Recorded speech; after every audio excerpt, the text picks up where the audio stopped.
2, 1, go.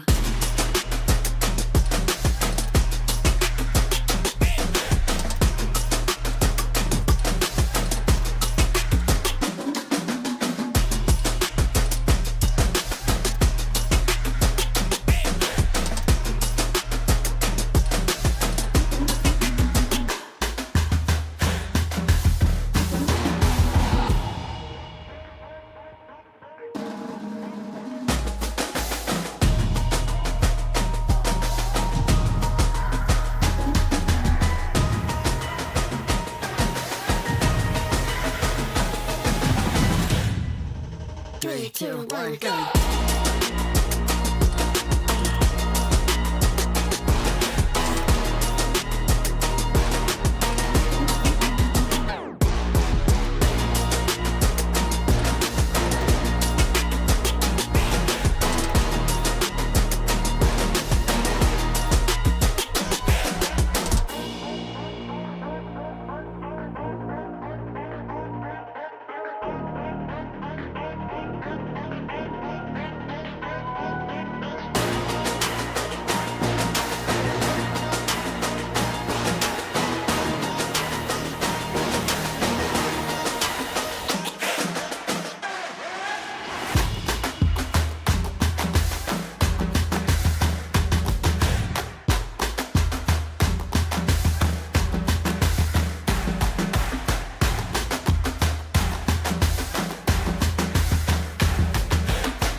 Three, two, one, go.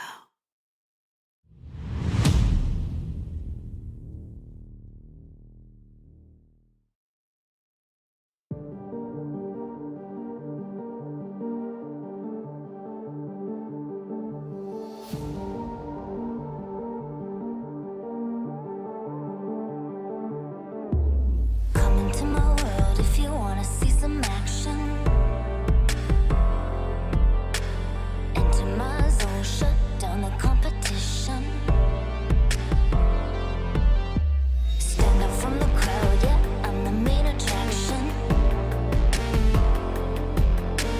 Come into my world if you're ready for some action.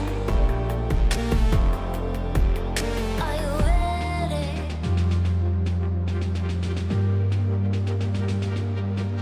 Are you ready?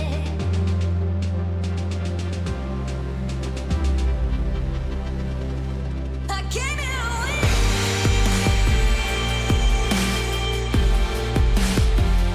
I'll never give in.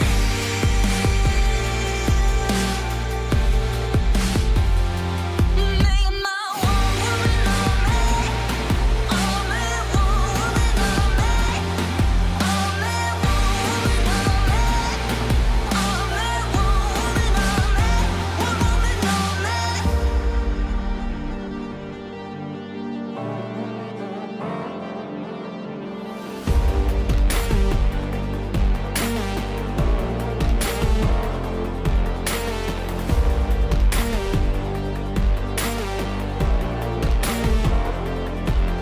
Are you ready?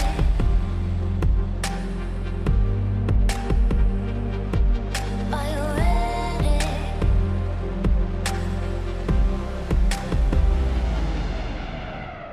I came here to win.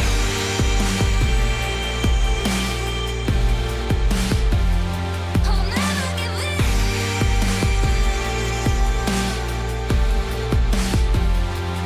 Make my one woman on me.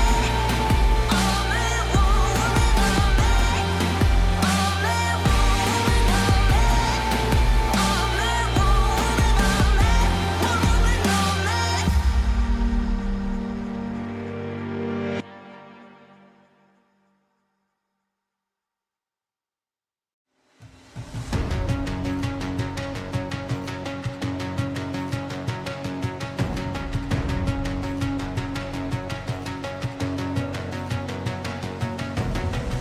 There's something in his eyes. There's a storm within, but it's written in the skies. Let it break me till it's over. Won't let it shake me, no.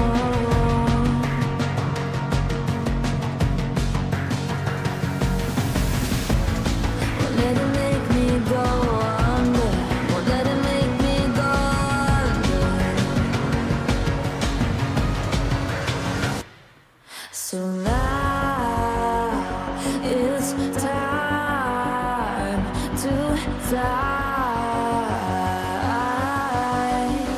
Nothing's gonna stop me now. Nothing's gonna stop me now. Nothing's gonna stop me now.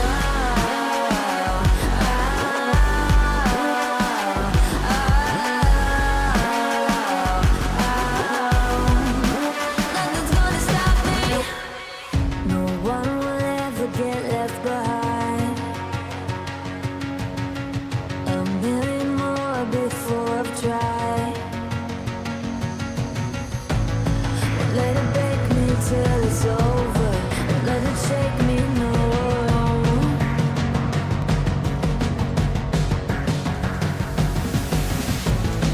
Let it make me go under. Let it make me go under. So now it's time to fly.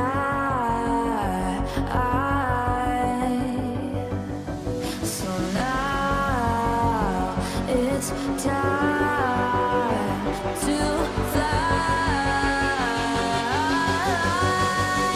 Nothing's gonna stop me now.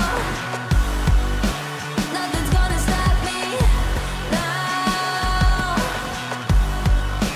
Nothing's gonna stop me now. Nothing's gonna stop me now.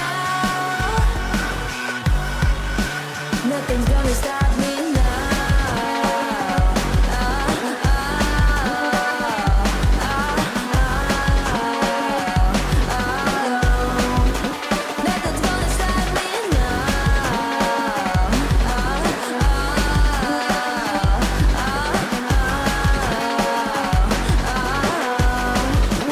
Nothing's gonna stop me now.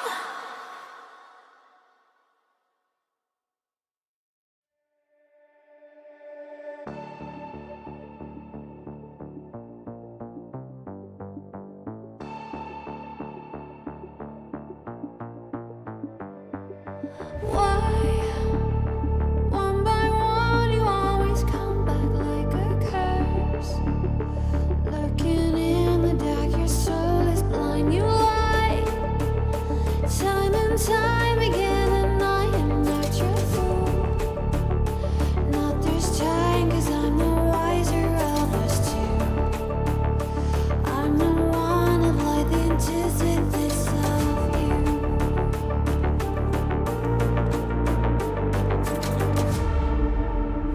If you shoot, I'll take you. If you run, I'll chase you. If you scream, I'll whisper. La-di-da-di-da-da-da. This is all you ever wanted. Take it all, you deserve it. This is how we're gonna end it. La-di-da-di-da-da-da. Take it all, you deserve it. Take it all, you deserve it. Giving back the freedom you want to destroy. And my power's way too strong for you, so try. 'Cause you can't dominate and know will you survive. And not this time, 'cause I'm the wiser of us two. I'm the one of life, antithesis of you. The fire in my heart will only grow. If you shut the gates, I'll burn them down. I am 1,000 steps ahead of you. You'll see soon.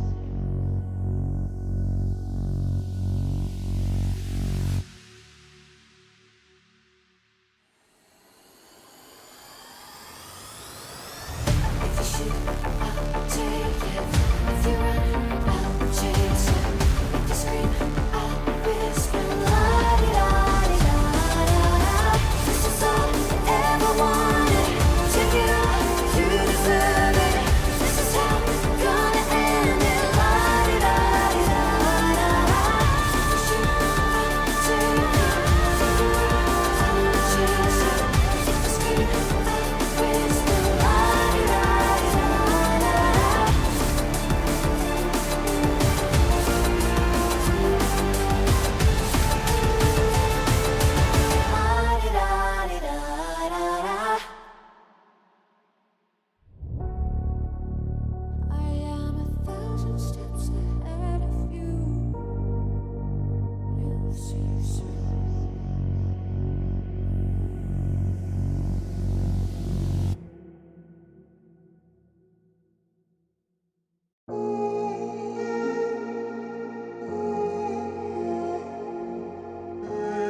A brand new day, a brand new story. I'm sure that's how these teams hope it's gonna be. Welcome back to the road to the EWC. My name's Sneeze and I'm joined by 343, and we will be taking you through the very painful lower bracket of today. Just yesterday, we had 8 teams face off in the upper bracket, trying to figure out which one of them would move on in that very coveted second chance spot, right? Every time you're in the upper bracket, you can play with a bit more relaxation. You're not too worried that you're gonna immediately get eliminated.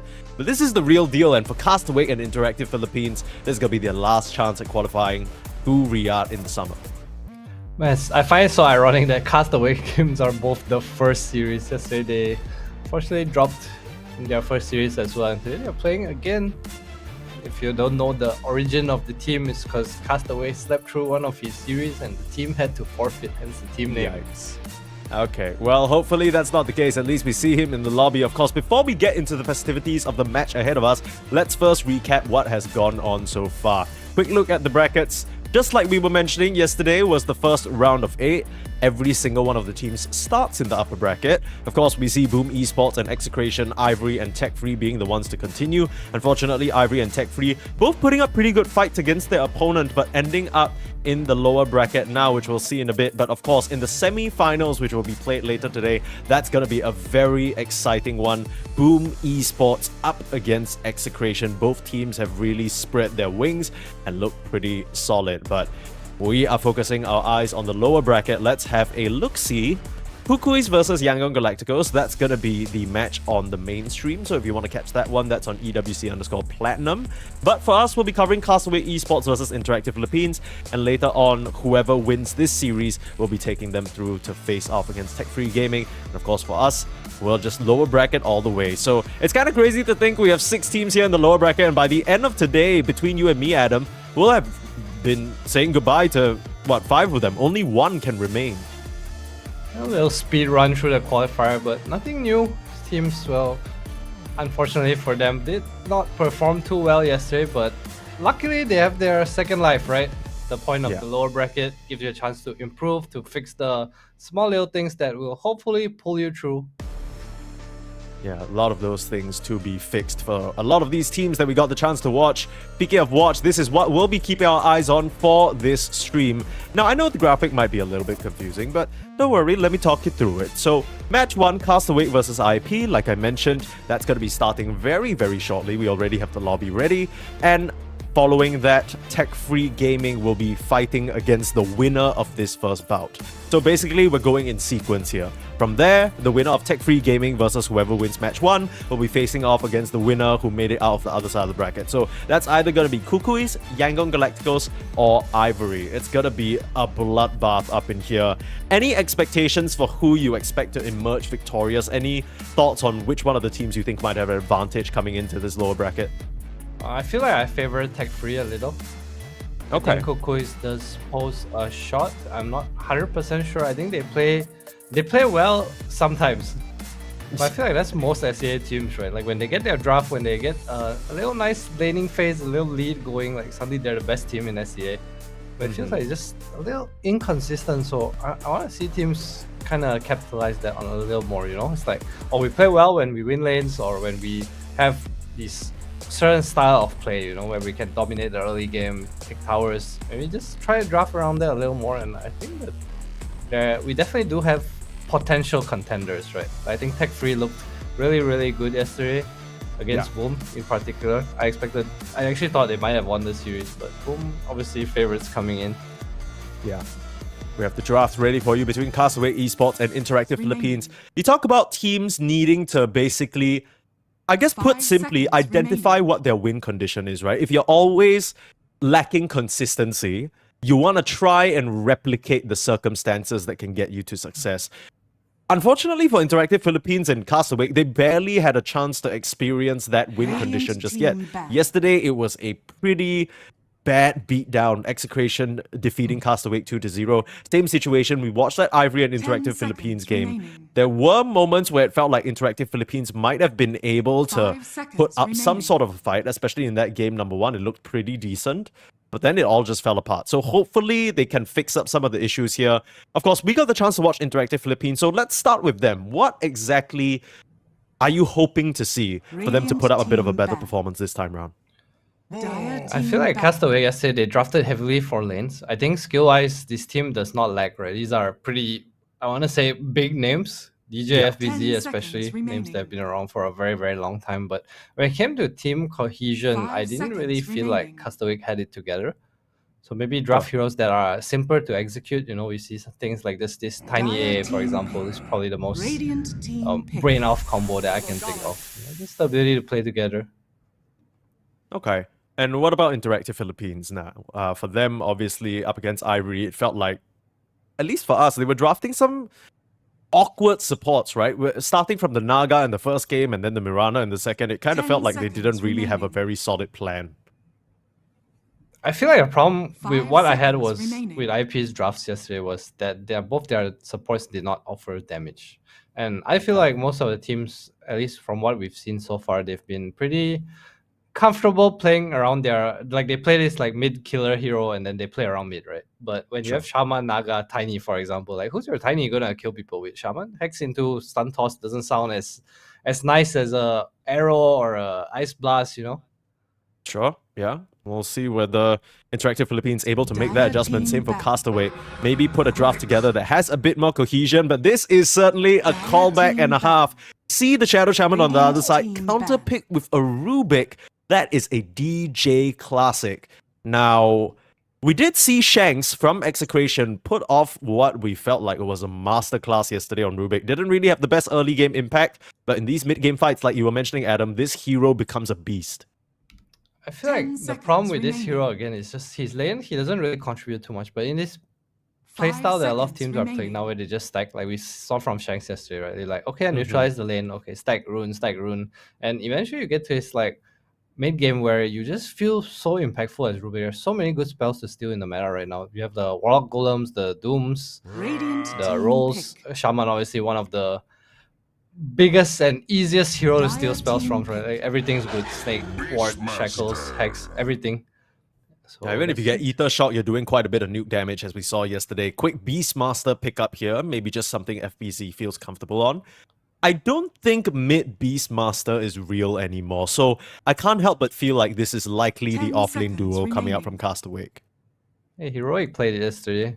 I feel like most 5 of the time you seconds don't really remaining. want to flex this hero just because the eggs is kind of a bit weird right now. I wouldn't say it's weird, but it's like just not as strong as before, you know? Before it didn't, when Beastmaster was OP before the eggs nerf, it felt like it didn't really matter what role he went in, right? As long as he gets eggs, he's gonna have this like huge sparse fight and just kind of snowball. Yeah. Well, we see Interactive Philippines actually being the ones to ban out the Gyrocopter, so that's probably why the Beastmaster pick came out. Okay, you're going to do us a favor and ban out one of the good carries against this pick in the offlane.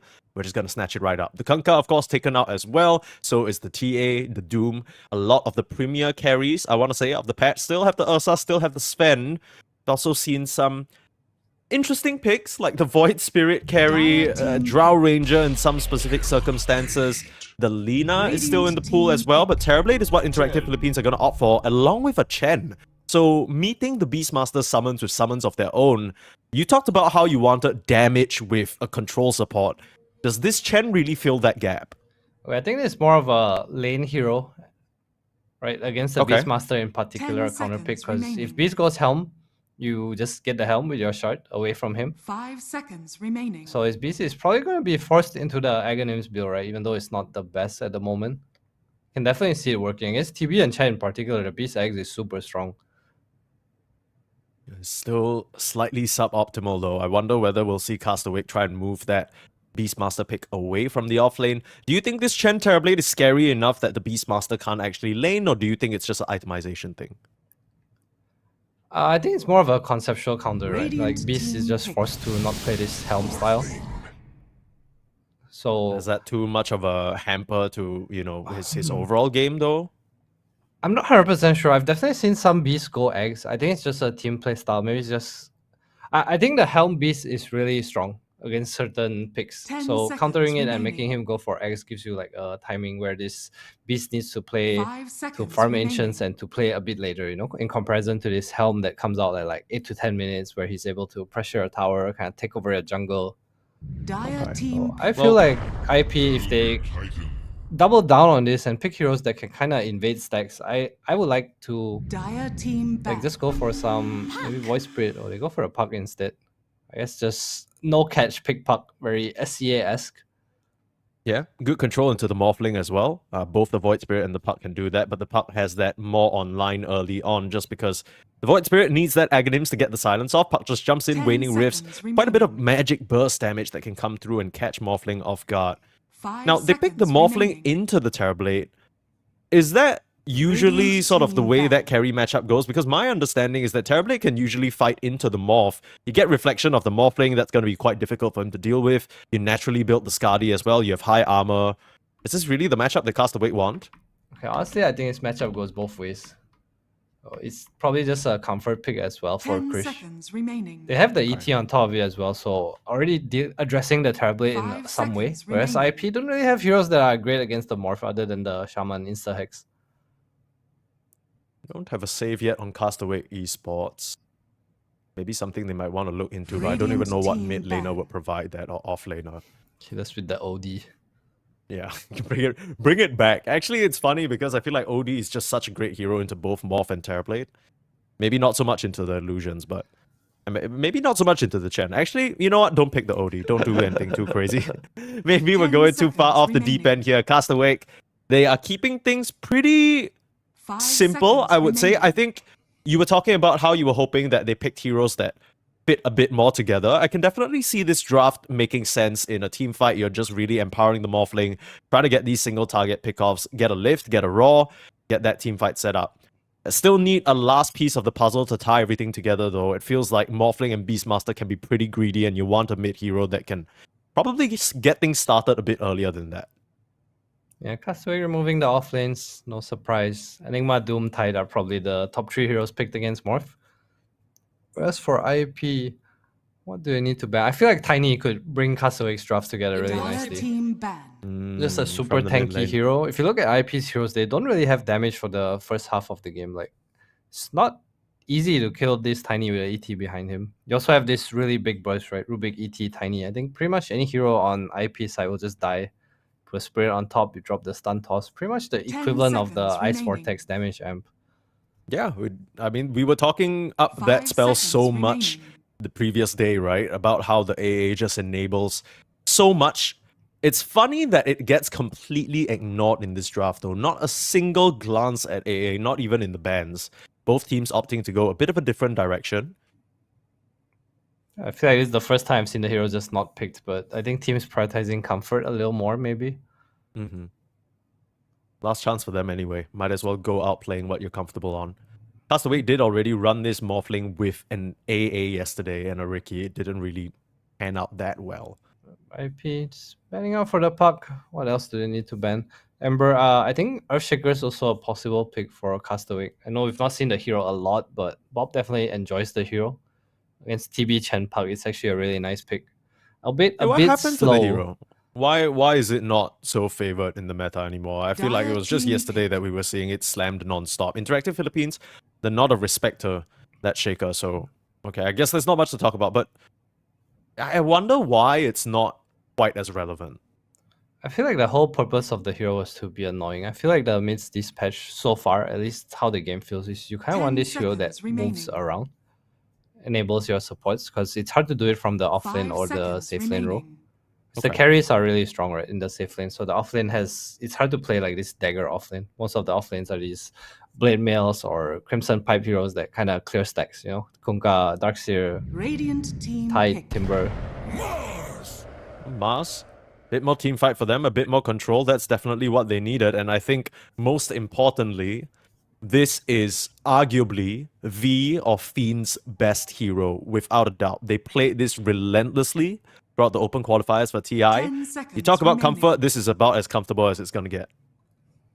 Not a huge fan 5 of this pick. seconds remaining. Okay, I like that they have team fight, but I do feel like they have a pretty snowbally draft, and I don't think the lane is easy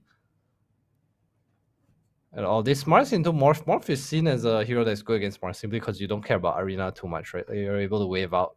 Obviously, they have the coil at some point. can kill supports, your so we hero. go for a tiny, no surprise.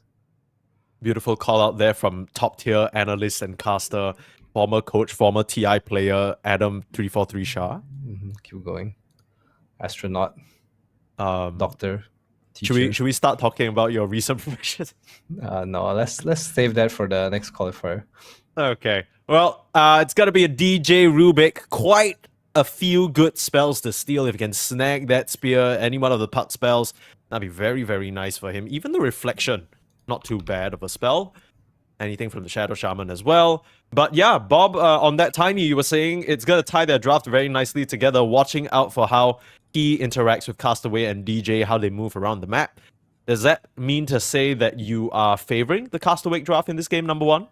Yeah, for sure. I like their heroes a Okay. lot. I'm just curious to see what kind of build FBZ goes. He has the beast mode, so we might just see the eggs instead of the units. But I know some people take this facet even if they go for helm. Not too sure why though. I think it's just higher solo kill potential. Yeah, you get that damage amp and you just start beating into a single target. I wonder how the fights are going to go for Castaway though, because the team fight clearly, spells-wise, it's a lot easier for Interactive Philippines to put things together, right? You drop a Mars Arena, and then you get a single target off, and then you coil a few more, Terrorblade just smacking into them. You kind of fit the Terrorblade bill of having allies that hold people in place while you do damage. While for Castaway, it feels like it's more individual. Okay, we need to jump, get this solo pick off, and then try and chain it with a tiny toss back type situation. It's a lot more sequential than all together at once.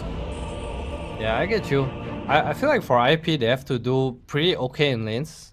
Help the Okay. puck secure some runes, get some rotations early, because this Chen TV lane, like I said, is very strong.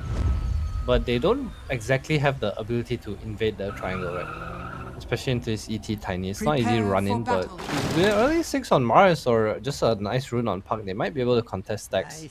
This Chen hero, so early game, if you get like some mech or Glimmer too early, 8-9 minutes before the team fight comes out on Castaway, the Earth Splitter especially is the big spell I'm thinking about before his Tiny Dagger.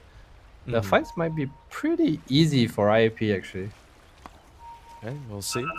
I think the one thing I'm a little bit concerned about is what you were mentioning. IP need to come out of the lanes swinging, because I think if they don't, there's going to be a serious period of time between maybe 10 to 25 minutes where their lineup just might be lacking damage, right? The Tiny, the Morphling, the Beastmaster, all heroes that can get relatively tanky. It's going to be pretty hard for you to just kill them, especially if they have 30 any form of seconds to aura items, maybe the ET with a solar crest, the drums, anything to increase the resistances on the side of Castaway. I can definitely just see FBZ going for like helm into pipe here, something like that. Yeah. A nice way of playing against Chen is that you actually wait for a helm cooldown before. So in fights when he takes your creep, you just take it back. Sure. A little bit of mind games here with the creep possession. Like two divorced parents fighting for custody of a child in court. Sounded very personal, right? No. Just first thing that came to mind. No real reason. We'll get off to the races here. Castaway versus IAP on the road to EWC. These teams, they're going to have a grueling day ahead of them, right? Because they're starting here in the initial stage of the lower bracket. Even if, in the case where one of them wins, and they somehow beat their opponents in the next game, they'll be playing 3 best of 3s in the same day, Adam. That's enough to take me out. Yeah, but on the other hand, Mike, you're so warmed up, you're so locked in, you've played so many games, you know, you're just full on in the zone, the flow state. Sure. Right. Okay. Well, that's what these teams will be hoping for. We'll see whether any of them actually get there. Of course, the reason why they're here is because they were not able to find that aforementioned flow state day number 1. I think you already pointed out some of the issues in the games that you saw from yesterday. Do you feel like they've been addressed appropriately so far? I think the drafts are a bit more well balanced this time around. I also like what IAP did with their heroes. They are a bit more in their comfort zone, even though I think they still lack a bit of damage on supports, but they're playing for a TB, right? It's a hard carry draft, and they have pretty decent lanes. Yeah, very, very nicely done from Sagiri Baby there, just to use the tree line on the right side, dodge away from Castaway. I think ET, especially in the first few levels, he can pack a punch, and the last thing you want is to give him free briefcase shots into your head. ET hates Shaman, man. It's so hard to... You can't walk up to him, right? Especially in this lane, once the Green Baby gets level 2, what's gonna happen is that every time ET walks out, you actually can drop a shackle. Level 2 spike here then. That's true. Level 2 for the side of IAP as well. Castaway, he needs to be careful about his spirit running out. Waveform forward, Krish ready to put out the damage. Sagiri Baby will be seeing first blood in this lane for sure. And it's gonna go the way of the Morphling. Very nice setup there. I mean, Castaway, for a moment it looked like he was the one in trouble, but he knew his limits. Indeed, he did. Foul play as well. Meanwhile, mid lane, 8 denies on Bob. God damn. Kinda expected, I guess. One of those lanes that Puck will have a last time getting last hits in, but eventually with levels has the spells to just kind of spam things out. Oh, I don't know about that. Whoa. Woo, playing with fire, Yona. Appearing right next to Bob, trying to mess with him a little bit. Use most of the spells, going for the 1-1-1 build just to try and maximize his elusiveness. Water Rune, easy grab for Bob, but the top one, Yona should be able to snag it. Now basically they're coming in, so you don't really want to miss out on that. Okay, nothing too crazy. The puck eventually hoping to catch up. FBZ in the top lane, dropping very low. Whew. What is the outlook for this Beastmaster Rubik in the lane? Because in my mind, both of these heroes trade pretty decently, but they're kind of getting smacked around a little bit by the IAP safe lane. TB pop meta, you run. That's life. Every offlane is the same. But they are playing for stacks, right? So it's okay. We see FBZ not get the board at all. Just because he's playing against the Chen. He's gonna get bullied a bit, but Rubik one of the better heroes at kind of stopping this rundown, right? Like, not necessarily a stun, but the minus damage helps a lot, especially against the TV that pops meta. Sure. Rekusu just laying in the harass. Much as he can. DJ with a self up. Gets the full value out of that one. You gotta watch yourself on the Chen though. You might have found yourself in a bit of a tough spot. Very nice little hiding around the tree line. DJ still got it, baby. Yeah, that was a little bit of a miscalculated damage. Rekuzu. FBZ obviously level 3 already. We talked about the level 3, level 2 spike. Way too out of position. Especially with TV not having meta, right? There's no like trade potential in it. It's kind of a freebie. It was a bit weird as well because, as you can see in the top lane, IAP have a lane ward, so they saw DJ salving up. They saw him sort of tuck himself in that area. Almost felt like they, I don't know, maybe Rekusu just thought he wasn't in any trouble there. Clearly, that was the wrong assumption. Let's look that way. FGZ. Closer to his arcanes with that kill. Meanwhile, bot lane, Mars doing really well actually. Yeah, I know. whoa. I know Morph is like good in lane, but I guess it's this Shaman against ET matchup that changes things. Even though they do have first blood, so probably a bit more even on the net worth. ET against Shaman is really nice. Just not able to kind of man up. Mars is one of the better heroes too, or at least it used to be when it was picked more. You have 2 spells, right? 1 slow and 1 stun, which is just ET's anti-Elder Titan.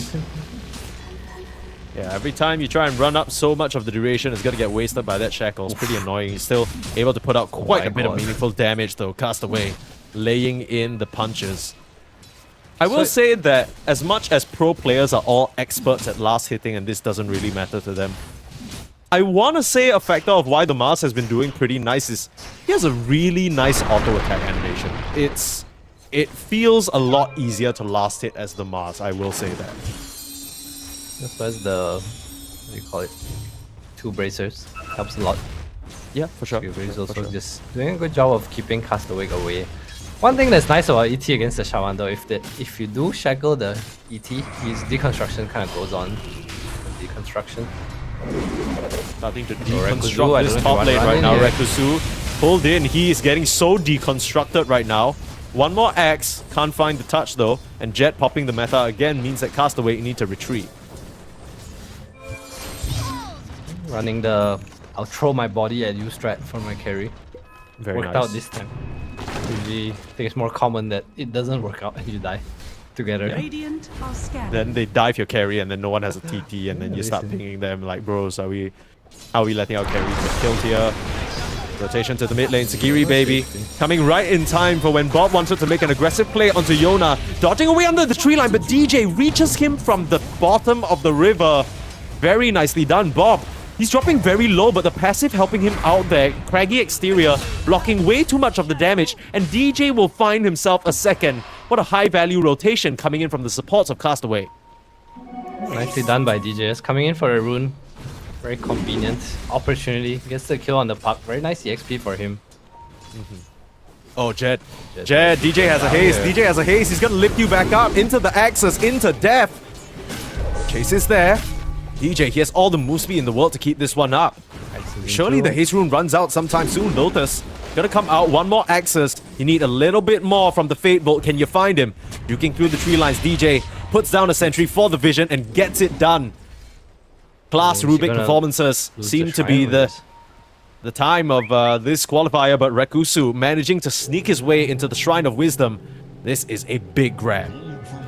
Oh, that's such a nice play by them. Sure, they lose their carry, but making the best out of a pretty horrible situation. 2 wisdom runes. That being said, I don't think DJ cares too much. He's so high level from the kills he's got. Absolutely. Busy getting the XP from the solo lane for a while too. 5.5 and 4.5. Let's see the expectation here. 5-1 in the early interval of this game. The fact that Castaway have been able to find so many nice pickoffs. Is that just a drafting? Did you expect this coming out of the laning stage? Not really, to be honest. I think it's just teams not being fully awake maybe or fully aware. Damn. I guess Rubik rotation to a 6-minute rune should be pretty stock standard, right?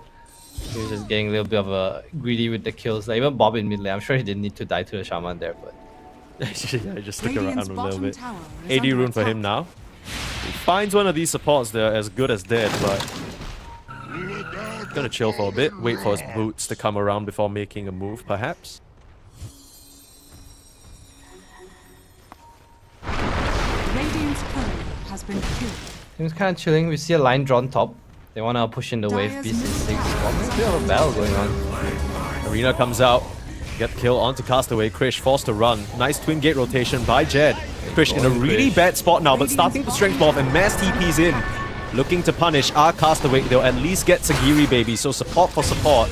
But still, I mean, the fact that IAP were able to do that with just the pop of the meta and coming through the twin gates while so many TPs used from Castaway, that's gotta mean something.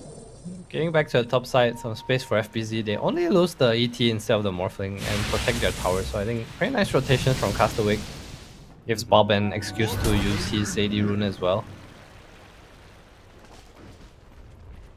Missile Dyer's Spear. bottom tower Kill the is Lotus under for attack. himself.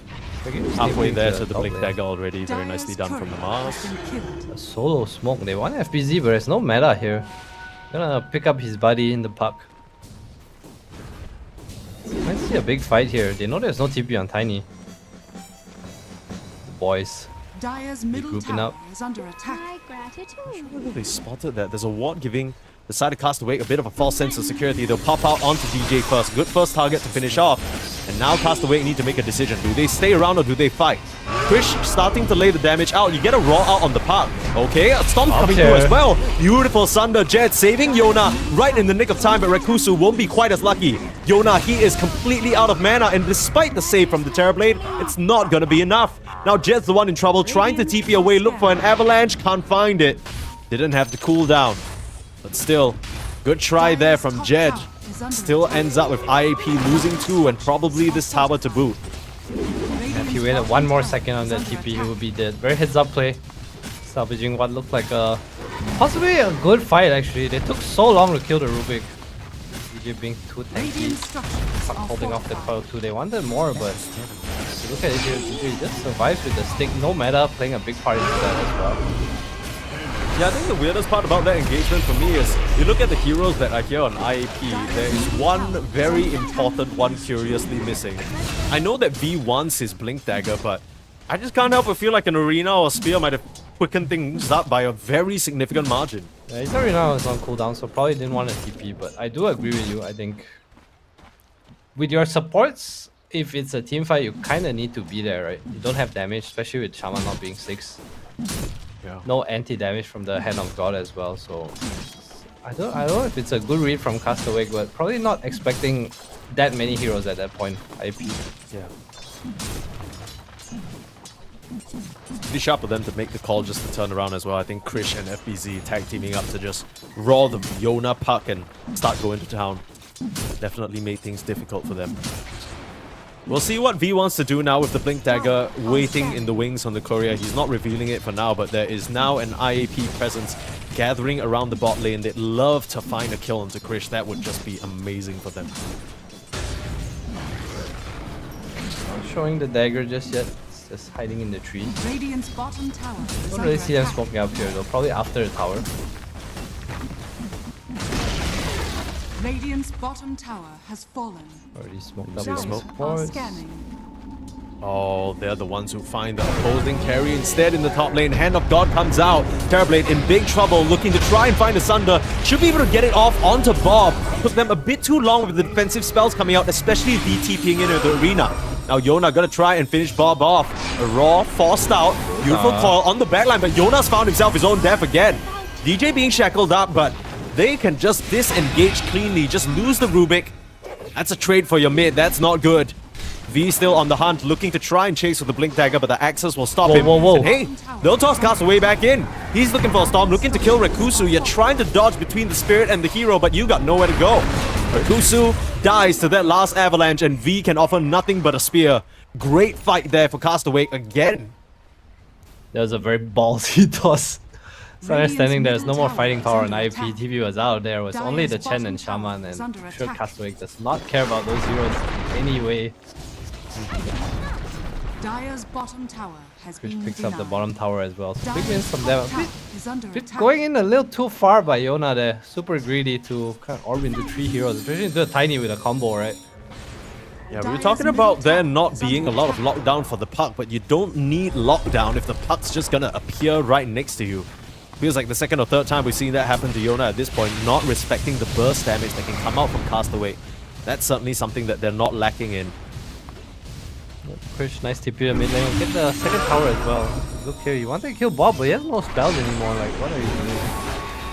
I thought Bob was in a lot of trouble, but nice disengage the first time round, and Yona jumping back in. He's used all his spells at this point. Scary Baby a bit too busy trying to deal with DJ. Dyer's structures Usu. are I think fortified. good recognition from Bob as well, understanding that, oh, this is a Chen with no mana. This is a Chen with no ult. He ain't doing shit to us. 2k gold lead now for the side of Castaway from pretty formidable early start for them. I want to say 10 to 4, 14-minute mark. Yeah, I feel against what IAP has, if you have any sort of lead, you are very, very happy. Especially on this beach where it's so close to ice. Nice little steal. Stop slightly off the bar. You steal the orb. That'll just be quite a bit of damage onto Yona. Nothing that he can't heal off with some help though. Just a little scuffle, little warning there. I'm sure he dies if Castaway like land their spells together. Especially with the orb on DJ now, so even more damage. Yeah, nice dodge on the stomp though, Yona. Able to get himself out of trouble. Kind of grouping up. What's the move here for IAP? What do you need to do? Because I feel like you've had this Mars Arena. The first showing was a defensive play to try and save your own Terrorblade. Ooh, you surely need to try and find some moves on the map, right? I probably think it's beast Aghanims into some Roshan control. So he has it now. Probably see him push out the top lane, maybe smoke over to top side. Yeah, Castaway does pop it. It's like, okay, let's take this side of the map for our Beastmaster. Roshan's gonna be here. IP again, they're already kind of in position. I'm not sure if they're gonna take this bait. Let's see if Do they easy. want to be around? The creeps are gonna scout out the tiny. Dyer's bottom IAP tower is immediately under know that attack. they are not safe up here. Radiant are scanning. Peeking out. Jed though, sticking around. The TP's a little bit late. They still don't see him. They don't manage to scout anyone out in time. They're tipping the mid lane now. Not wanting to let the shaman drop the serpent wards. Bob cancels his TP though, he's stuck top. I wonder if IP know this. I mean, even if IP know this, the Mars is busy in the bot lane. He's not coming over in an arena anytime soon. Rosh control. Push out mid wave. Maybe even get the next 60-minute rune if they want to. Can you actually go for Roche now? Like, I mean, there's an arena, right? So if IP have vision or any information that this is happening, they just come in, win a team fight. Speaking of coming in, jump forward from DJ, trying to get the control out onto Hex. Yona. Hex Hex onto Krish. Wow! Radiant's bottom I don't really think Krish expected them to be there, but just like that, a free pickoff on the position 1 Morphling.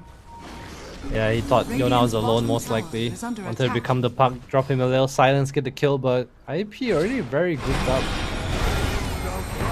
What a play there. Jump over. Instant Hexagiri, baby. Right there to punish. I think Krish, if I was him, I'd probably shit my pants. But Jed, on the other side of the map, just getting run down by FBZ and Bob.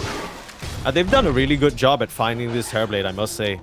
He's the lowest net worth call right now in the game somehow. I like to see him try to avoid going for the puck. I feel like every other hero is a super simple kill.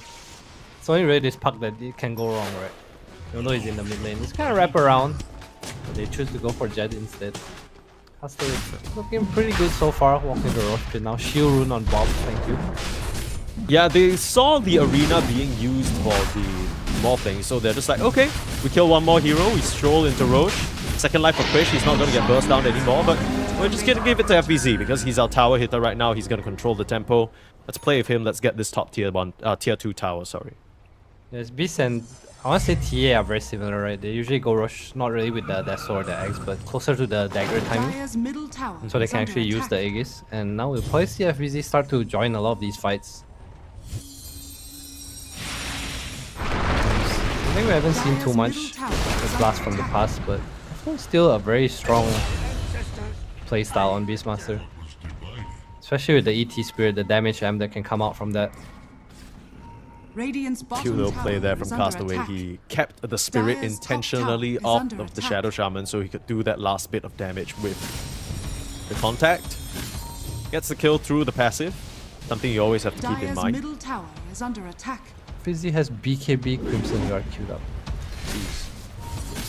That's interesting because it's like, you know, you have like 3 selfish items. They're like, okay, fine guys, I'll buy Crimson Guard at like what, 30 Dire's top minutes. tower is under attack. He has a restriction, maybe it's a rule or something. You're only allowed to buy 2 to 3 free will items and the team dictates the rest of your Dire's build. middle tower. We actually had that rule before. I wouldn't even be surprised if that was a real thing. Okay, not really dictate, but more like we will buy like one team item before we started buying items for Your own ourselves. build or whatever, Yeah, yeah. right? Oh, you buy the something team item at the start, not your own item. Yeah, because it makes more sense to have the team item early, right? When these objectives Oh, are right. still Then coming into everyone play. sort of lines up that timing together kind of situation. Correct. Then you get to play the map when the map's bigger. Yeah, makes sense. Mass Great TP's in. Oh, they're trying to set up onto Jet. This is so obvious. I mean, can they really stop this Terrorblade? I guess they can with a lift and raw with everything in the kitchen sink. That was weird. I saw Jed right in front of the tier 2 tower, and then suddenly 5 TPs come in. I'm sure he had vision of at least 2 of them. But he seems a bit like he wasn't necessarily scared for the first like 1.5 seconds, and then he only starts running. It's not enough to sort of get him out though, and not really been the best showing for this Terrorblade this game. He's gone down relentlessly. 1, 3, and 2. I feel like Castaway just playing a little faster, right? Like you see DJ, every time he sees this Shaman appear, he just TPs straight away. Looking for his next deal, looking for defense. Probably the one calling all these shots too. Don't want to give them the free towers or the free map. Meanwhile, FPZ farming away happily with his Dire's bottom Aghanim tower Scepter. is under attack. Radiant are scanning. Full commitment. Nice grab there. Castaway with the stomp. A bit too late. Nice pick off for them. We'll probably lose V here. Unless he can. Oh, he gives Nice spear. That's a no-no, my That's brother. not good. That is not good. I mean, Oh. you can spear him into the Lotus Pool, give him a little resource. Oh, no way. Okay. That was I'll some give fancy him footwork there. Full credit for that. Intentionally giving DJ spear so he can spear him away. Oh, it's all part of the plan. That's a Mars Master right there. You wouldn't get it. He's a master. He's a master. Dire's bottom Indeed. tower is under attack. Krish, again, I think a bit of a false sense of security because his Elder Titan was so nearby, but realistically speaking, if they jump you, it's not like you can do much on the Elder Titan. Your stomp takes a little while, but still, that's not going to stop Castaway. It feels like every single time this Morphling goes down, they find a bit more out of the map as a result of it. Tormentor now being grabbed, and that's going to be a shot for DJ, so he now has that defensive lift, if that's how he wants to use it. Can I just say that I hate the shot on Ruby? Radiant make your structures case. As are a Rubik fortified. player, you know, it's like I want to Radiant's instantly. It's bottom like I know this tower is Marzo under puck wants to attack. bling in, and I want to like spam my lift on the ground. You get what I mean? Yeah. Yeah. But if I can lift my allies, I cannot do that because I will click something. Radiant's bottom tower Ah, has fallen. But before the shot, you actually can. It's like the Magnus or like even Earthshaker, right? You just well, they spam. should make it toggleable. Yeah, like auto. Yeah, Right. I agree. I agree. That's actually a good suggestion. For old that people like suggestion. me who can't react, you know, we need to spam the floor. I mean, they added those Dota lab tools to basically only target allies or only target enemies, but I guess that's too newfangled for Ruby. The mid lane getting caught out, turn around with an arena, but this is FPZ with an Aegis, so I don't think you really want to fight into this even with the coil. Everyone on Castaway completely prepared for that move, and they'll keep the chase going. Found Rekusu in the... Oh no. No, not really the corner you want to In be the hiding wall. in. Gets chopped down, FBZ. How is Pins he him in the there. wall? Yeah, how did he get that? Damn. This Chen's little nookie. Anyway, IP, nice disengage. Kind of maintaining the goal graph, I guess. Castaway 4-5k ahead for quite a while now. Radiant's bottom tower is If you under understand that attack. they're at the point in the game where they have no damage, and I'm sure Jet Baby just wants to farm 10k net worth. Not looking too hot, but still not out of the game by any means. I think what's surprising to me is the fact that Krish isn't more farmed. I feel like his team has done a pretty good job at setting space up for him, but I guess at the same time, IAP have picked him off quite a few times at this point. I think it's the two deaths and just the fact that he's not really been pushing waves as much. We see him in the jungle most of the time. Even though he's been hitting creeps, he's just kind of hitting neutrals rather than pushing the lane. I guess in fear of this Shaman Marzo puck. All heroes pretty good at killing you, especially before the Manta style, right? Yeah, I mean, both times he tried to walk into a lane, he got met with an instant hex into his death, so I can understand the fear. No more Aegis on FBZ, but the BKB just picked up. Let's see what Castaway want to do. Whether they want to wait for the next Aegis just to be safe, or whether they're going to try and find more moves on the map. Blink Hex there, Sagiri baby. There with the shackles, there with the coming Terrorblade. in. Pop a meta, get a tiny kill. Not too bad, but FBZ here to save the day. The Raw out onto the Terrorblade. They need to control him before he gets the Sunder. He friendly Sunders. They steal the God, the shackles and they hold him in damage. place. The damage coming out from FBZ, it's a bit too much. And Krish morphing into the Terrorblade, getting the Metamorphosis. Morph on morph action. Turns on to that Chen, and now blink forward. The shackles from DJ stolen away. Sagiri baby will have to submit his life for his mistakes. He'll go down. Krish with a double kill. That looked like it was supposed to be a free pickup onto the Tiny, but it turns sour fast. And if anything can get the Morphling back into the game, that was definitely the fight for him. It's way too late in the game to be going for his two-man plays. Just not enough damage. Bob had the Yols to buy more time to him. See the power of this Beastmaster with the ET Spirit. After the Thunder, the TV just melted. Not sure if an Earth Spirit was thrown in there too. Let's look back at that fight. Yeah, FBZ, raw up. It looks for a moment like he can find that Sunder, before the even though he tech, manages to get the... My goodness. He just dies there. Yeah, that was All without that- Earth Spirit. Jeez. It was just the damage amp, right? Coming out from the Beastmaster and his Aghanims. It's the Spirit and the Charge, right? Because with Raw now, you don't get full stacks at the start. So once he gets full stacks, it still kind of goes ham. Yeah, absolutely. You see the supports from Castaway doing a great job at controlling the key targets in the fight. DJ getting an early shackle steal there, using it to great effect. They do lose FBZ and the Tiny in that fight though. That's quite a bit of gold over the way of IP, but still not really enough to pull them back into the game. Things might change a little bit now if this Lincoln's very close for the puck. I think he has it on the courier. There you go. So now not too afraid of the Raw, or maybe even a lift or anything of the sort. Picking up the puck.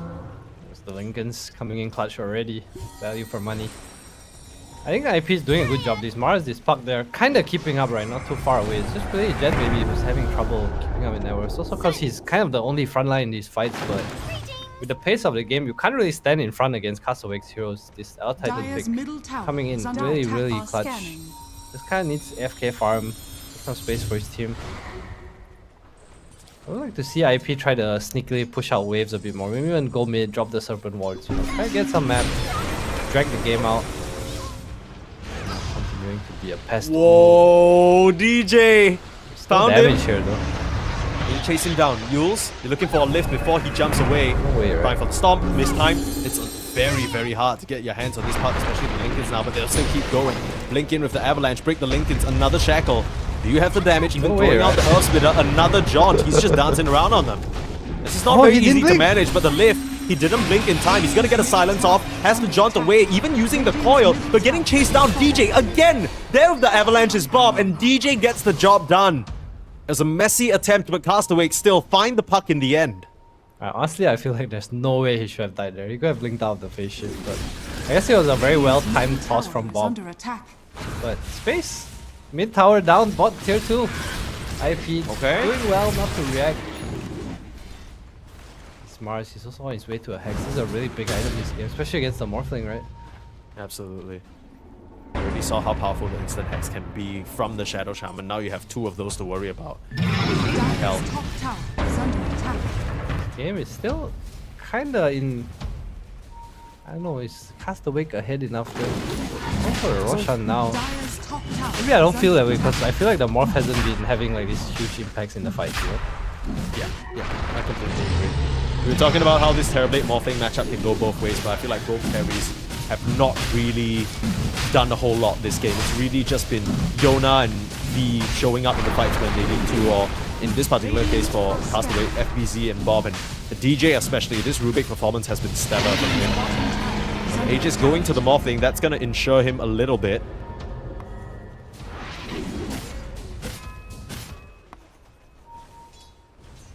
IP. Continue to dodge. Radiant's Up a little middle sneaky tower snake is under here. attack. I want to see a fight from IP where they're able to kill the supports first. I think once Puck gets this Parasma or the Hex comes out and you're able to take out this ET or Rubik at the start of the fight, or maybe even both, the fight might actually go very heavily in IP's favor. So far, DJ and Castaway feel like they have been able to just cast spells with impunity. I feel like they're both the damage and control, right, individually. Yeah, absolutely. Oh, okay. Castaway, I think he walks into a Shadow Shaman. Gonna get a cheeky D-Ward now. There we go. Oh, hold up. What the? See ya. Okay, he's following. Cuts out though. Alright, There's FPZ also a does- BKB TP from the Mars in the bot lane, but I don't think Castaway can really capitalize on that. FPZ goes for a Crimson. You know you can purge Crimson Guard. Yeah, it makes sense. It's like a buff, right? Like any other buff. They can't purge Pipe. You can't purge pipe. Does that make sense to you? No, you just that. Why can't you purge pipe? Dire's bottom tower they is smoking. under attack. I guess so. I guess the toxins are already in their body. Then what's Crimson Guard then? It's like a coat of armor, right? How do you actually Dire's apply it middle to tower the? is under attack. You can Yeah, purge allies, it because what- it's like it's a bit more physical, you know. Pipe's a magic you like- barrier, you know. Yeah, you ask them to strip or something, right? Like then Dire's they. bottom tower is That's under basically attack. what the purge. Purge is. them of their Dire's clothes. structures are Yeah, fortified. just take them off. Bottom lane being Get a little. Oh, okay. beat away here. Yeah. Okay. IP, you guys coming back or what? Like your Rex? What's going on here? Dire's They bottom TP now, but I tower think is it's a under little too late. They got a smoke. Look for a move. Hex a Hex in. Get the control onto DJ. You need to eliminate the Rubik first. Glimmer can't keep him safe for now. He's still alive. Standing his ground inside the arena. Able to cast some spells. That's not a good sign. They get the kill on the Sagiri baby, but they trade for support. Buyback immediately. Krish starting to go ham though. Turning into the Terrorblade. Dealing the damage. Summoning illusions. And now you have a problem. Bob gonna jump in with a toss back in. Jet has a Sunder and it's gonna turn the tides around for now. Bob has to use away just to try and be safe, but the Crimson, it's just resisting so much damage, and Jed just gonna get chased down by FBZ. It can't stand against the Beastmaster, and Krish, he's hit critical mass with a capital K, man. He is going crazy. He's going crazy indeed. I think this game looks pretty over right now. They go for the Hex onto the Beastmaster of all heroes. I felt like Rubik might have been a better kill. DJ survived so long thanks to a Glimmer Cape. Yeah. Dire's top tower is All under these little attack. things coming into play, the Crimson Guard, the Glimmer Cape, and not to mention his passive, the Might and Magus. We'll I probably mean, see a you- replay of it later, but Jet actually got stunned for the whole 5 seconds of that fight. And that's why DJ lived so long, he just couldn't walk in. So you're telling me the Terrorblade was just not hitting anyone for a asleep, good 5 man. seconds? Cast away. He knows the counter to every good player. Let's put them to sleep, V. We'll see it again. You try, it looked like DJ look was at for his TP. sure dead there, but Jet, okay. Got one sleeping. hit off. he got Raw. bored. He's being controlled. Elder Titan Hey, Earth the fight's Splitter. over. The only thing he hit was a Beastmaster Once. creep. Yeah, once. And then now he's in trouble. He sunders Bob, and then he still gets run down by, I mean, this Jet Terrorblade. I know it's his favorite hero. I know it's a signature, but it just has not looked that great this game. Dire's turret has been killed. Dire's middle tower is under I feel like attack. there was a world, there was a world. Dire's middle tower has fallen. Yeah, it's the Okay. world where the Terrorblade is actually awake and not chain stun for like 5 to 6 seconds, I think. So, yep, the world, that's the world. Meanwhile, Krish is just, again, going to town. Dragonlance, basically 5 slaughter at this Radiant's point. bottom tower is under attack. Serrated Shiv is a big Dire's boost to his middle damage as barracks well. is under attack. Oh, a bit of a switch and blink situation there. Bob trying to find him with the avalanche. They will sleep the park. I don't know about this hex. Double hex again onto FBZ. He should be able to pop the BKB, turn around, look for a Raw. He's healing up. No one's doing enough damage into him. He just walks away. Oh my Meanwhile, God. they completely wiped out the HP pool of Sagiri Baby. Jet half HP as well. And it's just a clean disengage. They do end up getting FBZ thanks to Yona with the snipe. Yona still chasing forward. Is this really what you want? They waited for the Aegis timing like you said. Very well played. Sagiri Baby got a TP into a sleep. That's Sagiri not Baby. looking too good. Gonna start holding on to the Morphling for his dear life. Metamorphosis popped as well, but Jet again, he just can't find the angle to come into this fight as V drops to the deck. Rekusu will be next. I mean, Castaway, they're just doing a great job laying around their Morphling, cleaning up these targets. They're trying their best on Yona and Jet to chase down the supports, but one side is gravely more successful than the other. Look at DJ and Castaway just kiting us away. Now Jet, he is done. Yona with an AD rune, what can he do? It's one puck against the world and DJ's hot on your heels. Pop the Lincolns, get the lift, and kill the puck. It's a triple kill for Krish. This has got to be all she wrote. I mean, you got to buy back on the puck 8 seconds until Sagiri Baby's back up. But how do you fight into this Morphling? Right, they haven't called it. They try to trace the Aegis, right? Krish, 900 HP, only half. Try to get the timing. Don't get it. Unfortunately, he has the Butterfly delivered too. So Krish says, welcome. Please come and fight me. Octarine on Bob too. Got like maybe 5 stun tosses that whole fight. Dire's top tower. Combo after combo after combo after combo. Someone needs to break that up, but who can stand up to them? Dire's top Real stacks of damage. It's so hard for his Terrorblade to hit anything.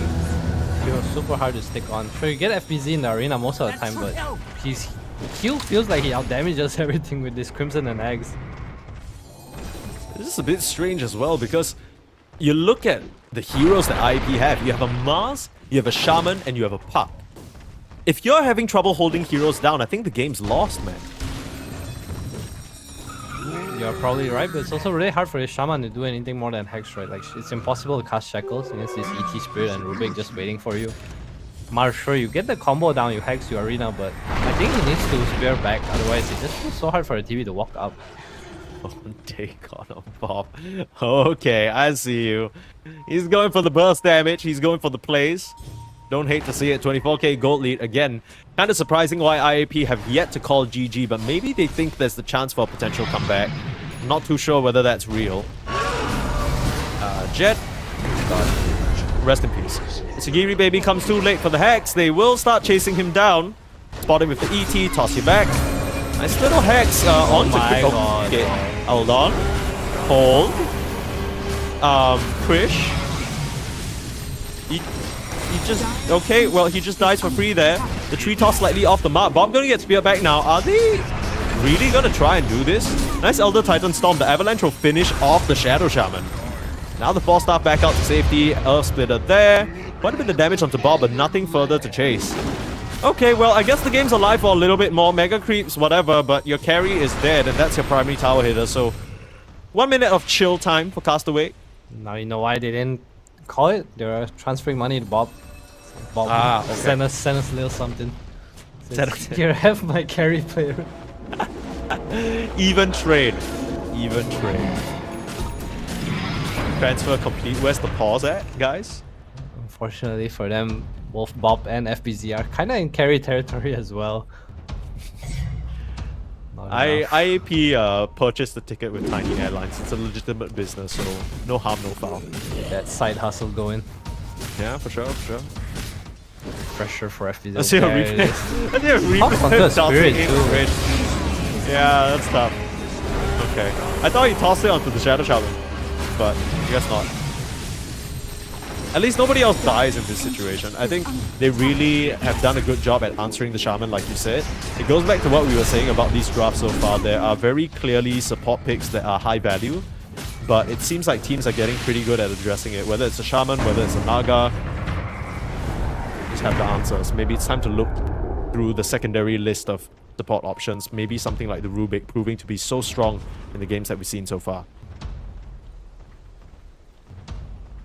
Dire Looks are like- scanning. IP are trying to hold on. Not sure what they're holding on to though. Yeah, this is literally mega creeps, you know. Maybe they're just trying to wear down Castaway, right? Maybe it's a battle of endurance and they feel like they can come out on top in some crazy sense. Meanwhile, Castaway, after a toss, Krish keeping his distance away from Bob, farming on the other side of the map. We'll group up now. What they want to do? Probably just gonna wait for Roche here.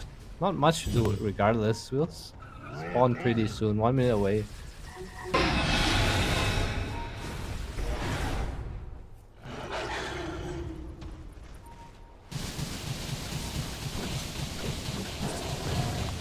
Krish going for Lincolns now, understanding that this Hex is kind of the only way he dies, or has died this whole game, I want to say. Also, I'm surprised he didn't go for it earlier, to be honest with you. Just no slots, I guess. I mean, the fights don't really start with him being gone on anyway. He's not really in front unless he has Aegis. The team going in. Yeah, it's unless he has Aegis or unless his opponents have purchased a Tiny Airlines membership. Okay, well, I guess they gotta play it safe here. Wait for Roche coming back up in 20 seconds. Longest spawn possible. Unluck. It is what it is. Just gotta wait True. sometimes. I You're mean, you can't playing really for complain. your Your 24k gold lead up. tournament life, right? Yeah, yeah. Play it safe. Keep it cool, keep it chill. 6 slotted now on the morphing. Probably have to switch out the boots for the second light. Quick check on the items. Is there anything on the side of IAP that might help them turn the tides? Pharasma on the park, Shard on the park. He has a gem, so he's going to clear out vision. Still are working only if that Hex and EKB. They save a buyback on B. Okay. That was an attempt. I guess he has buyback, so it's not that bad. I mean, at this point. Oh man. Alright, we have to run it down. Probably the final fight that we're gonna see here. That's what I thought a while back, but...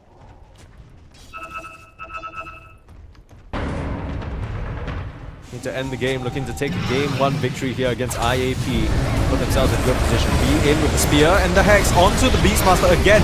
They're trying to focus on FBZ and this time it works out. He buys back immediately. There's a lot of damage coming out onto Krish. They're not respecting the Terrorblade because he just hasn't auto-attacked this whole game. But now he's finally getting his shots off and my goodness, it is working out, but still Yona a bit too far forward on the front lines with pressure from the Mars coming back in with the second arena. FPZ now looking at the Raw, incapacitating the Terrorblade. They need to stop him from getting the punches off. He is doing way too much damage now. TB, run away if you can. He can't. The Skadi slow him into a crawl. That's gonna be a dieback from FPZ. Castaway, is it really falling apart at the seams here? Krish trying to stand his ground, look for the finish onto Sagiri, baby. The creeps will find it. And now it's a 3v3 situation. Lifting up onto the Terrorblade. This is what they were waiting for. They believed, they knew that Jet could do the damage. He needed a buyback now on Castaway. Come back in with the ET. They desperately need to hold their base against the creeps, but they're just gonna come in, finish the game. For a moment, it looked like maybe IAP could have come back into this one, but absolutely not. Castaway slammed the door shut. They take that game number 1. My good, the damage in that last fight. I thought they were really gonna do something there. It looked very promising, right? But again, just an overchase by the puck, a bit of a repetition of what we saw in the first 15 minutes. Just a bit overzealous. I feel like desperation has been what IP's playstyle has felt like. There's so many fights where they get these like 1, 2, 3 kills, but they want more, and the more always gets punished by Castaway. Very, very unfortunate stuff there.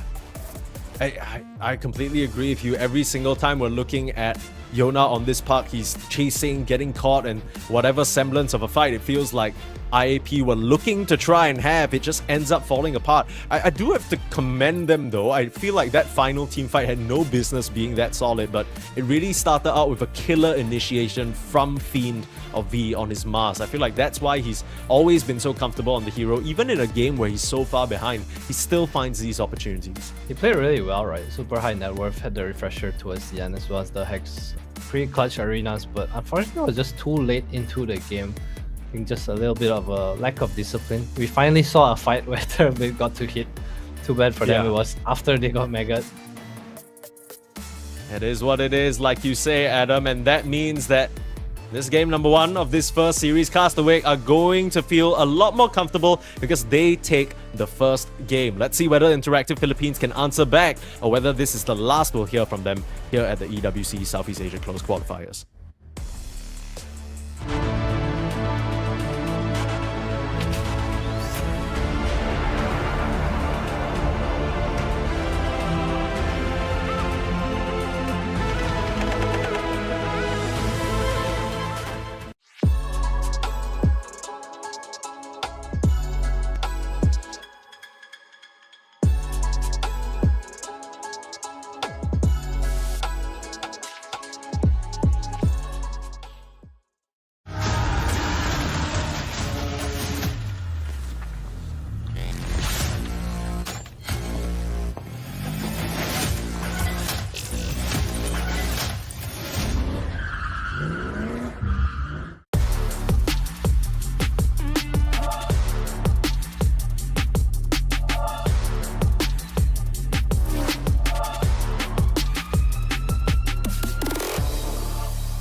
Nothing's gonna stop me.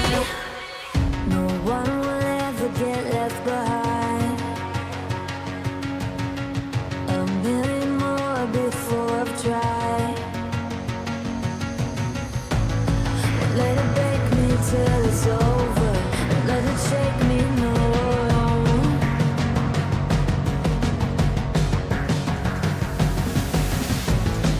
Let it make me go under. Let it make me go under. So now it's time to fly. So now it's time to fly. Nothing's gonna stop me now. Nothing's gonna stop me now. Nothing's gonna stop me now.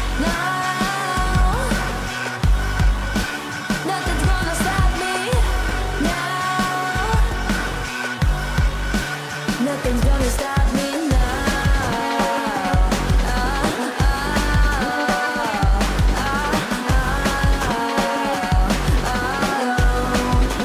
Nothing's gonna stop me now. Nothing's gonna stop me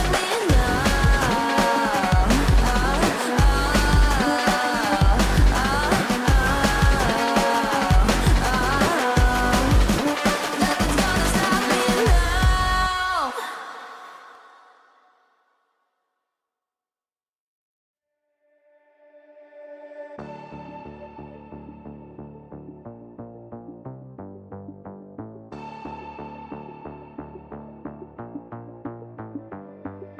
Why, one by one, you always come back like a curse?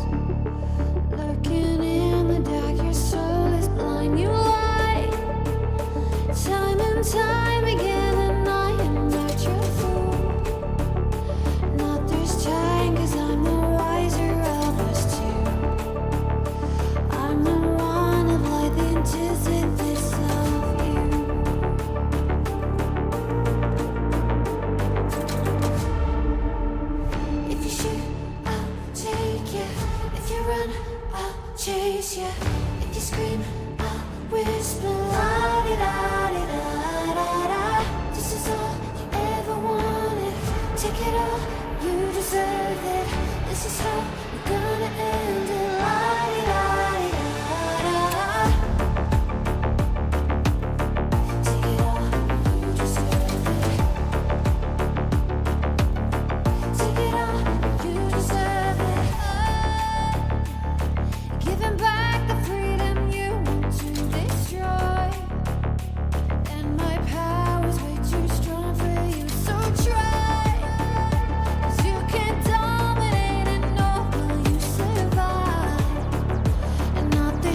Day 2 of the Southeast Asia Closed Qualifiers here at the road to EWC, and at least one thing is better than yesterday. Castaway happened to wake up this time round.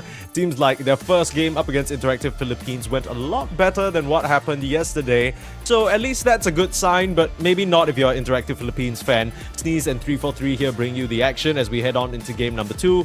And a lot of issues, I think, to fix for Interactive Philippines. But the one upside is they did keep that game pretty even throughout. It wasn't too bad, and even at the end there were glimpses of what could have been.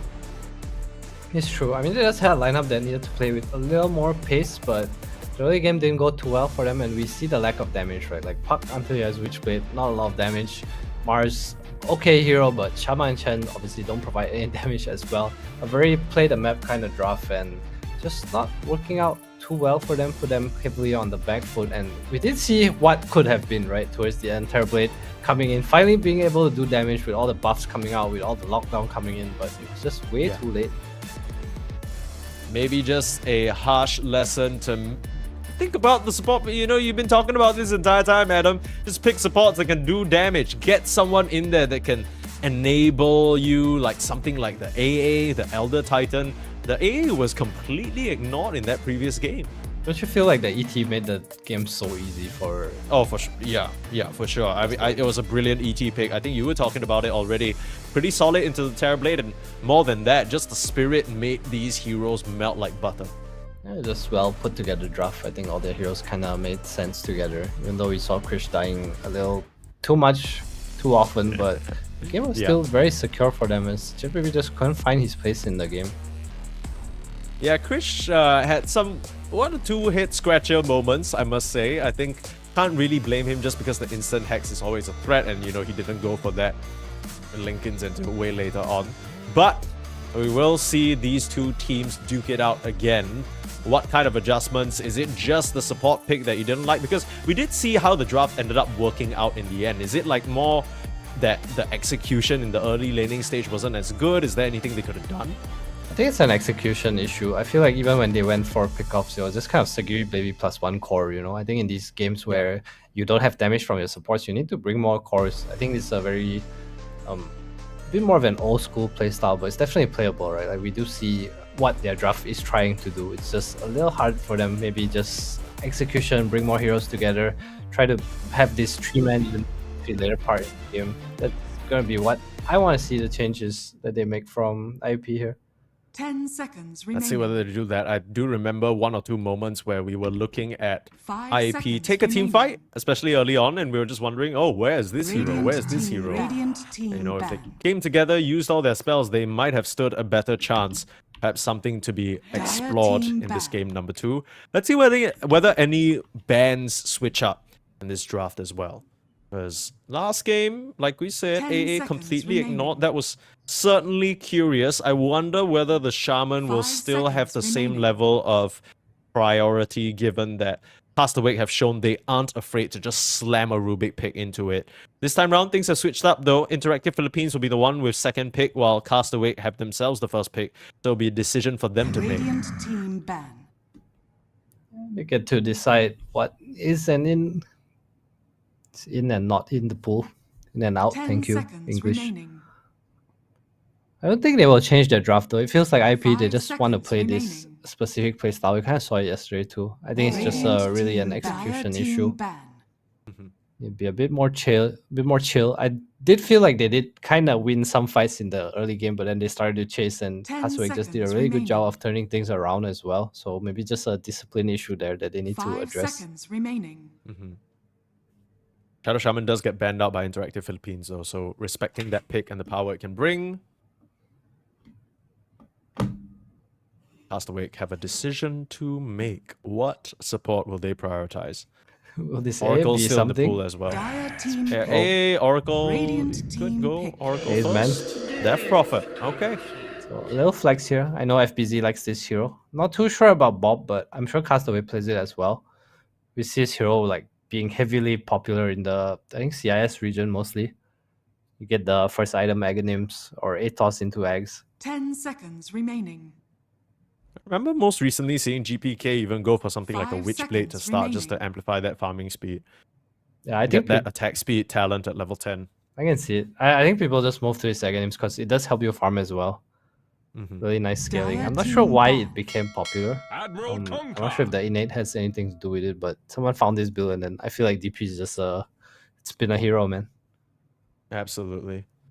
I do think there is something that sets some of these DPs apart though, because I remember watching Niku from Navi Junior. Of course, congratulations to them for 10 being the seconds team to remaining. qualify through Western Europe. But yeah, it feels like being 5 able to seconds utilize remaining. the hero just apart from purely exorcism timings, I think that's been a big Dire difference team maker for me. ban. I know that FBZ likes to play it. I know that Bob probably could play it, but I wonder how they are going to get the most success out of this hero. Because now they're staring down the Kunkka, and we know that that has been one of the top heroes of this entire patch. Of course, it hasn't really looked the shiniest seconds lately, remaining. in particular. Could be off lane, could be safe lane. We 5 saw seconds Interactive remaining. Philippines run it in the mid lane yesterday for Yona to limited success, right? It didn't really go the best for them. I'm not sure about picking it into Death Prophet though. I feel like if anything, DP Radiant has the team ability to ban. follow you. You know, you go off lane, DP is a 5, you go mid, DP is mid, you go safe lane, DP is suddenly post 3. But again, like you said, it's been the flavor of the drafts so far, at least for the teams we've casted. I mean, the way you're saying it makes it sound like DP is good into 10 Kunkka in the lane. seconds Is that remaining. true? Yeah, it is. You have How a so? melee hero with high HP that you 5 can siphon. seconds remaining. So you're able to kick him out of the Radiant lane. He team cannot pick. really trade you. Tidebringer Hera, sure, you just kind of heal up off him anyway. Also, back to your point about DP not being able to fight without exorcism, that's what the Aghanims gives you, right? Like you get small ghosts every time you cast spells. So I think that's just been what's really strong about DP. People are kind of 10 experimenting with it. seconds remaining. See what 5 else Castaway seconds want to pair remaining. with this. So when you have a DP in your team, what kind of draft are you looking to have? Like, what kind of other tools do you want to make sure your DP is set up for success? Okay, in particular, you want stuns. You want a bit of wave clear. I think that has changed. Back then, you want a lot of wave clear because you don't want to fight without Exo, right? So every time you use Exo, you take map, then you'll just kind of Dire delta split and team push pick. out all the waves. But I think in this particular situation, I like something like an Oracle or a SD. Oracle probably more popular, right? Oracle DP is such a strong combination. Still available for them. A preemptive Rubik pick. Interactive Philippines maybe recognizing that this is something that DJ will happily grab, and 10 the seconds just remaining. availability of strong spells now is something the 5 Rubik can seconds definitely remaining. capitalize off. Now you can steal the Crypt Storm, you can even steal the Spirit Siphons. I feel like I've seen some Rubik solo kill Death Prophets because they steal Siphon and it heals them more. Yeah, Rubik with Siphon is definitely kind of OP. It's also a nice way of killing DP, right? He sucks, you suck him back.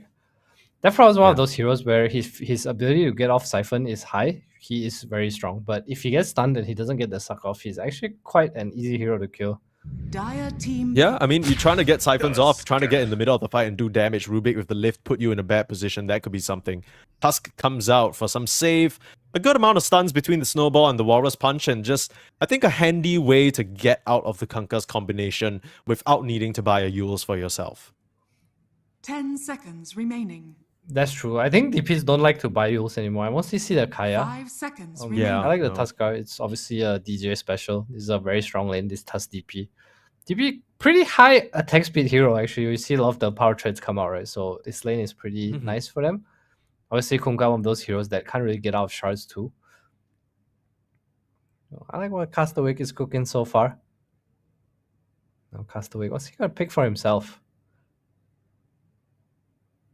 I like some damage here. Something to pair up with the Tuskar. I don't think of what that is though. Adam and support picks every single time we're considering one. He's like, "Hey, you guys, give me a support pick with a side of damage, please. I really like my damage supports. Can you give me damage, please?" Radiant team pick.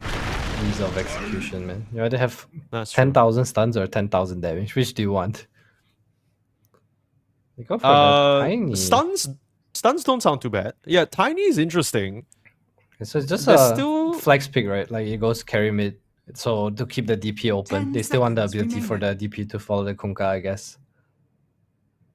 5 seconds remaining. Does that Do make you think it sense could be to a you, position Mike? 4? You go Tusk 5, Tiny 4? I think it's definitely doable, especially for Castaway players, right? But I would prefer if they did not do that. I think they probably are not very keen on doing that either. Do It's you think Tiny's. Tiny's just stronger in the core role if it's available? I think it's more that Tiny 4 is kind of slow. Like your lane is not the best. Like you have nuke, obviously, but then you have this like long period of downtime where before you get dagger, it's really hard to do anything. We'll see what kind of direction they head into. Radiant team pick. Dire. Pedo will go for the Morphling. And Warlock. Okay, Warlock used to be an old school counter to Death Prophet.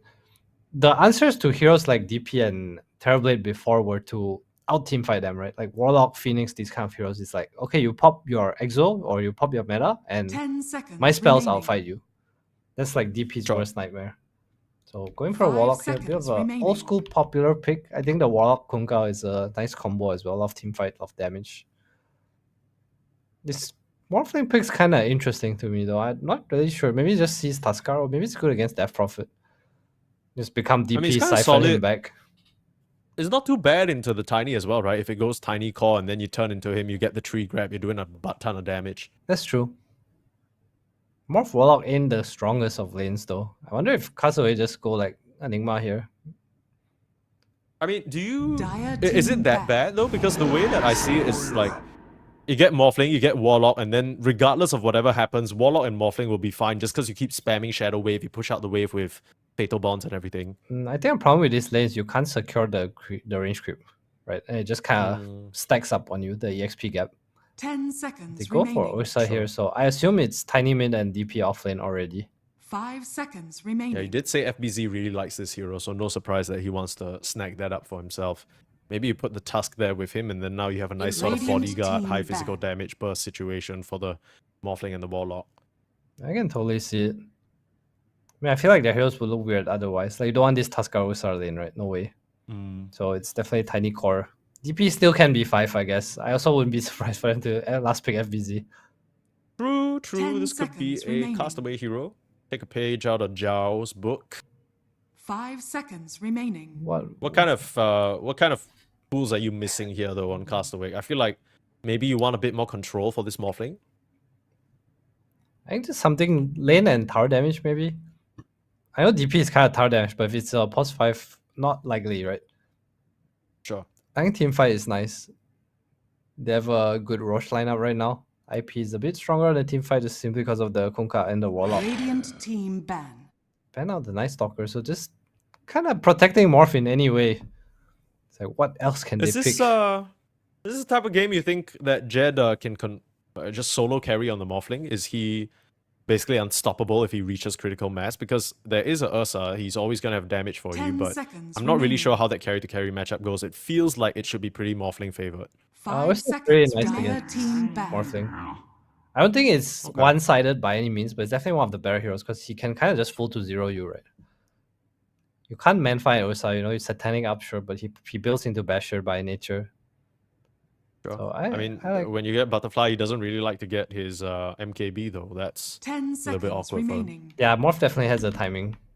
It's not one of those 5 outright seconds Ursa wins remaining. every timing kind of things, but Ursa is really nice against the other 3 heroes. Warlock, Rubik, Kunkka. No way of really killing the Ursa, right? Unless they get a... Yeah, this is a perfect Ursa game. Unless he goes for an Orchid, maybe. Spell's very strong. Eventually, we'll Dire have an team Aegis too. pick. I wasn't too convinced by the Yona Kanka in the mid lane. Hopefully he can change my mind here, at least for Interactive Philippines hopes. Again, this is the last chance for IAP. If you're an IAP fan, if you are trying to get the Laban Pinas chance in, now would be 10 the time. seconds remaining. They need it more than ever. Of course, a couple of Filipinos over on the 5 side. Actually, no, seconds just one remaining. Filipino in Radiant terms of team Bob. pick. You know what I miss, I miss the Lakat Matatak. I miss it too. I miss it too. Although I feel like, out of respect, I don't mention it because it's not my place to say. That's You know fair. what I mean? It's like it was his thing. I'm not Filipino, seconds so I'm not remaining. trying to like bite I off get of it. that. It's just one of the best chat wheels, 5 honestly. seconds It remaining. is in fact perhaps the best chat wheel of all time. Okay, hold up. We I have a think- we have a Grimstroke though. Yeah, what the shit is this? This is a hero pairing to play with Tiny. Yeah, The old school. yeah. You have a. I wonder if he'll go for the dispel. Because I think when you play with Tiny, you kind of want the ink spell facet, right? But I know Fine Art in the lane is so damn strong. But I think I've if seen so anything, many it's- Grimstrokes go find out faster, and then they farm stacks, and then they get insane net worth, and then they are getting items way faster than you expect. Yeah, but playing with Ursa Tiny and Dispel is nice this game, right? Dispel for fair sure. bonds from either DP to any of your heroes, honestly. I like this pick. It's super niche, but it's also super cool to me. I wonder whether this will come and may bite them now in the butt. select They your pick the heroes. Earthshaker as the last pick, so that is going to be your off lane. You definitely take the It Ink Swell seems. facet now. So the Yeah, reason for you take sure. Ink Swell is because if Earthshaker tries to chain stun you, you just pop it, right? And then your Yeah. carry can pop BKB or press Enrage even. It's an Ursa. I don't really like this pick from IAP. Yeah, what do you think it's meant to accomplish here? Because I can understand that they want to sort of have long range-ish follow-up, maybe a way to break up the jump, right? Because you can imagine Krish, Bob, they're just going to be running at you non-stop. You got Castaway throwing an Inkswell on them and stuff like that. But B's going to try and throw a hammer in the works, or at least a some earth into the mix, and maybe Echo Slam, maybe that allows for counter initiation from Rekusu. I mean, either way, it's going to be a lot of damage. Fatal Bonds, Echo Slam, or whatever the hell Earthshaker wants to throw in is going to be pretty significant burst. I'm trying to figure out how IAP take fights here. I guess it's just all about the Fatal Bonds and this combo, right? Play for this Yeah. big jet. I guess again it is their playstyle. They need this big carry. Castaway has Fine Art picked though. Ooh, prioritizing the lane a little more. It's really just one of those facets, right? Similar to a Timber like we saw with the Shredder yesterday. Do you want to play more for the lane or do you want to play more for the mid game? And it looks like he will choose to play for the lane here. We'll see, because sometimes once we get into this screen, we pop into the game, suddenly the facets magically change. Not sure how it happens, but we'll have to wait till we get into the game to be 100% sure. Either way, I do agree with you. I think that the Inkswell facet would have been pretty nice this game, because as much as Fine Art facet can do damage, in terms of, yeah, he's gonna go for it, can do damage in terms of the lane, the Inkswell facet's pretty good for the lane as well, just because you can pick when you want to pop it, right? I mean, again, it's a mid game thing, right? It's maybe feeling like the Earthshaker Rubik lane's a bit too hard for the Ursa. Try and prioritize that a bit more. It's no mid game if your Ursa doesn't get to lane, right? Earthshaker I guess with Rubik. this Fine Art, it'll be a bit easier for him to secure the range creep, because the one thing about Earthshaker off lane is that he's just gonna pop that enchant totem and deny the shit out of you.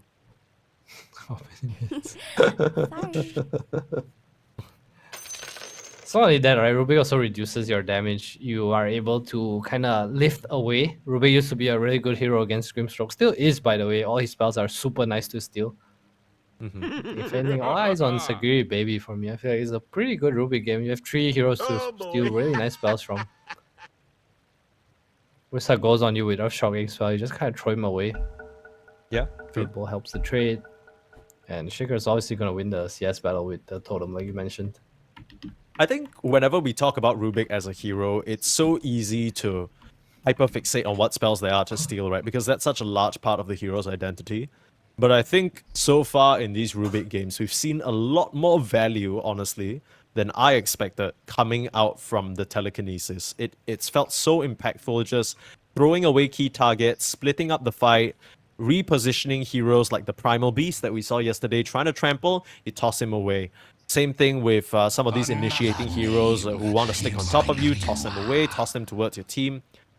Kind of a bit of a repositioning skill that has been forgotten in the time that Rubik has fallen out of the meta, but now he's back, and I think people are learning the hard way that this might just be a force to be reckoned with.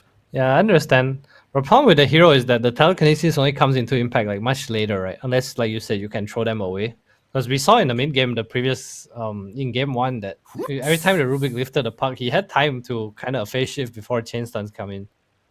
Rubik, pretty level dependent hero, but we do see the potential of this kill. We used to call it a kill stun.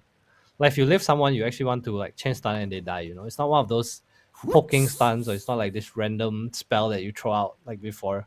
When Yeah, I Rubik guess uses the lift- opposite of that would be like searing chains, right? Like low committal, just kind of soft disable. You don't necessarily need to go on this hero.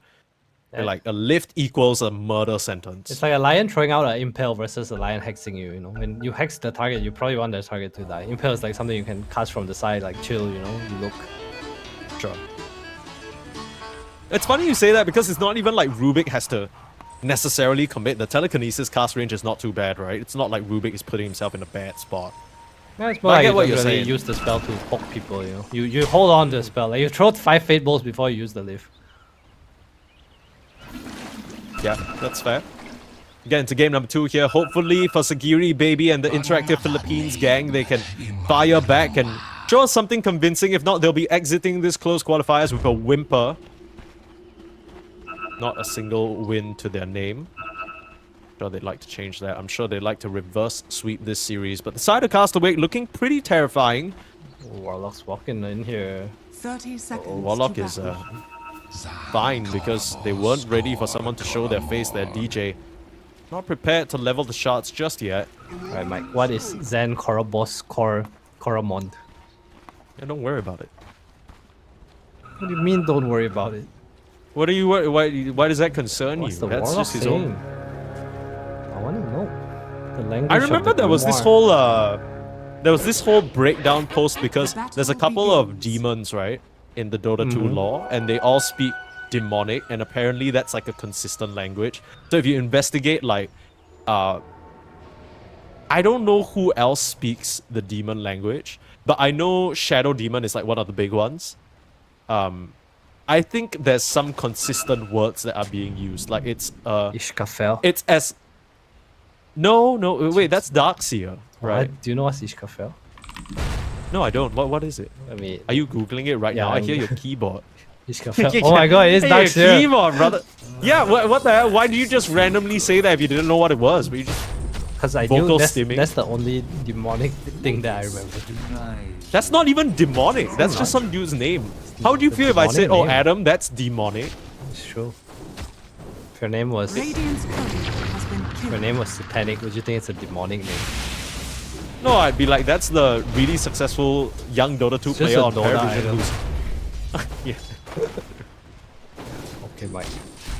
Okay, like Krish also is a subscriber to the I put my actual like real life government name as my IGN. Like Adam, Krish. Who else is That's there? not my idea. Well, people call you that, and that's good enough. I guess people call him Krish too. Krish is his real name, no? Isn't that? Is that not what it is? Like his birth mother named him that, if I'm not Okay, mistaken. in all honesty, I'm not sure. It is Krish Gupta. He just zero creativity. He just was like, what do I name myself? I guess I'll just refer to my passport. Just means your parents named you well, right? It's like, hey, I'm old enough to choose my name, and I choose this name too. Great job, parents. Yeah, that's fair. That's the ultimate mark of respect, I guess. Early laning stage. Enough about government names and all that.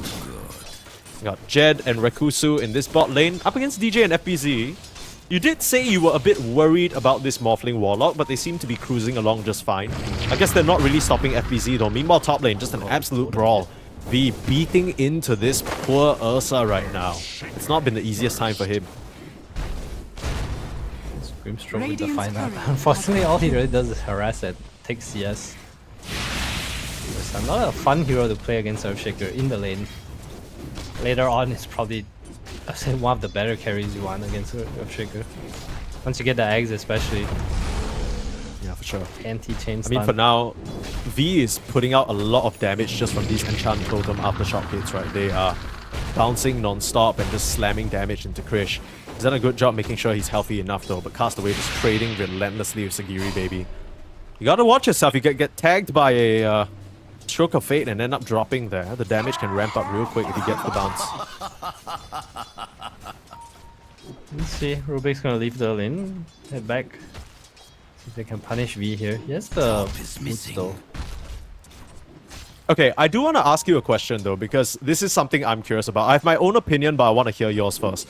What do you think about the Grimstroke innate?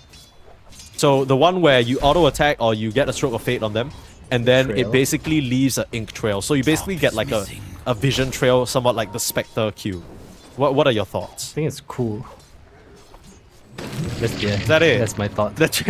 Okay, well, yeah, no, I was gonna say is I think that I've played a little bit of Grimstroke myself, and I feel like people have severely underestimated how much it can give you. Oh, Bob in the mid lane. Bob might be being handled a little bit here. Yona with the chase down. Just need one more Tidebringer. Bam! First blood drawn. God damn! Damn, Bob's actually getting dumpster in this lane. Tiny, not the best hero against Kunkka. Obviously low armor, super low armor.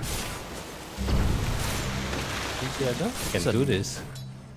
This was the very same move that he made in the first game. Meanwhile, the rotation's gonna leave V high and dry, unfortunately. Yeah, DJ, he made that early rotation in the first game, and it helped Bob get a kill onto Yona's puck. This time round, it's the other way around. Yona able to get the better of his opponent. Very nice early start for the Kunkka here. Again, just Tiny not having armor against this Tidebringer. It's gonna be level 5 now, so pretty hard for Bob. You see the CS differential, especially with the kills given away. I feel like that's a big thing that a lot of these, I want to say more tier 1 players are able to do, like even in these bad matchups, they don't really die. Oh, jeez. That I was stacked a lot of creeps here for Castaway to land a stroke of fate. That was not as much damage as I was expecting though, and Sagiri Baby's gonna chase him that away. was so But disappointing. now, yeah, right. I thought half his HP No, it's was gonna get it's blown because up. he but- didn't throw it at the creep before the hero. Oh, He like hit the hero first, right. because he has to go through the creeps. Dire's That's top fair. tower Oh, is under V? attack. Quite a bit of trouble being chased down. Stroke of fate onto Sagiri Baby. There's the lift. The attack on the high ground might have just given away a ward though. I'm not too sure, because he targeted that from the low ground. But anyway, yeah, last thing I wanted to mention is that before we move away from this point, I think the Grimstroke Innate is dope, just because I feel like the current meta of trading with supports in the side lanes is you kind of use the trees to your advantage. But the Grimstroke Innate basically says the second you start dueling Grimstroke, he's just going to rain auto attacks on you, and no amount of juking is going to help. Kind of catches people off guard sometimes. Speaking of off guard, Yona now, the subject of a gang. 3 members into the mid lane, popping the Admiral's Rum. This guy is tanky as a... Yeah, he I wouldn't really call this a gang. Is he even losing HP? Is the question. I think he gained HP.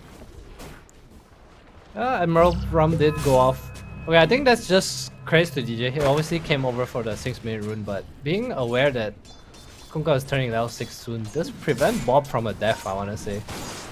So, more of a counterplay than an actual gank. Okay. And they deny the regen rune, so even though Bob doesn't get it, I guess you're not letting the Kunkka accelerate any further. Speaking of accelerate, again, another stroke of fate hitting the hero first. Sagiri Baby though, only level 2, and he's not getting out of this one. Passed away, starting to get slapped around. V with a beautiful fissure, blocking him off. He needs to try and find his way out of here. Slows are there, Snowball to hold him in place. Fatal Bond's not going to connect. Castaway using the juke spot from the Roche Pit, but it's not going to be enough. Krish going to try and jump over the wall to 0 success. We'll pretend we didn't see that one, Krish. Don't worry about it. And Yona will be able to TP out. So already a pretty good start for this Kunkka. Doing real well, better than his counterpart for sure, but in the meantime, top lane, something similar is happening, right? Ursa's Network versus the Earthshaker. Krish off to a really good start, and like we talked about, this is a really good Ursa game. Absolutely. You just need to get past that struggle in the early laning stage. DJ once again poking his head in this triangle. It's not where he belongs. He's gonna get slowed down, and Yona. What a beautiful shot. Come on, DJ. You might want to start working for a construction company if these are the type of things you want to put up. Very nicely done. It's funny you mentioned that since he has Bob the Builder on his team. That's true. That's true. Bob is, he's not piling on rocks now, but he's gonna try. Throw some stones over onto the Shaker. Trap him in a very bad spot. And Sagiri Baby might be Nyx on the chopping block as well if he's not careful. It's a nice 3-man Fatal Bond, so that's something that they need to be wary about.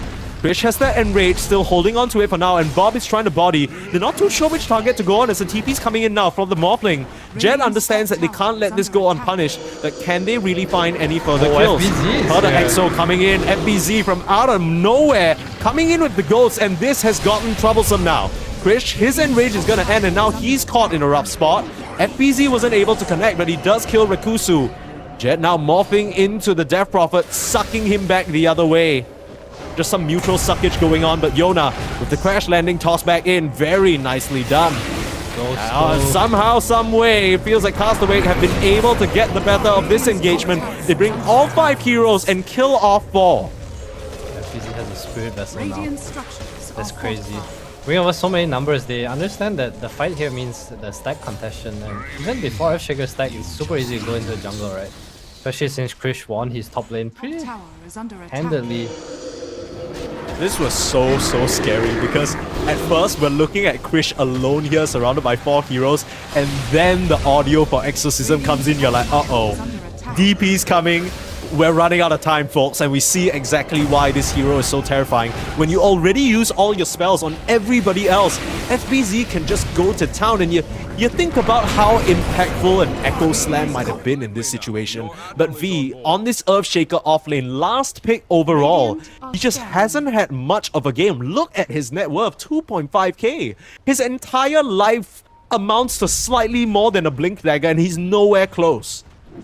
Yeah, this is tough.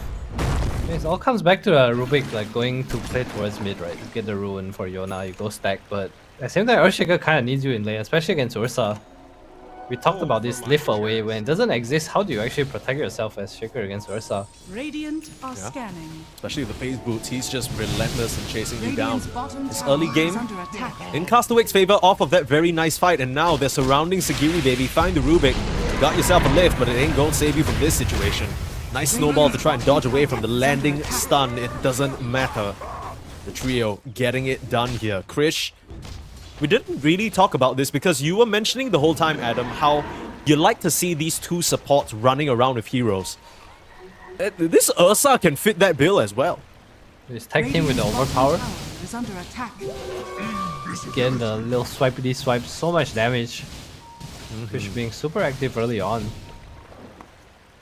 Enabling his Death Prophet to get the tower, and he's probably gonna open up mid as well if they choose to. He has the Exo and the Spirit Vessel if they want to go. Bottom tower has fallen. 7 charges on the Spirit Collector. Ready to let it rip. Shards this time slightly off the mark, but Bob there to meet him. Nowhere for Sagiri, baby, to run. Couldn't even use the snowball he stole. That's Exo and a Catapult in the mid lane. Castaway, they're so aware of this triangle, like they think IP only can stack, right? They have Kunkka, they have Shaker. Every kill they get towards the mid lane, you see them poke their head a little. Yeah, they're like routinely checking it. It's so funny. They're like, anyone there? Okay, no, well, back to taking tier 1 for free, I guess. Yona in this mid lane. Tier 1, it in. looks like. There is a golem though. This is a fight that they were trying to bait out. Ship is gonna come in onto FBZ. He's dropping low now. He needs to get a siphon off. Beautiful snowball save. Is that gonna bail out FBZ? He's still gonna drop to the deck. Yona able to survive thanks to the Admiral's rum. Maybe a bit too much. Radiant's top tower. Castaway, they can't get out of this one. Beautiful block off now. And now, Avalanche stolen. That is a high value steal for Sagiri, baby. And Castaway getting punished. That's just the power of Kunkka. There's no other hero in the game that could have survived there. It's actually none. Absolutely. The Spirit Yeah, not a Vessel single one. DP going on you. It's also a really Dire's nice middle Fatal Bond and tower Rock is coming under out. attack. Called it earlier. Castaway, they need to be a bit more careful. Still big team fight. Echo, Fatal Bonds, both. I think we can really run sure. at. That's what makes this Kunkka Warlock such a great combo. The problem with Warlock is that you never want to be the one starting the fight with a rock, right? It's so Dire's middle awkward. tower is under But if attack. 4 people are running at your Kunkka who can survive, you can get a big Fatal Bonds off like we saw in that fight, and then he turns around, throws out a couple of spells, everyone's gonna melt. That's exactly what happened in that private engagement, and now it's a less than 1k gold lead. All the work that Castaway put into getting an early advantage seeming to be a bit diminished now. Yep, top lane, little bit of a scare you away going on. It's gonna pressure the tower here. I even see Castaway make a move for the 14-minute wisdom at some point. Dire's middle See the tower waves is being under pushed attack. out already. Radiant are scanning. We were also talking about this Earthshaker not really having much to his name. Just with that fight alone, now has a Blink Dagger to play with. That is pretty significant timing, and now IP are going to try and put this to work. Krish, can they get him? This is a really hard kill if he gets off in range. Just need to land that kill stun in the telekinesis and the on the low avalanche. ground. You know where he is. Torrent should be able to get that. No. I lied. Just a little bit of lying. Just a bit of lying. Radiant's middle tower Beautiful is chain under stun. Very attack. nice.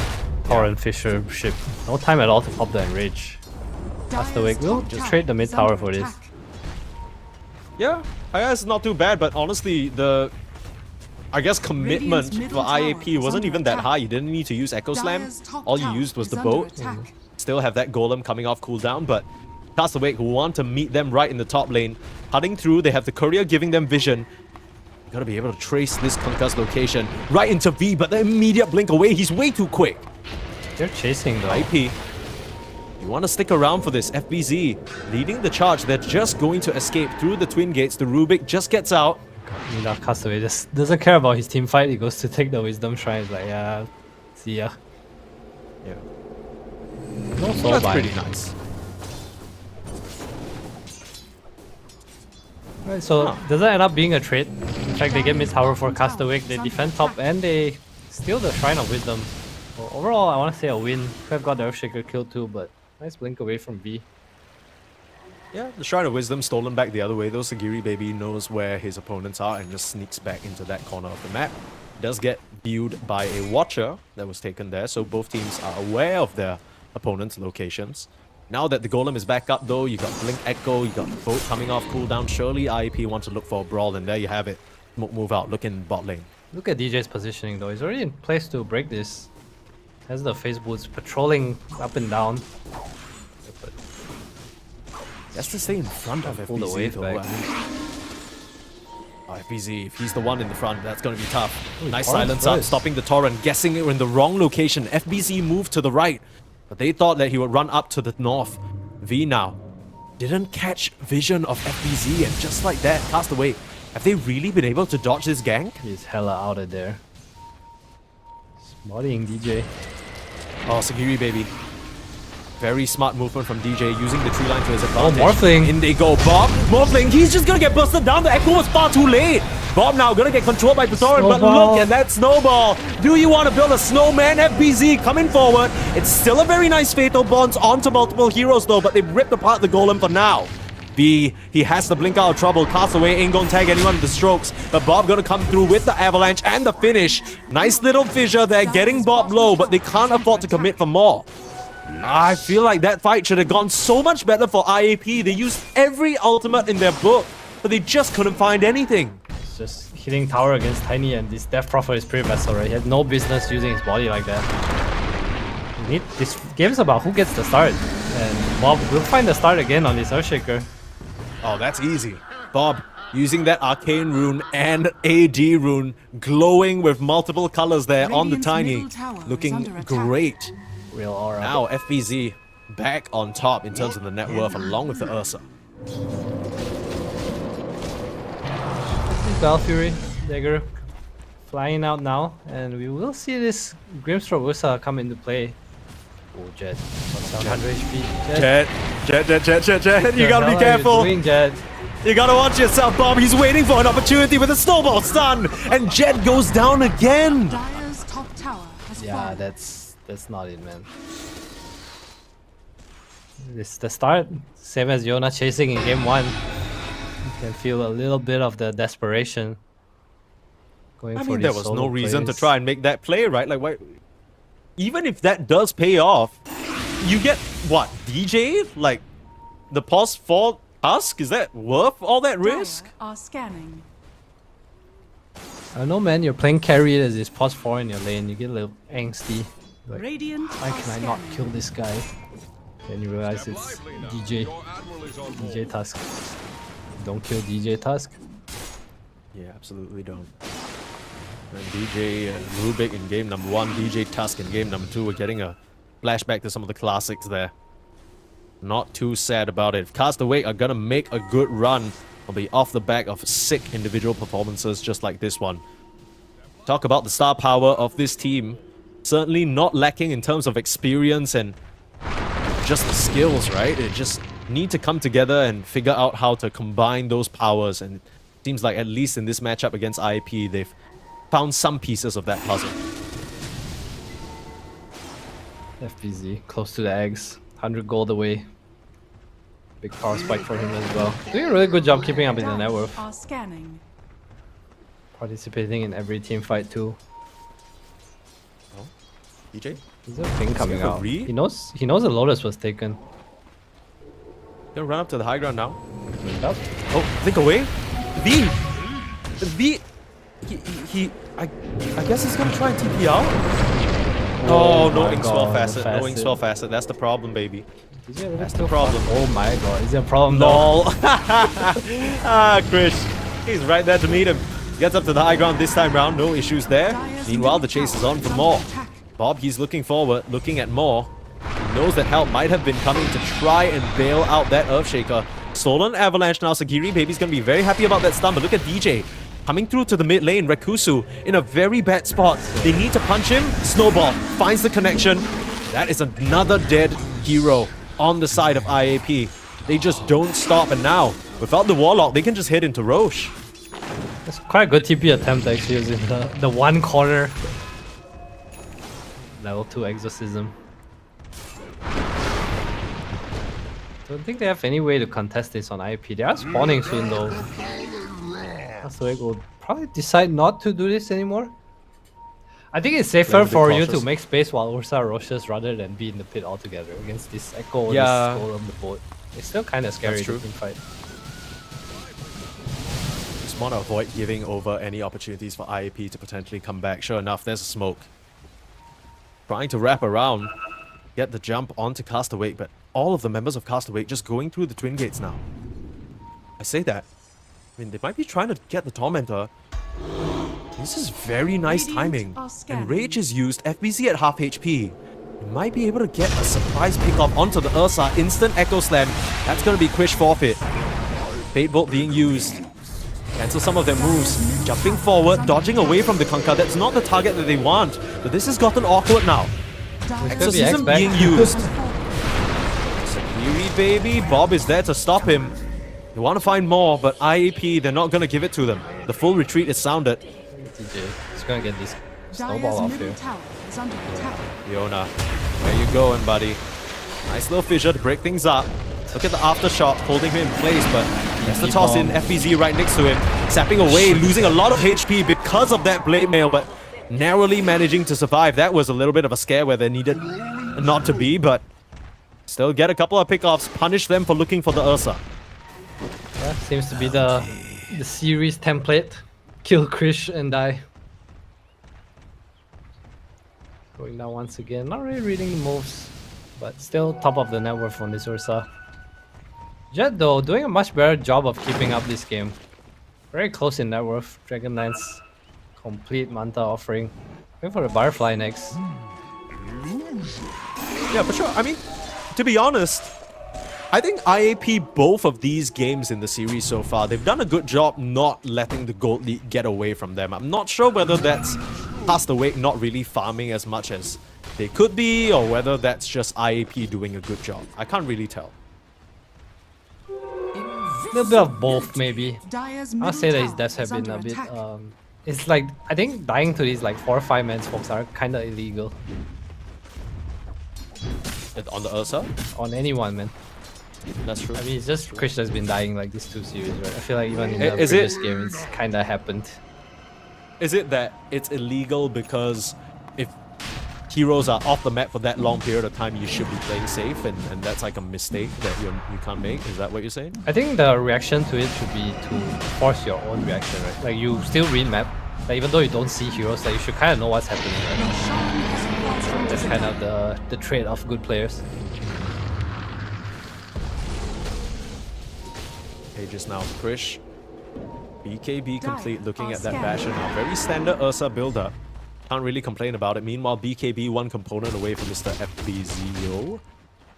BKB being looked at by DJ. I mean, they're about to hit this crazy BKB timing on literally everyone on their team other than Dire's top Castaway. tower is under attack.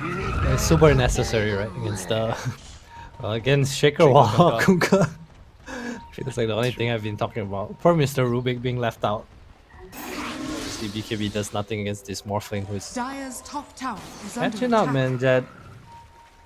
IP 7k behind, but I Radiant's think the bottom game's still tower pretty is playable under for them. attack.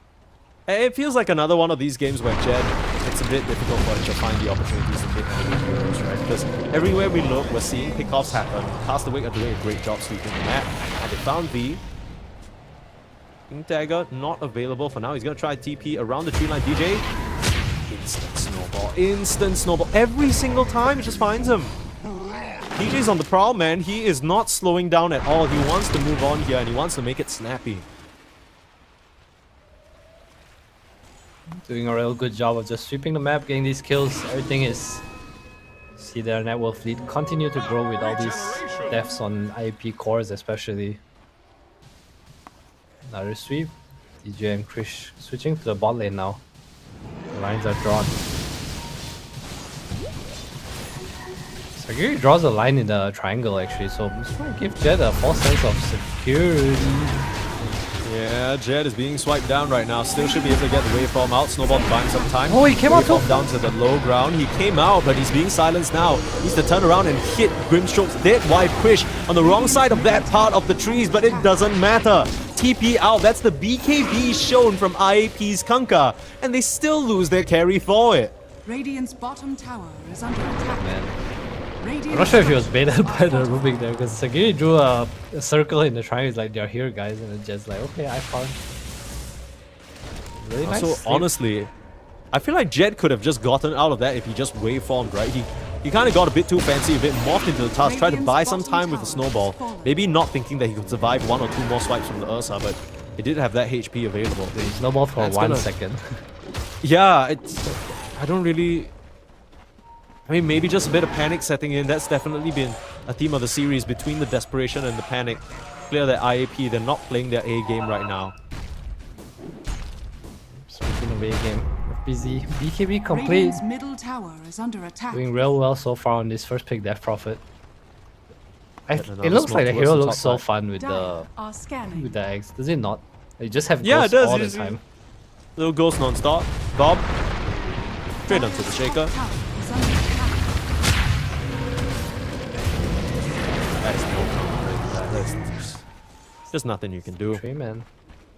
I like to see IP kind of sit behind one of these cores, like whether it's the Morph or the Earthshaker in the silent.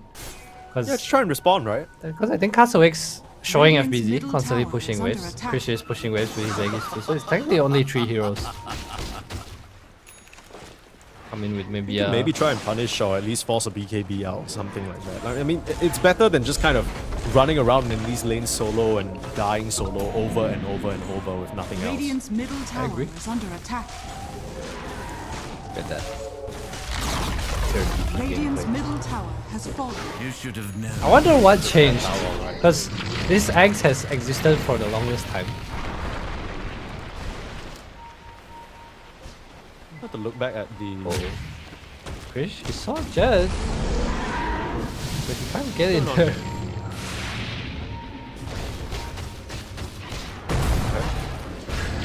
That's a stun. Break things up a little bit. Krish still being chased down. Oh, rather, sorry. The Morphling still being chased down.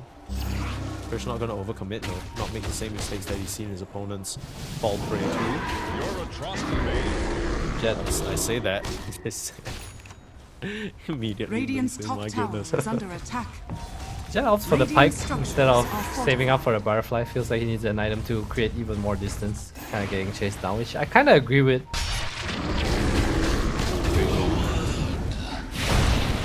Goes for the easier target, thanks to the ward right outside the base.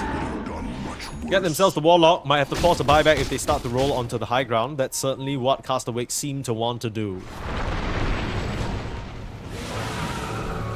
Look that way. Bob Octarine completed again.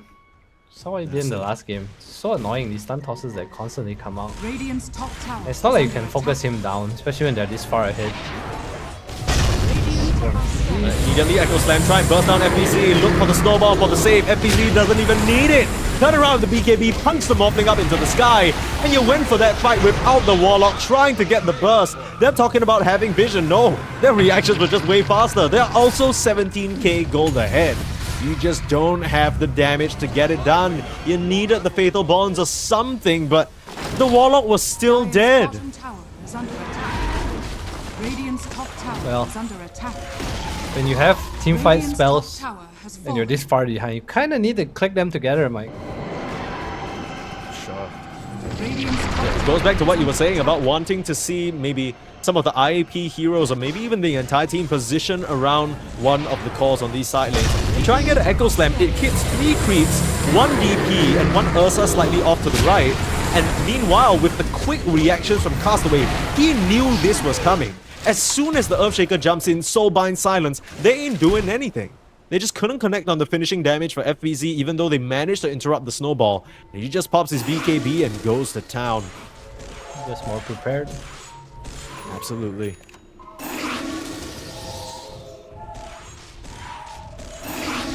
I know it's a bit of a cop-out, but if this is how Castaway win this series, undisputed MVP to DJ, man. This guy is making plays left, right, and center. It's just a You know, coming fast into this player. series, I know you personally have played with DJ quite a lot, especially in the days where he was easily one of the best balls in the world. And I have to hold that thought as Bob trying to make a bit of a solo play here. Ahead of his team now in some trouble. Duels up in the sky to save himself, and now DJ with the BKB going to be able to commit onto Sagiri, baby. They end up losing Bob for it though, but V being slowed down, silenced up now. Gonna try and bail himself out of trouble. In comes FBZ, blink forward. Jet looking for an angle, trying to punish the task, starting to beat away. Nice little rock. Things are starting to feel a bit separate. Where is Krish in this fight? Waiting for the Ursa to There show he up. is. Finally, he's in there with the Abyssal, trying to finish off the Morphling, and they get the final swipes. FBZ is still fine. V is stuck in a very bad spot thanks to the shards. They just can't stop making plays. Now FBZ with the chase down. Blink past the Torrent. Keep the slows coming out with the ghosts. And I mean, Kunkka, I know that you gotta go shit, but these guys, they want to get on board and they'll just eat you right up. Krish, Sunny's in the top lane. are scanning. Sees How did he Rekusu get and here? the jam. Oh, easy, easy. Hey, would you look at that? Would you look at that? Does he know that there's a gem there, or did he? He made a slot for it. Did the courier take it? It did, right? I think the courier must have taken it. Yeah, okay, it's on Sagiri, baby, now. They recovered it. Alright. Salvaged.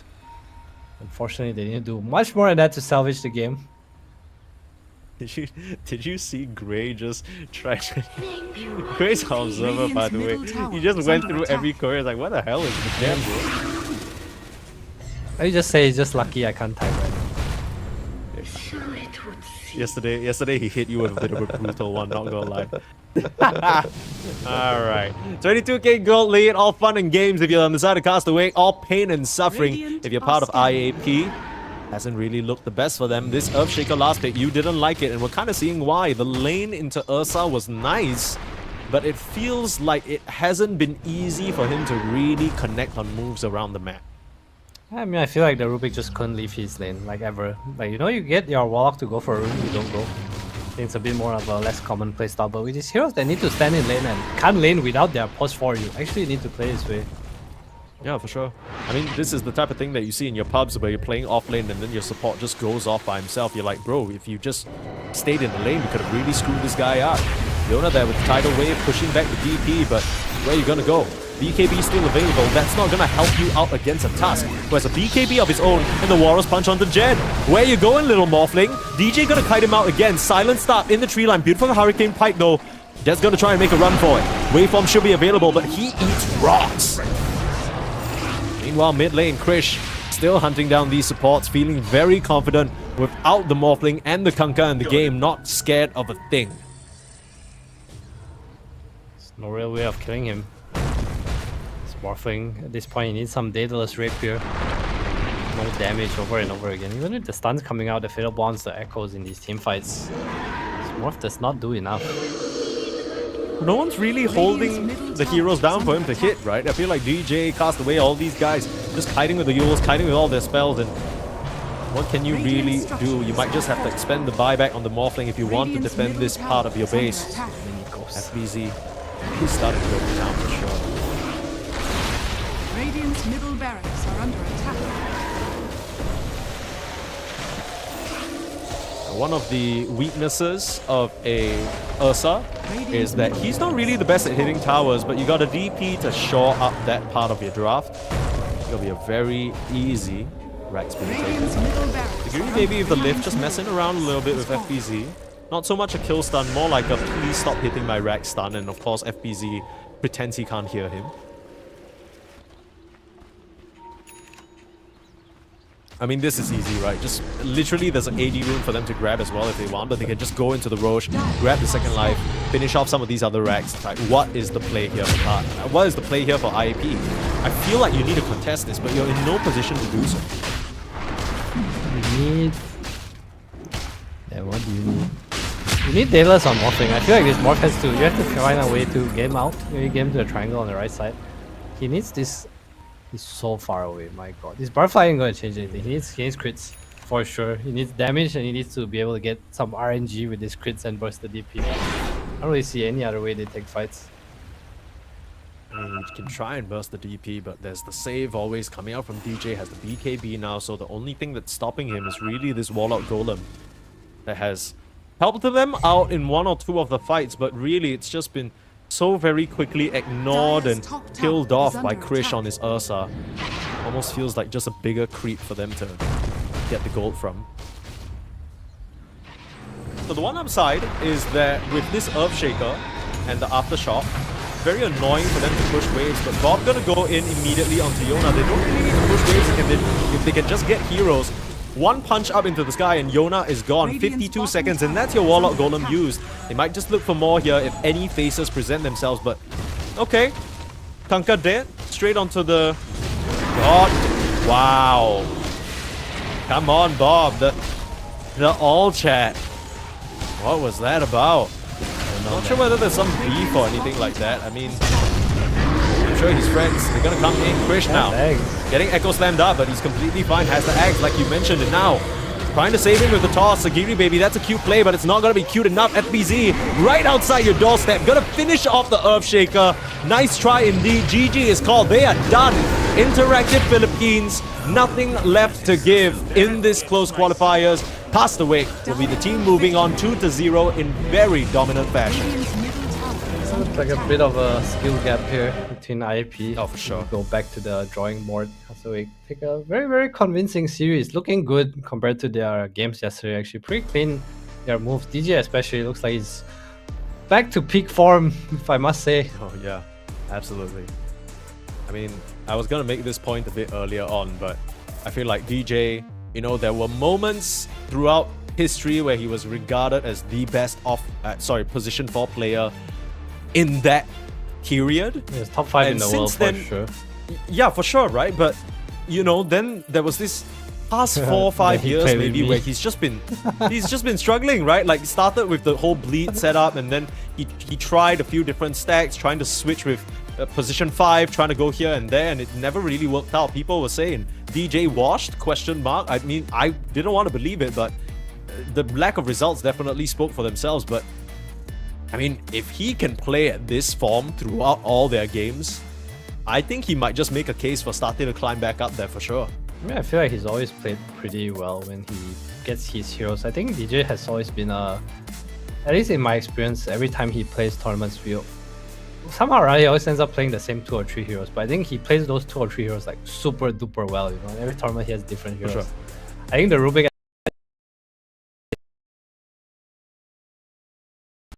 to Earth Spirit, I think at some point is playing the Willow really well too. So I feel like DJ is just, he still has it, you know. It's just that he's not really part of a great team, or maybe just never really had the opportunity. Maybe this time round, paired up with FBZ, they might just be able to make some magic happen and upset some of the favorites here. Let's take a look back at the brackets. Of course, the match on the the A stream has yet to conclude. We don't know who between YG and Kukuis is going to win just yet. That's still going on. But yeah, we'll just go straight to the lower bracket because that's where most of our action is going to happen today. Kukuis 1 game up on Yangon Galacticos. I don't think that's correct. YG is up. I believe YG is the one that's up. So ignore that. It's actually YG who are 1 game up. I know, slightly surprising. I think people were probably expecting Kukuis to be rather dominant there. But yeah, passed away, able to 2-0 their opponent. So they'll be the ones up against Tech Free Gaming. That is certainly not an easy matchup as well. So DJ, he's going to have to keep this form going. That's for sure. Yeah, definitely a bit of an underdog story for them, right? Coming into these qualifiers, even against Tech Free, I think Tech Free is a bit more highly rated as a team. They have some pretty good performances. Losing the Boom yesterday, obviously, but they did manage to take a series off them. Sorry, a game off them. So I know for us, we have a special interest in Tech Free and Boom. Of course, we watched that match yesterday. What do you think Castaway need to do to be able to defeat Tech Free? What do they need to sort of focus on? What's the key here? I think the big thing for me, at least from this series, is the deaths on Krish. I think you can't afford to do that against Tech Free. Jikroy is obviously a very, very good carry. I think the carry matchup is something that matters. Other than that, I feel like Castaway's doing pretty fine. Okay. Well, just keep it rolling. Maybe play a bit safer on Krish. Let's see whether they're able to do that. Of course, we don't have that match for another 1 hour and 15 minutes or so. We'll be back here at 4 p.m. Singapore time. Just for context, right now it's 2 p.m. Singapore time if you're watching from anywhere else in the world. So we'll be taking a bit of a longer break, sorry. But when we're back, it's going to be Tech Free Gaming versus Castaway Esports. That will be a very fun match to watch. Both teams looking pretty solid. And let's see whether they can continue on here in the road to EWC. See you guys then.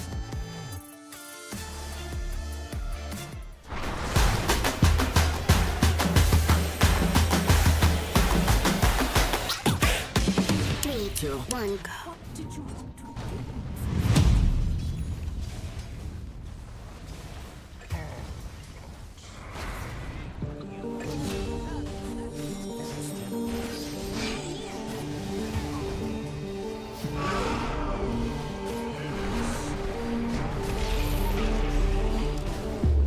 Come into my world if you wanna see some action. Enter my zone, shut down the competition. Stand out from the crowd, yeah, I'm the main attraction. Come into my world if you're ready for some action. Are you ready?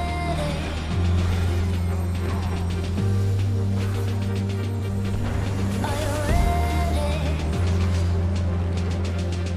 Dire's bottom tower is under radiant scan. I came here to win.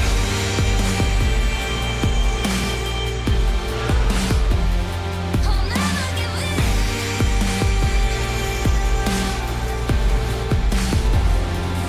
Make my one woman on me.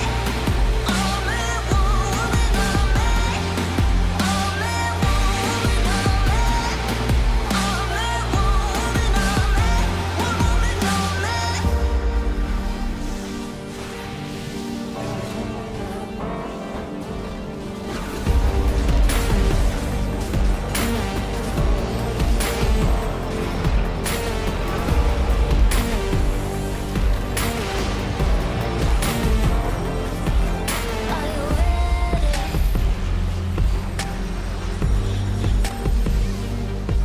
Are you ready? Are you ready?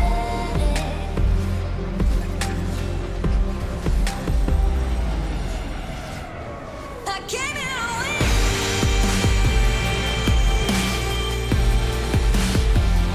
I'll never give in.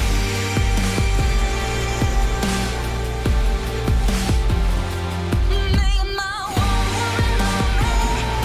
Only one woman on me. Only one woman on me. Only one woman on me. One woman on me. Dire's ancient is under attack.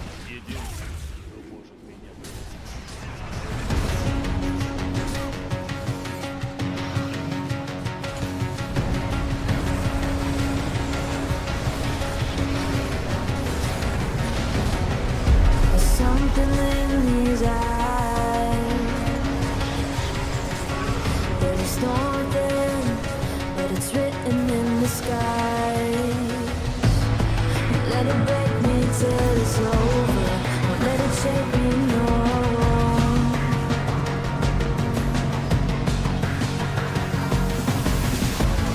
Won't let it make me go under. Won't let it make me go under. So now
So now it's time to fly. So now it's time to fly. Nothing's gonna stop me now. Nothing's gonna stop me now. Nothing's gonna stop me now. Nothing's gonna stop me now. Nothing's gonna stop me now.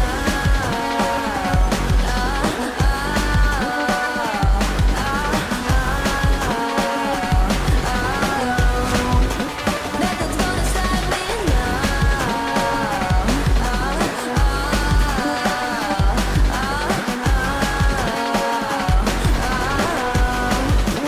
Nothing's gonna stop me now.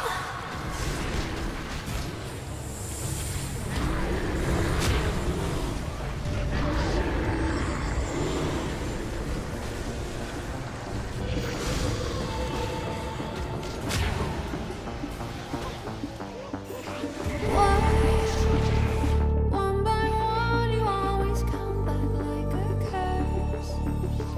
Lurking in the dark, your soul is blind. You lie, time and time again, and I am not your fool. Not this time, 'cause I'm the wiser of us two. I'm the one of light, the antithesis of you.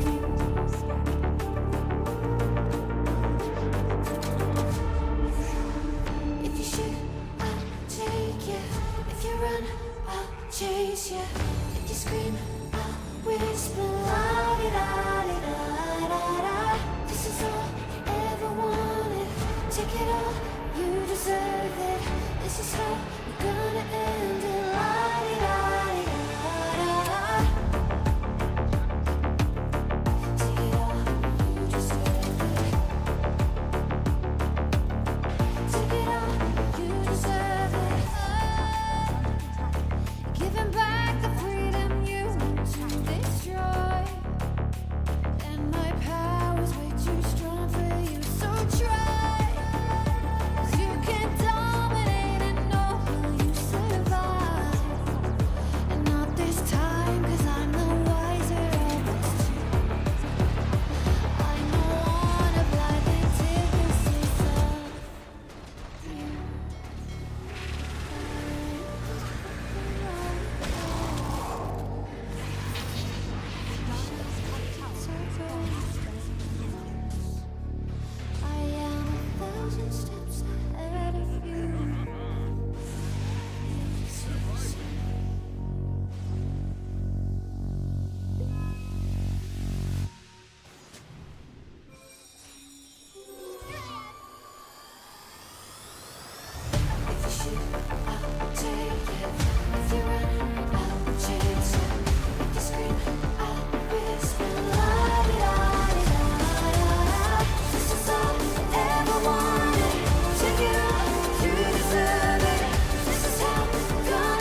Dire's top barracks are under attack. Illusion.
ability. Radiant are scanning.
Radiant's top tower is under attack.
Go.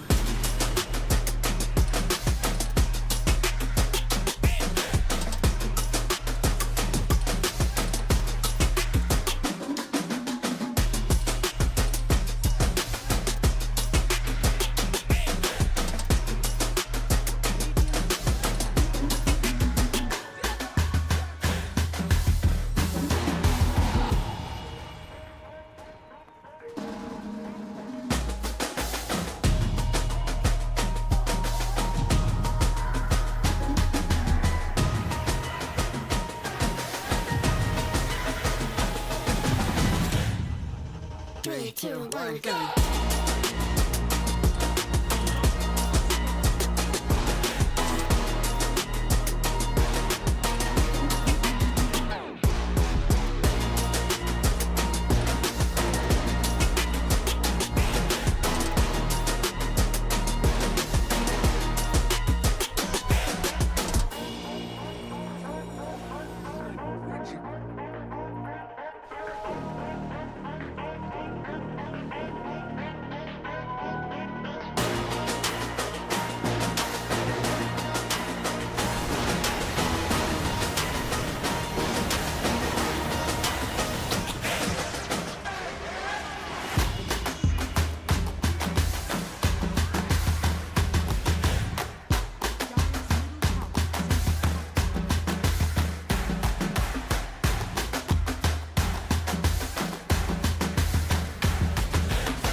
Three, two, one, go.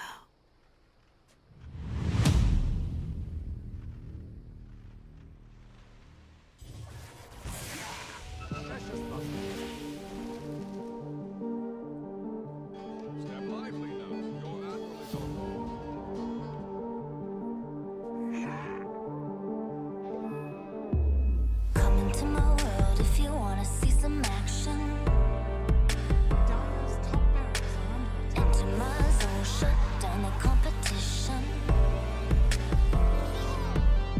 Stand out from the crowd, yeah, I'm the main attraction. Come into my world if you're ready for some action. Are you ready?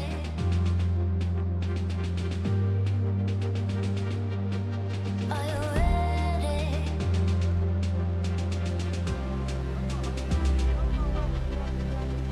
I came here to win.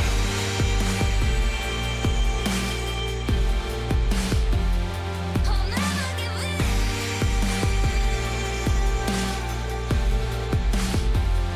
Make my one woman on me. Only one woman on me. Only one woman on me. Only one woman on me. One woman on me.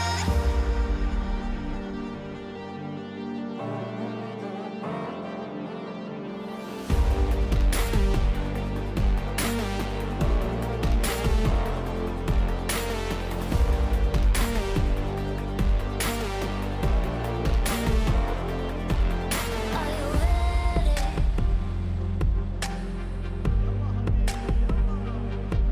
Are you ready?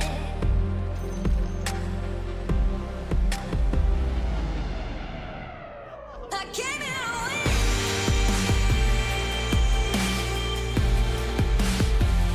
I'll never give in.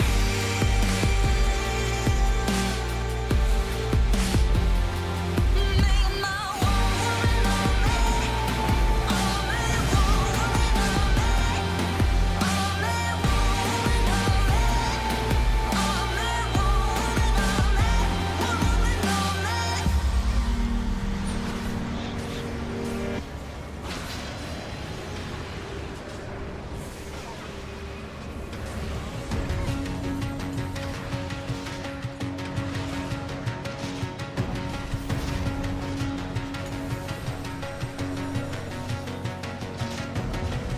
There's something in his eyes. There's something, but it's written in the sky. Let it break me till it's over. Won't let it shake me, no.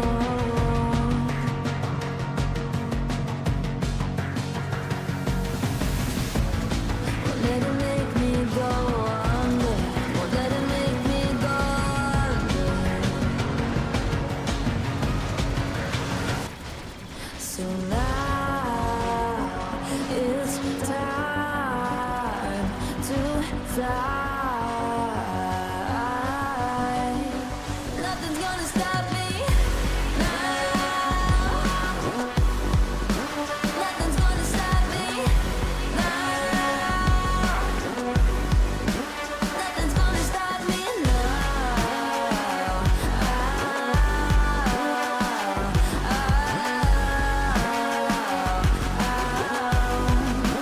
Nothing's gonna stop me. No one will ever get left behind. A million more before I've tried. Let it break me till it's over. Let it shake me, no.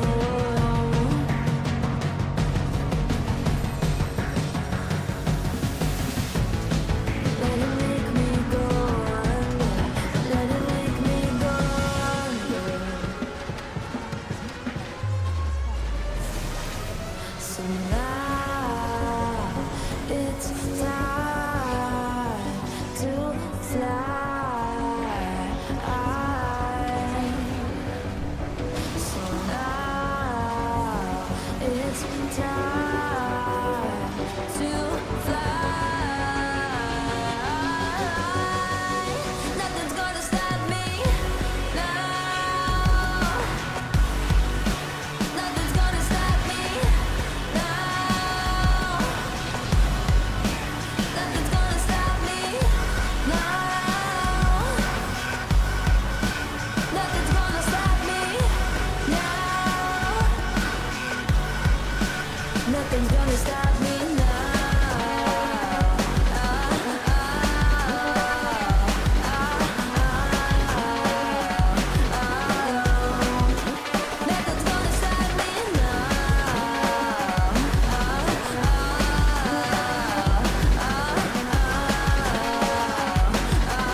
Radiant are scanning.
Dire's bottom tower is under attack. Radiant's courier has been killed.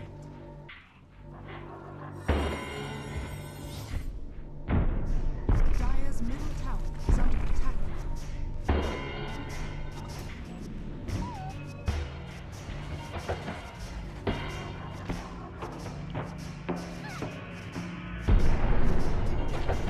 middle tower has fallen. Dire's middle tower is under attack.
2, 1, go.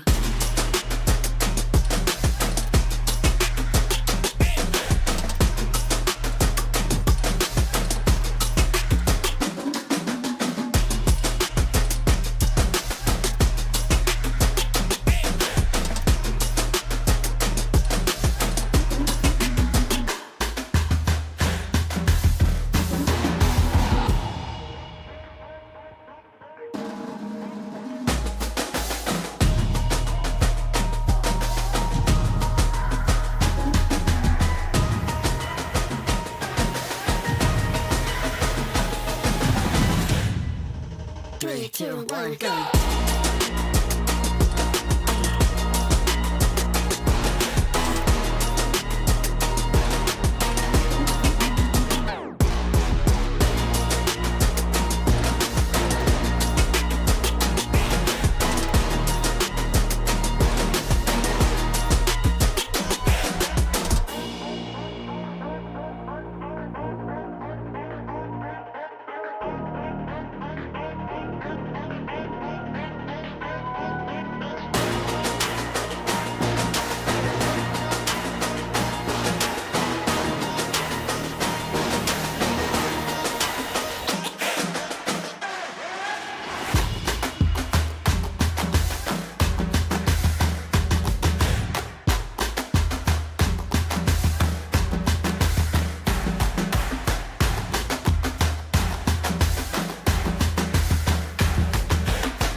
Three, two, 1, go.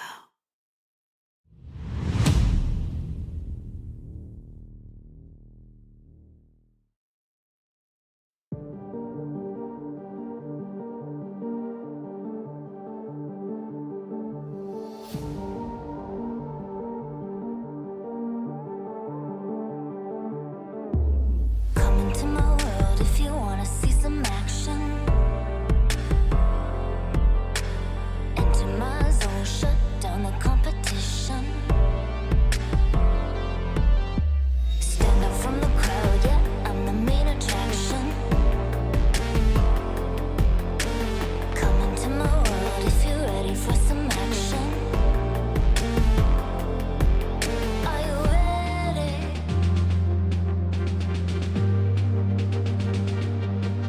Are you ready?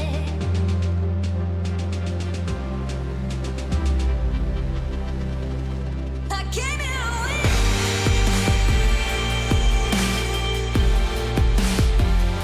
I'll never give in.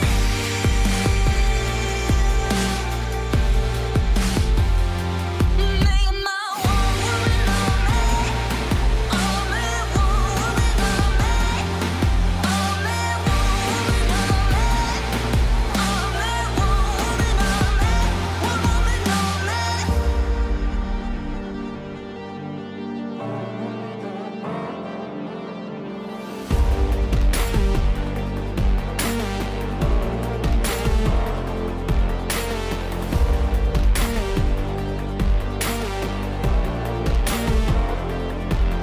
Are you ready?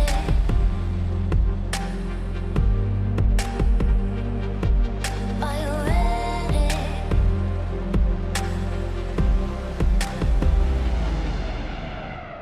I came here to win.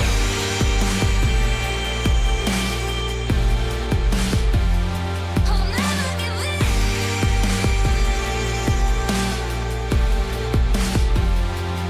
Make my one woman on me. Only one woman on me. Only one woman on me. Only one woman on me. One woman on me.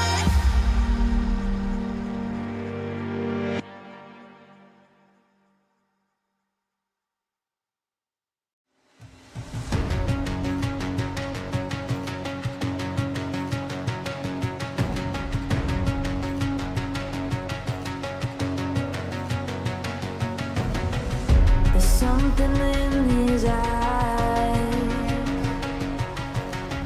There's a storm thing, but it's written in the skies.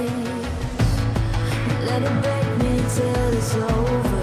Won't let it shake me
chase you. If you scream, I'll whisper. La di da di da da da. This is all you ever wanted. Take it all, you deserve it. This is how we're gonna end it. La di da di da da. Take it all, you deserve it. Take it all, you deserve it. Giving back the freedom you want to destroy. And my power's way too strong for you, so try. 'Cause you can't dominate and nor will you survive. And not this time, 'cause I'm the wiser of us two. I'm the one of life antithesis of you. The fire in my heart will only grow. If you shut the gates, I'll burn them down. I am 1,000 steps ahead of you. You'll see soon.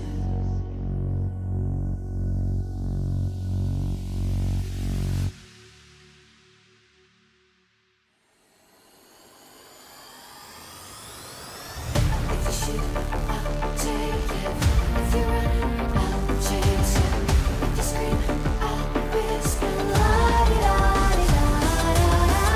This is all you ever wanted. Take it all, you deserve it.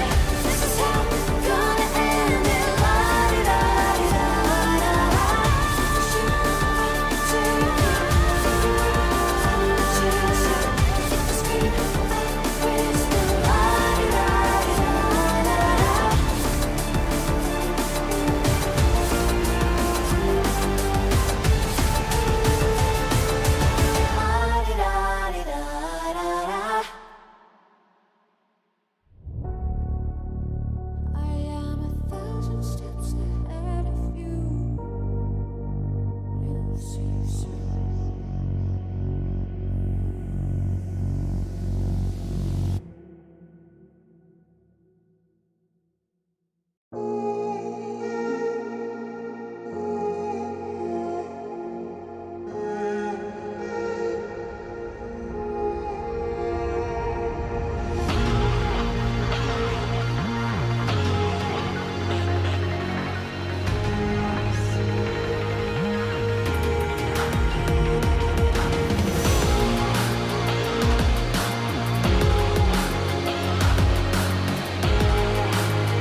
2, 1, go.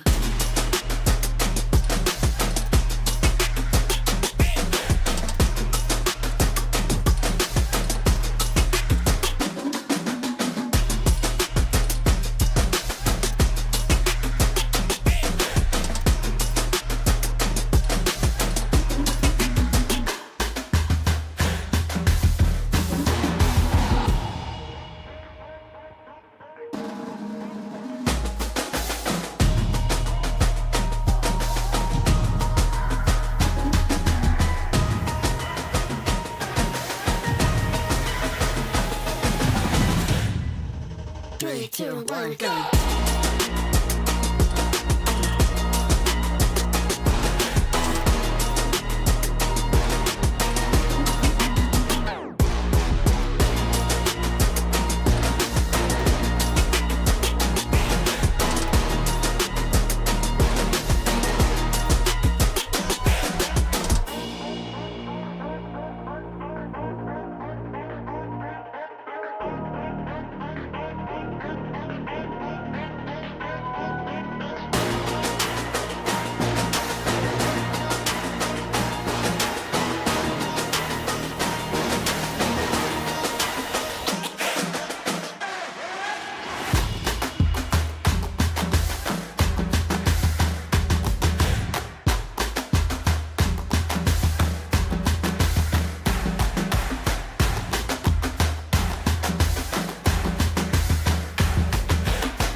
Three, two, one, go.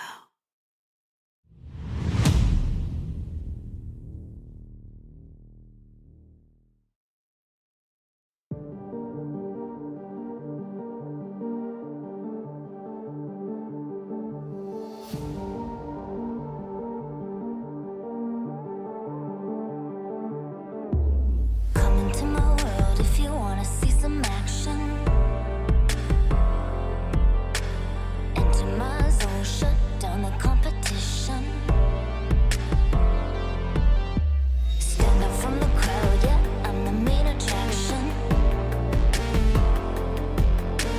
Come into my world if you're ready for some action. Are you ready?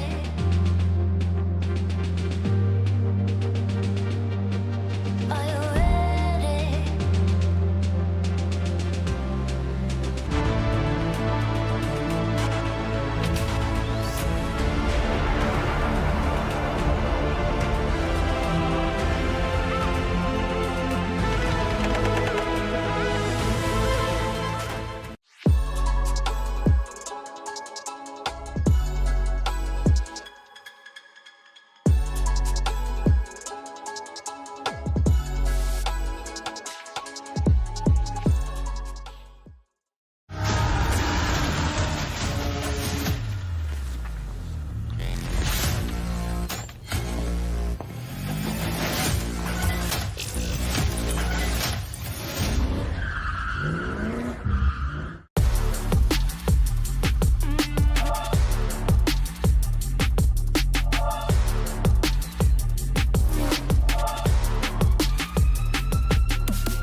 A very warm welcome back to the road to EWC. We are here for the Southeast Asian Close Qualifiers. It's Sneeze and 343 bring you the action. Just now, unfortunately, we had to wave goodbye to some teams already. I think in a very shocking result, YG woke up and decided to play the best goddamn Dota they've seen in their entire season so far, knocking out Cuckoos. But of course, here on this stream, we had to bid goodbye to Interactive Philippines, who ended up dropping 2-0 to Castaway. Good for them, they woke up on the right side of bed. Are they energetic enough to take down Tech Free Gaming though? That's the question we'll be asking ourselves as we head into our next series. But first, a quick look at the brackets. Adam, why don't you walk me through it? It's been quite a bit of Dota so far for us here on this day number 2. Yeah, I mean, we have the games from yesterday, Boom and Execration, sitting comfortably in the semi-finals. We'll play the next series, our last series of the day, actually. You don't want to miss that. Boom, obviously, the favorites going into this, and Execration been on a pretty good run so far, ever since getting their new coach, Leon, in. Boom, though, has not had the cleanest run. 2-1, 2-1. In typical Boom Esports fashion, they cannot, for the love of God, go 2-0. Yeah, hopefully they're looking to change that, at least in that last match, but that's going to be difficult. Of course, for us, we are lower bracket guardians, me and you, Adam. We are responsible for seeing through this entire part of the bracket. Of course, saying goodbye to Cuckoos and Interactive Philippines already. Now we have to say goodbye to 2 additional teams. Of course, by the end of it, our next series, we're going to cover that bracket that's right ahead of what we see here. Ivory versus Yango Galacticos, the winner of that. That's going to be on the A stream. So if you want to watch that match, that's EWC_Platinum. But here on EWC_Platinum_EN2, it's us with Tech Free Gaming and Castaway Esports. Now, Castaway, they look pretty solid, some very nice strategies and decent team play, but you did mention, even amidst the dominance that they showed over Interactive Philippines, there were a few critiques, right? In particular, I think Krish on his position 1, he had pretty free games, all things considered, in some of these instances, but still maybe a bit too many moments where he got randomly caught out. As for Tech Free Gaming, I'm not gonna lie, so far they've been against some pretty solid opponents, right? I think specifically Boom Esports. Them going 2-1 against Boom really was more of them doing very well. I think you were saying you were watching a bit of the series and you thought for moments that they were gonna take the whole thing over Boom. Yeah, but I also don't know how much of it is Boom playing badly versus Tech Free playing well, I feel Boom in peak form is like easy qualifiers, but they've been pretty inconsistent ever since the qualifiers started. Do you think it's one of those situations where they are their own worst enemy, or do you think maybe there's something that Tech Free are doing that are throwing them off guard? I mean, Tech Free is definitely one of the, I would say, top 3 teams in these qualifiers. I think they most likely, at least in my head, will make it to the finals. 5 seconds. Between them and Execration, probably play against Boom. At least that's my guesses on the roadmap. But before they get there, they do have to play against Castaway, who did play pretty well earlier. It was quite convincing. DJ especially, right? The Rubik and Tuskar we were talking about. They looked really, really good. It's like a throwback to Prime DJ, man. Oh, for sure. And I think maybe this is me being a little bit biased and maybe a bit of a boomer. I don't even think I'm at that age yet. But every single time I see one of these players who had previous success, who are still around, get back to those previous heights, it just warms my heart, right? I want to see DJ get back there, especially since you think about it, his tenure has been... He's been active for so long. I don't think he ever necessarily took an extended break. I know there were moments where he wasn't on a tier 1 team, but he's always been kicking, always been giving it his best shot. And now it feels like as of recent, he's been stuck sort of at this close qualifier levels. I haven't seen DJ on the land in a hot minute. It'd be really cool to see him reach those heights again. Although I'm not necessarily sure whether this stack is the one to do it, right? Castaway, of course, the story of them in this particular setup for EWC's close qualifiers is this spot was belonging to the previous Mongols team that was captained by Castaway, right? Comparatively to the members of the previous Mongols team, they basically switched out 3 players. FPZ, DJ, and Krish are all new. It was Castaway, Bob, a few other members who are no longer active now, and Mongols chose to kind of field the new roster through open qualifiers. Unfortunately, it didn't really work out for them. So here we are. This is a bit more of a stack than it is a proper, group of 5 players who have practiced together for a long period of time. Let's see what they can do into the snatched away Death Prophet. Tech Free Gaming going to take that away from FBZ to start us off. Wait. DJ was in Mongols. So Was it's he? 3 of them, right? Entire time? Castaway, Bob, DJ, yeah. Was he I'm not there sure the who whole the time carry on the was. Mongols? He's more of a Amku? recent addition. It was Amku and JG as well, the other two players. Oh, but JG is such a beast, right? We were talking about how he was showing up for that Mongols lineup big time. Yeah, they show up against the series against Kukuis earlier. Mm-hmm. Tech Free, they go for the DP. So this is a flex pick for them, right? Maung Daya plays it. Varish plays it. I always have trouble saying his name. Please educate 10 me, Mike. seconds But remaining. you gotta hit a big curl on the Z. You know, you gotta go Varij. Varish. Yeah. You almost gotta pretend it's a G Okay, or a alright. J. Yeah, Alright. there you go. We got the Varish DP or the Mamang Daya DP. I'm sure There we DB go. plays it as well, or at least he used to. I'm not sure how good it is in the offlane right now because everyone's going for this X build, right? It's the 10 flavor of seconds the month, remaining. we like to call it. Yeah, While but you say Castaway- that, but FBZ kind of 5 shat on seconds them, remaining. shat on like Interactive Philippines with his offlane Radiant DP team earlier today. ban. That's true, but that's okay. Are you Fair gonna enough. say that's the fair FBZ enough. effect? I was gonna say that, but he was DP. He did kind of own. He went Vessel first. It was a pretty Mhm. good Vessel game playing against the Morph, which wasn't having a great game. Castaway, they'll respond with the Beastmaster here. Quite an old school counter DP. 10 DP obviously seconds one of the heroes remaining. that hates playing into summons. Beast, Lycan, these Helm 5 buyers, seconds heroes that remaining. deal high physical damage so you can't run into them. The whole strength of DP is when he's able to siphon and kind of run into you and just tank it up, make yourself look Radiant pretty team unkillable. pick. Well, here's where I need to sort of pose maybe a bit of a noob question. I would think that I'm DP is used to it, actually Mike. not too bad. Damn, relax. Just let me ask my question. DP, in my mind, is a hero that really likes to build armor anyway, 10 right? A lot of the seconds times we see her remaining. maybe even go for the phase boots, and then these days there are a lot of nice items that 5 give her armor, seconds like remaining. Witchblade if she wants to go for something like a Veil. Are you really that bad into Dire Zoo? I just team imagine that, you use a couple of Crypt Swarms, clear all those summons. Is it that big of a deal? Okay, I think back then when you're able to go like Veil first item into like some early Shivas, those kind of item builds, it wasn't as bad. There was a Okay. point in time where DP went like Yos BKB, right? That was when he was bad against Zoo. Then Shivas is like your only 10 item that you can seconds buy. And even remaining. then, Shivas is not enough to kind of protect you. I think Okay. the whole 5 point of it is seconds like right now remaining. you want X. If your DP is going the items you mentioned, Phase, Veil, I don't think you're really playing the hero to its highest potential. It's more of the style you want to play. Sure. Okay. It's like if Beast Eggs is OP, then you are forced to buy Helm. Are you really getting the best out of your Beastmaster? Yeah, I get you. That makes more sense. Okay, well, we'll see. We'll see what exactly FBZ chooses to go for, because in the earlier match, Castaway did also bring out this Beastmaster in one of the games, but it was met immediately by position 5 Chen. So kind of forced FBZ to go for this, I don't want to say old school, but I guess just initially Dire team popular Beastmaster Axe build that has fallen out of favor a little bit because of the nerfs. Tech Free came in, bringing out the Slark. This is something that we've seen them play quite a bit on Dalol, especially. Pause for Slark feels like it's one of those heroes that is very hit or miss, right? You could either get off to a very nice start, 10 or seconds you just end up remaining. looking like a little bit of a creep. In my opinion, that looks 5 like the top 3 seconds start in remaining. SEA. Top 3 Top Slark! 3. It's Jocam Teams and then Dalo. I actually think his Slark is really, really good. Wow, So I that's think- high praise. How do you rank a good Slark? Like, what makes him such a great Slark?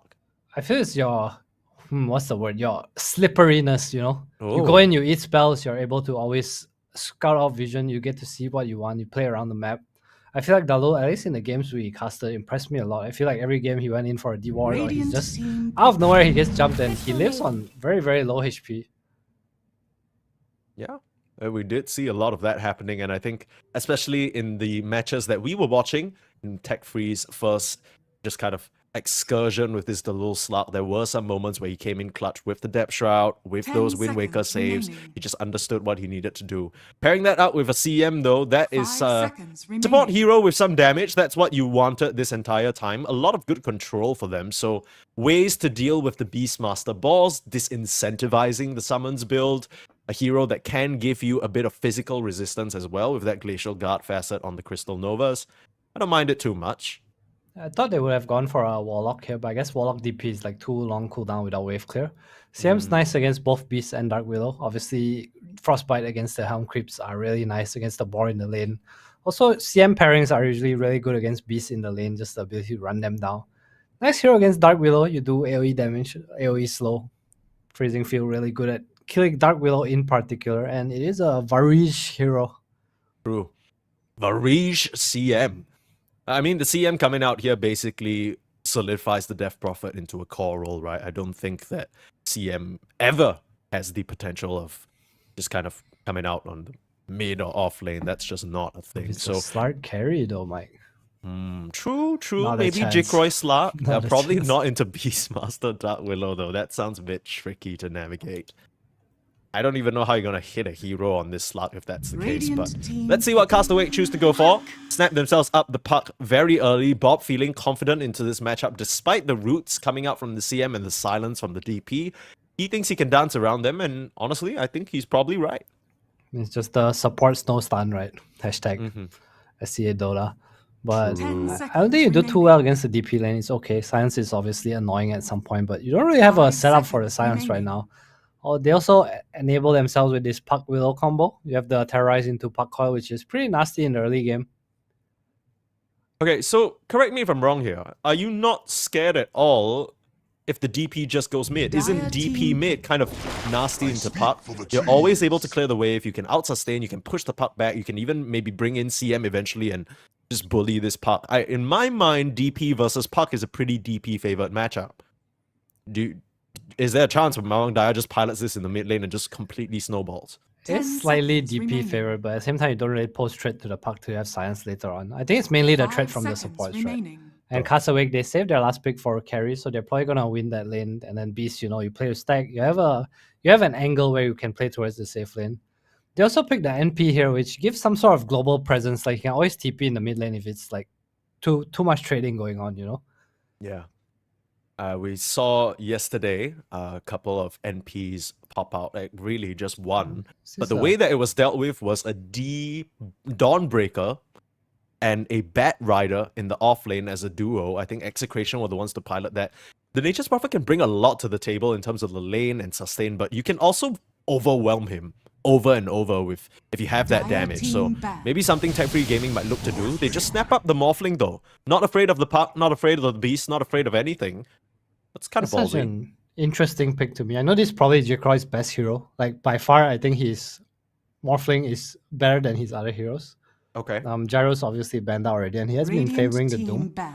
I was curious to see. I feel like they had so many picks. Like, I think Dawnbreaker looks pretty nice here. I also think they could have just gone for like some Mamang Daya sniper to play against this puck in the mid lane.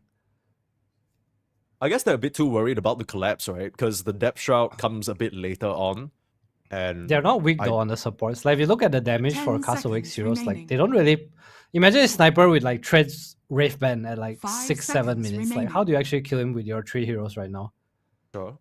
I mean, I just am Radiant a bit team worried banned. because right now it feels like Castawake, they have a better shot at maybe connecting to the mid lane, right? I'm just envisioning, the Dark Willow doesn't really need to be super close by to toss a low effort Brambles and then the Nature's Prophet TPs in. It's gonna be a while. As much as he has Power Treads, Wraith Band, he doesn't really have a Force Staff or Hurricane 10 Pike until later on. seconds It's gonna be hard remaining. for him to get out of those situations. And I feel like Death Prophet, Morphling, not 5 really the type of seconds calls that are gonna, remaining. TP in and save you. I get you, man. I get you.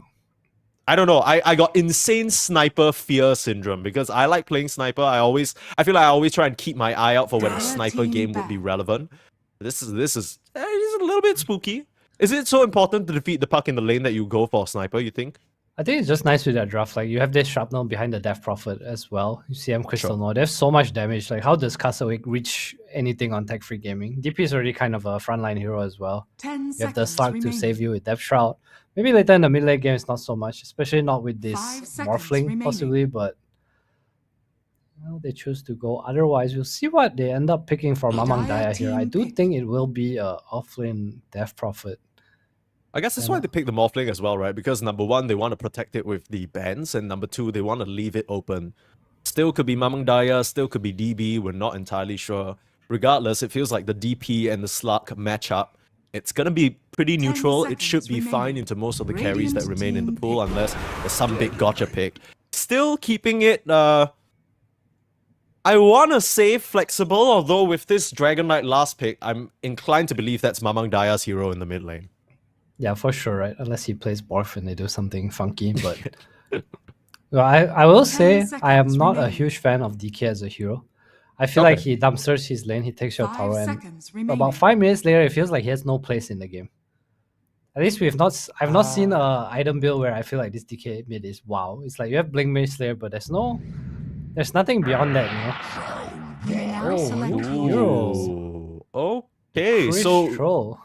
these guys are talking about, we want to crush this lane versus Death Prophet, right? We want to bully this slug. We're not going to let him get away getting EXP and free levels. The mischance on Morphling, Dragon Knight, it's going to be huge. And they have some tools at kiting Krish, right? Like they have the CM Frostbite, but how many people can you Frostbite in the fight really as Virage?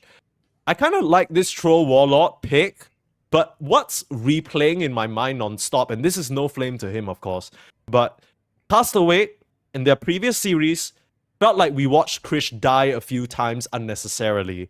If he can't avoid those deaths, it might be a very easy snowball attempt from Tech Free Gaming. But on the flip side, if he can play safe, if he can wait and get to his power spikes and, play the fights in a smart way, this Troll Warlock could really take over the game. My eyes are on the puck this game. I feel like if Bob gets to a point when he has like 3-4 items, I actually feel he's pretty unkillable. DK stun obviously annoying, but this is a good Lincoln's game. I think the reason they picked the Troll is just to have a strong safe lane. You have the carry-to-carry matchup objective taker. You have a hero to buff with the NP, but I don't think it's, at least based on the heroes, I don't feel like it's a great Troll game. Why I say that is because I feel like Troll is strong when he's able to stick onto you. I think he's more of an anti-carry than like Morphling TB kind of carry, It's more like he counters your carry. Prepare I don't know for how much battle. that interaction, how well that interaction goes with Morphling, because Morphling buys Manta, he can buy Pike, he has waveform, it's not easy to stick onto him. You also have the Death Shroud from Slark, you have a lot of Kite from Crystal Maiden. Let's see how it all pans out here. I have seen situations before where trolls just go to town on Morphlings, keep them rooted up forever, even after the Manta pop that ultimate, and I don't know what kind of saves you want to buy on Tech Free. I guess the Depth Shroud still is pretty annoying for the Troll Warlock, but just something that Castaway will have to accept. Here on the road to EWC in the Southeast Asia closed qualifiers, only one of these teams can remain, and only one of them will survive to face up against Ivory or Yangon Galacticos. At the end of today, we're only going to have 3 teams remaining. You're already talking about it. Tech Free Gaming feel like one of the dark horses that could pull off a couple of upsets. Can they ruin the day here of the Castaway lineup? We'll have to see. That was so nice by Jikroy. He's just chilling in the trees, trying to break the smoke in a safe spot, and Dalu's just scouting the other side, so kind of aware that Castaway is going to go for his level 1 smoke here. He will just try to trade runes. The battle begins. I'm not sure how they got this vision, but Tech Free somehow have found the space to plant a ward right inside the triangle. Straight off the bat, right? So any sort of stacking that is prepared by FBZ for his Beastmaster, they are going to be aware of it, and we might have to keep our eyes out on Tech Free because they might look to connect into that triangle and punish them early on side of Castaway. Can your heroes really do anything to take the stack though? Look at all their heroes. Freezing feels like the only thing I see. No, Mamang Daya can breathe fire a total of like 12 times or something. Come on, don't You can have it, Mama. I'll stack for you. don't underestimate him. We'll see. I do think this is an okay Mage Slayer game, although I wouldn't be surprised if he just went a bit greedier for himself and went the Maelstrom. I hope he does. I actually like playing Orchid Has in been this game. killed. Yeah, I was thinking about Orchid as well. Although that just makes the, I guess, the Lincoln's timing on Bob even better. Wait, but it's also, it works the other way too, right? Because you get to Orchid him and then stun. Like they don't have a cancel. Holy shit. Roll, DB, just being run down. What the hell is Slap pulling a wave, getting caught out? I guess this is why they picked the Troll. You get Castaway and Krish down to very, very low HP, so props to DB, but still, Death Prophet going down here is not a good sign. Good sign indeed. Good start for him. Troll. Just curious what build he's going to go for. Has the Battle Fury queued up, so there's nothing too special we're going to see. We do see the Mjolnir sometimes.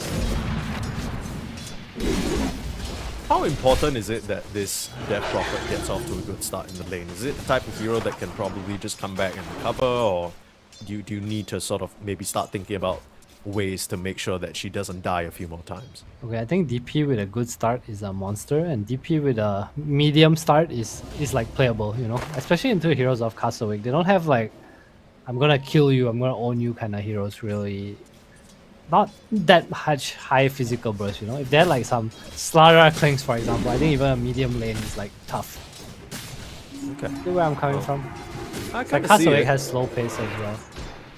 Ooh, big chunk there from DJ. I mean, I wouldn't be surprised if DJ made some early twin gates rotations or maybe even TPs to the bot lane to further punish. Because it kind of feels like, unless Jikroy really steps out of line, or Varish steps out of line, this lane, there's not much to be done. Right? They're just gonna both trade farm. Jikroy should always be able to manage his resources relatively well. You understand that, right? Oh, harass being poured in. Pushing the wave, secure the Lotus.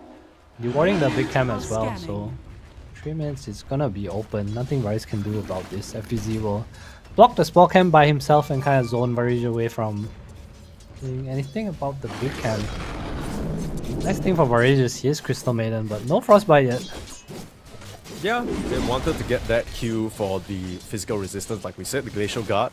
I've seen it so many times where it just turns trades around just because you're not really respecting the shield. I think these facets that give you some sort of barrier, I think they always catch people off guard in the laning trades. Like that Stonehall plate from the Legion, you know, you think about the Void Spirit with the Sanctuary, same thing with the whole reason why double jump shield crash is so powerful, right? Anything that makes damage hard to count is kind of broken. Like Shield Rune, even DP getting off siphons, you know, sometimes the Oracle heal. These heroes are so popular for a reason. They're trying to commit a waveform in to deal with the ball. Jikroy will find it, but here's the TP in from Castaway, ready to punish. They overwhelm the safe lane of Tech Free Gaming and get the kill on Varij. Just a Crystal Maiden though. I wonder if that's worth. Is it worth? I mean, does he have I the don't think Ornn on NP yet? No, he doesn't. But also, why would you, like, what else would you be doing? I mean, you're getting a kill in the top lane, right? That's not too bad. Mamang Daya though. Is he being soloed in the mid lane by Bob? He's dropping absurdly low and being pushed away from the tower. Delul's gonna TP in to try and punish. And so John away, get the leash out. He can't jump. He can't jump. He's gonna get slowed to a crawl. Bob! Oh, Bob! That wasn't supposed to be the way that played out. It looked like the puck was gonna get the advantage in a matchup skewed against him. But instead, it's Delul who gets himself a nice Essence Shift stack, and Mamang Daya sitting pretty in the mid lane. Nice rotation from Dalul. DB also still able to just farm down here, pretty even in the CS.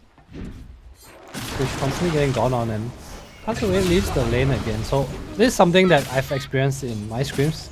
I feel like every time my NP leaves the lane, your safe lane kinda, it becomes chaotic. It's like you are actually trading bot lane for top, you know? Like I feel like this DP should be poorer than the troll right now, at least CS wise. Because they did get first blood. Why not continue to dominate bottom lane? Why is the tempo being drawn to the top side twice by a Nature's Prophet as well? I mean, I guess the idea is that they want to play around FBZ, right? That's kind of what I'm thinking. If it's really a trade, like you say, then they want to make sure that the... Fish has very fire. Ruh-roh. Passive fire. Krish? Okay, well, this was a lane that DB basically got first blooded in, but instead here he comes with Delul and they make a kill happen in what feels like a situation that the troll should be dominant. You pick this hero so that he can get off to a good early laning start, but right now Tech Free Gaming able to turn the tide to some of these early situations, but he's gonna be held in place. You TP in on Castaway, but that is a dead Bob again. Turns around though with the coil, holding down Mamang Daya. This will be a nice set of return kills if they can find it. Dragon Knight dropping very low. Very nice Frostbite. Mamang Daya still should drop to the axes. 3 members of Castaway TP into the mid lane to punish. That's such But a look nice at those rotation side from Krish. lanes. It was either him or FBZ. They had to TP, otherwise there'll be so much pressure in the mid lane. Probably pre-planned. I want to say I didn't like the death on Krish because usually as carry, if you die during the around 5-minute mark, the catapult comes and the support gates, right? But this game tech free, they choose to go towards the mid lane, and Krish is like, hey, I just respawned. I can go here. Although a bit stuck bottom now, and the catapult wave Radiant's will come bottom in. tower is CCM under already making his attack. move, and DB is level 6, so Krish walks all the way down to take a Twin gate. little portal Radiant to the top are lane. He's like, scanning. yeah, I don't want to be here. Morphing's in big trouble though. Jikroy able to waveform away. DJ and FBZ made their move ahead of Krish arriving. Radiant's bottom Could have really tower used is that under troll attack. damage, but I guess that was going to be a hard kill regardless. Are fortified. FBZ now with level 6 having the raw means that this lane is no longer a safe space for the Morphling. We just have to give this room up. Dire's top tower is under attack. I wonder what's the tech freeze reaction going to be. Radiant's I feel like giving up top lane bottom for tower free is kind of weird, but it's also really hard to defend. Maybe their own mid pressure. Tech freeze still a little bit ahead of the net worth. Will look like they're just going to give up this tower. Probably trade it for the Dire's 8 top minute rune for tower is Mamang under Daya. See if they can secure that. DJ and Castaway Dire's already top on the tower way though. has fallen. I'm not gonna lie, I feel like Mr. Daya on his mid lane, Dragon Knight, was supposed to be a bit more dominant, but we had that moment early on where Bob almost just messed him up. It's really Dalul who salvaged that situation for him. A shield rune onto the park means that he's not really a viable kill. Dalul needs to watch himself, he could just get coiled. See what Bob wants to do, 8-minute rune AD in the bot side. Mamang Daya will happily snap that up. Looks like no more fights are to be had. Jikroy actually went bottom after he got kicked out top. DB. Like so. You try and slow down Castaway somehow. Get the Siphon out. Get the Vessel out. My goodness. DB already has that item Radiant complete. structures What are an early fortified. timing. 8.5 minutes. Radiant's middle tower Just is the under attack. DP you got first blood on, by the way. Yep. It looks really strong. Oh, they might. Yeah, they know about the stacks. They had a ward earlier. They go in though. Radiant's I middle mean, this tower kind of feels has like all fallen. part of the plan for Tech Free Gaming, right? They know that they can't play top, so they play towards mid. They open up that tier 1 tower, and now the potential of them running into the triangle just extends by that much higher. Radiant's middle tower Meanwhile, is now under you bring the attack. Morphling down to the bot lane, so he's taking free farm. Whoever wants to go up to top to set whatever EXP against FBZ, they can. The way the map looks, pretty okay for Tech Free Gaming right now. Yeah, it's kind of abnormal though. Usually you see the carry where Dalul is, and Dalul in the bot lane or the mid just holding for level 6, right? I think that's the more normal map placement. So they're gonna switch it up. Among Daya gonna jungle. DB's gonna hold the mid lane now. He doesn't want to die before his Blink Dagger. Probably just gonna wait on it, and then we'll see a smoke towards the top lane. Meanwhile for Castaway, I think around 10 minutes we might see the beast just rotate over to the mid lane. Join the rune fight, link up for a catapult. I think that's a pretty common move as well. You have Yeah, the that's coil. Off-laners who feel like the strongest heroes right now, and it's reflected in the net worth, right? 5.2 for the Beastmaster, richest hero in the game. And DB, of course, with that hyper early Spirit Vessel, looking to make things happen. Have to keep our eyes on them because it seems like both teams want to play around their off-laners. The question is, what can they get done? I was gonna say, Bob's been so unlucky with the runes, but Arcane Runes just left bottom. I'm not sure if he knows. Yes, he does not. Game is slowing down. Probably just chilling for the Dragon Knight's dagger. Both carries not too happy with the game situation, I wanna say. Morph obviously has been free farming down here, but also, oh, did they smoke on a ward? I think they at least picked Castaway up in the smoke under a ward. They should know about this. No lines being drawn just yet, but I feel like at this point, Jikroy, you got to know that something's coming. Still in a bit of a compromising position. This is something we were critiquing Krish for, but he is the one who's gonna get caught out. No amount of strength morph gonna save you there. Maybe DB walking over gave him a bit of false sense of security. Here comes the Death Prophet though. Krish has to try and TP out of here. Nice terrorize, but Dalul already on his tail. You talked about being slippery, he's right where he needs to be. Twice this game now, he's just in the right place at the right time, and Dalul able to shiv him in the back. Makes it a 1-for-1 carry trade, and honestly, not too great for the side of Castaway because they're looking to lose DJ as well. Slowed up by the Crystal Nova, and Mamang Daya has the Curse Crown on him. Perhaps a bit too deep to further chase onto DJ, so they have to let that Dark Willow swoop away, but still, that was supposed to be a big win for Castaway, ends up being even. I feel like Varys could have gone on the Willow there, right? Like just frostbite and out earlier. Instead, he drops the ult to try and finish Krish. bit unnecessary, but they'll get a kill. TP is top lane though. Mount Daya and Jikor are going on to FBZ. That's a big kill. Ooh, Blink coming out. I mean, they already knew this was here, but I think FBZ not expecting the presence to be so quickly gathered top. Now Jikroy gets the entirety of this space to farm. Nice little move there from Tech Free Gaming. Turning into the Beastmaster. Some attack speed. Never hurts. How I wish I had this back at Top Reef. I wonder, do you get the fast hit on Beastmaster if you turn into him? Like, do you attack faster? Do you know the answer is? I feel like the answer is yes. Yeah, right? Like, in theory, Morph basically transforms you into that hero. So, anything that they have, you should have too. Logically. Of course, logic doesn't always prevail in Dota 2. That's a demo mode question right there. You can't ask us these things. We're both support players. How in the world would we know that? It's probably a yes. He did have the spell. I'm just wondering if there's like a The something that active stops it component to from. it, is Yeah, correct. That's fair. Because I feel like in that case, you probably shouldn't take this fast hit against Morph, right? Doesn't that sound very OP?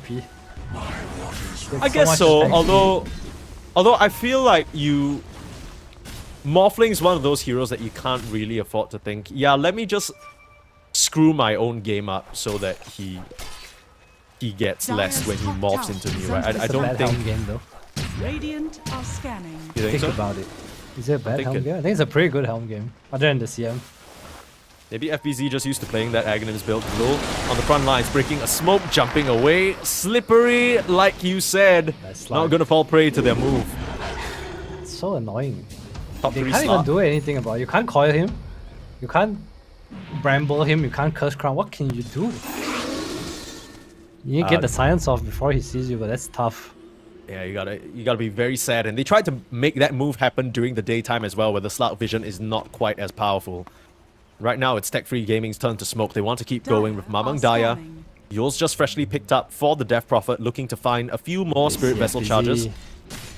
That would be a big kill. Jump in, FBZ being gone on again. Silenced up and held in place. Nice trees though, trying to save in the heals. Terrorize onto 4, DJ. Huge response there, looking for the kill onto DB, but managing to use away for now. They need to throw out a coil, find it onto 4, 3. Well, where's the follow-up damage though? DJ, the setup was there, but they just don't have the firepower to cut through these Tech 3 heroes right now. Jikroy takes the Shrine Castaway TV. He's like, no! That's because Piran didn't have the vessel yet, right? Castaway a bit too low. They also don't really have the most damage. The coil combo is what is probably the strongest source of damage right now from them, as well as FBZ hitting into anyone, but it's a bit too low to go in there and commit. Really nice terrorize from DJ though. If FBZ went down there for the second time, I think the game would be so difficult for Castaway. I want to see a replay of that again because these games are starting to become slightly DJ highlight reel-esque, right? The plays that he's making really keeping his team in contention. And of course, that new Sprout with the heals going a long way as well, keeping FBZ alive. All these little decisions like getting the Radiant's infused top raindrops, tower is under everything attack. adding up to help him out. Look at the heroes on Castaway. They're so scared. Everyone's kind of grouped up on the left. FBZ Dire's doesn't even dare bottom defend his tower tier is 1 under tower. But attack. if you look at Tech Free's heroes, no one is interested in playing Dota. It's jungle time, baby. Bro, Morph in Barish the- is solo here. Like, the difference in posture from, like, Giga Chat CM solo in the mid lane versus, like, FBZ, DJ, and the gang hiding, cowering behind their siege creep. It's pretty funny. I think that's just luck at nighttime for you, right? You don't know when you're being seen.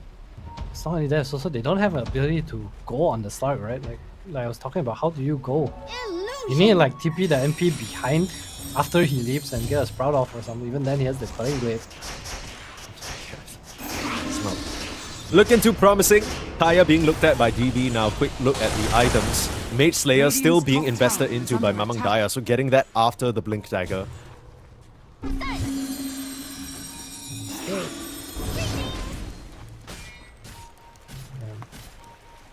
He's just clearing the whole map of wards. Look at Castaway. No green dots, just the one in the triangle. Yikes. Bigger map. Definitely being farmed by Tech Free Gaming. I'm Jikroy feeling still very in. happy about this. You for know, in sure. China they call this the street, the China street. What? Why do they call it the It's China the market. Street? It's the market where you get money. Wait, where? Like the triangle? The Oh, top, the river in the top side. Oh, I was calling that Outer Banks, but then I got flamed because I didn't know it was a reference to something. It's a show, flamed. no? You are the one who Yeah, flamed it's a me, show. actually. Radiant Reference Calls- without knowing the reference, that's illegal. Dude, that's cool. If anything, the fact that I made a reference without even knowing, but both Radiant's market bottom streets now tower is being under controlled attack. by Tech Free Gaming, they are Oh, they wanna fight min-maxing their Roche. space on the map. They absolutely do. Good read. DB is really far though, they need to chill a little. Among that, also Gonna no kick mace over now. there, he has to be careful. TP away on the puck now. So the second puck shows on the wave, they're gonna know this is not happening anymore. They can. And What's all of stopping them this- from running in though? Well, yeah. Themselves, I guess. Blink Dagger from FBZ now. So looking for an opportunity maybe to get a Blink Raw off on the target, follow up, terrorize, get that kill. Put Past the Wake in a good position to set up for this Roche, but no viable targets presenting themselves at the moment. What happened to this game? Both teams just stopped playing. Yeah, One's what the farming. hell? Jikai's dots have been left, right, through the river. It's like, I am water now. It literally had a peace treaty signed somewhere along the lines. Oh, Bob. Just missing the mark. If he just stepped slightly over to the right, might have spotted out Jikroy and might have been able to punish that Morphling for sticking around up there. But you can tell what Castaway want to do, right? They are trying to posture in the Roche area and trying to Dire maybe are get a pick scanning. off, maybe walk into Roche Pit. They want to make use of this Beastmaster Aghanims. But Tech Free Gaming, I don't know what it is that they're doing, but clearly aggressively posturing Dire's scarily top enough tower that is under Past the Wake attack. don't feel like that's a viable play. Both teams just stalemating. Care about the Roche. FBZ picks up his dagger. He's had it for a while. I feel like you need a kill or two before you do this. Radiant's Oh, they know bottom Jikroi's tower bottom, is so under they will attack. try to trade for this Roche. They're too Yeah, for Roche. they're gonna give this up. Structures are fortified. Gotta pop a glyph. I mean, you gotta know this is happening. No TP's coming in. I guess you just want to give it up for free. Radiant's bottom tower is At under least take a attack. tier 2 tower, maybe. I mean, a lot of teams, what they were doing is you see a Tormentor being taken. FP Fallen to the Radiant. a little bit close, a little bit Dire's close. top tower is under Tier 2 attack. tower does drop though in the bot lane, so Tech Free Gaming opening up further areas on the map to control with this Slark. Dire's middle I don't actually tower think it's is that under bad, attack. honestly. Yeah, it's okay. I feel like Castaway understand like this this DK he went for Mage Slayer instead of like some DKB or anything like that. So his potential to die is actually very high in these fights. Once he goes in, it's super easy to just target him down. I think for DP as well, he goes for his Kaya instead of something like a Lotus or a Shiva. So these heroes are very killable with the Vessel, especially on Castaway. He's playing for their item timing. I feel like the way Tech Free is itemizing, it really just feels like their bags are in the Morphling basket right now. I mean, that kind of seems like the plan from the very get-go when you pick that Jikroy Morphling. You believe in him to carry you all the way. A lot of so damage coming out dangerous, onto this Slark. Danger, danger, but for who? Bob, the one in a little bit of trouble, but the lull a bit too low to commit a pounce forward to continue that chase. Daytime now. The Night vision advantage. Pings on the Tormentor from who? Castaway? Did they want to be the ones to do that? I think they see someone, Jikroy. Uh-oh. Jikroy, terrorized up. Oh no, Go for the Krish. follow-up That's though. not where you wanna Uh-oh, be, Krish. Krish. Where you going? Timely expiration on the dragon form. Because if he still had that range stun, Krish would be dead to rights. Still kind But of stuck instead, though. Krish still might be dead to rights. Yules? Having to pop the ultimate. Eating a Yules. Castaway is gonna try and come in and save his carry, but things have gotten hairy now. Castaway. DB now with the exorcism turning all of them into corpses. Castaway isn't getting out of this one, and you might try and snipe Varish out with an AWP, but that is risky, to say the least. And now with an Exo, they can just get themselves a free shard. The lull though. Whoa. Nothing is Caught ever by the truly brambles. free. That's true. That's true. Nothing is ever truly free. Crystal clone though for this CM. That's gonna be a nice little boost of utility for her. The shards on Tech Free are really nice, both Slug and CM. Oil. Daya. Mamang Daya. Oh, the Yules and the Raw. The Yules and the Raw. FBZ, right place, right time, punishing Mamang Daya. Nothing is ever truly free. Although Tech Free Gaming, 8k gold lead right now, I don't think they'll be too sad about that state of affairs as we watch a replay of that fight. Krish just caught on the absolute wrong side of things. And you have to wonder, between DJ and him, was that ever going to be a viable jump onto Jikroy? Maybe if they got the terrorize off before the Manta, or if they like got a root or Bramble, terrorize into Bramble, I think they could have definitely gone down. Jikro, he Manta'd as soon as he got the... He heard the terrorize sound, Manta'd, and unfortunately for them, they kind of Manta'd himself into a position where he could walk away from the troll. Yeah. Yeah, well, okay. So now, I guess there was this brief period in time where both teams weren't really playing much Dota, and then now things have kicked off again. 7k gold lead despite the ages, and FBZ hasn't really found much action other than those little skirmishes on the top lane, and now a tier 1 mid. Smoking back up, wanting to use the raw. Let's see where they head to. Castaway on the prowl. Freeze grouped up though. I think they read this move. They're in prime position to break the smoke. Castaway though. They're just gonna head down here, try to open up the map for Krish a little, but if you see your lowest net worth core in the game pushing out bot lane so daringly, you kinda know what's up.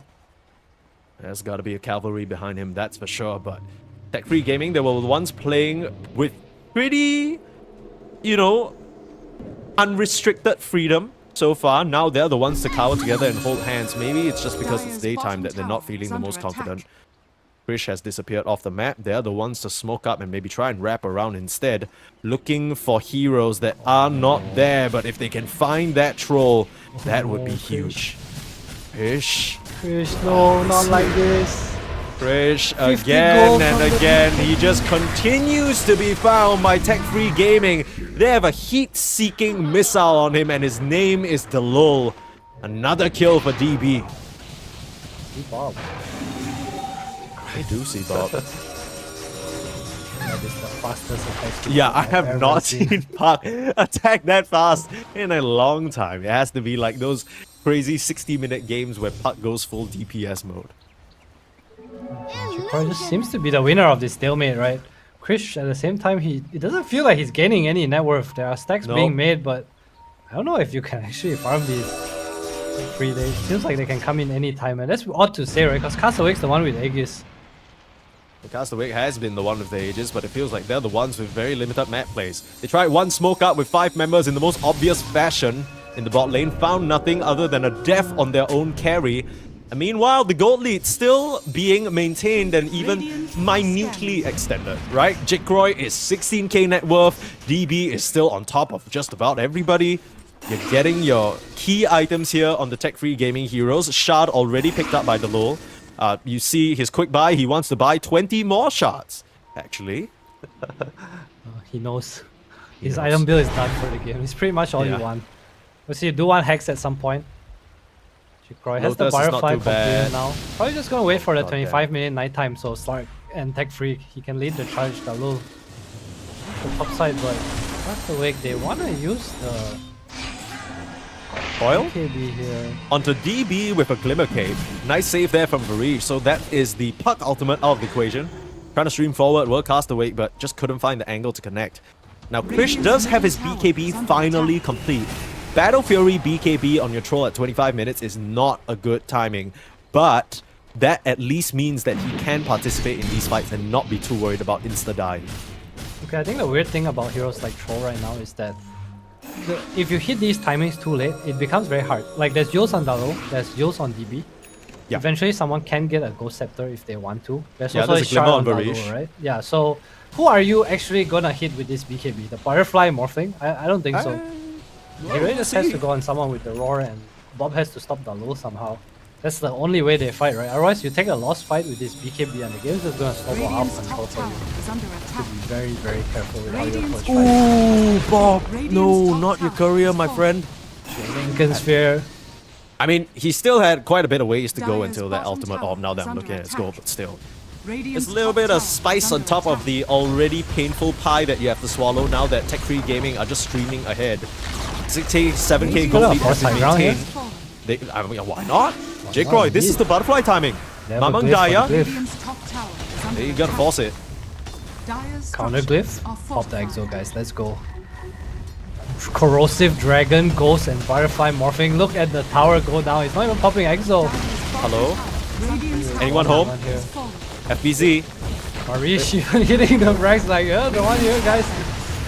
Jikroy, raw out, instant manta, silence up though. They have the control out onto the mob thing. They need a way to save him. The Lotus, the Glimmer, Sprout. everything thrown onto Jikroy. The Sprout kind of grieves Krish a little bit. He pops the BKB and runs on forward, but he can't get the axes out onto anyone. Now the stun out onto Bob. The silence back the other way. Bob is done. Bob is done indeed. Can they continue here? Tech free. I guess they have no reason to. BKB is on cooldown. That's a big win. You get all heroes back. Krish no BKB now. Where can you go, Castaway? You can only go towards the bot side and farm, but man, Tech free, they are so ahead right now. They don't even need to use EXO for that. They're basically getting a full lane of Rex. Not even needing a thing. The low gonna walk in, get a Yules up, just be annoying. KB on cooldown. Look at Varish, the two supports poking in, being so annoying. Oh, they found 3 heroes. Thinking about the EXO, will just settle for Castaway, who TP'd in to try and bail out his team. Will just end up dropping to the deck, and hey, they have a whole set of ghosts to use for this next push. Radiant's middle tower Very has convenient. fallen. Because says, heyo. Heyo, Wait back for on. my Skadi. We And back you're on the high ground, baby. I don't give a shit. Bob is gonna come in with silence, but a quick manta again. The raw is still available. That's something they have to keep in mind. And with maybe the BKB timing adhere to, FBZ has that off cooldown in 7 seconds. They, Tech Free Gaming, don't feel the need to further push the issue. Mamang Daya will just get a sneaky little Shrine of Wisdom on his way out. Bob. Bob. Bob. What Alright. DB stands for? What Dead Bob. does it? Dead Bob, indeed. Bob has been dead a few too many times. And I think that can go to, I guess, be extended to Krish as well, right? We were talking about the problems that Castaway might face. One of the weaknesses that we identified is that it felt like Krish is kind of in a complete different, Yes. 2 I items guess, to Jikroy's 5 items. yeah, like what do you even do? And now on the high ground, Mamang Daya just popping the BKB, standing his ground. Who is killing him? Who is it? Who is hitting Not him? Krish, that's who. I mean, Krish is trying now. You have a depth shroud. Who's hitting him? Absolutely no one. Pop that BKB and run back to your base, boy. Krish, nowhere to run.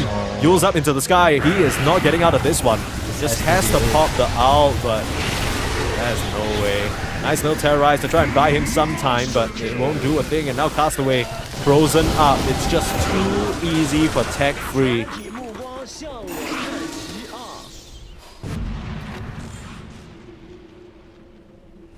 Radiant's middle tower is under Radiant's middle tower has fallen. I wonder what they could have done this game. I'm trying to think, like, because our first critique was that we were wondering whether FBZ was going to go for that helm build. He didn't end up going for that helm build. Went a bit greedier. Krish's lane, with how they managed to bully DB at the start, it honestly felt like it should have been a lot more fruitful for him, but here we are ending up in situations that feel like they never should have been the case. From moments where Bob is pressuring Mamang Daya in the mid lane and then suddenly the low comes in and cleans up, DB getting solo kills on the troll warlord by himself. You try and rotate non-stop up to only kill the CM, but you're not slowing down Jikroy. Everything just doesn't seem to add up in a way that Castaway would like, and here you are staring down Mega Creeps. I don't really know what you do in this situation. Yeah, beats out the stun. Jikroy is so strong. You know what's crazy? The fact that you're casting this game as if they still have a chance to go onto the low now. Can't even kill a first small slot. BKB fully onto FBZ, but he is just being bound up and killed. Krish starting to lay the damage into DB, but would you look at that? He has a Yules. Good game is called. DJ is out of here. Buybacks come through, but Castaway, no, they don't have a chance at this bout anymore. It'll have to be a reverse sweep to stay alive in these close qualifiers, but Tech Free Gaming, they are looking powerful. And you need to figure something out to stop them. We do. I mean, this troll pick into 2 heroes that naturally buy Yules and the Death Shroud didn't look very good. Again, I do feel like it was the Nature's Prophet tipping top though. Krish was off to a really good start to the lane. It looked really promising, right? It's like, oh, they picked this troll to dumpster a lane, but Bossfire is like, hey, okay, you dumpster, I'm out of here. And then Krish just has a really, really bad laning phase, and going from behind the whole game as Troll World is tough. Yeah, it's a bit weird, right? Because I think it's easy to turn a finger and look at Krish and be like, man, why is he so poor? Why is he doing so badly? But realistically speaking, sometimes when your pos 1 and your pos 5 just abandons you like that, there's not much you can really do. In comparison, we saw Delul just make such high value rotations. You look at the Nature's Prophet on one side, you look at the Slut on one side. One of those heroes has a global TP, but it ended up being Delul that was always there when he was needed and turning the tides of some of these early game skirmishes. Just, again, I mean, it goes back to what you say. Definitely one of the top 3 sluts, at least the way he's playing right now. I mean, it's not something we see as from the observer perspective, but they had no wards for most of the game. It was so hard to play from behind, doubling onto Chris's death, right? They just couldn't read the map as well as Tech Free could. And Tech Free, it seemed like they slowed down the game quite a bit, but did the right sense, maybe just discipline, not wanting to play into the Spirit Vessel fight with the DK not having his Mage Slayer yet, or BKB, Hurricane Pipe, whatever he went for. Just very well disciplined by Tech Free. I feel like when they go, and when they can't go, you know, they're chill. The crazy thing is, I don't know whether you agree with me, Adam, but historically, a lot of these Indonesian teams or Indonesian stacks has felt like raw gems, right? Kind of unpolished. It always feels like they have that raw individual skill to get things done and win these games, but sometimes in moments they lack that discipline. It's funny that in this bout, it seems to be the opposite way. Castaway, all these experienced members, some of the moments that they've you know, created for themselves end up feeling a bit forced compared to the discipline that we see from Tech Free Gaming. Let's see whether Tech Free Gaming can keep it intact or whether Castaway will be able to bring this series to a game number 3. The veterans have their life on the line while Tech Free looking to march on forward and upset even more teams. Let's see what happens after a short break.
We're walking along the road to the Esports World Cup, and Tech Free Gaming are making a run for it here in this series. Sneeze and 343 bring you the action between Tech Free Gaming as well as Castaway. And Castaway, they looked amazing in their first series today, but not so amazing in that game number one. What went wrong, Adam? I feel like the troll was trolling, man. I don't know about the troll pick. No, honestly, I can't really blame Krish. I feel like he was off to a good start, but again, I told you this side effect of having Nature's Prophet Force 5 is that to abuse the NP, he kind of has to leave you, you know? Yeah. I think the only team I've seen run this NP to success is Gaming, and they play on post 4 role because you're able to leave your offlaner. It's like a very natural play, right? To leave your offlaner at some point, but it's post 5 when you leave your carry. You just kind of caught up. He had an 8.5 minute sprint vessel after getting first blood against a troll NP lane. I think something's wrong there. Yeah, it's a bit weird, right? Because I do remember some other position 5 NPs run by, for example, Paravision at tier 1 tournaments, and it felt like the NP would stick around in the safe lane a lot longer than what we saw from that particular game, right? Castaway was basically having a full-on boot camp in the top lane. He completely forgot about his usual home in the bot lane. But NP isn't a bad laner either, right? You can just stay there, you can spam sprouts, do a lot of damage, trade well. It kind of feels like that DP just wasn't properly addressed. They addressed her for 30 seconds and then they just completely disregarded her. We have a draft ready for you guys, so we're gonna hop straight into it. Castaway versus Tech Free. I don't know if we're still gonna see DP given over to Tech Free with how confidently they're playing it. I mean, they played pretty 5 well. seconds Maybe not remaining. expecting Tech Free to steal it away from them. Castaway probably wanted the DP for themselves. Yeah, I feel like this NP hero, when you leave your lane, it's three things. Either you kill mid, you kill the safe lane core, or Radiant team what's the ban. third one? You go back to base to regen. Mm-hmm. Or first blood. Dire Yes, the team third one's ban. first blood. There you go. I think that's like the three reasons you leave your Radiant lane. If you're team winning your ban. lane, why would you leave it? The whole purpose of you is to win a lane. If you lose it, if you're gonna lose your lane to kill a pos 5 in the other lane, 10 seconds I remaining. don't like that, man. Yeah, that's fair. I understand it. 5 seconds remaining. Just doesn't feel like it's worth. Radiant team ban. I guess in that particular Dire case, team I remember ban. arguing with you a little bit about it because you're like, oh, I don't like the ATP. Then I'm like, well, what else is he gonna do? Probably, win his safe lane. Maybe that would have been. What a if good... he 10 traded seconds bottom and he remaining. TP'd home and he came back and continued trading? Imagine. Yeah, what if he just 5 used his seconds body, remaining. set like basically tanked like 2 spirit siphons, and then TP'd home and came back? You'd basically be out of spirit siphons, but he'd be full Dire HP. team Radiant DP team comes out as the ban though. Tech Free Gaming don't want to deal with it. They grab the Shadow Shaman for themselves. This hero has been cursed this qualifier. It hasn't really been super successful. DJ Let's see whether Rubik. Tech Free Gaming can beat it. Yeah. DJ Rubik, it's coming. I'm calling it Come right on. now. So it's their response earlier, to be fair. 10 Try to figure out what else seconds is it. The remaining. Pokunga and Doom already removed. Those are like the two more highly contested heroes. 5 Undying as well. seconds remaining. Don't really see what else they can go for. No Pango. This tier hero has been banned almost every game, every series. Yeah. I wanna yeah. watch We some haven't TA, really man. seen. We barely saw Pango Dire as well, to team be fair. ban. Terribly. That's a different approach. Maybe a little bit of a block pick against Jikroy as well. You know, he plays a pretty good TB. Now you get to ban the carries, and you do have the option of the TB flex, right? 10 seconds Post 1, remaining. post 3. Still AA available in the pool, but I 5 guess seconds Tech Free remaining. Gaming don't really want to pick an AA just because it's not so good into the Dire Jailbreak team carry. ban. That is true.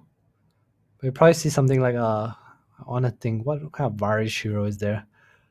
Warlock is probably the number one that comes to mind against TB. Fatal Bond's obviously very nice against these illusion heroes. 10 seconds remaining. You 5 can't really seconds de-push though, remaining. right? That's the main concern. He's gonna run these illusions at you non-stop in the lanes and you just kind of... That's where the Kind of shaman pathetically comes shadow in work with them. chicken fingers. Right, okay. Radiant team ban. Me have Hex and chicken fingers. It's pretty nice. Shaman's pretty annoying in the lane as well because he summons illusions to last hit, right? But he kind of just one shots it. They ban out the Rubik Tech Free. I like that. That's respect.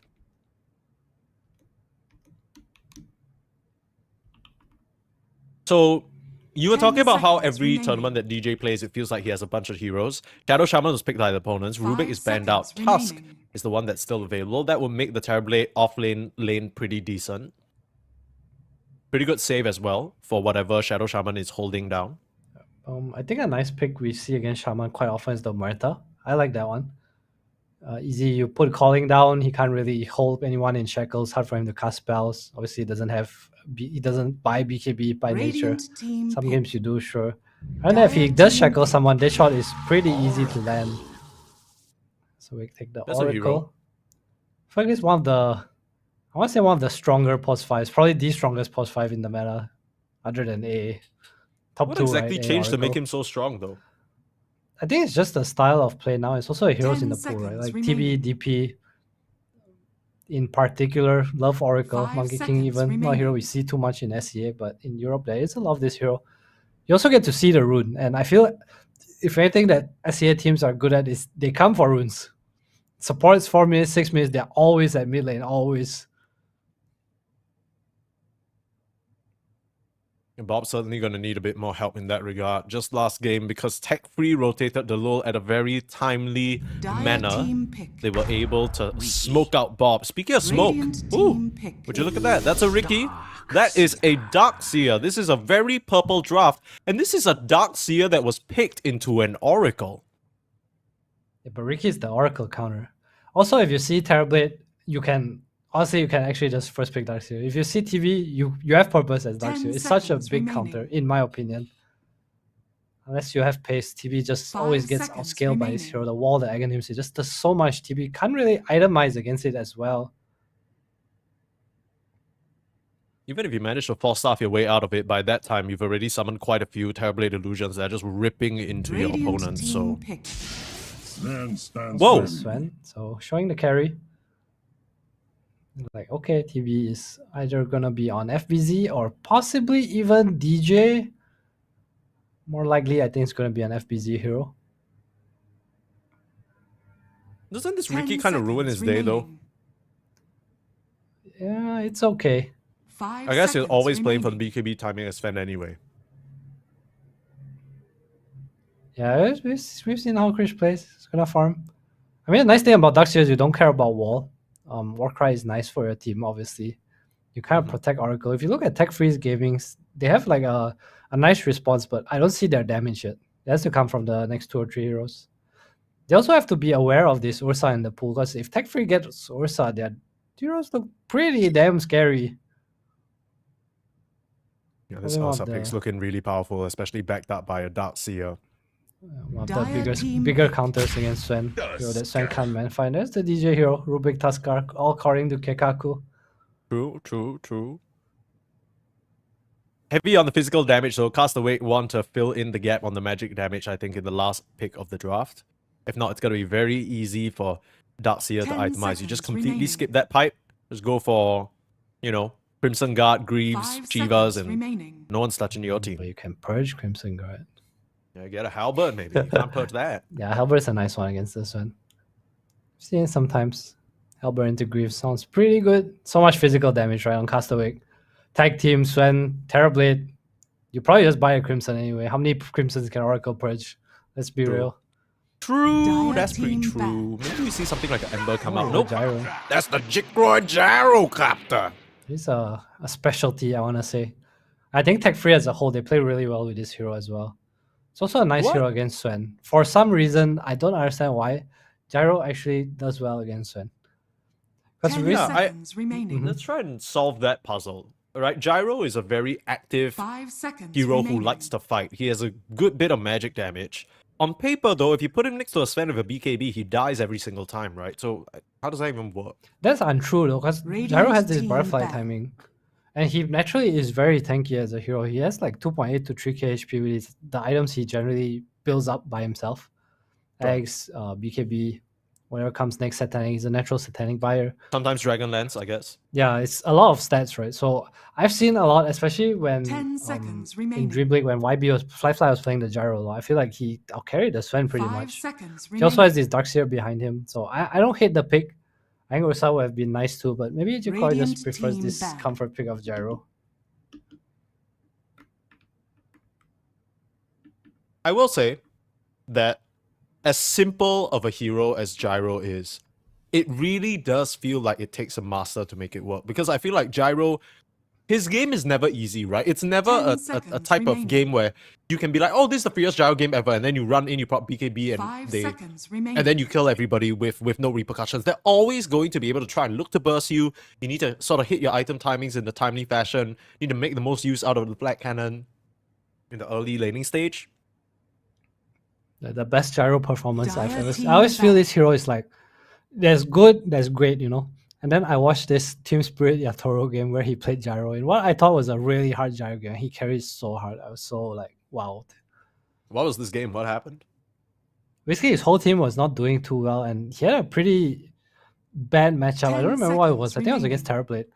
And he went for this like Silver Edge Manta Pike. I think the whole 5 tournament he was seconds basically buying that remaining. on every carry, and he kind of cooked on the Gyro. I'll find the game for you, man. I'll find it. I want to see. Who doesn't want to watch a Yatoro masterclass? And I know I Gyro's do. not really his hero, right? When you think of Yatoro, it's more like the Terrorblades, the Swans. Yeah, but then you know the funny thing, the whole first TI that he won, they always make it a big deal about how he was basically doing all hero challenge, right? He played so many different carries in that run, even busting out old school heroes that nobody was playing at the time. I'm sure he's doing the same thing right now, playing some Weavers, some Trolls in his recent tournaments. That's true. Right, teams both need mids. It's pretty uncommon to see because what happens in the draft is that, let's say, Tech Free, they don't pick the mid here. I guess worried that without the Gyro Ursa, they won't have heroes left, so it does make sense. You obviously, opponent can ban 2 heroes. Stop many mid heroes left. No Pango, Park Ember, all taken out. Kunkka, DP, what else is there? Hit me with the Invoker. Also, a little bit weird, but I think that this might be baseless, so I'm just saying this purely off of vibes, okay? So this is not stats. I'm not saying this is the truth. But it feels like tech-free team gaming pick. tend to prioritize Mamang Daya's hero, at least in the first or second phase. They'll just snatch it up immediately because usually he's not too worried about the mid lane matchup or needing to win through that lane. On the flip side, it feels like they always save the last pick maybe for DB or maybe they'll save it for flex or something like that. There's nothing flexible about this tech-free gaming Radiant lineup. team We know exactly where each hero is going to go, and he's going to go back to the Dragon Knight. So just a safe, stable laner that can use the Darkseer pretty well. High armor as well, I guess. So I don't want to. This is something I talked about last game, but I forgot to talk about completely. DK is actually good against the support Nature's 10 Prophet because seconds support remaining. MP tipping in does nothing to a DK. 5 Okay. seconds Does that make sense in remaining. any way? It's like I as an guess- NP, you can kind of have impact on mid, right? But against DK, you actually don't do anything. Choose your hero. Ooh, it's the Bobby Bad Rider. Is that worth into anything here? DK. Is it worth anything? I don't know. I think it's pretty. I feel like Bad honestly is one of those heroes that it can either be really good or really bad. So just like Bob. Yes. How befitting of Bob. Yeah. Bob the Bat Rider. Ladies and gents, that's what we have in this game number 2, Castaway versus Tech-Free Gaming. You're favoring a draft here, Mike. My turn to ask you. The thing is, I think this Sven hero is so good, but What? That's what Okay. I've been telling you. look, I think this Sven hero is insane, but am I about to bet against Jikroy Gyrocopter? That's the big question, right? It's gonna be whether Jikroy can find an angle, because I think Krish... Okay, no flames, but Krish has yet to impress me in this qualifier so far. There have been times in the past where I watch Krish carry, I'm like, yeah, this guy's goated. This is not one of those times. I would like to be able to change my mind about that, and I think on the Sven, that's very likely. Although I'm not too sure about whether the supporting cast around him feels sufficient enough. Their team fight just feels so awkward. They're just going to be forced to trying to get these pickoffs and single target kills, and I don't know. I don't know if I like it. I'm not really feeling the Castaway draft. I feel like I got to favor tech-free gaming draft-wise. You do? Okay, I'm gonna be the devil's advocate here. I'm gonna say that I very strongly do not believe in this Dragon Knight hero. I think Okay. the hero is absolute garble. His scaling has some problems with his scaling, or at least no one has shown me like, wow, DK, you know? Even in the last Yeah, game, that's do you right. really feel that the DK really did anything? I mean, he had some nice playing stuns, that's about it. But it is a Mamang Daya specialty, and this guy is a specialist, the Kunkka, the Pango, like you said, right? We always pick his hero early Prepare because for he knows battle. his matchup, he's really good at what he plays. Does he know how to lane the Bat Rider though?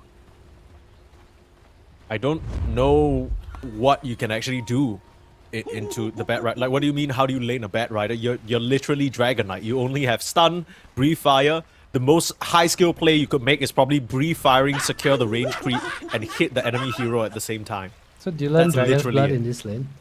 I don't even know. We'll find out. The old school DK was like no Dragon Blood. You buy boots. But then you can't last hit. We're way past those days. Look at this, the blocks coming out already. There's a D-Ward too. Wow. Freebie. Okay. How do you find that one? Just Check good, that I man's guess, PC. research. Check that man's PC right now. I'm sure he just came in to drop a 30 sentry to block the seconds to cam battle. to stop the stacks, right? Playing against Darkseer. Then it's like, Yeah. hey, thanks guys. Money. Cool, 100 gold. Very cool. Jikroy is very far away from the rest of the team though, so I'm not sure whether they actually want to stick around and... Jikroy is all about protecting his safe lane camp. But we'll try to find the D-Ward, but Yeah, I mean, he's got to be know. able to get it. He's got to. eventually. There we go. Yeah, he's got to know. Okay. After the races we go here. Krish is in a very forward position, but I think realizing that he can't contest Doing for this Krish. rune. Good try. The warning stun. Yeah, good job of not stacking up there. So they will 3 get for 1 runes three though. runes? That's Yeah. pretty nice. He should block the wave too. Oh, so he got a shards this. That'll be nice. Doesn't have to, I think. Okay. Alright, Jikroy needs to block the other is side. Did you want to leave the range creep? Is that part of the plan? Probably not, but Jikroy can do the same if he wants to. The wave will Nicely be done. fine. Just one. Oh, wave that's needs well to pull played from it. Jikroy. Making sure that he doesn't lose too much ground in terms of the lane positioning. DJ FEZ, they're gonna need to try and single out Varish here. There is shards, not tag team level 1. But this is the classic gyrocopter gameplay. Press flat cannon, push out wave, look for the push and pull. Varish will try and fight off DJ, but this is a very tanky body to try and deal with, and he has his own shard, so it's gonna be a bit annoying. Career bug. Now you know Yeah. he's trying to send an item. Oh, yeah, Gave he it get... away. Oh, no, that's that info. All systems nominal. Oh, you know why actually Castaway managed to find that ward? He's Oracle. He knows what's gonna happen. Does he? Does he know he's gonna win or lose this game? What do you think? I mean, you have to ask him. You're asking me. I'm not the Oracle. I'm Perma Snee, the caster. But you're sneezing. Well, that's not Just for you like- to hear. Okay, it's a private matter. Oh, okay. You don't need to get all personal about it. I'm not a prognosticate, whatever the hell that word means. Oh, you didn't see that. Which apparently allows him to predict and announce the allies. It's pretty funny actually that they added that. I think it fits the character. I love it when they add things to Dota that just make sense, and I feel like this is one of them. Of course, These Oracle should gamers be able to won't know talk what to rune. each other. What do you mean? It's like, so they're allowed to ping it. Yeah, So yeah, instead of yeah. you having to press your mic and like say, hey guys, Barun, you know, it's like now these Yeah, people they dude. don't force them to talk to each other. Yeah, dude, like it's actually, if you think about it, since we're talking about all these micro advantages, right? Like, oh, you know, your opponent says courier bug, you know they're gonna send out an item. Dude, the Oracle basically helps you clear comms, right? Because sometimes maybe you're trying to focus on something else. Some of you talk about the rune. Hey, I need, what rune is it? Is it top or bot? Is it top or bot? You just start to get a bit of a headache. All you do now is ping and then nothing happens, you know? You keep a clear mind, keep that dubstep music playing or whatever the hell these guys like to listen to. I don't know. I wonder how top lane is gonna go. I feel like for the most part, Jikroy is gonna be pretty happy up here, but there is a timing, right? We talked about this Tuskar level 2, level 3 with meta especially. Oh, there you go. He just called it. They shackled up the Terrorblade to prevent him from doing damage, but Jikroy, he's being dropped very low. Way too much physical coming out, and the gyro will drop for first blood. 4-0. Body blocks as well. Just that level 2 timing. But Reach didn't have the second spell to help, and honestly, even if he did have that Ether Shot, it wasn't going to change much. Oh, DJ, he's just being so annoying in this lane. Nice tusk plays there, stopping the pull as well. Too easy. You know what DJ stands for? What? Dead Jikroy. There you go. I'll give you that. Good job. Good job, Mike. Yeah, you're welcome. Yeah, I got you. Use your own joke against you. What are you going to do about that? Tusk is such an annoying hero to play against in lane just because there's just this entire subset of support heroes that have a hard time really pushing you out. He's a good body, has decent stats, good move speed. Can run around, throw shots, mess with you a little bit. Tussling over the Lotus are DB and Delol. Krish forced to evacuate the area, but he manages to snag the Lotus first. I got a question for you. What did the DJ name his son? He's a father? He's a farmer? He's a father? Yeah, is he? He's What do a you mean? father? He is a father, but that's irrelevant to the question. Okay, you're trying to This set is up a not joke. this What? DJ, but any Okay, DJ. you're talking about the DJ, The like in jockey, general, like a this hypothetical jockey. DJ Correct, who correct. spins music. Correct. What did the DJ name his? I don't know. What did the DJ name his son? Eric. No, can't respond. It's a real life joke. You gotta put the beatbox hands on your mouth with the Eric. Yeah. It loses its effect online. It would have been funnier if you were there in person, right? Okay, at least I got to Grey. I'm happy with that. Hey, you got to me. I gave you a good laugh. Did you? I definitely didn't hear it. Oh, you didn't hear? I Sounded was laughing. pretty silent. Okay, I was concerned because I don't want to laugh in people's ears, so I moved away from the mic a little bit. I was having a little giggle. Oh, the little whoa! Tricks of the trade. Gonna come back down into another. Hiding behind the trees, Castaway. Wow. You can see the future, but you can't see me, baby. Nice little dodge. Nice plays from Delol. Imagine knowing where everyone spawns, but you can't see people hiding behind the one small tree. Loser. Okay, I say that, but it's not like DB's having a grand old time, right? He's still getting a decent amount of farm. Not quite as countered out by the Oracle as I expected. Meanwhile, top lane Varish being gone on again, the second meta of the lane right now. But Jikroy has a very high level in that Rocket Barrage. 2 levels means that the damage is raining down. PZ can't stand his ground. Meanwhile, DB does go down in the bot lane, so Delor having to back up ends up hurting the Darkseer big time. Oh no, he ain't gonna get it. He ain't gonna get it. Castaway's like, who's the loser now? He knew?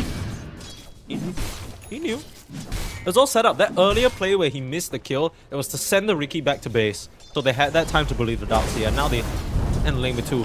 Nice flame break back. DJ with the rotation. DJ always on point with these. I will say that the early game for the mid laners has really been dictated by these position falls, whether it's DJ coming in By with a rotation DJ. or the low. When does he come in to kill Mamang? Wait, what do you mean? I mean, that's what happened last game too, right? It was just DJ coming in. Yeah. I also feel like, honestly, when he popped Firefly, I felt like, I don't know how much the Tuskar actually helped there. Stop chasing the road. Okay, nice dodge. Oh, you think he would have died either way? Is that what you say? I think so. This room isn't ready to go down. I can't die. I'm about to die a second time. This Damage. task is not taking any damage whatsoever. Okay, let's talk about damage, my favorite topic, guys. Okay, you are playing Yo. into Oracle, right? Okay, so you have this Riki smoke that stops Radiant's Oracle bottom from tower pressing is under spells. He's just gonna ignore Krish feeling. So to TB. So wait, huh? Yeah, I don't know. We need a highlight for that one.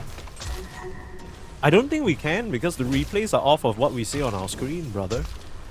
God damn it, Grace. Step up your Radiant game. structures are fortified. We'll never know how he died. Okay, anyway, back to damage, my favorite topic.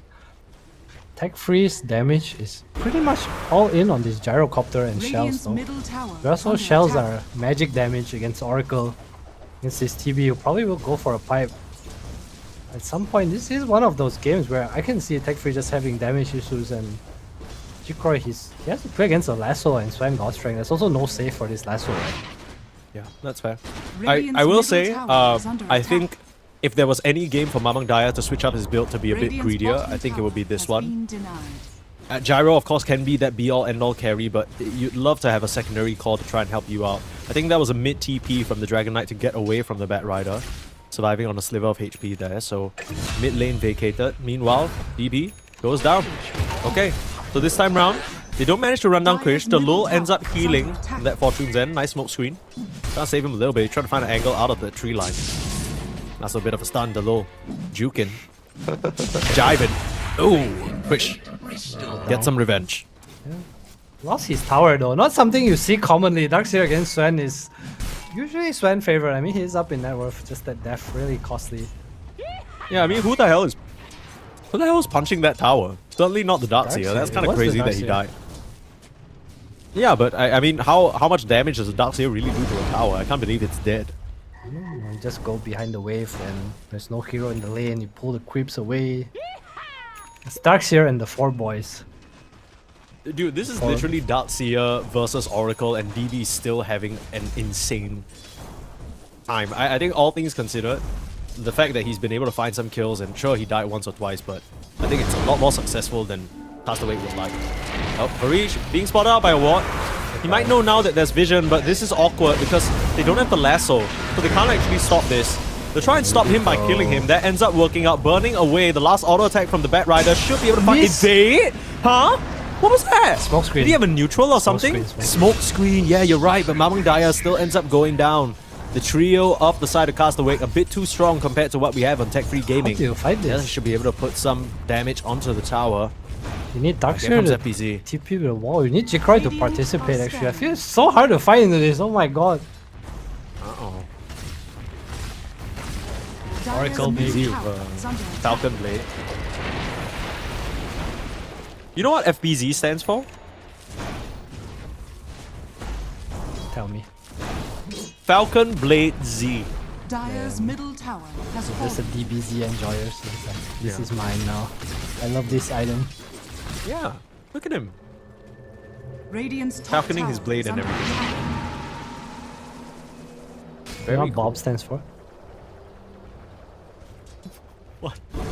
Best of Bob. You gotta say some Bat Rider shit. No, it's best of Bob. So it just keeps going because his name is Bob, right? So it's just best of Bob, it's best of Bob, it's best of Bob, it's best of How Bob. did you come up with that one? Who don't know, told man. you that was a funny joke? I think it's a bit of I don't know. Delusion. Okay. When I say words that I probably shouldn't say on stream. Okay. Yeah. We'll A relax. bit of 2K gold lead, 10 creativity. Yeah. Yeah. 2K gold lead. Like I said, Castaway doing pretty well for themselves in this early game. Dire's top That's been a tower hallmark is for under DJ, I attack. think. Much better than last game at least. Tech Free, struggling to find some footing. Again, I feel like this entire qualifier, Radiant it's just are teams, standing. okay, what heroes are you picking? Like, what cores are you picking? What supports are you picking? Oh, you're picking a Ricky position 4. Where's your damage? You don't really have it. Coming out hot and heavy onto Jikroy. Easy lasso, smoke move up. Castaway leading the boys. That's best of Bob, alright. Best of Dire's Bob, top Bob. tower It is never under ends, man. You attack. can't stop. Okay, well, I'm stopping here. If you stop, you're gonna fall down tomorrow. You can't stop me Dire's top tower has if I'm fallen. stopping. No one can stop you. No one can stop Bob. Well, oh, here he comes. The best just never ends. DJ in with the roll. Holding them in place. Varish will go down. They can't even get the touch onto Bob. Lou will try, but there's a false promise available. Castaway already at that level 6. Meanwhile, the supports, as you can see on Tech Free, struggling in the EXP department. Even with the surge, Mamang Daya can't keep the chase going. And again, Tech Free feels like they are at the mercy of Castaway and their moves. Bob, false promise this time. The shell needs the purge. Gets the purge. Oh, maybe the Sunder too. One does not FBZ with simply the kill a king. saves. Not at all. They're doing a great job playing around Bob this game. The Bat Rider pick really working out for them. FBZ TP's in. Sanders, he's like, alright. That's it, folks. Back to farming. Don't talk to me anymore. What are you whining about asking me to rotate? You happy? Yeah, I saved Bob. What else do you want from me? Oh, now Chris. In the bottom lane. Top of the net worth. Radiant's middle tower Bit of is a under sus attack. start, but doing really well. We'll scout this out for Jikroy. So we'll just play scouting heroes. Slark, Ricky. Just open map for your team. Start the whole game plan. Well, okay, well, talk to me now. What is the game plan here for Tech 3? Because I feel like right now, they're just showing on lanes and just chain feeding. Everywhere Varish walks up, he just dies. Like, there's no tower to farm safely under. The triangle area is being completely contested. even if you went to the other side of the map, it's not like Shadow Shaman or Ricky can really clear waves and get that EXP. So what do you do in this situation? Like, what's the plan from Tech Free?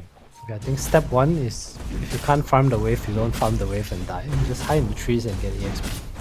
Okay. You get Serpent Wards, you try to stack more, and you hope Cast Awake overextend into your jungle. Dire's Because middle tower Tech is Free, under attack. they have shard timing, right? Like, I think the Ricky shard is actually one of their biggest timings to take a fight. So you play for his dagger on DK, this shard on Dire's Ricky, bottom and then tower with the is Serpent under Wards, attack. with the shells, you know, you double shell, you smoke up, and I actually think they Radiant's courier can has been definitely killed. take a fight.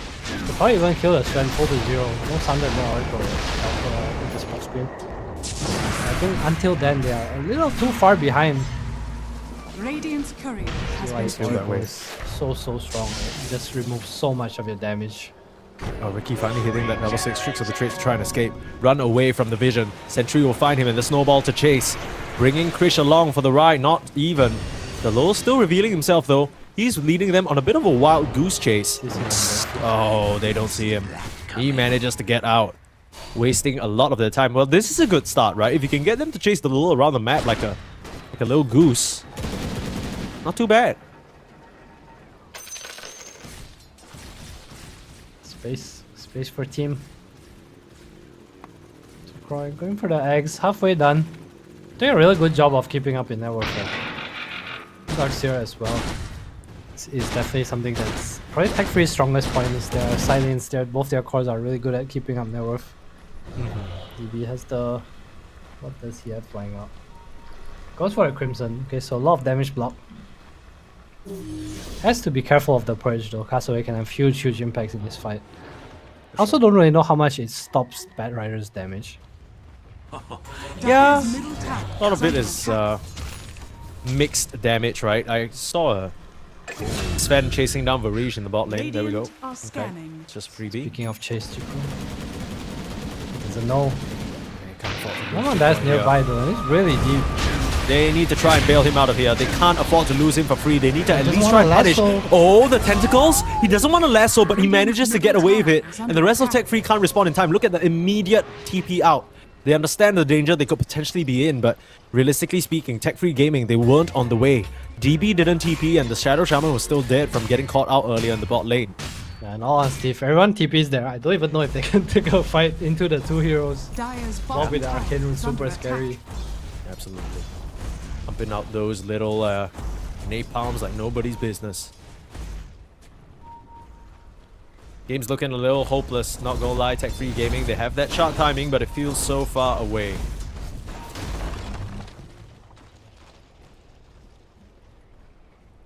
Well, going for the fight. Radiant's courier has been Big killed. damage play. They will see Jikroy TP to the top lane. You know he's kind of stuck here now. Radiant's courier has been killed. I want to Yeah, I split the wonder map if towards they- the top side. Another catch. Fareed popping his Shadow Shaman was to try and focus down DJ, but DJ will just thank him with a punch. Not even gracing him with a wall. He says, hey gold, here I am. Yeah. That's a pipe too once his career respawns. Going for the shard next. Bound that does not go for a Dire's dagger, goes bottom for Mage tower Slayer, is so under attack. I think logically you're trying to scale, but I feel like he's just a blink stun this game. You gotta accept your life. Yeah, How do you I take don't. fights Bottom without his tower dagger? has fallen. I don't know. I don't know. I feel like Tech Free Gaming, they've just looked Dire's completely bottom lost. We tower were is under attack. complimenting them on their discipline, complimenting them on their sharp vision of the game and what they needed to do. It felt like last game they had all the moves mapped out. They knew what timings they had with the slot. They're playing on their nighttime, playing on their cooldowns. And this time round, they just completely lost. Varij keeps poking his head out where it doesn't belong and getting caught out. This game is so difficult. They need to be able to find pickoffs. They really need to find a way to enable this Dragon Knight. I think not going Dire's for a bottom dagger was a tower huge is under mistake. attack. I feel like this Ricky shard timing plus a way to jump is really nice. Maybe just surge someone in, surge the DK in. Radiant Try to use are your Crimson scanning. Guard. Not Jikroy again. This time round, it's Krish. Gets the stun in the tree line. That is a big play. Sven getting it done. And we had our concerns about Krish in this game if he couldn't win with the Sven in what feels like a pretty solid Sven game backed up with some pretty solid teammates. There were concerns about, whether he had the chops, but see a replay. Why was he? Say a guy shopping. So this is what you have a replay of. The replay operator is a fan of Krish, I think. Oh, hang on. Hold on. DB being committed on in the mid lane. A bit of a split effort here. And now DJ in some trouble. They know there's no God Strength, so they're happy to fight. Bob still doesn't have the lasso, but putting out so much damage onto Mamang Daya. He's burning to the flames. Where's the help? It's not there. Vacuum them into the Serpent Wards. That's pretty nice. You at least find DJ. That is 1 kill. But that's it. That fight was way more even than I thought it would be. You know, with all the spells coming out, Jikroy not being there too. I guess no God Strength.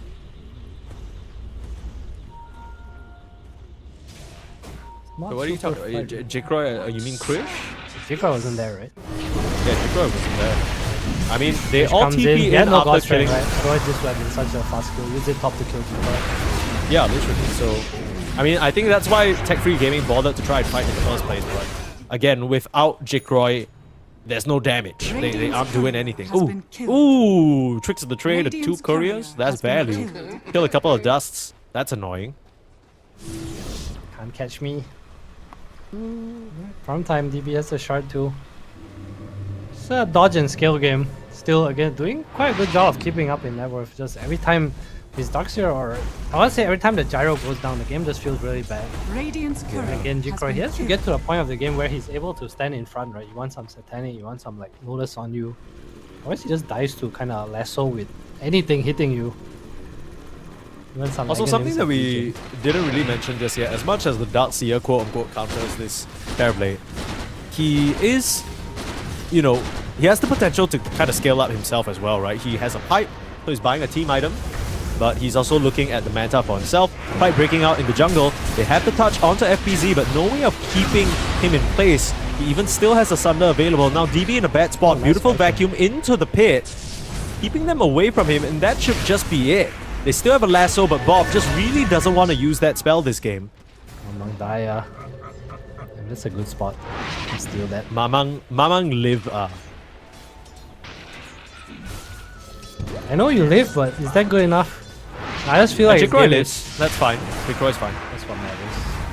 Jikroy going for the BKB, the rest of the tank. I like this. He knows they like damage. They are playing for a very late game timing. This is just one of Radiant's those games. courier has been Get a killed. gem, guys. Holy shit. So annoying. How many couriers has he killed at this point? One Like too 5? many. Yeah. A Tormentor for the side of Castawake now. DJ gets the shot for his shot. Dire are scanning.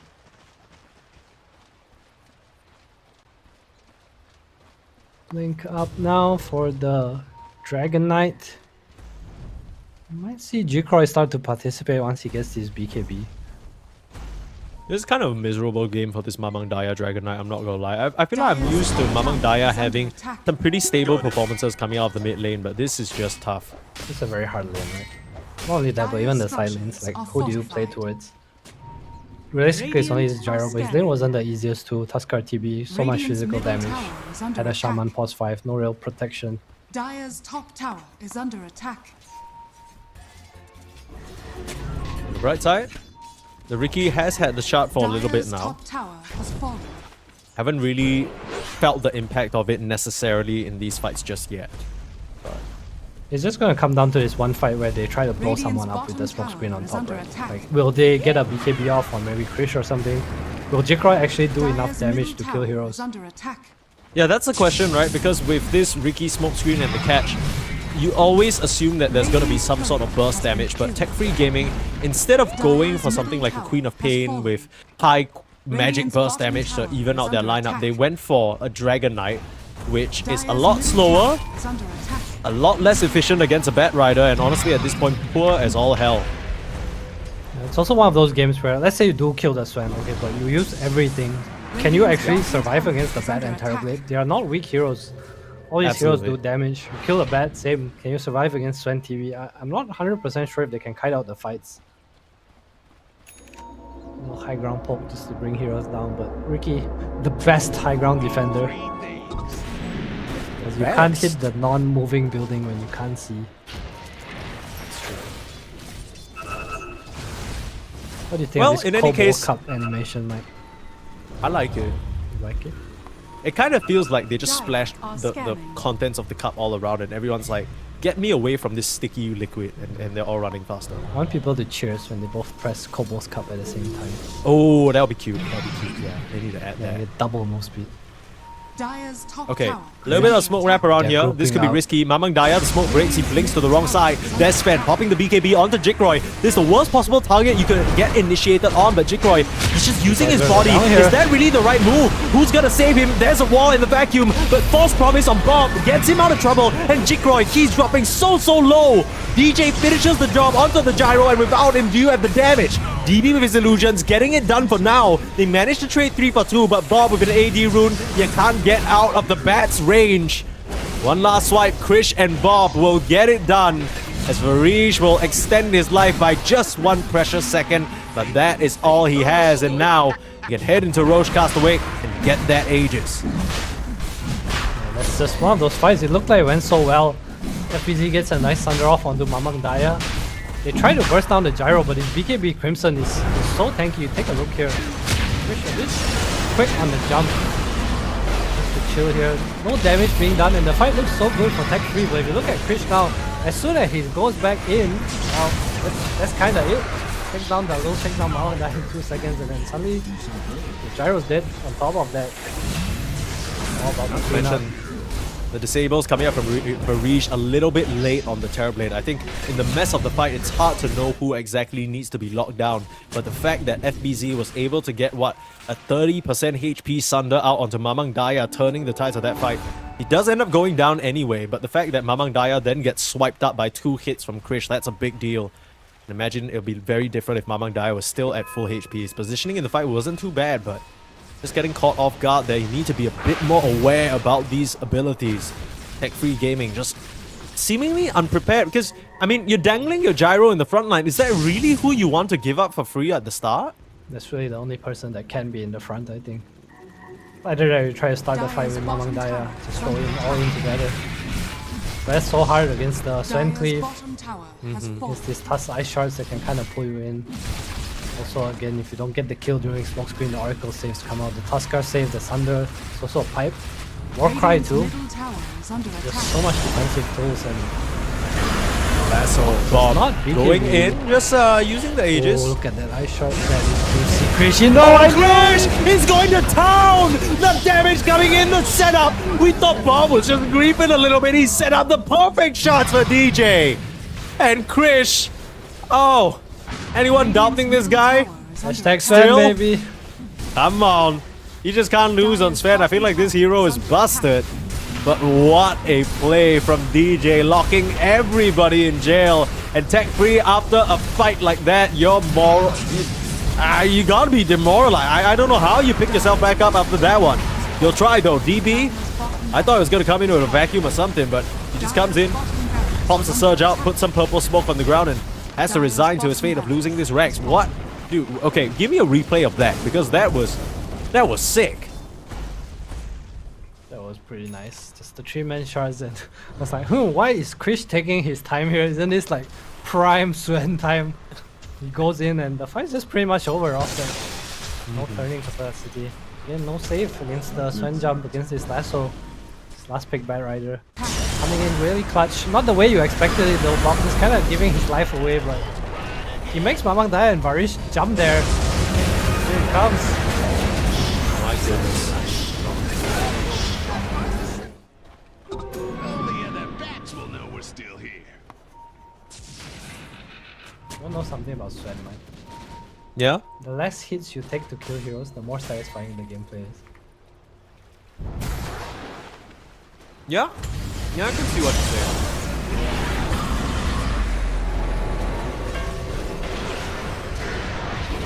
Nice DP, yeah. Thought the game was over there, not going live. The game might still be over here, not going live. 3 hits. For a Dragon Knight, but More wins, right? I mean, it's not one of those games where DK is tanky. You're playing with Sven, Bad Rider, Huskar even. especially when you have such an awful early game, you basically, I mean, he's been bottom net worth core for the entire time. Dire's middle tower is under Daedalus attack. now. So strong. Radiant's bottom tower is under attack. This one's not looking too good, boss. Tech-free gaming. Compared to game number 1 where they were dominant, Castaway definitely angry Dire's middle barracks after that game 1. Let's pick Bad Rider, guys. Gotta be careful. has fallen. Bobby Bad Rider. Dire's top tower is Bad Rider. Bad of Rider Bob. indeed. Bob Yeah, of Bad Bob. Rider. There we go. There we go. Bad Rider of Bob. That's a good one. Maybe it also cycles. See, it's Bad Rider of Bob of Bad Rider of Bob. There's the stun onto Bad Rider of Bob. Words of wisdom on this cast right now from Adam 343 Dota. Nice vacuum in. Bad Rider of Bob stun. being held in place, but Krish coming in, doesn't have the God Strength, so the damage is slightly lacking, but still more than enough. Look at Jikroy just being forced away from the fight, and Varish will go down. Sven and Nugent starting to beat into him though, but now he has the God Strength, so he just turns around and swipes down one hit. That's the satisfaction I was looking for. That's not a word. That is not a 1007 word. is my word. GG is called.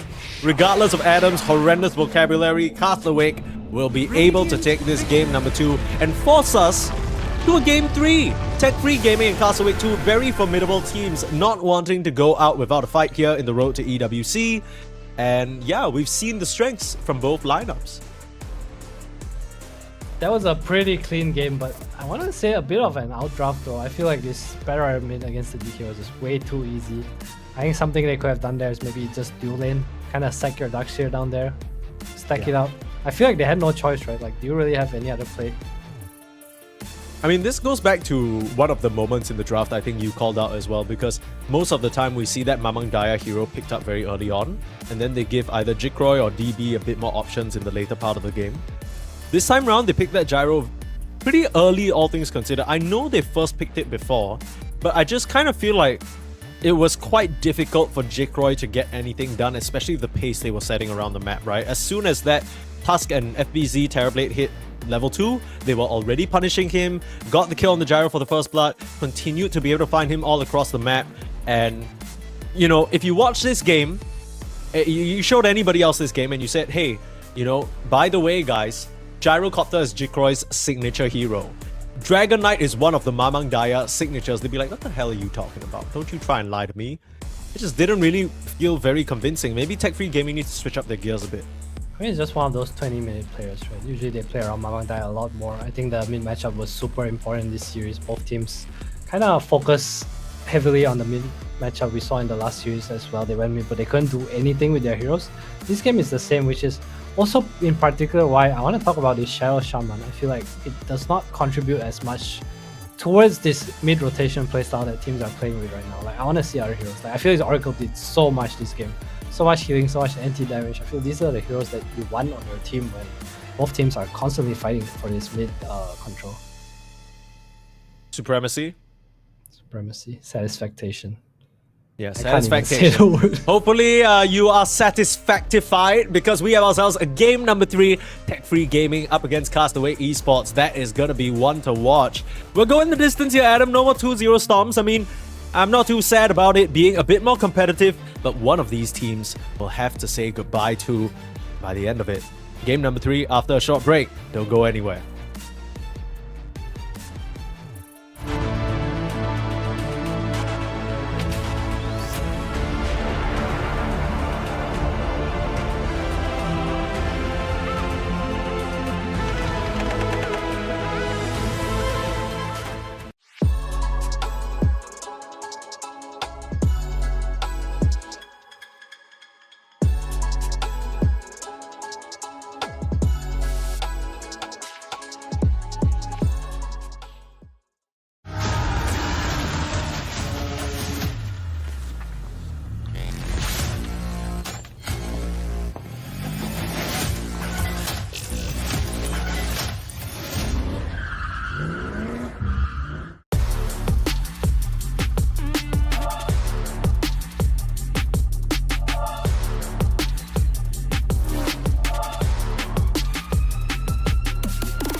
just nothing, but it's written in the sky. Let it break me till it's over. Don't let it shake me, no.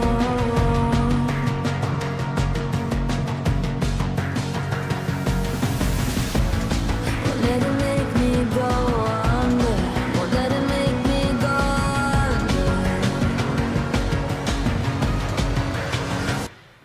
So now it's time to fly. Nothing's gonna stop me now. Nothing's gonna stop me now.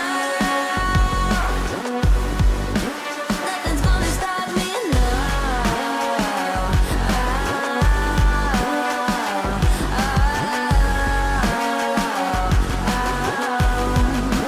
Nothing's gonna stop me. No one will ever get left behind. A million more before I've tried.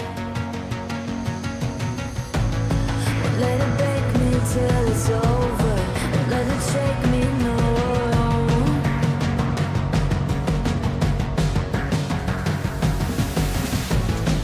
Let it make me go under.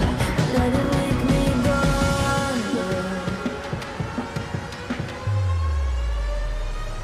So now it's time to fly.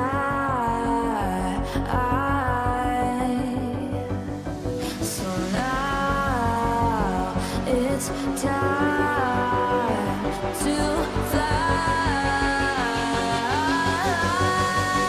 Nothing's gonna stop me now. Nothing's gonna stop me now. Nothing's gonna stop me now. Nothing's gonna stop me now. Nothing's gonna stop me now.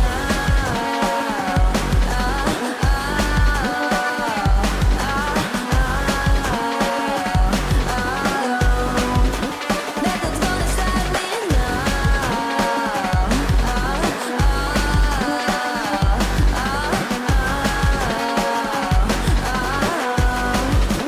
Nothing's gonna stop me now.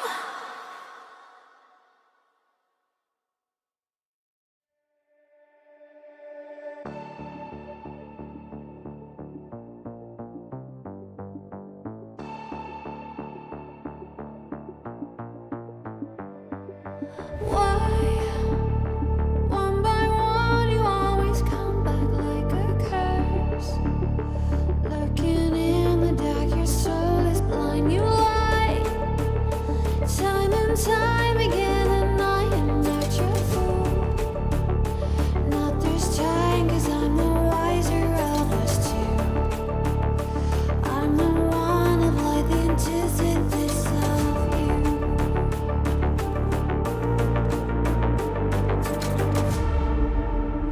If you shoot, I'll take you. If you run, I'll chase you. If you scream, I'll whisper la-di-da-di-da-da-da. This is all you ever wanted. Take it all, you deserve it. This is how we're gonna end it. La-di-da-di-da-da. Take it all, you deserve it. Take it all, you deserve it.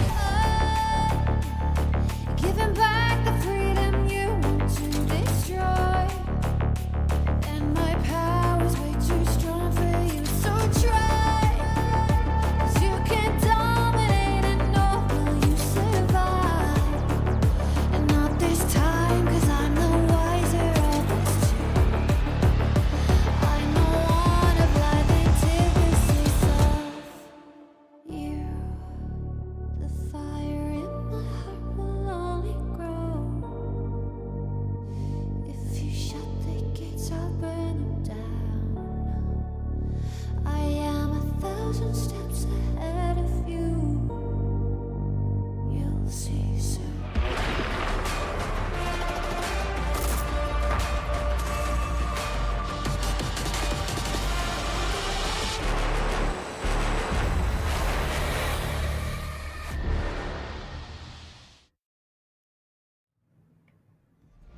Let's go.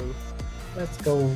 Not Let's too bad. go. Time for game 3. It is what it is, folks. We're back here on the road to EWC. What accent am I doing? Have a guess. Let's go. I don't know. I No, feel like I it's know, fine. but I don't. Irish? No. No, it's all right. We're back on the road to British. EWC, everybody. Sneeze and 343 bring you the action. Of course, Castaway Esports, they brought the heat in that game number 2. It felt like they were angry almost. Last pick, Bob, Bat Rider. My goodness, best of Bob, Bob Rider of Bat, Bat Rider of Bob, whatever you want to call it. It looked good. Hope you were satisfactified, Adam. Oh, satisfaction. I don't even... It just gets worse. Just Okay, like well, Benetton Sassy. let's talk a little bit about tech-free gaming, right? Because up until this point, I think they put up very convincing games. Even in their loss in the series against Boom, it didn't feel like it was like, oh, you know, it was unwinnable for them. This is the first time that we're seeing tech-free gaming, I think, honestly, struggle big time. I think it was a result of the hero picks. They just didn't really have a tool to come back into this game, right? Like, it's not like you look at the map and you look at net worth for the most part of the game. Darkseer and Gyro were doing a good job keeping up. Just that Mount Daya had no place. This wasn't one of those games where DK buys Blink and then suddenly you're running around with some whole wing or Skyraft mates and you just bonk and someone dies. You know? It's like bonk and then you need to connect to your Gyro and your Darkseer because you lack damage. One has Oracle. You actually need the Ricky shard because there are so many saves. Sunder, Snowball, Oracle. I don't know, man. It just felt very hard to hit their timings, and I think the early game approach was. I think they could have done something differently. I feel like feeding the mid lane. I think maybe they could have just let the tower fall, you know. Accept that is life. Play towards the side lane. Maybe play towards Jikroy even. Go fight in that lane together with your strong ass gyrocopter. Yeah, we didn't really see that. It's a bit of a different story from what we saw in game number 1, where we were hoping that, you know, Castaway would move towards the troll, right? That's the whole reason why he picked the troll. He's pretty strong, but same kind of situation. I feel like the gyro can have so much impact in these early stages of the game. Most of the time, people even coin it battle copter, right? When you go some stats early on, you get more levels in the rocket barrage. Jikroy could have totally done that. I'm just... Tech-free gaming, honestly, they felt a little bit lost, but hopefully whatever's lost will be found here in this game number 3, at least if you're a tech-free gaming fan. Castaway Esports, of course, veterans on all of them. I think they will be the ones to want to proceed, obviously. Last chance for both these teams here. Let's see what the adjustment will be in the draft. Ban out of the Terrorblade. Yeah, pretty annoying lane, right? Just Radiant one of team the... I ban. think Boom does the same thing. They pick this TP, they put in the off lane, and it just kind of feels like he can lane against whatever carry you pick. 10 seconds remaining.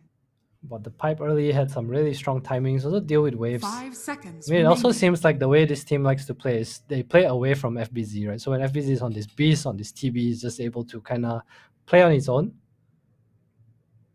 Yeah, I think maybe somewhere in the contract with this team, he said, okay, I will join you guys in your run for EWC, but Stay away I from want 15 minutes of undisturbed me time every game. Okay? And you need to pick me a position 3 that can farm. He's just That's my deafened in requirements. Discord. From minute 4 Bro, to he's- minute 20. He's not even in the call, bro. He's just doing his own thing. Then once he gets engaged on the Beastmaster, he just gets in, hops in the call. He's like, alright guys, I'm ready. 10 seconds remaining. He's like, guys, let's take the tier 1 tower. And then they're like, yes, FBZ, yo, seconds remaining. in unison. Slug What can you ban. do? I like that. Look at that. Respect ban for the slug. They felt it, man. I felt it too. I felt it too. And I wasn't even in the game. So annoying. It's a lot of I mean, feels. even on that Ricky in game number 2, even though it was kind of a miserable existence for the entire side of tech-free gaming, there were some moments where Delo was just being so annoying, right? He made an entire team run after him. They missed out on the kill. He was killing like 8 couriers at one point. Like, it was crazy. Back to the Doom. Okay. Back to the Doom. This is the Jikrai hero. I know he's been loving this hero. I also feel like, again, this Doom, if it's... Ooh, new hero. Okay, anyway, if this Uh-oh. Doom is not on carry, it does not look good. Doom offlane Yeah? looks horrible. Okay, Doom equals carry. I was gonna say, like, as much as it's probably a flex, it's probably not a flex anymore. Doom is carry. 10 seconds remaining. TB Well, already let's hope moved. so. Dusa Dire ban? team ban. I mean, carry is this it one? a good enough carry into TA though? This Yeah. is a hero that has been eternally banned. This is the first time it's gonna make its way through the bans. I'm honestly very surprised that they chose to ban the Shadow Shaman over the TA. Because the Shadow Shaman has just not looked that great, to be honest. 10 Okay, I seconds think- remaining. The lane is annoying, and honestly, the snakes help take 5 towers a lot. seconds remaining. It's just in that game, the Serpent Wards couldn't really be used. They couldn't even reach the tower, right? So I can understand why they ban it. This TA hero, though, I don't feel like this hero is as strong as before. Okay. I know it's a strong laner, but I think there are more range carries even. Like, tech free, like they played Viper yesterday. What's stopping them from Radiant playing team some ban. Viper or DP into his TA? Oh, sorry, I guess the That's DP ban is true. stopping them, but Yeah, the ban might stop them. That's a good way of making sure that doesn't come out. But yeah, the DB Viper. Yeah, I almost forgot. That's something that a lot of. I mean, I don't think any team really plays Viper these days, other than 10 if you're Extreme seconds Gaming and remaining. you're XM. the XM doesn't even pick Viper anymore. He just 5 picked Viper in the seconds TI qualifiers. Oh, really? I didn't Correct catch your that. lies. Oh, I apologize. Radiant Yeah, that's team Didn't want to That's fine. spoil. I need to act a little. It's literally. What do you mean I will, spoil? man. It didn't Alright, go spoil Oracle, anything. guys, This is a go hero Oracle. pick. Jeez. Let's go cast the wig. Okay, let's go DB Viper. I don't mind that too much. But then you have a Doom and Viper core. What do you need in your I don't know, but I'm looking at Darkseer for tech free. That's why I think the 10 Oracle pick's really seconds good here. remaining. Dire team Darkseer pick. +1 is pretty nice. We go for the Tuskar. No surprise there. Rubik could have been kind of okay too, but Tusk is nice into Doom. If you get to lane against him with some heroes that kill him. So we'll see where they end up putting a Doom. I still think it's just going to be a Jikroy hero. 10 Wait, why is seconds Tusk good into remaining. Doom again? Just Dire run him down. He team doesn't get off shards, tech team kills him. He has no like counterplay. Go for the bat again. We've seen a lot of this pause for bat, so I think the bat is nice because he can go to TA's lane wherever you go. If TA is in the safe lane, you're like, okay, I'm pause 4. See something Could it like, possibly be a pos 5 bat as well? Because I'm thinking 10 this Doom and seconds Bat Rider, remaining. the one way you can get out of shards is if you bump your opponents away from you, right? 5 That's a really seconds good way of remaining. being away from the Tusk, in a sense. Let's just firefly over the shards. No, I mean to help your Doom in that case. Yeah, that works. It kind of works. I can see it. I mean, I Because I think feel like if you there's a lot of range supports that go with the Doom that Yeah. I feel like are so susceptible to being caught by the Tusk as well, right? I mean, I like Radiant Jakiro team against what they pick. have. I don't know if they'll pick it. They go for the Warlock. So just team fight. Heal is nice against Tuskar, I guess. Upheaval as well, just slows. I also think this Tuskar is like definitely just DJ hero, right? And then they insta pick Rubik. 10 seconds remaining. Tech Free Gaming going for a very red themed draft. They're on Dire. They're taking 5 the seconds thematics of it very seriously. Color coordination and all that. It's part of the lineup. Missing the Dragon Knight for Mamang Daya again on the 17 Please, slot. no. No, but Mamang then he Daya has to plays go Bat red. Rider as well, by the way. That's true. That's true. I wonder if they'll just keep this bat open. Pick the off lane here. See what they choose to do. Radiant team pick. There's the Oracle. Even Makes better sense. now that they see both Bat and Warlock. The Oracle's kind of annoying for the Doom, isn't it? Because Yeah, it's you know, a great in that pick. moment you're not really losing HP. It's basically like you're in some stasis. So a lot of the Doom's effect is 10 just gonna get burnt seconds out. remaining. Yeah, but you don't heal through anyway, so it's not too bad. It just kind of keeps you there. 5 seconds remaining. Yeah, I guess so. It's a nice interaction. Wait, hang on. I just realized something. Mm-hmm. You know how they say that False Promise basically delays all damage and then it gets applied in like one big shot, right? Yeah. So basically it's like like filling a glass of water, and then instead of sipping the water over and over, you dump the entire bottle of water on you at once. Correct. Where are you going with this? Where I'm going with this is, wouldn't a very timely pop of the refraction near the end of a False Promise basically nullify most of the damage? No, you take damage no Dire matter what. team Even if you're like disrupted or something, you still take damage. Okay. No, but as in reflection, like that blocks damage instances, right?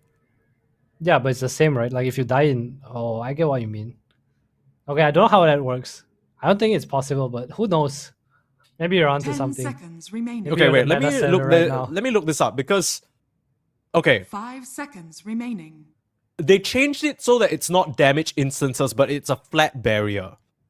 So I guess that's not how it works. Because if you were to take multiple, like let's say the barrier will block 30 damage, but then, you know, if you took 300 damage, you'd only sort of take 270 damage. So you still could insta-die, but still, I think the potential for maybe dodging the last proc of the false promise with like a snowball or something, or blocking a lot of it with reflection.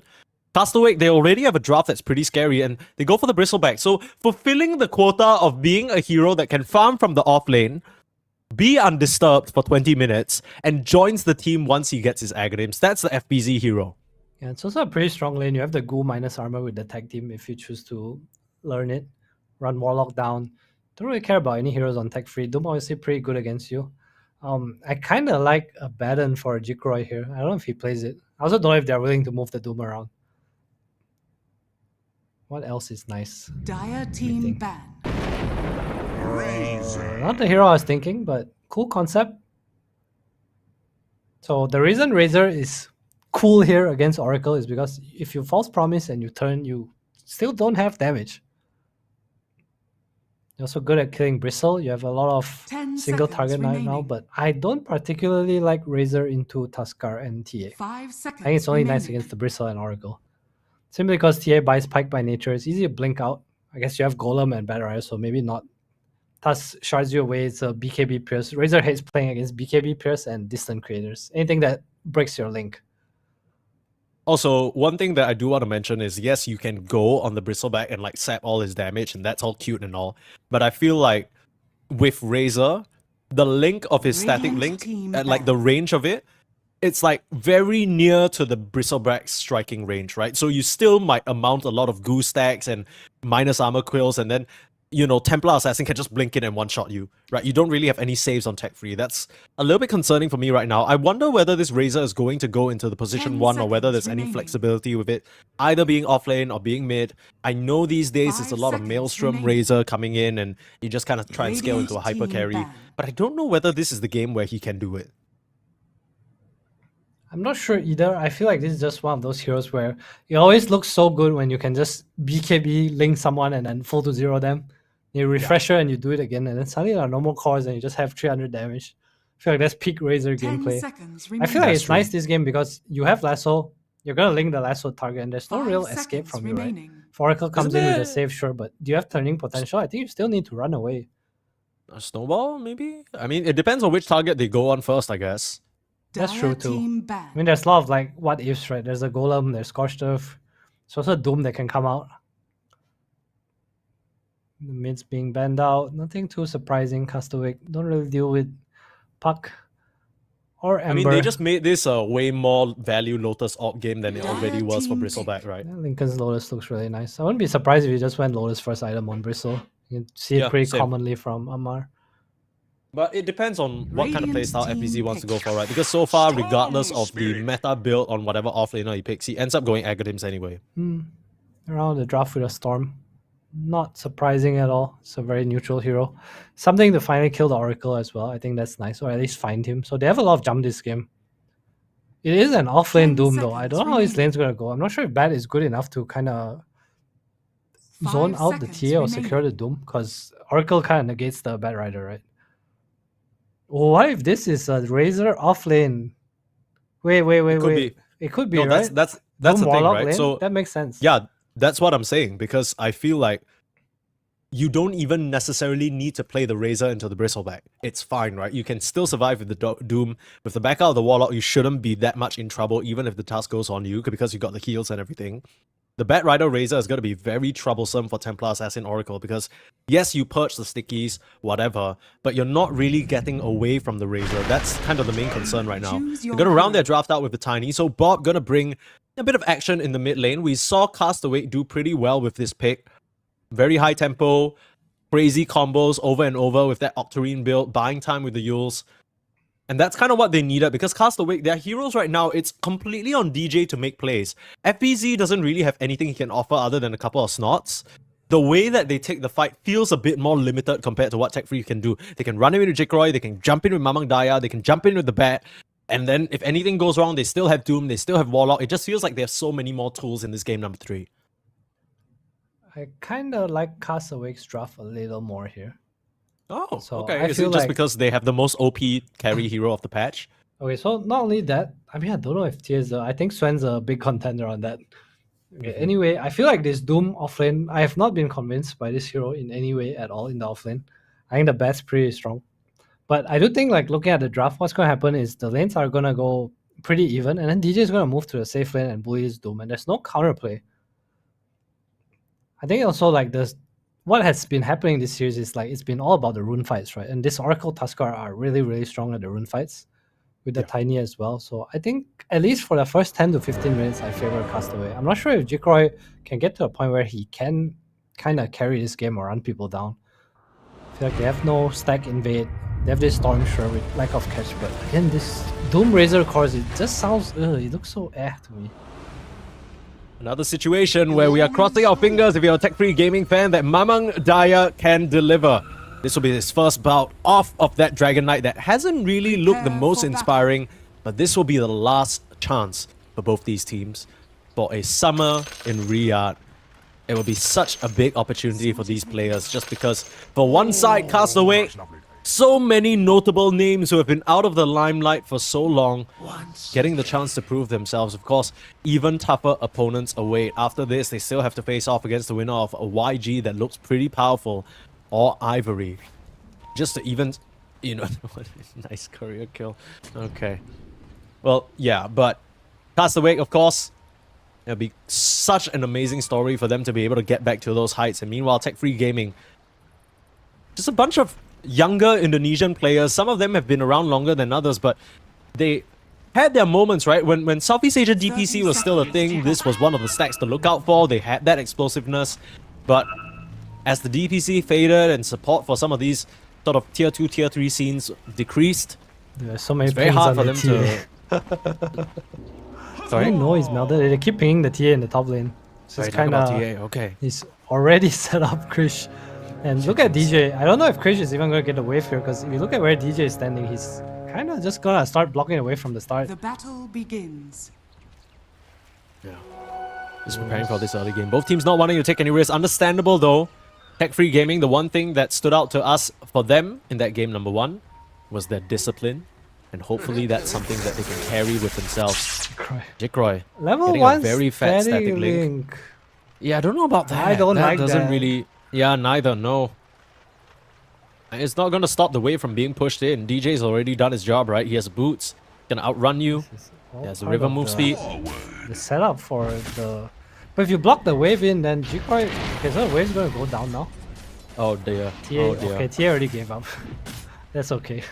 I thought Krish was just gonna continue waiting there. I If mean, you they're block just the happy wave to in, let... It's hard, right? Jikroy basically misses the entire first wave. He didn't get a single last hit. Has been I mean, he found one. But still, that's awful. And DJ snipes a courier with some tangles on it, so... Limited on the resources here. FBZ will have a nice little wave pushing into him. I say that, but...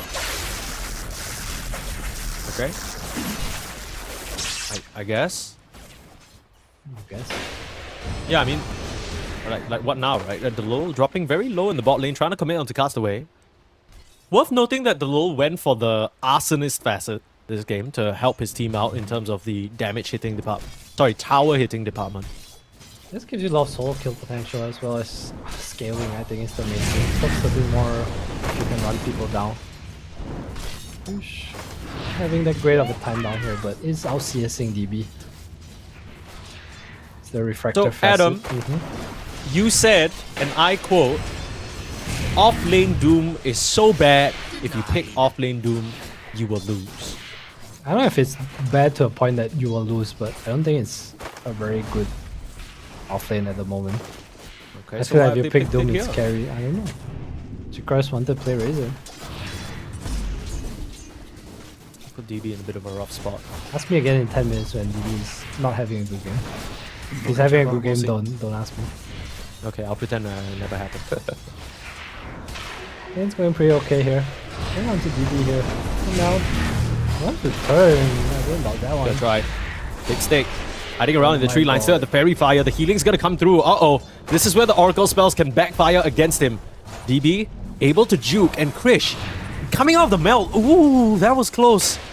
Not really what you wanted. We'll purge away that smoldering resin, but Delol still looking for an angle. He's getting. Uh-oh. He's trapped. He's Is trapped. Delol- Oh no, he's trapped. Has been killed. Is he freaking dead? There's mana on Castaway. If they see him, what Oh, Krish! What are you doing, brother? No, that's on Castaway. He definitely could have walked in there. He's trying to press his spells. Give me reason. I'm also not sure if he had a purge, but he could have purged Krish. I thought Krish could have just walked in and melded. It kind of felt like he misclicked a little bit, cancelled the meld, and then didn't get the hit off. Maybe. It is hard without the boots. Has it now. So he has this Refractor Facet, which is pretty common against range carries, and obviously heroes like Bat and Doom that just clear the refraction. You get so much damage from it. Oh, for sure. And same thing for the Razor, right? We've seen a lot of Maelstrom, Mjolnir builds, so that's going to be a lot of damage over time. It just feels like the premier facet these days. I think even up against heroes that don't really have damage over time, it feels like TAs just default to this over the Void Blades or the Hidden Reach. You do see Void Blades when you can play the meld, I think. But the TA has been first pick, and obviously counters to TA are DPS, right? Like damage per second, ticks. And Refractor is kind of nice against those. Well, Doom is not having too bad of a time, all things considered. A lot of tussling and skirmishing down here, but still keeping up in terms of the CS. In fact, nobody really suffering other than Jikroy, who had that awkward situation with being blocked off of the first wave, right? That is the major missing point of his CS. He's kind of sitting maybe 3 to 4 creeps behind his counterpart.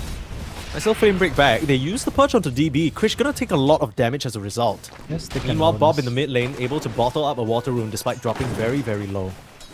Every time I watch Bob play mid, his HP is like this. Structures are And he's running at you. No, it's not. It's not like he's scared. He's running at you. Bob is such a character.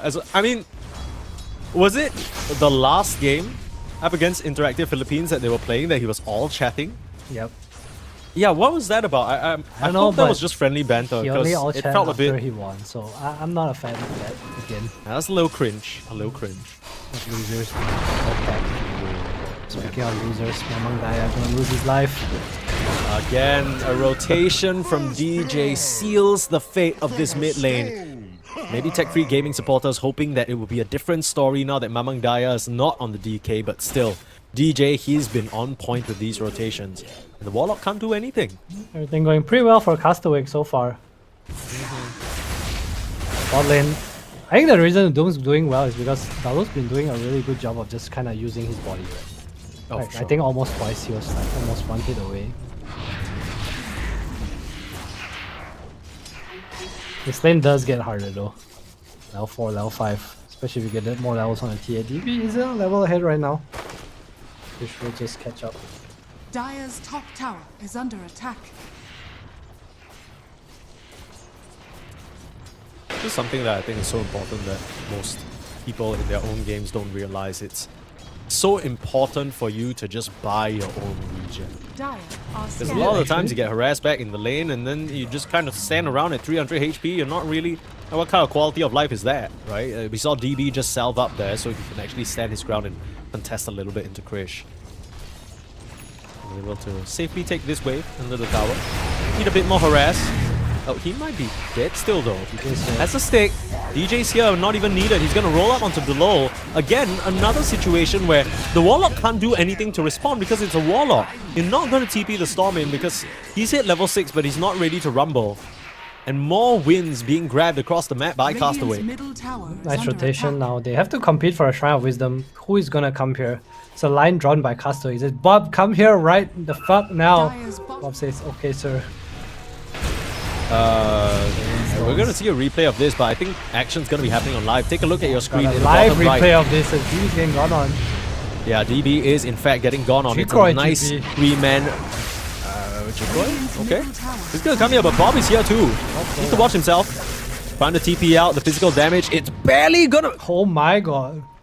Did I Oracle, see baby. that wrongly? Okay, well, we'll have to hold that thought because Mamang Daya are gonna finish off DJ at least, so they punish this move. I don't know if I saw that right. I hope we can see a replay of it. But I don't know whether Jikroy actually ended up walking to the low ground, missing on the high ground, and that was the last deciding hit that helped the Oracle survive. I'm sure we'll get a replay soon. I didn't really catch that either, but Dire's talk about the bottom battle tower copter. is This under level attack. 5 Razor's TPing bottom. I mean, that was Ooh, necessary, right? rotation. All hands on deck. You needed to defend that Wisdom Shrine for sure. Yeah, for sure. I mean, I would have liked to see them come in a bit deeper. It's also DB's like, we call it double death, but I'm sure it's a better term for it. Like, he already had no TP, you know, he died once. If he dies again, his game's gonna be really, really hard. Look at his net worth, 2.5k DJ. He knows, man. Us versus Doom. You just go look at the do. Doom. Look at the TP coming in though. Mamang Daya looking to punish, but Castaway's there, preventing all that magic damage from coming through, but the early duration isn't nearly enough. Bob gonna come through with a fat avalanche. This might just be the double death that you were mentioning. They need to find that last hit onto DB. Bob trying to come in but can't find it. Flame break as a precautionary measure, but Mamang Daya gives up his life for the Tusk. It's like Castaway has been the winners of this bot lane battle. The only lane that we've seen any fighting. Okay. One hit. Two hit. He didn't hit. He Do you see stopped. that? He stopped. Do you see that? He stopped like 3 times. What the fuck? No, and the last auto attack was evaded. Because he went down to the low ground for some reason. I don't really know why. Okay, I didn't see It's it not like evasion, the- I saw like stopping, you know.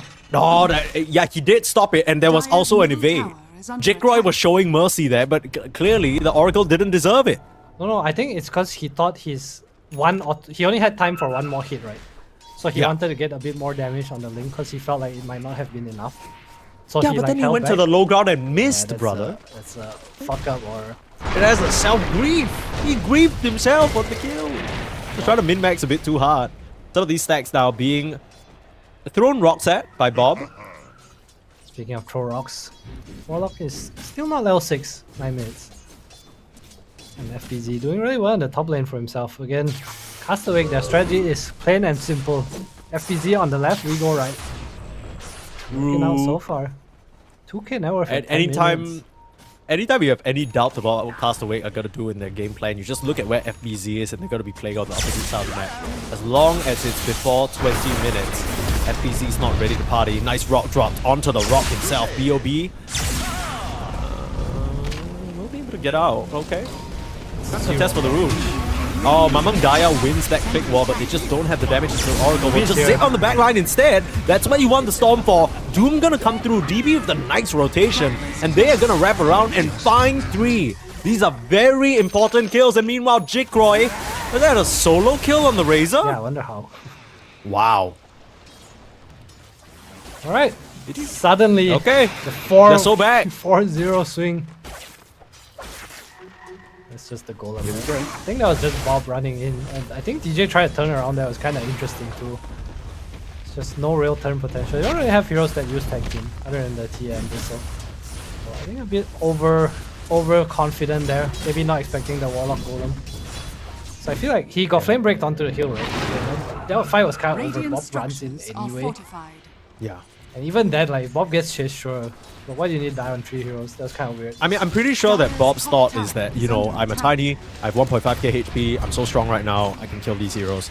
And he also probably thought that, you know, Castaway, Oracle counters their Storm because I have Fate's Edict, it cancels all magic damage. But as much as it is a pretty decent counter, it's still level 1, right? The duration is 3.5 seconds. We saw Mamang Daya still able to have quite a significant impact on this Storm Spirit so far. Now they're going to rotate bot, at least secure that tier 1 for Frisch. They'll play off of the TA being strong, but they continue to bully FBZ because I think they figured it out. It took them 3 games, but now they know no one is going to come to help FBZ. Dire's bottom tower is under Like attack. both teams have pretty similar playstyles. Protect your safe lane, play away from your off lane.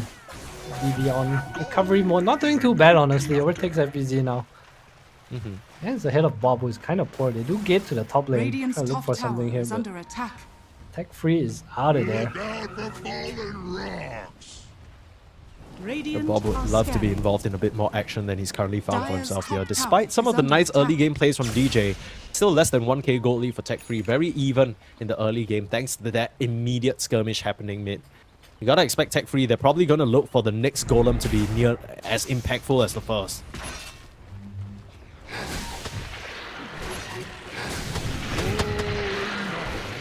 Bob just kind of running around right now. They want to look for plays, but I don't know if they can fight into Tech Free, especially once this golem is up. Castaway still level 5. Considering the start tech free had Castaway had that was supports are not too convincing. Dire's top tower 5 is on under 5. attack. He is up here as Oh, well. has the lasso available. Mamang Daya gonna start on the supports. He's found a good angle. Meanwhile, huge fatal bonds looking for the rock. The Doom on the Tiny. He's not gonna be able to survive this fight. You can't even get your first target, the lull. Doesn't even need the ultimate. He's just gonna run you down with the burn. And again, the trio of Castaway end up going down. FBZ and Krish running for the hills. And Tech Free Gaming, they come out on top. Radiant's middle tower is I under don't know, man. attack. Forcing these fights into Golem, is it necessary? I feel like they're just kind of running in and, you know, is there a reason to? Radiant structures. Freeze already What? rotated their heroes. Like, what's the point of going Radiant's into top dive? tower is under Yeah, attack. literally, what is the reason? What is the reason?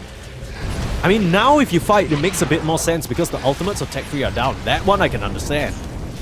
You want to defend your tower up against the golem beating away into it, that's fine. Is under attack. But when the ultimates are up, it kind of feels like you need to bait them out, try and maybe tank 1 or 2 pickoffs, it's whatever, but then you try and take a fight afterwards. Dire's middle tower is under attack. Krish farming pretty aggressively here. Won't be chased away from the triangle. Drums already complete for the Doom. Top of the net worth once again. Krish close to his Deso. I see him get more active once the dagger comes out as well. I feel like this is one of those games where I might have personally chosen to go dagger first. Simply because when heroes run at you, you kind of want to blink out. Lets you push the waves a bit more. Especially with how far Bob is behind. You kind of want to be the one to have the... You want to at least have the ability to push the lanes. It's 1k goal from blink dagger 14 minutes in. Just not having a good game. Radiant are scanning. A rolling stone. No one to blame but himself, of course. Really? You think he's not having a good Why game? he's just Krish? walking in and dying. No, I'm talking about Bob. Oh, no. Top lane, they'll run down the tower and Marish. Yeah. These are the plays you need to try and look for, right? When the golem, the lasso, the Doom is down, you want to try and Radiant's bottom tower is make under use of your attack. task. FPZ has He's working on the blink of his own. Blade Mail and is queuing up Lincoln's Sphere. Is this the build? We were talking about a Lotus Orb, right? I guess the Blade Mail is just to... That Lotus just Prevent- better than Lincoln. Yeah, I mean... You Lincoln Again- one spell, but you Lotus everything. Yeah, I guess so. But Lincoln's kind of blocks the Doom, right? Or blocks the lasso instead of just kind of still getting lasso yourself. So FPZ playing a bit greedier, big surprise, as if 3k gold lead. Nice stun on the high ground. They had vision. Bot trying to burst onto Lul. But nice with the flame break. Krish is here, which means this is not a fight you can take. Especially not with the rest of your team. You'd want to try and connect the Doom over, but he's a bit busy top. Krish has a Lincoln's queued up too. I'll bait third item, but plan is clear. Don't trust the Oracle. Try Lincoln, guys. I'm more for a Static Lincoln Doom than anything. Still looking at Bob. Almost towards that Blink Dagger. Maybe that's when the side of Castaway can start their rampage around the map.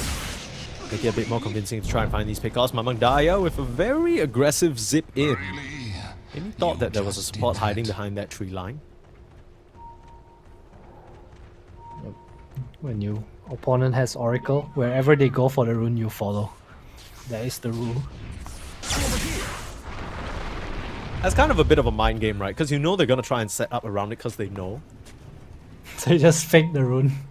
Yeah, they just go to the other side completely and fake you out. Radiant are Maybe if you scanning. can't fight, that's the play. I think this smoke was spotted out by a ward in the river. Definitely I think was. Castaway know that this is happening. Because they are just playing around this particular pillar of vision and not separating from each other. The only person on the other side of the map right now is the Tusk. DJ trying to finish up that Blink Dagger, so he's Radiant's taking some bottom tower creeps, but is under attack. looks like they will just settle for the tier 1 bot lane tower, although it seems like Castaway want to trade it for the mid. Getting up already, DJ trying to recover. Might lose his life if he shows in the Dire's lane here. middle tower is under attack. See DJ. Goodbye, DJ. Radiant's bottom tower is falling. Rip! Dire's He's structures 100 go off. Come on, I shot. Last hit, DJ. Last hit. Dire's middle No. tower is under Last hit. attack. Don't Bob! Jabez. Sister Shroud, Both teams coming. almost coming in clutch here. Both teams circling around this area. Bob, you gotta watch yourself. You might just eat a Doom. no, Big Krish. Golem, and Fatal Bonds onto 3. You need to try and save someone cast away. He has the spells for it. FBZ doing a lot of damage though. Even with the Doom, DB gets run down. Jiggroy's not here. FBZ not afraid of a thing. You still have the lasso and you need to try and collect Jiggroy. Radiant's bottom FBZ tower just is under attack. melted them. What the hell? He has plus 198 damage from the Warpath stacks. God damn. Is he gonna buy the shard before leaving?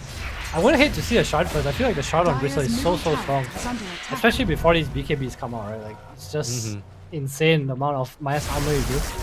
That's also something Oh, we they didn't found Bob though. talk about. They found Bob, the lull, getting the catch out with his fresh DJ, blink no, reveal. not this Castaway again. couldn't get there in time, and DJ looks like he might be in trouble. They used the false promise on him, but here comes FBZ. You gotta watch out for the Bristlebacks damage. They're looking to focus down DJ. Now Krish, he's from Mamang Daya in a weird spot, but there is the lasso finding the catch onto Krish, and Krish will go down.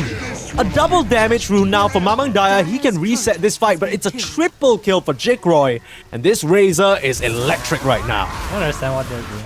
Like, Bob's dead. I don't either. Just live your life, move on. Why are you snowballing in DJ? You played so well. What's happening? DJ. Even then, like Krish comes in too, you know, it's just feed after feed after. Isn't this over? Like right now it's over. Why are you trying to kill that rider with the first touch right?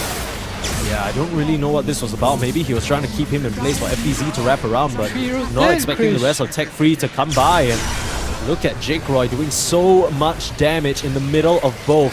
With both cores being fatal bonded up, there's no hope of getting out of that one alive. And just when Castaway take a really good fight, they looks like they don't want it. I don't know what to say, man. Jiggroy so strong with this Mjolnir too. Getting close to BKB, and it's one of those games where if you get the BKB too early, it's just really super strong. That being said, Castaway does have a lot of physical damage. They have the tag team, they have the Deso, and obviously the Goo from Bristleback too. So Radiant's a lot bottom of tower is physical under attack. damage able to come out, which is generally really good against Dire's Razor. middle tower is under attack. We're expected in the drop though. This Warlock Golem is proving to be a problem for Rish.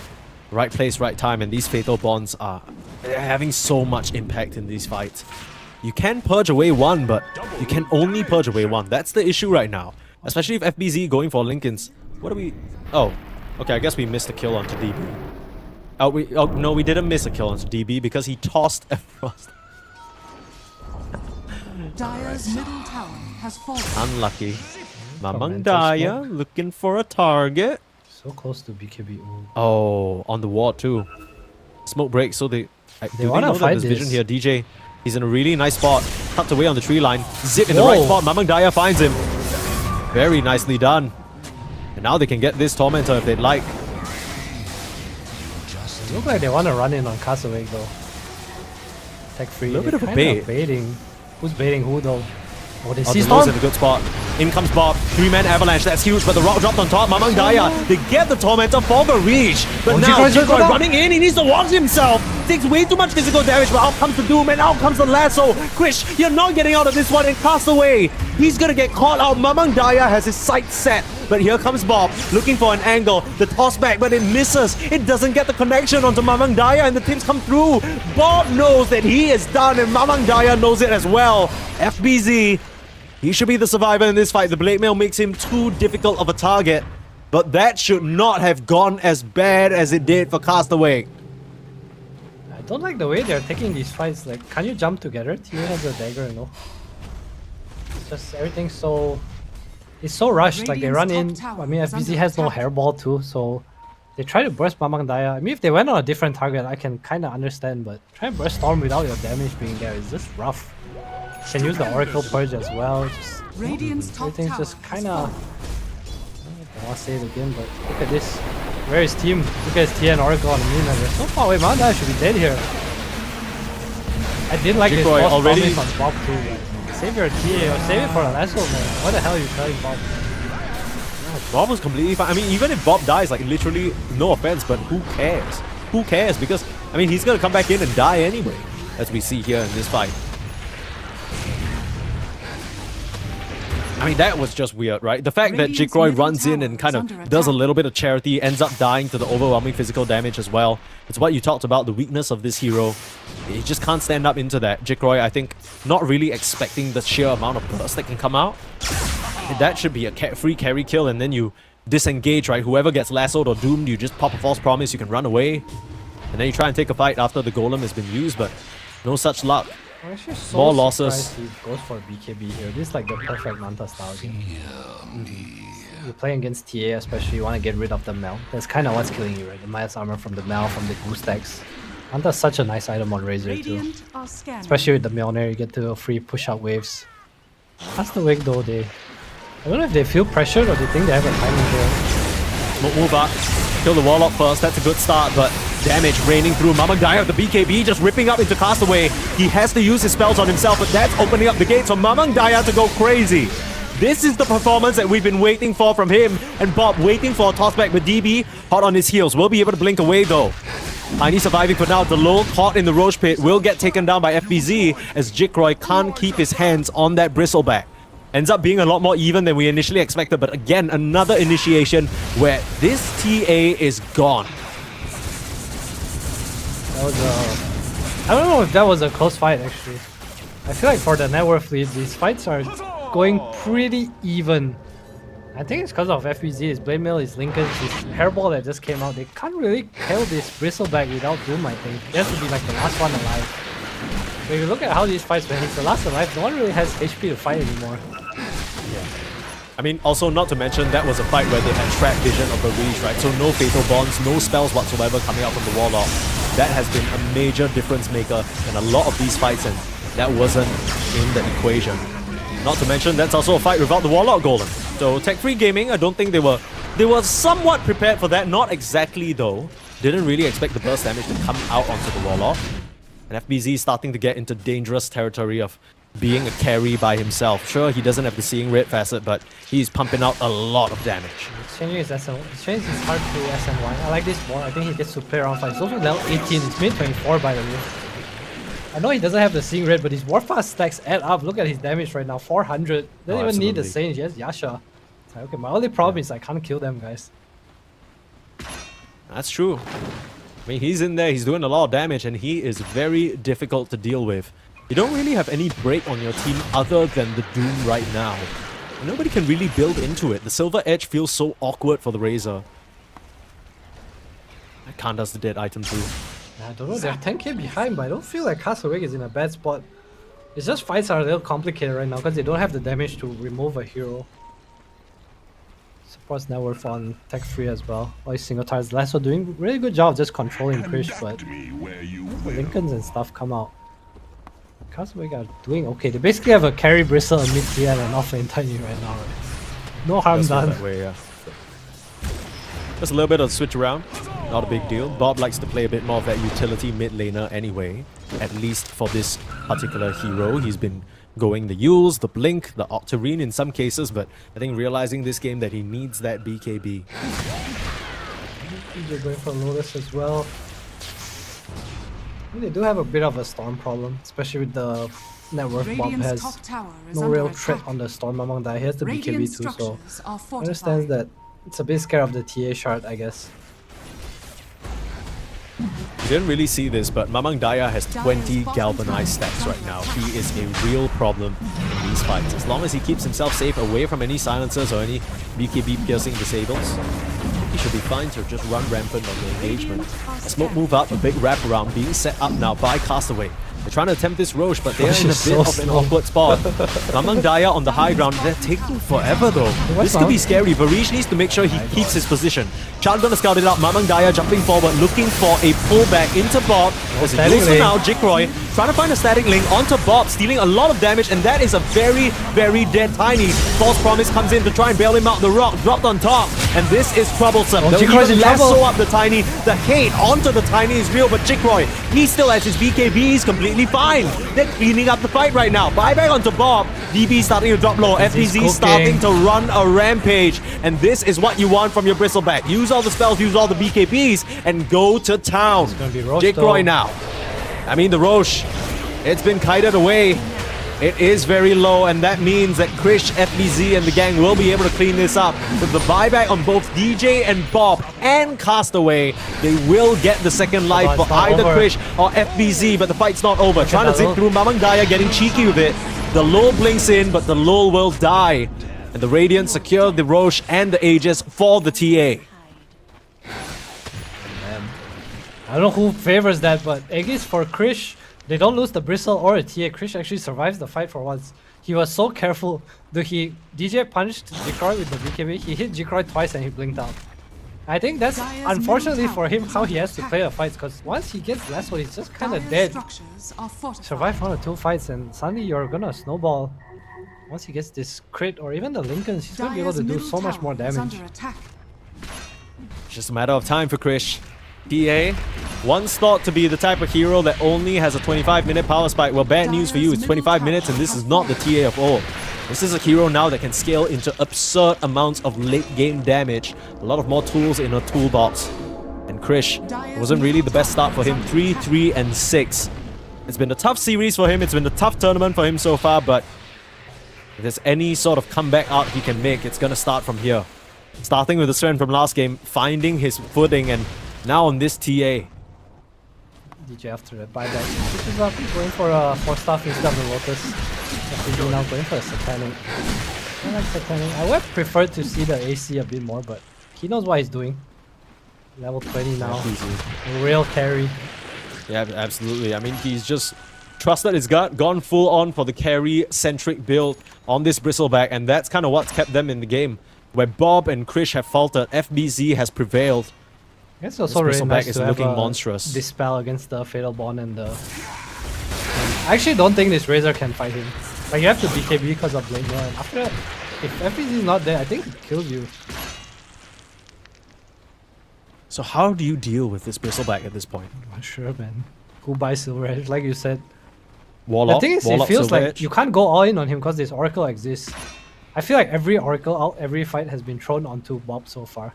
And Bob still dies anyway. Radiant's bottom I think Bob tower might even is consider under getting a attack. 4-star. I think with these rules, it's not enough, you know. Some Ghost Scepter, some 4-star would be nice. I won't mind seeing this utility tiny then eventually go after him. It's pretty okay in this game. He's just control He's for his been- team. That's You know the what's kind of spirit. funny about this That's game? The the fact that spirit. Varish has the same amount of net worth as the Tiny. Unfortunately, not the same amount of impact. Bob having a very, very tough game. Meanwhile, the housemates DC together. Why are they disconnected together? What's are they going housemates? on? No, What do you mean housemates? I'm trolling. Oh, I thought they... I mean, you I was know laughing. these I guys. was You know laughing some of 'cause- these guys. I was joking because they both DC. Like, what the hell? Are you in the Who same knows? place? Maybe they live in the same town. Same village. So after his game, Castle is like, "Hey, Jikroy, by the way, where do you stay? How come you DC too? You're like 2 doors down." So let me tell you a story. I play basketball with this group of people like every week, right? And Mhm. the other day, my friend was telling me like, "Oh, I moved in this place," and I was like, "Oh, I live in this area too." And then he was like, "Where?" Like, I asked where. It's like, "Oh, this specific what do you call it? This specific condo." I'm like, "Oh, I live there too. What the hell?" And she's literally one Okay. floor above me in the same unit. I'll take it. Ah, okay. Well, I'm not gonna lie. Every time I hear stories about people living 1 floor above or 1 floor below, it's never been that good of a story. It usually goes along the lines Wait, of... why? No, okay, well, I'm not gonna be too explicit, but it's just like, oh, you know I can hear everything. Oh, That's the kind of story. So I thought that's where you were going. Thankfully, that's not where you were going. It was just a... Yeah, okay, story ended. Replay started though. We'll see a replay of that fight. Again, Bob, even with the false promise, does end up going down, but the buyback's coming in clutch. I think very good recognition from Castaway to know that, okay, all the resources have been expended from Tech 3. They can't actually fight our Bristleback. So any more heroes that we can grab now, it's going to be easy kills. Mamang Daya understands that as well, and he tries to get cheeky with the Roche. Gives some vision for Dulu to come in for the steal, but very quick toss-up from Bob. Nicely done. You a storm was nicely coming. done indeed. I mean, we're not gonna give our time. Castaway comes back and Bob starts the all chat. Speak Bob, 3 minutes. Jikroy is back. 2 post 4.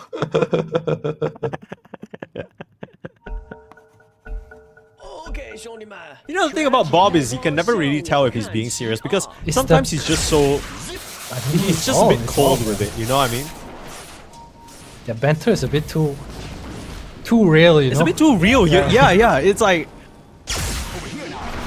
It hurts a little bit, I think. It must feel a bit uncomfortable. Mamang Daya getting silenced up by the shot trap of the TA, something we didn't mention just yet. One of the pretty good answers to Storm. Radiant's middle tower Low is committal, under attack. easy silence from anywhere on the map. Just like damage right now. Nice one. They can hold the That's right. stun from the creep. Oh, What snowball! the fuck? And he still dies. You see that? The creeps kind of helped him out, delayed the snowball. Although I don't think there was any turning potential there. Yeah, it was Unless not. Castaway could come in without Oracle out. Yeah, you needed the Oracle. I was wondering where the Oracle was. Like at any point in time, I feel like okay, there's gonna be a false promise coming in now. But take a look at Castaway's items. He has nothing. It's 30 minutes into the game, and he has an Arcane Boots Wind Lace, and he still is desperately trying to work his way towards that Blink Dagger. Drop down bomb. He's kind of here alone. I don't like this safe attempt. I feel like you have no business even trying to fight him. Walking up that high ground I mean, on Christian. okay, to be fair, Castaway was really close to them, right? He was just on the low ground. Wow, they doomed the Oracle. Also, I realized something. It's not a neutral creep. It was the tentacles from DB. So, it wasn't a random... Yeah, he has that spell, though. Tendrils of the Deep, to be precise. Oh, sorry. It's a Ravage. Congregations of the Deep. Radiant's top tower. Liar? is What did I falling. lie about? Probably The spell flaming name? me. We've established that. Who is he does not even flame flaming? me, That's it's me. the rough part, right? Every time Grey types in all chat, I can't even tell who he's flaming. No, it's you. Man. You against you. Like, Grey's about to tell me he knows every spell in the game. does. Please. Be for real. Be for real. Radiant's middle tower Oh. is under There's a attack. ghost sector though. He Last does back. in fact have a Ghost Scepter, but he doesn't really have any allies Ravage. nearby.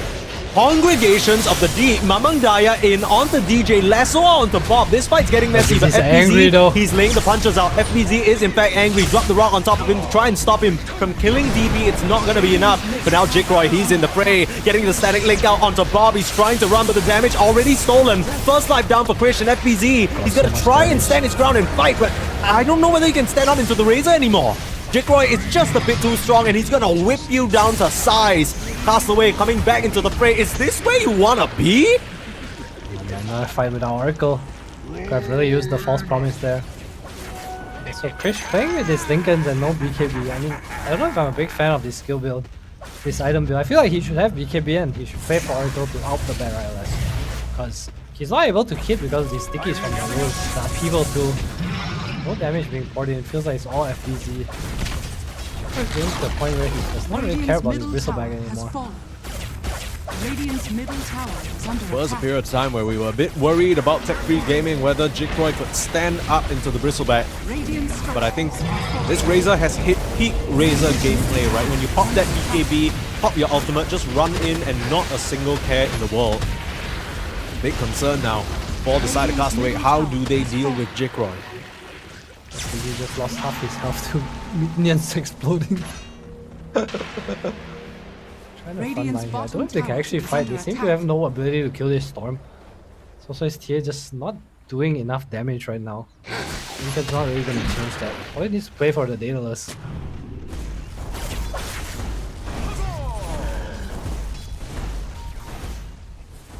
Radiant's bottom tower It's been a is tough under series, attack. not gonna lie, for Krish. Even that Sven game, you know, he had that amazing multi-man stun and everything, but that was mostly set up by DJ. It kind of feels like we've yet to really see Krish show his full potential, and that's painful because I've been following this player for a very long time. You know, he has been on multiple sort of smaller stacks trying to prove himself. I think when you talk about players from India, there aren't really a lot who have made it as far as he has. A lot of the older Indian players are all just kind of half retired, you know, not really competing at all, other than some of these regional events. Like, Krish is really the only one keeping up, not just in terms of MMR, but still finding his way onto some of these stacks. And it's a bit sad, you know, he's sort of a character that you want to root for, but it's a bit hard to, especially with the performances that we've seen so far. Radiant's bottom It's just tower not really been the most Radiant's inspiring. bottom tower has fallen. He used to play way better than this. I'm not sure what happened in this on On a down streak. Dire's top tower. Could just be a is bad under day, attack. could just be a bad week. Radiant's bottom You never know. Dota is a very temperamental game. Toss back. Toss back. Still set up, Jikroy. That's a certainly good start to try and deal with the Razor. He's in a bit more of a static pickle. link. He has no static link, but he Okay. still has a ton of damage, and he is gonna heal basically to full. FBZ now can't stand up against him anymore, and Jikroy will reign supreme. Just a bit too much shit on the ground between the stickies, between the Warlock mud. Everything dropped on the deck. Now Krish has an impossible task ahead of him. Without any of his other two cores, how will he defend his base? It doesn't look very likely. It's a 28k gold lead now for Tech Free Gaming. Radiant's middle barracks are under Tough attack. game. It's kind of over for Castaway here. Very. I don't want to wrap it up, but this game does feel like it's in the bag. Feel that way. Tech Free Gaming. Some sussy GG moments call. as well from Mamang Daya throughout this series, but GG's a call. It's done. The final tips coming out towards Bob. Of course, he's been definitely a thorn in their side in some moments, but the GLs at the end of the day, it's all good vibes coming out, or at least that's what we hope. But Tech Free Gaming will be very happy with how they've managed to survive so far. Castaway, unfortunately, will have to say goodbye to them, and I guess that whole story about how the veterans want to get back into the limelight, well, not happening anytime soon. They won't be at Riyadh, and their chances are not alive anymore. Of course, they still, if I'm not mistaken, have a shot. I want to say at TI, they are invited to that close qualifier, but I can't imagine that if they don't do well in that instance, they're going to stick around for much longer after that. But Tech Free Gaming, though, once again coming out on top, 2-1. None of their series has been particularly easy. Their opponents, really, it's just been, what? Yangon Galacticos that they were managing to come out on top against. But yeah, very nice performance from the boys out of Indonesia. Yeah, I mean, I feel like Castaway played pretty not the best this game, right? Like a lot of over diving. I feel like not only one player, but everyone just kind of trying to save Bob.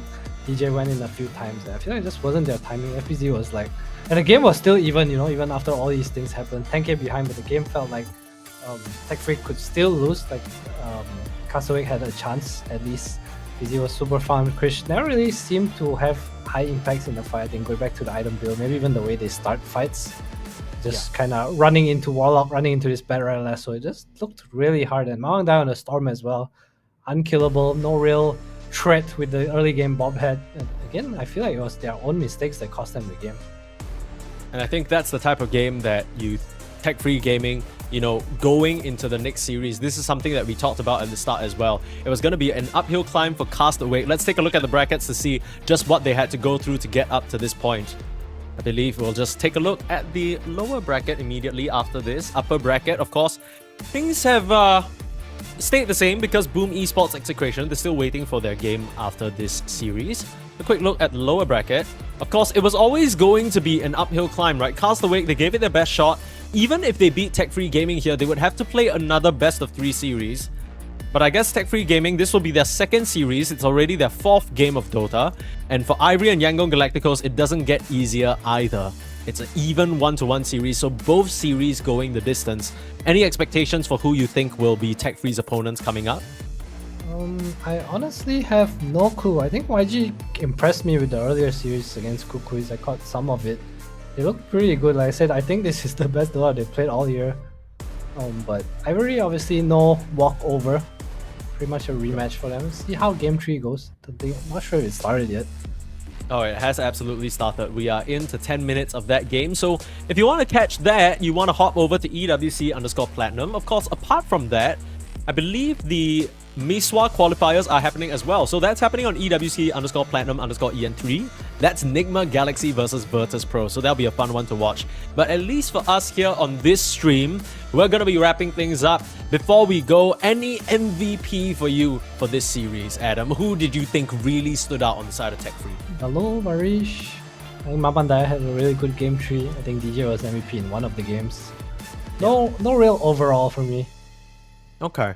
Well, I don't know. I want to shout out, I think, Dalol and Varish. I think the support duo. There were some moments in Game 2 that felt a bit, you know, what the hell is going on here? But like you said, it was a bit of a byproduct of the draft. But Game 1 performance, Game 3 performance on top. And if they can keep that up, I think whoever their opponents will be, they have to be shaking in their boots. But of course, stay tuned for the rest of the road to EWC. There's still multiple games happening, so hop on over to those other EWC_Platinum streams. But for us, we'll see you back here in just about an hour for our next matchup. Tech Free Gaming will be waiting up against their opponents. We still need to wait for a little bit longer to find out whether that's going to be Ivory or Yangon Galacticos. So hop onto that stream and find out with us. We'll see you guys in a bit.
Three, two, one, go.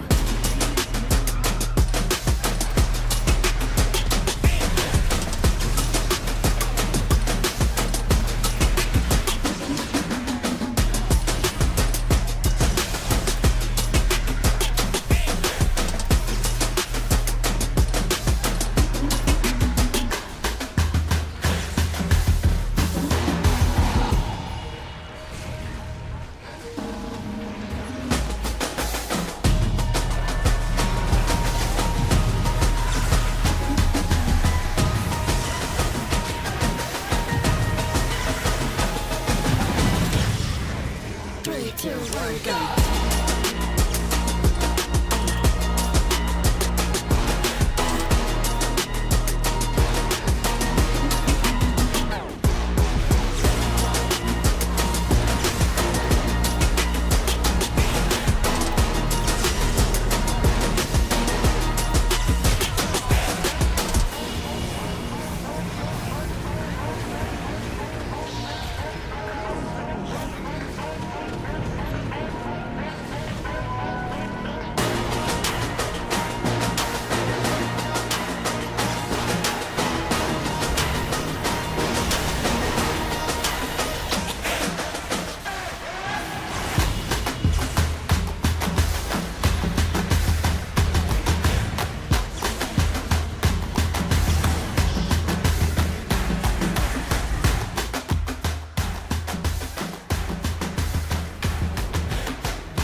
Three, two, one, go.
tide. There's a storm within, but it's written in the sky. Let it break me till it's over. Won't let it shake me, no.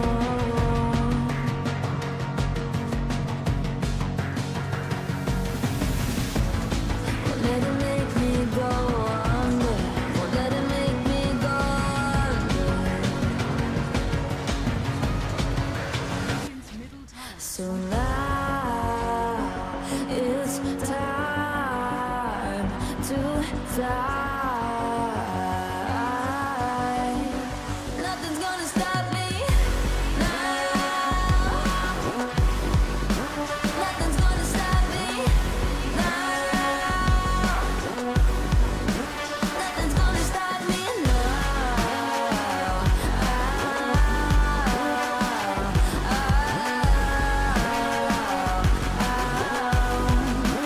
Nothing's gonna stop me. No one will ever get left behind. A million more before I've tried. Won't let it break me till it's over. Won't let it shake me, no.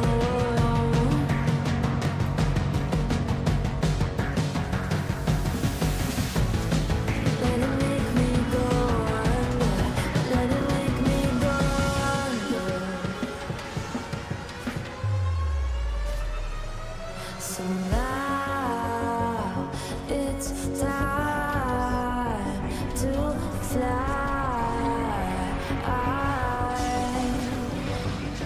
So now it's time to fly. Nothing's gonna stop me now. Nothing's gonna stop me now. Nothing's gonna stop me now. Nothing's gonna stop me now. Nothing's gonna stop me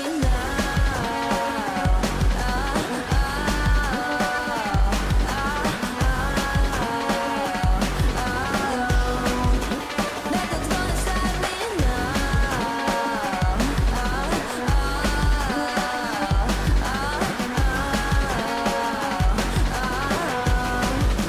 Nothing's gonna stop me now.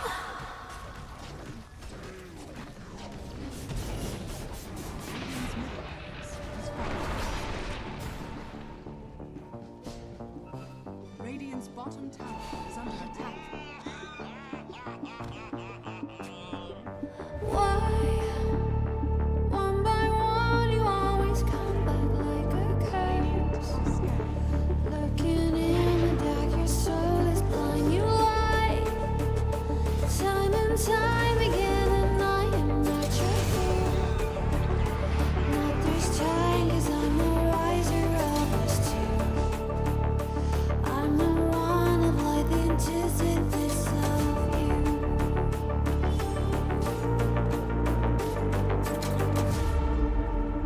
If you shoot, I'll take you. If you run, I'll chase you. If you scream, I'll whisper la-di-da-di-da-da-da. This is all you ever wanted. Take it all, you deserve it. This is how we're gonna end it. La-di-da-di-da-da. Take it all, you deserve it. Take it all, you deserve it. Giving back the freedom you want to destroy. And my power's way too strong for you, so try. 'Cause you can't dominate and know will you survive.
3, 2, 1, go.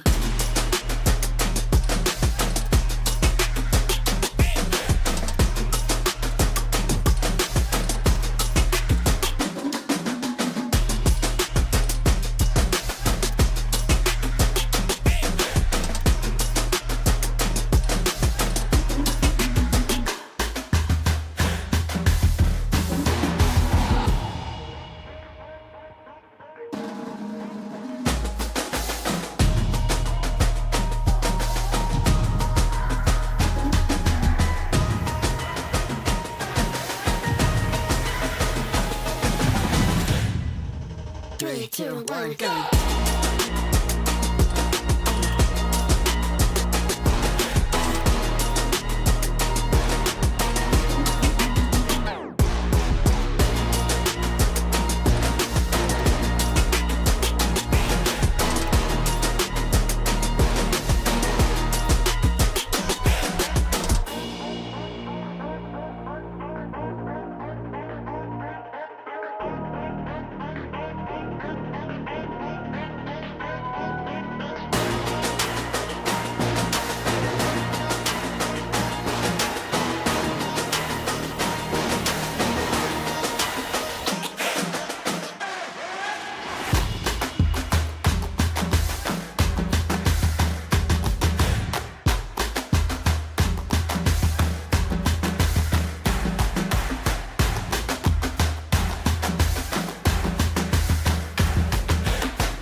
Three, two, one, go.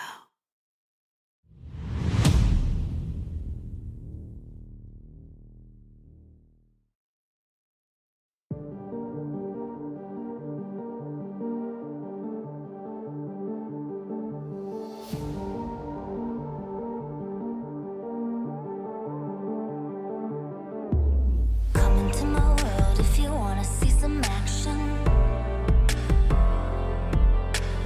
Enter my zone, shut down the competition. Stand out from the crowd, yeah, I'm the main attraction. Come into my world if you're ready for some action. Are you ready?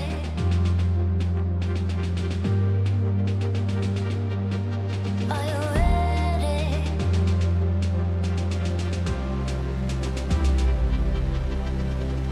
I came here to win.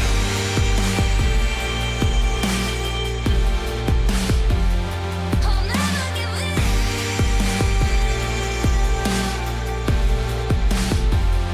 Make my one woman on me. Only one woman on me. Only one woman on me. Only one woman on me. One woman on me.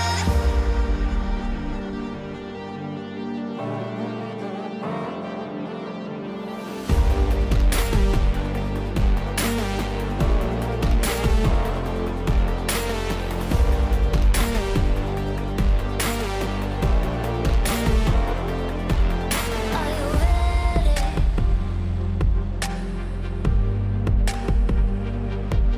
Are you ready?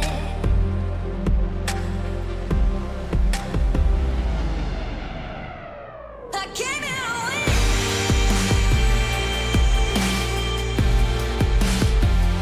I'll never give in.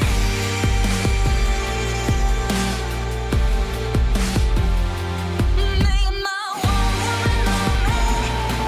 Only one woman on me. Only one woman on me. Only one woman on me. One woman on me.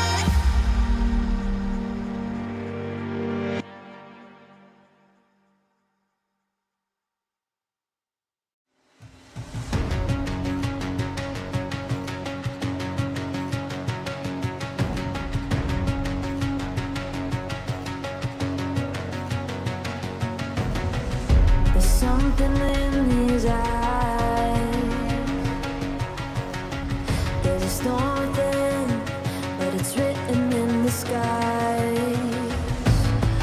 Let it break me till it's over. Don't let it shake me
chase you. If you scream, I'll whisper. La di da di da da da. This is all you ever wanted. Take it all, you deserve it. This is how we're gonna end it. La di da di da da. Take it all, you deserve it. Take it all, you deserve it. Giving back the freedom you want to destroy. And my power's way too strong for you, so try. 'Cause you can dominate and know will you survive. And not this time, 'cause I'm the wiser of what's true. I know one of life antithesis of you. The fire in my heart will only grow. If you shut the gates, I'll burn them down. I am 1,000 steps ahead of you. You'll see soon.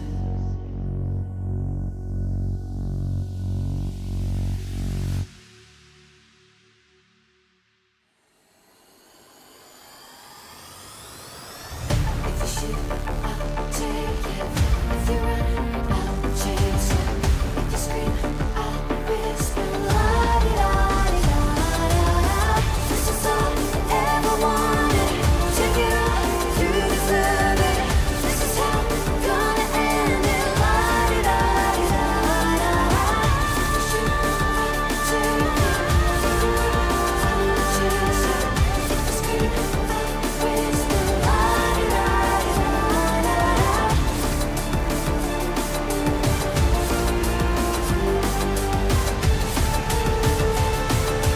La di da di da da da. I am 1,000 steps ahead of you. You'll see soon.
Time sure passes quickly when you're having fun, and here in the Southeast Asia close qualifiers for the road to EWC.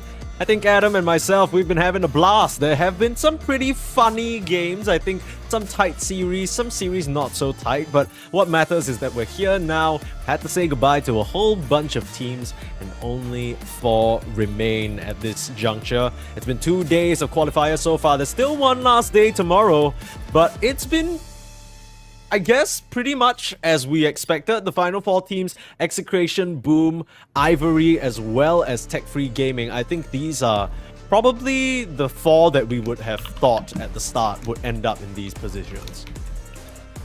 Ivory? Really, Mike? Yeah. This dude's not an Ivory respecter? Okay. I mean, I think they're decent. I know they've been around for a while, but I expected Castaway to be here. Okay. Well, Castaway, unfortunately, in case you missed the earlier series, got 2-1 by a very strong-looking tech-free gaming. Sorry, I almost said esports. Quick look at the lower bracket to revisit our journey through today. Cuckoo is, of course, losing to Yangon Galacticos. I think that one was a little bit surprising. People probably thought that Cuckoos had a bit more firepower, but swiftly beaten down by Ivory in a very close series from what I heard. And of course, for us, we watched Castaway very quickly dispatch Interactive Philippines. Just now, Tech Free. I would say Castaway didn't really show their best in the games that they lost. So that's a bit unfortunate, but it is what it is, and we're here now with Ivory versus Tech Free Gaming. That's going to be not only our last series for the day, not only the last series for this stream, but the last series for you and I, Adam. So what are your hopes coming into this matchup? I'm going to start with, I want a clean 3-game series. Okay. I want Ivory to do their shit. You know, this team, they have a very unique style. They flex almost all their heroes around. Isaac's been running some Void Spirit carry. They kind of draft for lanes over, I want to say, everything. 10 is the archetype of the, what do you call it? The old school Pinoy mid player, you know. They either 10-0 or they're like 8 for 8. Oh, okay. I want to see some 10-0s today. Tech Free, on the other hand, I feel like they're just a team that they look very promising. They've been playing around mid a lot. DB is a bit more farmy, so is Jikroy. We see both of them on other sides of the map for the longest time. So I want to see them draft something that is, they enable Mamang Daya a bit more. Don't pick these like non-damage supports. Just play simple heroes that are easy to play together. Yeah, and I think you put it very easily. Ivory versus Tech Free Gaming. This is going to be a matchup that I'm looking at the mid lane. Mamang Daya, he's had his performances, but I think some concerns for me, at least, when I was watching the series against Castaway, there were some Dragon Knight performances that didn't really look the best. He looked a little bit lost, just kind of getting gapped even in matchups that felt like he should have the upper hand. That puck against Dragon Knight specifically, getting bailed out by Delul there in that earlier game, of course. But we'll see whether Ken can sort of strike hard and strike fast, or whether Mamang Daya will get a bit more consistent. That's kind of what seems to be important here. Now, Ivory, like you said, they draft very much for the lanes and they like to flex their core. So are there any particular heroes you're looking at maybe being a bit more highly valued for them? So far, DP Ban, Pango Ban, Doom Ban, Kanka, these are all pretty flexible heroes. And Tech Free pick themselves up the Shadow Shaman. That can't be good. Okay, first off, I don't like this trade. I think AA is S tier, S tier. Okay. I think the ability to burst heroes is so strong. I think Shaman has kind of, the graph's been going down, no?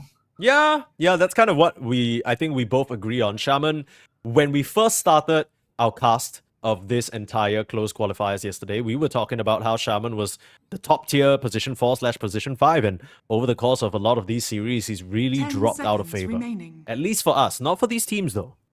Radiant team ban. It does look that way. They ban out the Ringmaster and Tuskar, so that's the saves from Kunkka, right? Team pick. Okay, they go for a tiny A. I love this draft so far. Super simple. This is the best duo in Dota. Best duo You press buttons. Can't really lose your lane. Also, this tiny for Ivory is a flex, right? Rupido has played it again. He played it just now against YG, played yesterday, so not revealing too much in their draft. I mean, you are a very notable hater of the tiny off lane. What's making you feel like this is fine for Rubido to grab? It's because they have AA. That's it? if you have damage and all you need to do is blink stun to kill people, then sure. I mean, the way Tiny builds in the mid lane right now is kind of like an off lane, right? So the main reason I don't like Tiny is because I feel like off lanes now, especially if you pick them early, you Dire need team pick. Radiant there's no way to help him, you know. There's no like, oh, I can stack for Tiny. He's not that good at clearing stacks. Maybe later on in the game, sure. Mhm. But in the early stages, like if this hero can't lane, he's obviously a strong laner with 3 grab. But you need to kind of play in the lane with him. And I feel like a lot of these SCA teams have Radiant not shown team that pick. they want to do that so far. Sure. Bounty Hunter.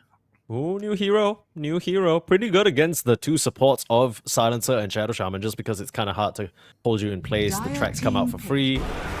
Don't know if I necessarily think it's that strong into the Storm Spirit though, but it can bring a lot of damage. Plays nicely with the AA as well. You get some Shuriken bouncers amplified by the Ice Vortex. Not too bad. Not too bad indeed. Just vision, easy to start fights, and there's the hero that 10 deals with Storm seconds for you, right? remaining. Dragon Knight. So I would say probably keeping 5 Tiny open, seconds although I do remaining. expect this to just be a repeat of Tiny and mid DK in response to the Storm. Man, this DK hero, I am. Okay, this you say I'm a Tiny off lane Dire hero, team man. back. The hero You're I bigger truly than hate is DK. this DK mid. That's fine. I understand. Well, Tech Free Gaming, they go for a not so shocking duo, honestly. If you watch the previous series, this is something that they just beat Castaway Esports with. Albeit, this is a very different Ivory 10 draft compared to seconds what remaining. Castaway were fielding. I don't know how much I like this in 5 isolation, seconds though. I remaining. get that it might be a confidence thing because you just won a game on it and you feel good on these heroes. But I guess it's just that Razor is pretty solid into these 2 calls and you're not too worried about them. I actually wonder if this Razor is a flex pick for them. Like I wouldn't pass, Mm. I won't put it past DV to play it. I know it's most likely carry, and it's Sure. not too bad with their heroes. Honestly, you link, you go in with Global Silence, right? It kind of fits the bill, but at the same time, you're kind of susceptible to the Ivory heroes. The burst Radiant damage, there's so much team burst back. on coming out.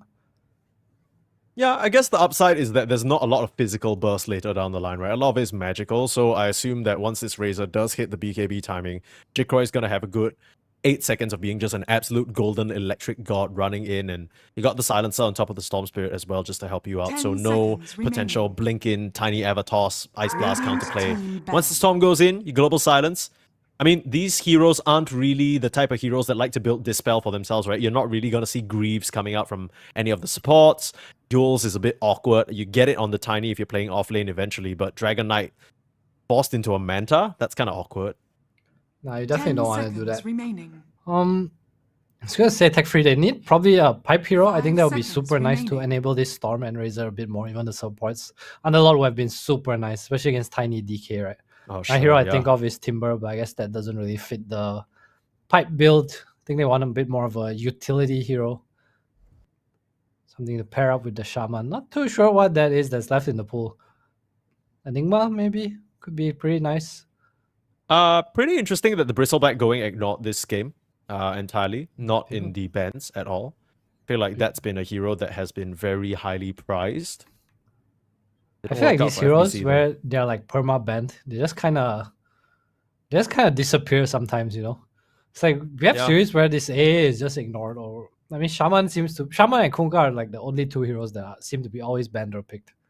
Yeah, TA as well. I don't think I've seen a series where TA was completely ignored. Yeah, that's true. It didn't work out in the previous series, unfortunately. Ivory taking like a that, lot of time with their ban. I do like that Tech Free banned out the Void Spirit though. It's clear that Ivory are very And Monkey. comfortable Dire on that. team Yeah, ban. it's just such a powerful flex pick for them. Let's see what they opt for here. Tide Hunter is the last ban. That does fit the bill somewhat. It's pretty solid into all of their heroes. Can shrug off a lot of the AA and Bounty Hunter spells as well. I wouldn't have minded that. Although playing around the Ravage Global Silence might be a 10 bit seconds slow. remaining. You don't really have a lot of catch outside of that. Just the Storm 5 Spirit Shadow Shaman seconds jumping in, remaining. right? Yeah, it's more of just the pipe and the protection for Razor, I think. So the Ivory's heroes don't really want to buy BKB. I think the auras, the Mage Slayers, even the Dead in the Water later on, these heroes are not too good at dealing with it. I can understand the ban. I wonder what kind of offlaner you want in this situation, because right now the only thing that's hitting opponent towers is the Shadow Shaman How- wards. You don't really have a lot of push on the tech-free gaming side, to be honest.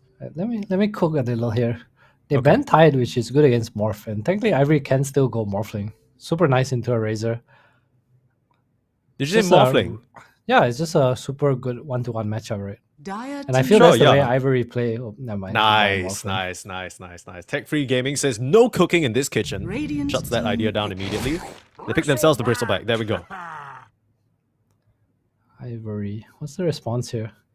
Something that's good against Razor Bristle. Weaver? I kind of like Weaver. Yeah, the You have two A in your supports lane, kind of though. make your life 10 hell seconds a Oh, bit, though, actually- right? Sweat it up. Or give me that faceless void. The 5 Chronosphere seconds Ice remaining. Blast. I mean, you could just play it safe and go for the Sven, right? The armor for your team with the Warcry, good stun as well. You know, he has basically 2 other cores that stun, which means that his innate Vanquisher, the 20% additional damage on stun targets, that's going to be proccing a lot more often. Pretty good with the cold feet, right? You throw a Storm Hammer out, I get think that it's just set up. simple, right? Like you go in, you Ice Blast, and you Swen stun. Someone's dead. Is it possible that this Dragon Knight goes position 1 and we're looking at an offlane selection instead, or are you too worried about the Bristleback? I think it's possible, but I feel like there's no need to. I don't think there's any offlane they can pick that can really change things here. DP already Okay. banned out. Trying to see what there is. I don't think Enigma is like by any means really good. You don't want to pick it into Silencer as well. It's kind of annoying.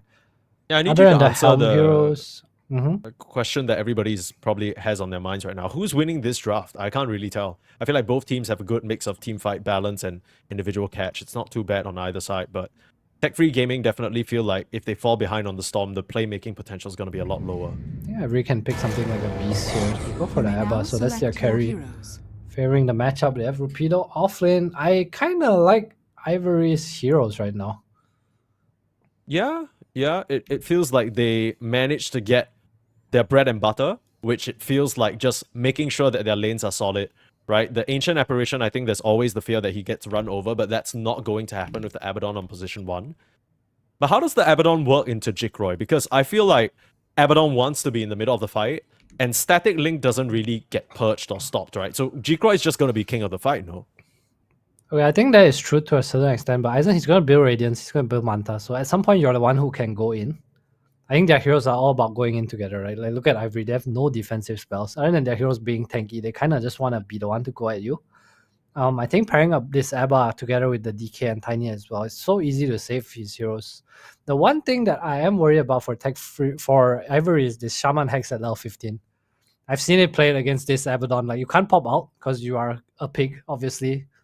There's just no real counterplay to it other than killing the Shaman. So that's the timing that he definitely has to look out for. But Ivory definitely in a position where they can snowball. I don't know how Rapido's lane is going to go. I think DK is going to do well mid. I think they have nice heroes to play around the Dragon Knight at some point. This Abba can come in and give help with the shield as well. This Abaddon definitely... I hope it's something that the side of Tech Free were prepared for, because it's not like this is a surprise, right? This is a hero that has been coming out on the position 1 quite a bit, and it's such a strong laner, such a strong front line. It feels like it's tied up the draft for Ivory pretty well here. Is there... you said you were favoring the Ivory draft overall, but surely the fact that this Bristleback that has been first phase banned this entire time... Oh, was everything okay? Need to fix Facet. Okay, all good. Okay. All good. Very nice. Very nice. They sorted it out. Early smoke moves out. But yeah, I wanted to ask about this Bristleback. I mean, surely there's a good reason why it's always banned out, right? They get their hands on such a highly prized pick. Is that mean, it's worth just- anything to you? It's really just a lot of damage, Emperor, this Bristleback. He gets a free lane, he can clear stacks, and he offers so much, even just with levels, right? His hero doesn't really necessarily need items. Obviously, it's hard to shut him down. This Slot Rocket has been, I would say, a pretty underrated facet, even though everyone's going in. You don't really see the impact. We feel it in the game when you play. These slows, this chaos that you give in a team fight. Once he gets the 30 Hairball at seconds to 15, battle. it just fits the timing that these teams play for. It didn't really work out for FBZ in that previous game, though. I think he went a bit of a Kind of greedier owned build. anyway. He did own. I don't know whether it was necessarily his fault that they lost. See the early smoke out just to establish some vision. So nice mid lane ward for Ken, right over his own cliff, so on the other side. Meanwhile, there's a river ward spotting out the Tiny, just roaming towards the rune in the center area. Aizen gonna come in here, face up against the Lul. Ah, okay, well, that was the classic I don't have chicken fingers auto attack you situation. Nothing happens. So Yeah, he got the rune Aizen, though. he outclicked, so what was that? 2 for 2 still? Pretty even? Okay. Could have been 3 for 1, man. Yeah, could have Alright, been. so let's talk about his airball though. It's really good against the Bristle in particular, especially in the lane. I think when Bristle was popular, Abba, at least before the change, was very popular. You purge everything, right? And you can run him down. Like, you don't care if he kills sprays with you, you just don't care. He goos you, like, okay, no cares. Run him down. Okay, well, I mean, later on in the game though, you can only really use your shield on most of the time probably yourself, right? It's not rockets like an AoE though. You're gonna go up just about everyone. Yeah, it's just your ability to ignore the hero, right? Bristle has troubles similar to something like a Brewmaster maybe. They're not good against these immobile heroes.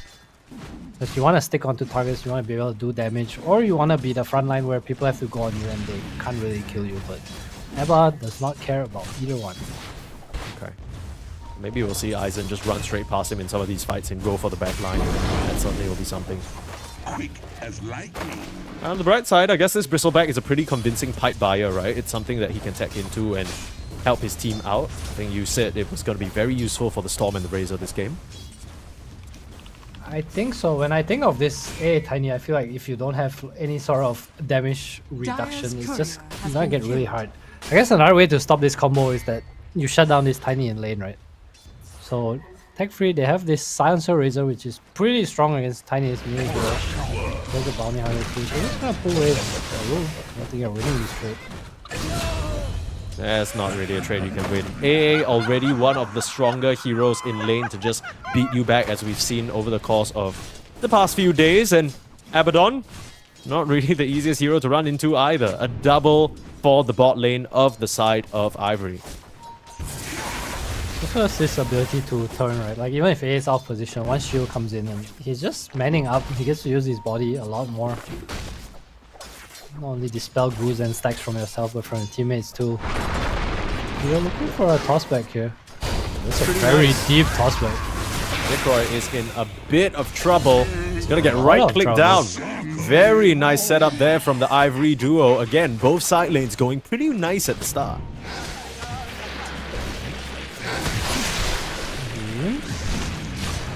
There's the shield. He's fine, he's fine. Aizen there to bail his buddy out. You lose a bit of early game trading potential because of that massive Serpent Ward facet that you've gone on for the Lul, but I guess the Chicken Fingers is slightly less valuable just because Aizen has that shield in the lane anyway.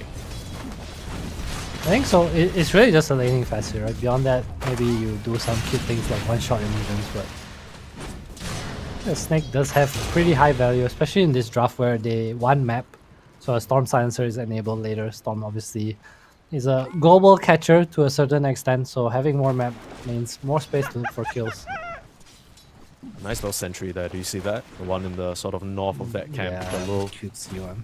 Okay, let me tell you a story about this sentry. Okay, so it's my first game of the patch. I queue a Yeah. pub, and I'm playing POS 4. And I buy 3 sentries, and I couldn't find this one sentry that this guy put in this exact spot. So how do they get it there? Do they need to use a Quelling Blade as we see? Good up, Aizen. Getting run down. Turning the tides of this lane. DB, they have the pressure. Drake's gonna TP in though. They get the stun up onto the Bristleback. They might be able to get DB first. look The at Lul that. looking for the last touch. I don't think he's gonna find it. Drops Even a putting ward. a ward down. Not the ward, brother. Trolling. Oh no, Grims getting out with his life. What looked like a pretty decent start to that engagement ends up with both of them dying and Aizen coming back to a free old lane. Wait, did they not see the ward? Oh, I guess not. Easy vision. huh. Okay. I found a new ward spot, guys. Who would think to check in the tower range? Yeah, that's crazy. Very nicely done. Mid Now they're doing lane. really well. Yeah, Drake's coming in though. Drake's right there, ready to trace him. Waiting for an overextension, but I hope... Daya is overextending. No, Mama Dai's fine. Mama Dai's fine. Don't jinx him. He's already had 2 bad games this time. Did you see Mount Daya's last storm game? It was 28-2-24. Oh. Score on the screen. Yeah, why wasn't he playing Storm the whole time? We'll see that happen again onto Grim to this replay. Meanwhile, live looks like they're making an initiation onto Storm. This replay is coming a bit of an awkward time as Mamang Daya dropping down. They use the replay to distract us from Mamang Daya's death. That's tough. Ops just a Mamang Daya fan. It's in the bot lane. They might actually get Aizen here. That's the stick. Oh, purges off all the goo though. That's what can you do? So this lane actually pretty even. DB goes for the 2 bracer instead of the more normal Vanguard we see. There's so much trading in the lane. Oh, with the yeah, a very nice kill onto Mamang Daya, slowing him down a little. It's exactly what you want to do in this DK Storm matchup. You want to take his tower and then you want to control the runes.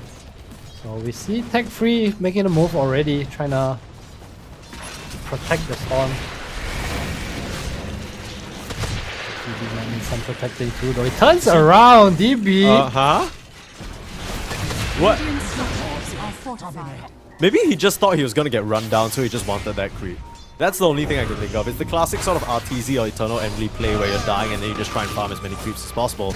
The rotation to the mid lane though, they should be able to get the kill onto Ken. Last auto attack comes through from Mamang Daya. Still not at that level 6, which is a tad unfortunate and loses the Arcane Rune to the Bounty Hunter, but getting the kill on the Dragon Knight is pretty nice. Radiant's middle Good tower rotation is from under them, but attack. DK still has Dragon form. Can come back here. Dalu no mana, and they know it. Oh, this is the replay of the prior game. Okay. It's okay. We're not missing a thing here. They Guilt said tripping we're our not missing anything on this stream, okay? Shut the hell up. Oh, top lane, we're missing it right now. Jikroy Oh going my down. god, no, not like this, no, the replay.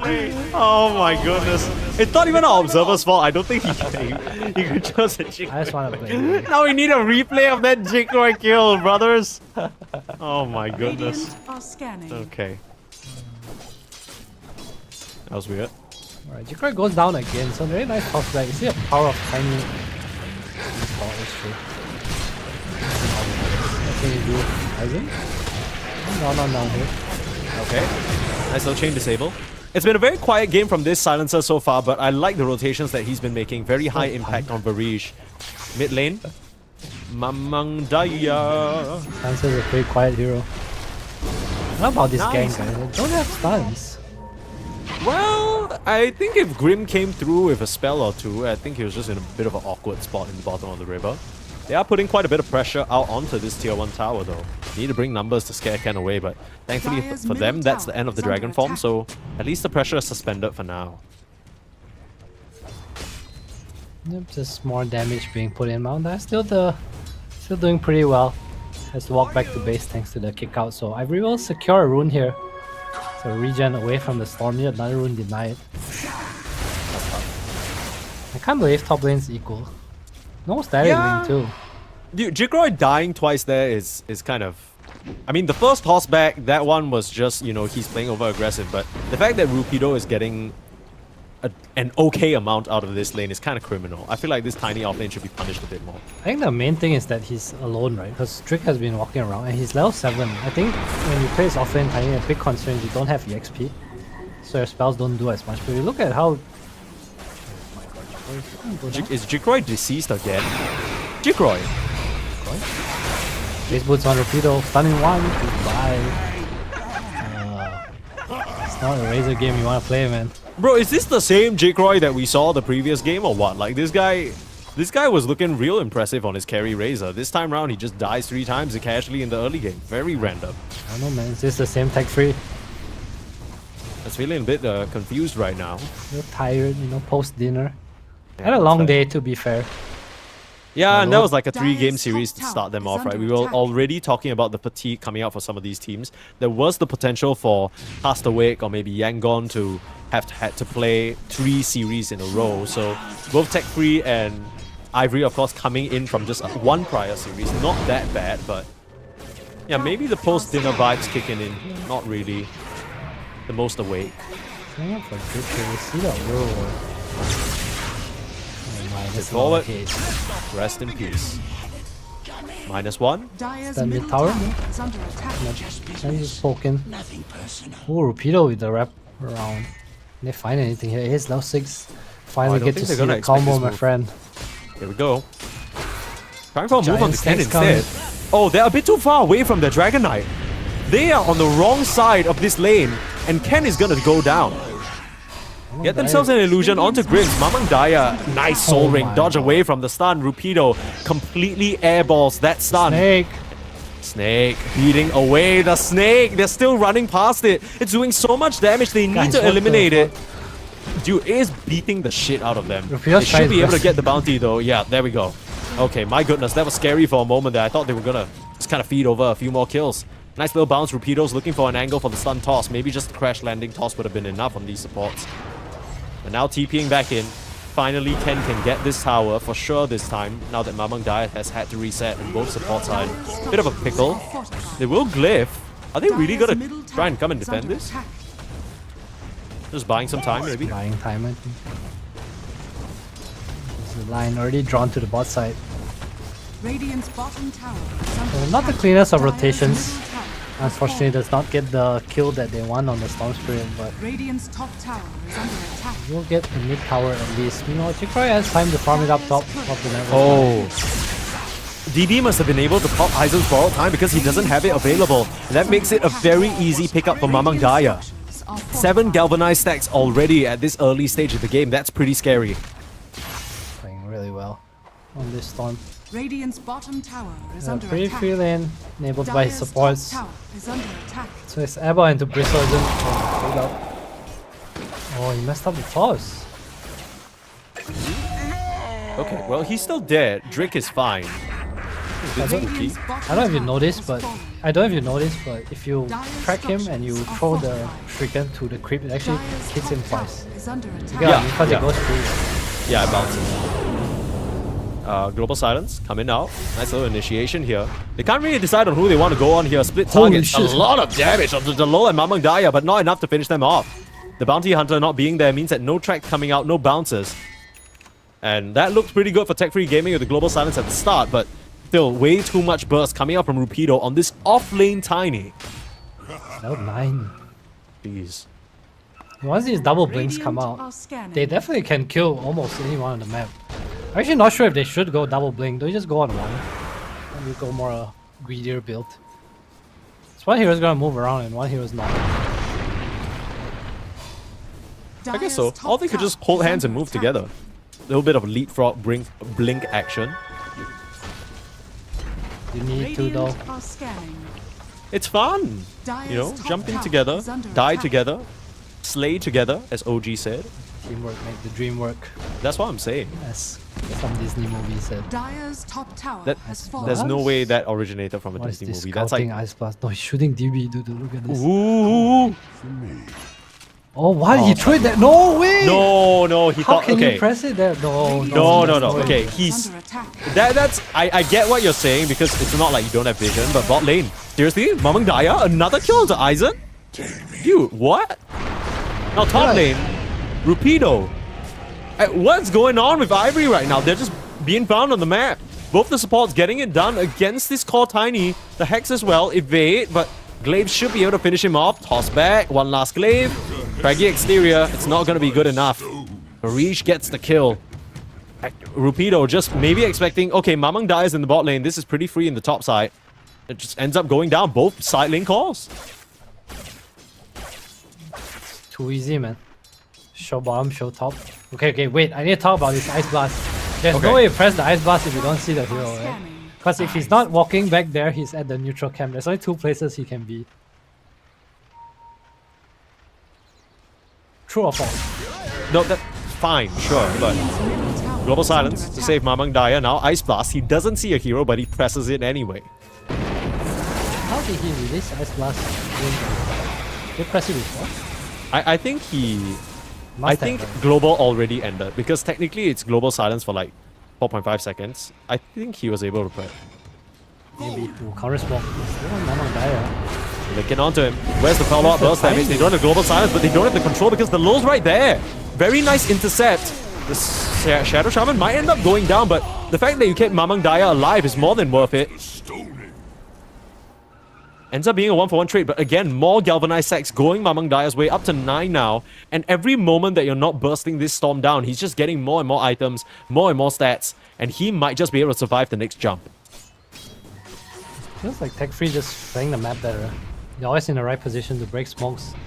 There was 2 smokes by the way, one at the rune and one in the mid lane. Also, there's just no follow-up, like playing stun. So your kill combo is tiny AA. I don't understand what they're trying to do.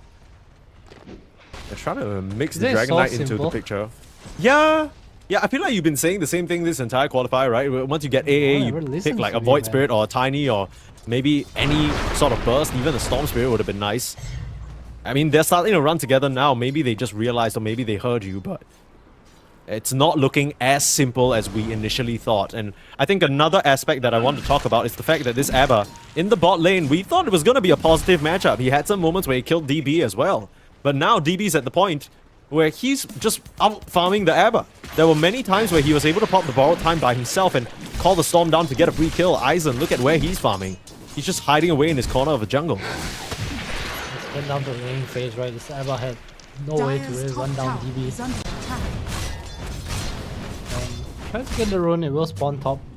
You have 2 blink daggers, no farming items on both your cores. Aizen's the only one trying to farm it up. Trying to look for plays here, but Jikroy knows and he's just on the other end of the map. Dire's Typical top Jikroy tower is fashion. under attack. This is like the classic split map situation, right? If you know that your team is trouncing around in their side of the jungle and if you're in the mid lane, you know there's only one place they could potentially play. Talk about the 2 blink daggers as well. They invested into both, which means they are on the lookout for kills. Dire's For top now, they're going to tower get themselves a is tier 2 falling. tower. Not bad in terms of the pushing department. Ken has been doing a Radiant's good middle job tower is forcing under these attack. objectives. Going to be traded out. Massive Serpent Ward now in the mid lane. Rest of Tech Free Gaming setting up around this area. Aizen's going to show himself. Aizen is going to show himself. Mass TPs, borrowed time now. Serpent Ward, man. Quite a bit of damage coming out. The Serpent Ward is still laying into this tower. The rest of Ivory swooping on over. They need to watch out for this Tiny and his Blink. They will just have to give up this location as 5 members converge around this area. Rupido will deny the tower. They're onto Aizen. Borrowed time used, but Global Misses. Silence putting a stop to it. Mamang Daya can chase for more. DB and Lil Varij as well, all streaming in onto the side. And Tech Free, they've caught the side of Ivory in a very bad way. Whereas Rupido still waiting for that initiation that is just never coming. The Global Silence has just broken everything up and DB can charge forward fearlessly. The slow up onto Grims. He is donezo. DB now gonna try and risk it though. Ice Blast turning around. That's exactly why. God, they Rupido, pressed he was us keeping together. quiet the whole time, but he ends up going down. Look at how easy it can be if you just played the Tiny and AA. But they trade 2 for 1 and a tower. And there's DB kind of feeling a little too strong, I think, not respecting the magic damage that can come out. Even with the pipe, the buff did wear out. That is also a tier 2 tower at minute 17. And Ivory, Aizen needs to be way more careful. What the hell is this? Trying to set up for Mamang Daya to come in, but he's not really the There's no most mana. top up in the mana department. Yeah, I don't think he can actually finish Grims off. And now, Mr. Daya. There you go. Very easy. I Varys don't is know about dead, that. Look at though. Rupido. Rupido's running in. With Nice the one toss back. goal. Avalanche. That's spell range. They're slow. Are you serious? Mamang Daya, get him out of here. Able to slide back out to safety. DB's back in now. They don't have a nice blast, which means the Goos are about to start stacking up. Rupido needs to try and find a blink off Ken. Looking to turn around, maybe with a stun. They have a Mage Slayer limiting the damage coming out from DB. The Ice Blast is back online. And Jikroy, he can't come into this fight. Rupido scaring him away for Avalanche for now. Mamang Daya still on this high ground. Doesn't want to lose the Galvanized charges, but doesn't have a choice. Now Jikroy in the middle of everything. He's losing way too much HP. Tech Free Gaming, you didn't need to do that. Let me try. Now the Bounty Hunter is gonna farm big time. All these track kills. Drick is rolling in the money. And Grims with a triple kill to end that off. Rupido, he comes back and makes a statement. How did this game go from, man, Ivory can't play, Dire's Tech middle Free tower looks is under attack. so much better just playing the map so disciplined, and then suddenly Dalul just shackles this DK mid by himself with Yeah. his mana-less storm. Completely random. Yeah, they're like, yeah, we can kill this guy. He has Mage Slayer, but we're sure we can beat him up. Absolutely not. Dire's And middle tower is under just within attack. that period, all the gold that Drick has managed to amount through the tracks, he has himself a Greaves. What is chase? It looks so. It still looks bad. hand here. They kite out the pipe, which was really nicely done by Ivory. And BB is just unfortunately facing the wrong way. Not to mention, he's not doing as much damage as he wants to because of that base layer, right? One of the best items into the Bristleback. Just because it cuts spell damage, not just magic damage. So suddenly, all of the glue, all of the quills, it's like whatever. Jikroy tries to run in feeling strong and he ends up just dying. I really don't know what's going on. Ivory with the lead. First time in the game. Doing strong now. Can't go in for 4 stuff. The pike is the normal transition there. Networth lead. Isn't coming back to Radiance complete. Wonder what he'll go for next. Manta is queued up. Manta Harpoon is the build he's going. Free Radiant's Tormentor. bottom tower is under attack. I honestly don't even know what to make of this game anymore because it's gone from we thought that Ivory were gonna have the better lanes, they had a pretty decent start, and then suddenly Mamang Daya starting to make a couple of nice plays, they missed some small margins. Ooh, this is nice though. I like this. Look at The the Tormentor, mass you DPs. know where it is, and just kind of forcing the Roche. They should be able to get it before the Ice Blast comes through. Yeah. Mamang Daya sticking around just to eat that. Haha, he says. Eternal Shroud picked up for him now. Interesting item. It's nice against the Tiny, especially once you complete the SNK, but not an item we really see on any hero or have seen in a long time. Again, just this magic resistance against the Ancient Apparition. Super nice. Gets him It back. just some feels like he mana needs too. it this game, even with the pipe on the Bristleback. Understandably so, right? He's taking so much magic damage in these fights.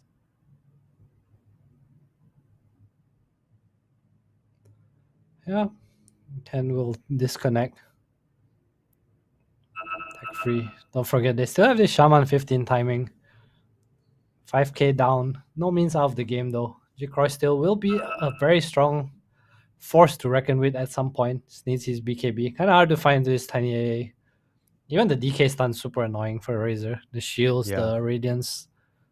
Does a lot of damage, but he's able to stick on them and get a link, but that's about it. He can't really run in. Yeah, we saw what happened the previous time when Jikroy tried to show his face in the fights. He just gets instantly focused down. He really needs that BKB.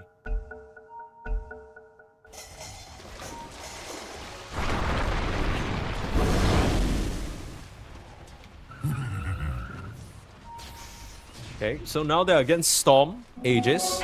What's the play here for Ivory? What are they still looking to fight? Are they still feeling strong? Do you need to wait this one out? What's the deal?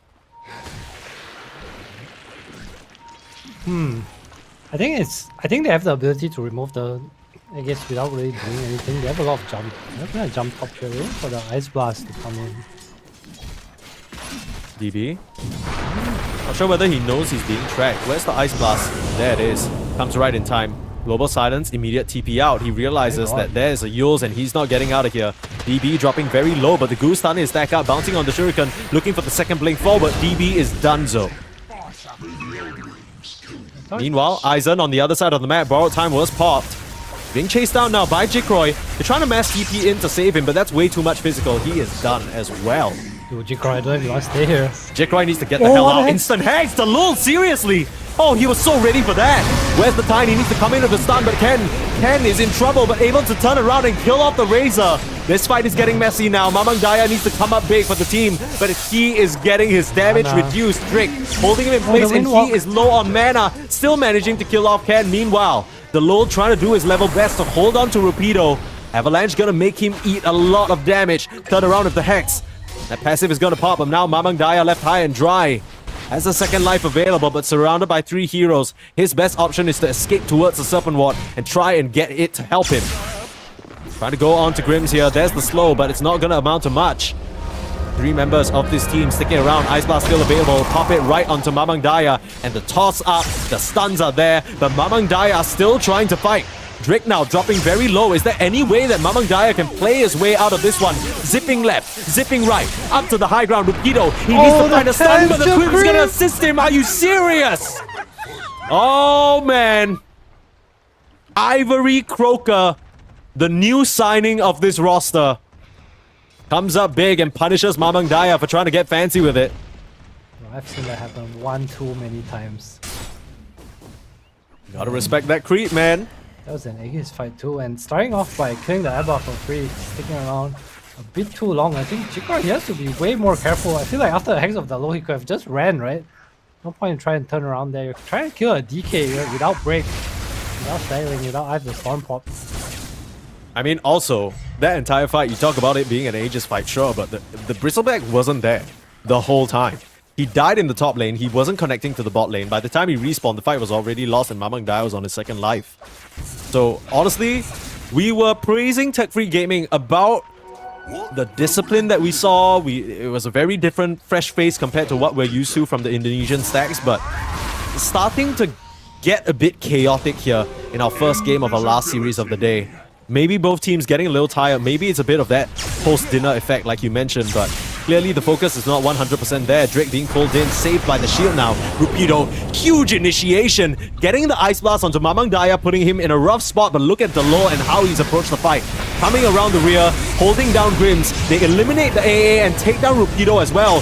This is more like it for Tech Free Gaming. This is what you expect. The buyback coming in from Tiny. He knows that they can't afford to lose this one. Ken still dropping very, very low on the DK, trying to get the blink out, but won't be able to. Chased down by both support. Sorry, the 3 calls, and Aizen's courier will die as well. That is his Manta recipe on it. And that's what you want from Tech Free Gaming. Clean. Finally, global comes into place. The heroes are finally together at once. Are scanning. Like Trigger once again back into his game. His game just feels like it's back and forth, back and forth, back and forth. Yeah, and I don't even know whether it's necessarily because either team is punching back. It kind of feels like some sloppiness on both sides, right? That was just the BKB fight of the Razor not really being respected by Ivory at all. Aizen, this Abaddon last pick has really not worked out for him. It's not looked the best. I mean, I think he has his Manta dead on the courier for another 2 minutes, but the item progression for him has not been as fast as you would like. Mamang Daya. Bit of a Yule's up. They're trying to set up here. Barish doesn't have the global silence and the stuns are there. Mamang Daya will drop to the deck. Nice setup there. Trying to overplay his hand and the stun can't come through in time. Ken didn't have it anyway. These fights feel so impossible without global silence. So many times they just go in on Mamang Daya. He has a Shroud, no BKB. I don't know if he's regretting his choice, but I feel like initiation is what's it about. Tech Free, when they get the jump with the global, it feels like they are able to eliminate heroes. Especially with the DB and Razor around. Big difference maker really is DB when he's in the fights. I mean, the few pickoffs that we've seen on this Bristleback, they need to expend just about everything to burst him down. But what's important is that his team isn't around him and they can't punish. I would like to see them play together a little bit more. Mamang Daya, I think there's some moments here where he's getting a little bit too ahead of himself.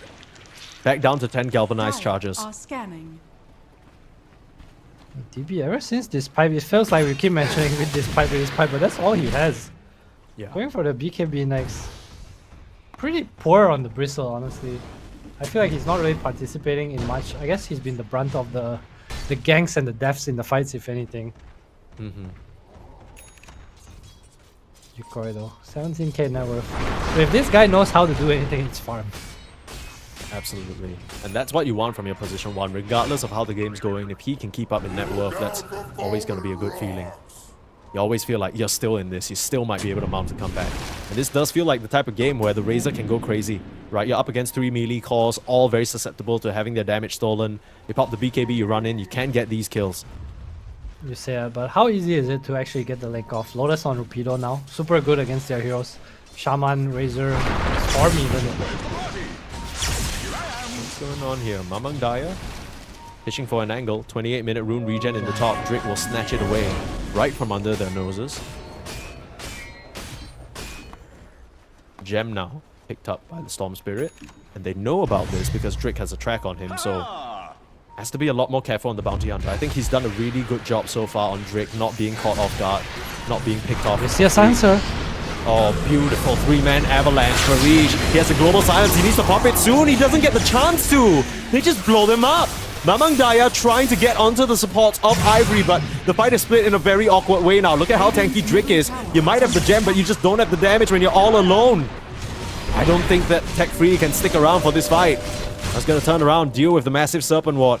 maybe search forward and look for more, but when you get an avalanche like that, my goodness, tech-free gaming, you just gotta throw in the towel and hope the next fight goes a bit better. The Ice Blast came into, and the fight was just kind of over. Among Daya tries to go solo kill the A, but the Shadow Walk, the shot coming up from Drake, quite square. Bad spot, still has will just pull himself there. Rupido, this time, a rare mistake from this offlaner. I feel like he's been performing pretty solid this entire time so far. That's a dieback from him. 80 seconds. They know there's no tiny whatsoever, and Mamang Daya is going to use a large bulk of his mana pool to chase down onto Drake. You gotta watch out for these Abaddon illusions though, and the Dragon Knight's still around the area, but no dragon form. They'll give up on that chase for now. Every definitely wants to chill a little. Good news for them is Rosh is 2.5 minutes from spawning, so the longest spawn I've ever seen. Actually the full 3 minutes, I think. It's a quick replay of that situation. Look at them trying to stand around and de-ward the city. You can't do that. He's just so fast with the reactions. Very, very nicely done. I love how our observers have learned the lesson, right? As soon as they show a replay, they kind of feel like, oh, you know, something's probably going to happen on live. They just cut it short. They're like, screw that. Okay, we've seen the bulk of it. Let's move on. We lose and we learn. Hashtag RTZ quotes. Is that what he says? I think Why? so. Why you? These are like the most generic ass quotes I've ever heard in my life. Is that really an RTZ quote? Yeah, We it lose is. and we learn. Any like school sports coach could say that. That's true. Radiant But he didn't. RTZ said it. Okay. I Refresher. think RTZ would be an inspiring coach for a high school esports team. Yeah. And when you watch his stream, Nice avalanche onto 2. Global Silence making the fight hard again. Jake Roy gonna pop that BKB and go to work. Aizen, he can't afford to stick around, and Mamang Daya is buying them a lot of room to work with on the front end of the fight. Maybe not enough though, because he's gonna get frozen and slow to a crawl. That's gonna be a storm out of the picture, but Jake Roy is still feeling very strong. They have a lot of damage coming out from all these avalanches and the tosses, and Rupido, he's found himself another. Bringing Varij back in. It looked like it was about to be a pretty free game for Tech Free.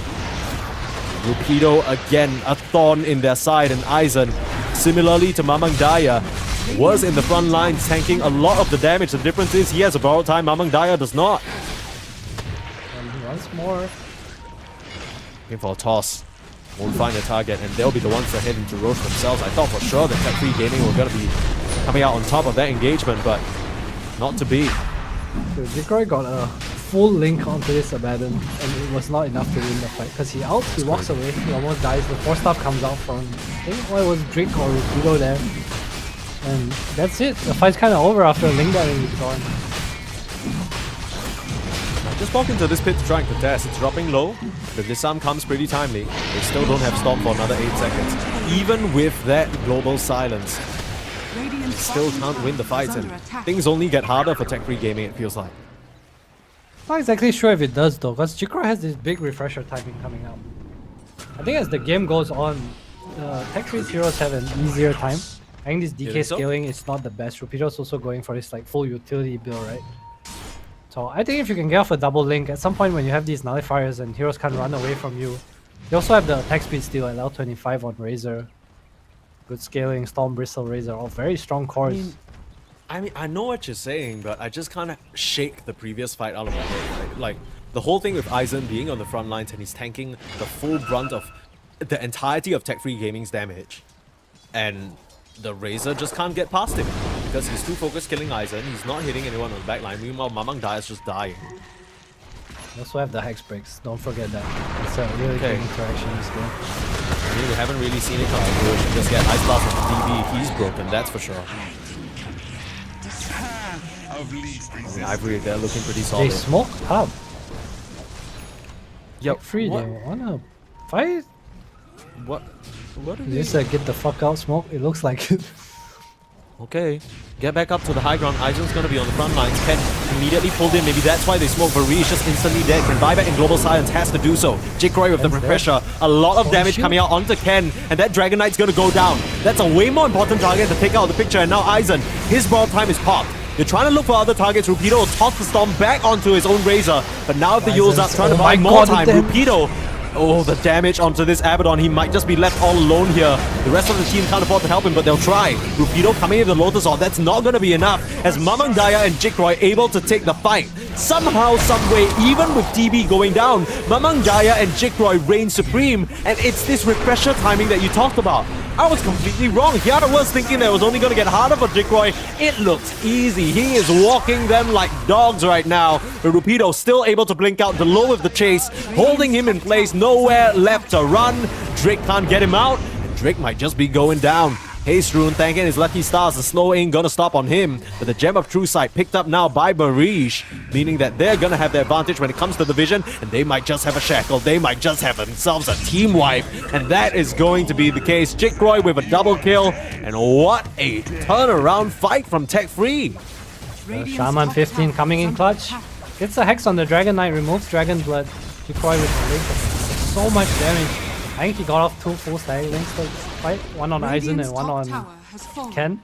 Plus 300 plus Radiant's 400 damage courier with the has Mjolnir on top, the refresher. Radiant's top tower Near impossible. They need to start on this Razor. There's no other hero at this point. Look at We'll this. see that again. Hey, where's your armor, The bro? full static link. The second one, it's not out just yet, but he has it available. But just throw it out on second life and Mamang Daya with the chase. And what a fight there for Rish with the buyback global silence. They had to have expected that somehow, some way. As much as Rupido's doing a whole bunch of damage. Hang Jikroy on, might back be to in trouble life. here. Jikroy pops that BKB. The low has to just give up his life. Turns around for the Feels shackles. Creates the space. Ken's gonna try for the blink. This is Ball start fun. forward, looking for the Razor. He's gonna try and TP away. Global silence to stop any sort of interrupt. That is lucky.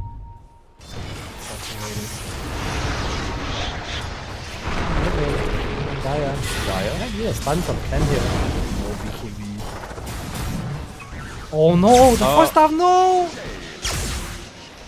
Did Rupido force staffed him the same time he force staffed himself for a stun and oh just my kinda god! And went he had the a other stun, way. right?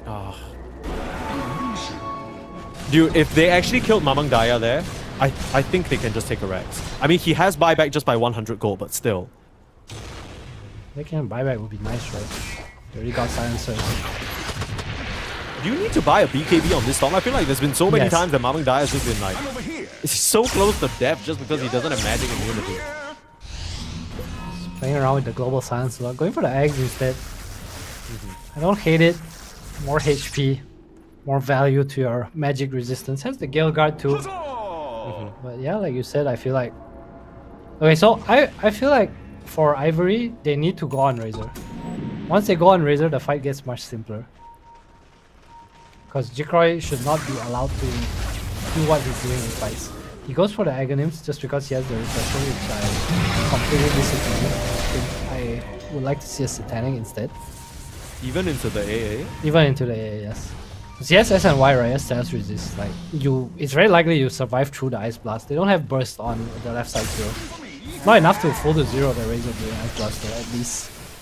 I mean, yeah, Has he has the- BKB, right? So he's got to be able to shrug a lot of that damage. off. Outworld staff off too. You also have refresher. So in these long fights, it's like you come in. Let's say you use Ice Blast on maybe killing the storm. Then Razor's free as hell. I guess so. Yeah, true. The upside of this angle is obviously there's so much minus armor with the double eye of the storm. Top that you will have the slot for Aegis when you eat the Aghanim's Blessing. I think that's a big deal as well. This is what we wanted though, Adam. We wanted a tight competitive series, and even though there have been some confusing moments that have been a bit weird, Grim's in the mid lane. Being shown on a ward, he tries to de-ward it and he's gonna pay with his life. Also, did I check this correctly? I think there's a Roche banner sitting in the Roche pit in the bot side. Let's have a look at that, fellas. Lol. Got him. Isn't that the spot where you can't see unless you stand in that spot? Yeah, I guess so. I mean, we have observer vision, so we don't know what the players see, but it's kind of funny though. I mean, the thing is, it's not like it's a secret what items Roche drop, right? Maybe you just kind of forget about it in the moment. Possible. I mean, it's also a Dire's pretty top tower useless is item. under No attack. cap. Radiant's Really? bottom tower It's not is useless, under but it's attack. like underwhelming is Dang. probably the right word. Jikroy, I mean, it does. Smart from It's your free. team. Why would you turn down something for free? it's true, but they're also tech free. fair. Maybe have a goal here. Mamangaya jumping in onto Rapido. The Yules are buying time as per usual. But he's going to come back down into Jikroy. Ooh, that static link didn't connect. And that's troublesome. You're going on the Razor now. He needs help. Outward Staff getting him out for now. But he refreshes. Outward Staffs again. Ken is going to town on him. Jikroy, he's going to go down. That's your Razor out of the picture. No buyback, nothing. DB, he needs to get himself out of here. Mamangaya still trying to find and salvage his fight. Pulling in Ken. They still can't kill this Dragon Knight. They can't kill this Dragon Knight. Ken's gonna stand his ground this time round and turn around this engagement. Oh, Mamangaya. One more. The lull is gonna get caught as well, and this game continues to swing back and forth and back and forth. This time round, it's Ivory who come out on top. Really shit initiation. Going in, the stag link gets broken instantly. You see it again here, and then this basher is able to stick onto Razor, refreshes double outworld stuff.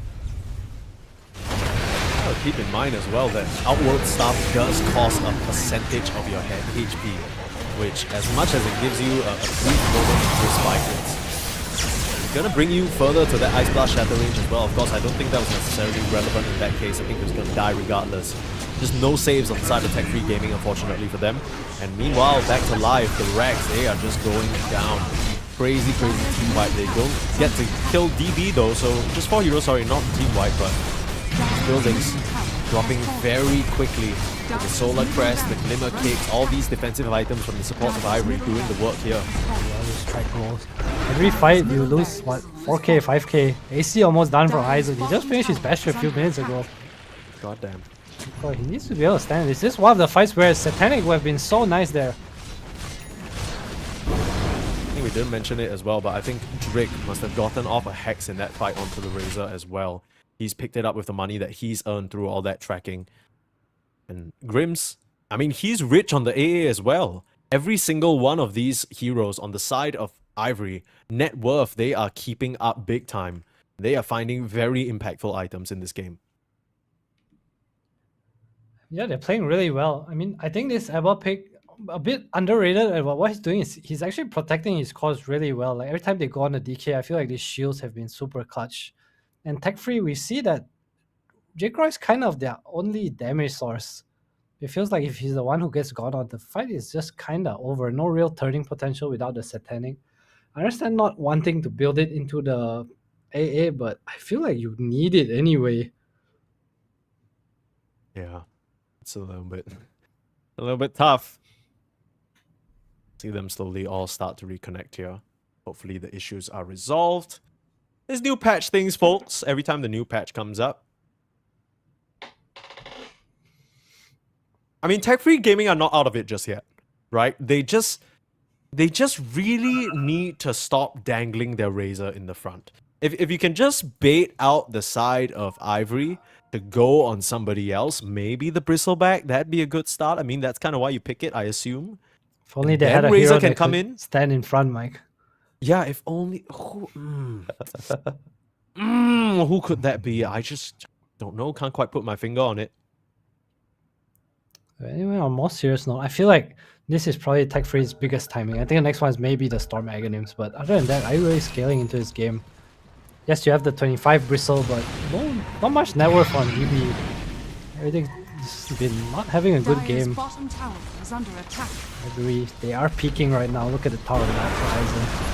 Whoa, toss back. Bottom tower. DB still has a BKB and they don't want to commit onto him. They understand that it's a Razor they need to find.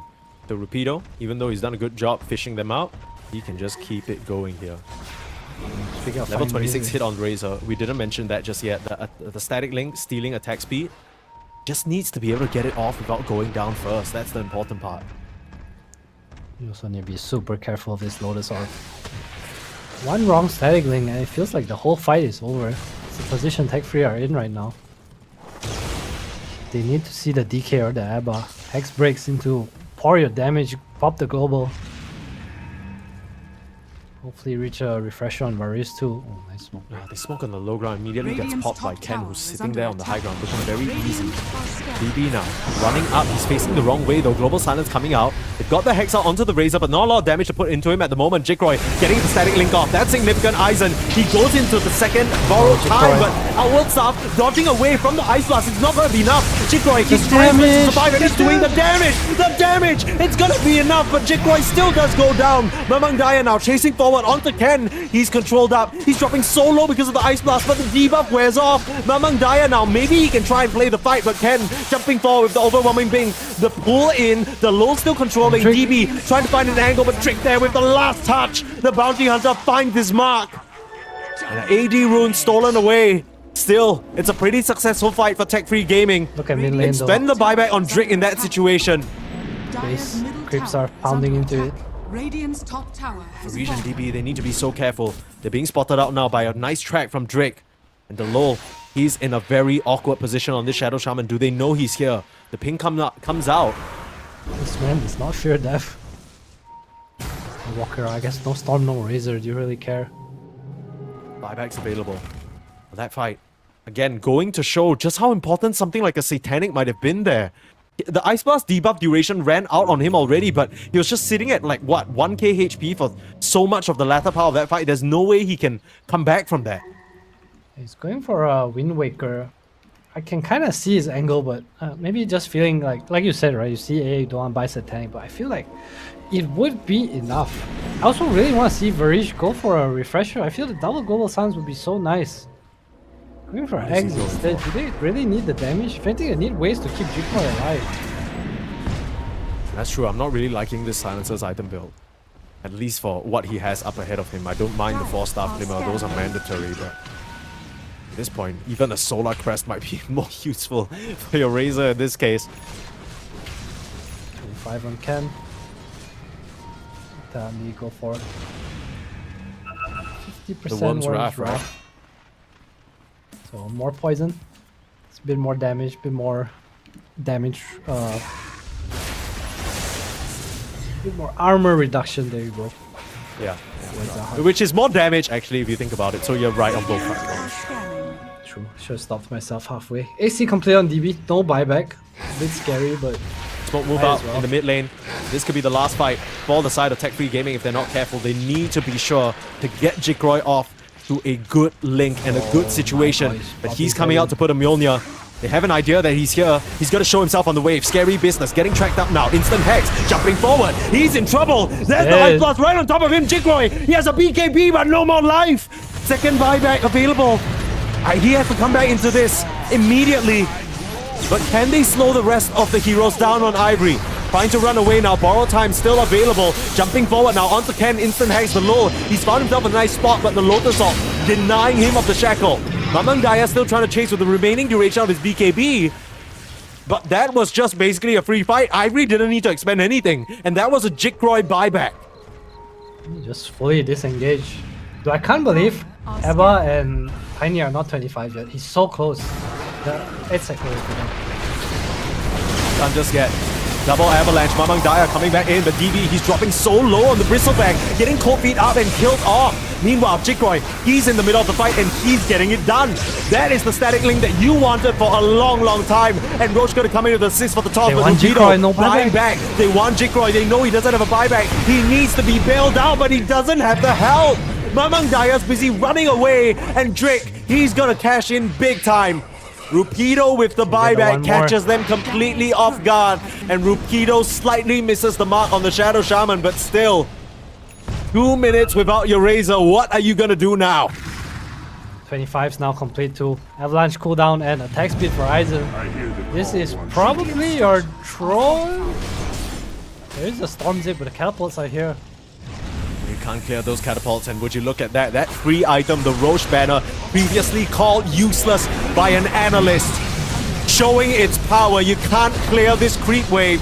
You don't have your carry, you don't have your off lane, and you might be out of this game, number one. One last Hex, one last BKB, but Mamang Daya is toast, and that is gonna be GG. Tech Free Gaming. They fall prey to the most powerful tool of all, the Roshan banner. But jokes aside, that was Such a back and forth, messy game, but you got to commend Ivory. They played very, very well. The bounty hunter, man, they knew chaos was the way, and chaos is how they play. I agree with I want to say upset. I think Tech Free are definitely the heavier favorites coming into this. With the warm-up games, playing the whole day, bringing the energy. Tech Free 2 at the start, they looked a little bit. They looked like they need a little warm-up, you know. A few of the early deaths looked kind of question mark. Sussy, yeah. I don't know. Ivory, I think coming into this series, you know, you mentioned that Tech Free are the heavy favorites, but I got faith in Ivory. You know, I think they showed quite a bit of flexibility. I was a bit worried. I think some of the, you know, post-dinner vibes definitely starting to set in a little bit here, but man, Rupido and Ken, these two really, really stepped up for me. That Dragonite performance, I think you were saying that you're a hater of that Dragonite mid, you're a hater of this offlane Tiny, but I think they heard you and they took it personally. They wanted to prove you wrong. The impact coming out, the Tiny especially, my goodness, every single time he was going in, big stuns, big tosses, and huge damage and impact. Yeah, they play really well towards the end. I think just ease of execution, right? Blink stun, AA blast. There's no counterplay. We saw a lot of defensive globals, but ultimately you can't turn it around. Once Jikroy loses the 2k HP from the 3 buttons, it's kind of hard. It was pretty hard towards the end. Although credit to Tech Free, I think they pulled the game really close. I feel like they were in a pretty dominant position. Again, I think the Satanic had a big impact on Jikroy. I understand AA, but probably needed it anyway. And you know, credits to the draft as well. I think they had very easy to execute heroes, they had very easy to play heroes, and we see towards the end just everything coming together.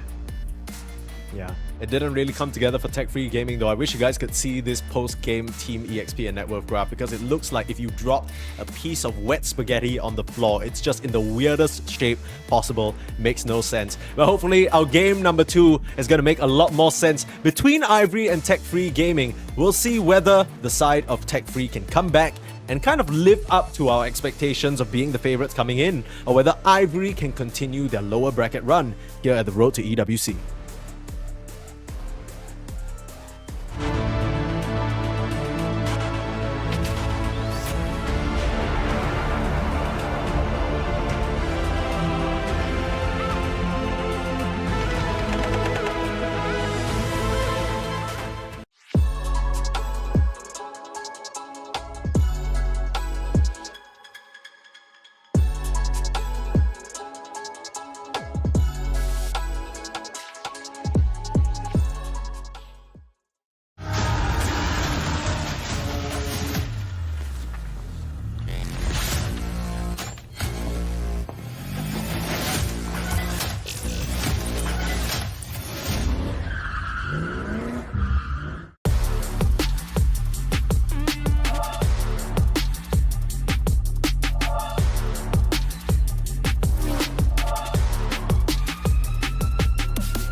Well, we did want ourselves a 3-game series, and that is exactly what we are going to get.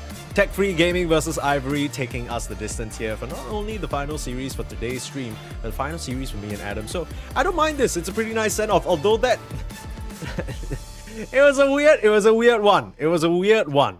And I realized I just misspoke. We're not even on game number 2 yet. This is just game number 1. It felt like I lived through 2 lifetimes in that game alone. So much random shit just happened. Oh man, that was prime SCA Dota. Back That's and true. forth, random fighting, random extra jumping, diving. Yeah. Literally, there were so many questionable decisions, but the one thing that's clear to me is I think even in moments where things got a little bit weird, I don't think that Ivory necessarily team misplayed. back. There were some Radiant instances team where it back. felt like, oh, Tech Free Gaming are getting the better of them, but it did feel more like there were moments where Tech Free Gaming were making kind of sussy decisions compared to Ivory making seconds sussy decisions, remaining. right? Ivory, they had to play from the back foot in some of the 5 instances. seconds They remaining. didn't really respect some of the razor timings and stuff like that. But I think by the end of the game, they were very clear on what they needed to do, and they executed pretty nicely. So now, 1 game up, 1 game away from moving on to this lower Dire bracket team pick. final tomorrow. Radiant team Shadow back. Shaman once again. Not again. Trade for the Okay. AA. I like it, but Tiny's definitely gone, right? Yeah, no No way you way. let them have Tiny, please. Radiant team There back. we go. That makes sense. I can appreciate that. But I just feel like there's so many different Dire heroes that you can team pair up back. with him, right? It's not that hard to find a second AA companion. Anything with a stun that goes in. Yeah, As long as hero does not move, we good. Heroes played pretty well too. I think a lot of the times the storm went onto him. He had good net 10 worth. seconds Didn't really remaining. miss many ice blasts. Just the one questionable one in the tier 2 bot lane 5 that I seconds will not forget remaining. or forgive. Relax. I mean, he played an amazing rest of the game, bro. What's He did. what's he your did. problem? He Jesus. did. Come on, man. You know what's funny? For those of you who only hear Adam on cast, I think you might get the impression that he's a nice guy. What?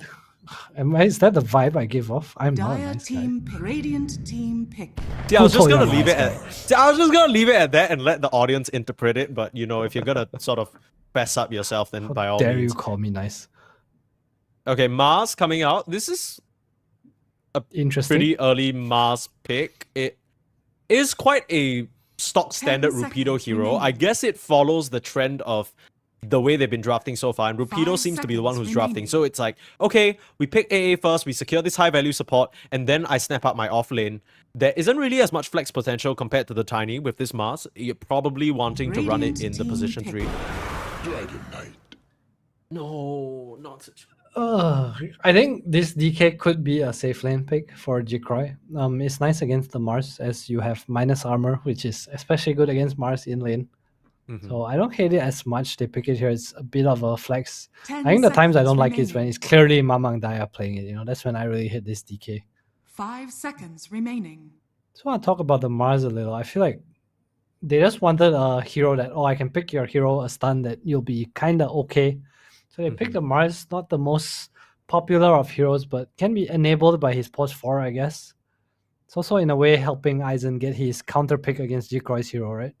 It's like, okay, we show Mars, you're going to show your carry now, so I can pick my carry against yours. Yeah, that's fair. I will say that I just Tech Dire Free team Gaming, if they pick. really go out of this Where are tournament you? on the back of Mamang Daya DK, I don't know whether I can forgive them. You know what I mean? I also don't know whether I can forgive them for picking this Mirana right now. I don't know what it's supposed to do. You can leap out of arena? Question mark. Nope. So what the hell is the point? You 10 seconds Okay, remaining. you arrow after he stuns. 5 Hex into seconds shackle into remaining. DK. Dire fine. team pick. 20 seconds of disable. There's the Okay. probably post 4 Um, bet. And then whoever you stun, right? You focus them down, and then Mars blinks in with an arena spear and BKB and turns the fight around. Okay, Radiant here we And go. What then if you none of do it your- to Mars? Man stands ready. Ooh, now you're cooking. But look at Ivory. They have Bat Rider, they have Sven, they have AA. All of these heroes are really, really good. Where's that game?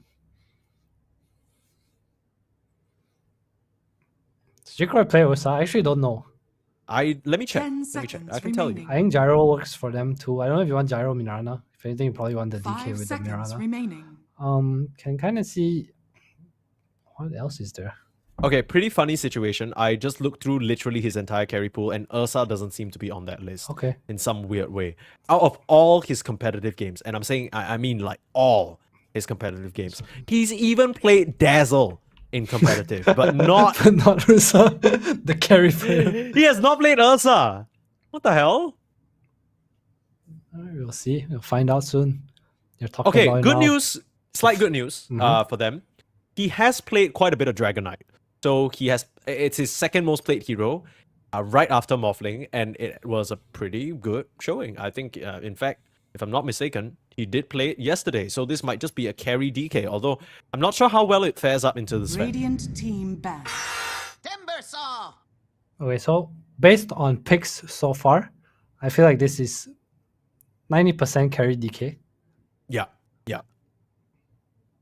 I agree with you. I think that would be appropriate. And I mean, it But- makes sense with a position 5 Mirana as well, right? Yeah, 10 but seconds I also remaining. think the lane is super hard. What stops Five bat from running at seconds you remaining. in this lane? Yeah, It's DK yeah. stun, right? But what if the deep bat like keeps distance, you know? Then you have flame break into spear and you just kind of get run over. Mirana's not going to stop the bat for you if you're stunned. So I Is don't- there ever a world where we switch things up? Maybe we put the Shadow Shaman top instead, although I don't think that makes things much better. Yeah, DK is the one that needs to change, but what can you really change into? You're playing against Mars bat. So weird to say. Not a strong pairing, but this Bat Rider hero, man, is just super annoying. Nah, I think Bat Rider. If you say Mars Bat Rider is not a strong pairing, I don't know what to tell you. It's seeming to be. Whenever you have an off laner with any sort of slow or stun or spell that can nuke, and you pair it with a Bat Rider, Dire suddenly it team feels like a ban. kill lane. It's just so potent. Yeah, I can see it. I mean, we saw it with the Dawnbreaker the previous time, right? Just overwhelming their opponents entirely. So they go for a Timber here on tech free. Now, I know you might be thinking like, wow, Timber saw into AA Bat Rider. That's troll. Dire team But ban. this Timber into Sven matchup is actually not too bad. And a big reason for that is that Timber has this Aghanim's timing. And Sven is not a nullifier buyer. So if you think of heroes that can kind of man fight Sven, I don't know about man fight, but he can definitely stand there and tank the Sven. Which is not 10 something a lot of seconds heroes in this day remaining. and age can say, right? I think the only other hero that can maybe do that is 5 Abaddon. seconds remaining. It's like Ursa, Abaddon, Abba, heroes that don't like- take damage by nature, right? Yeah, the thing is, even with an Ursa, we've seen situations where Sven is still hitting you through Enrage and you still are taking significant chunks, right? Through Enrage, which is pretty crazy. Radiant team ban. Okay, so what are we thinking?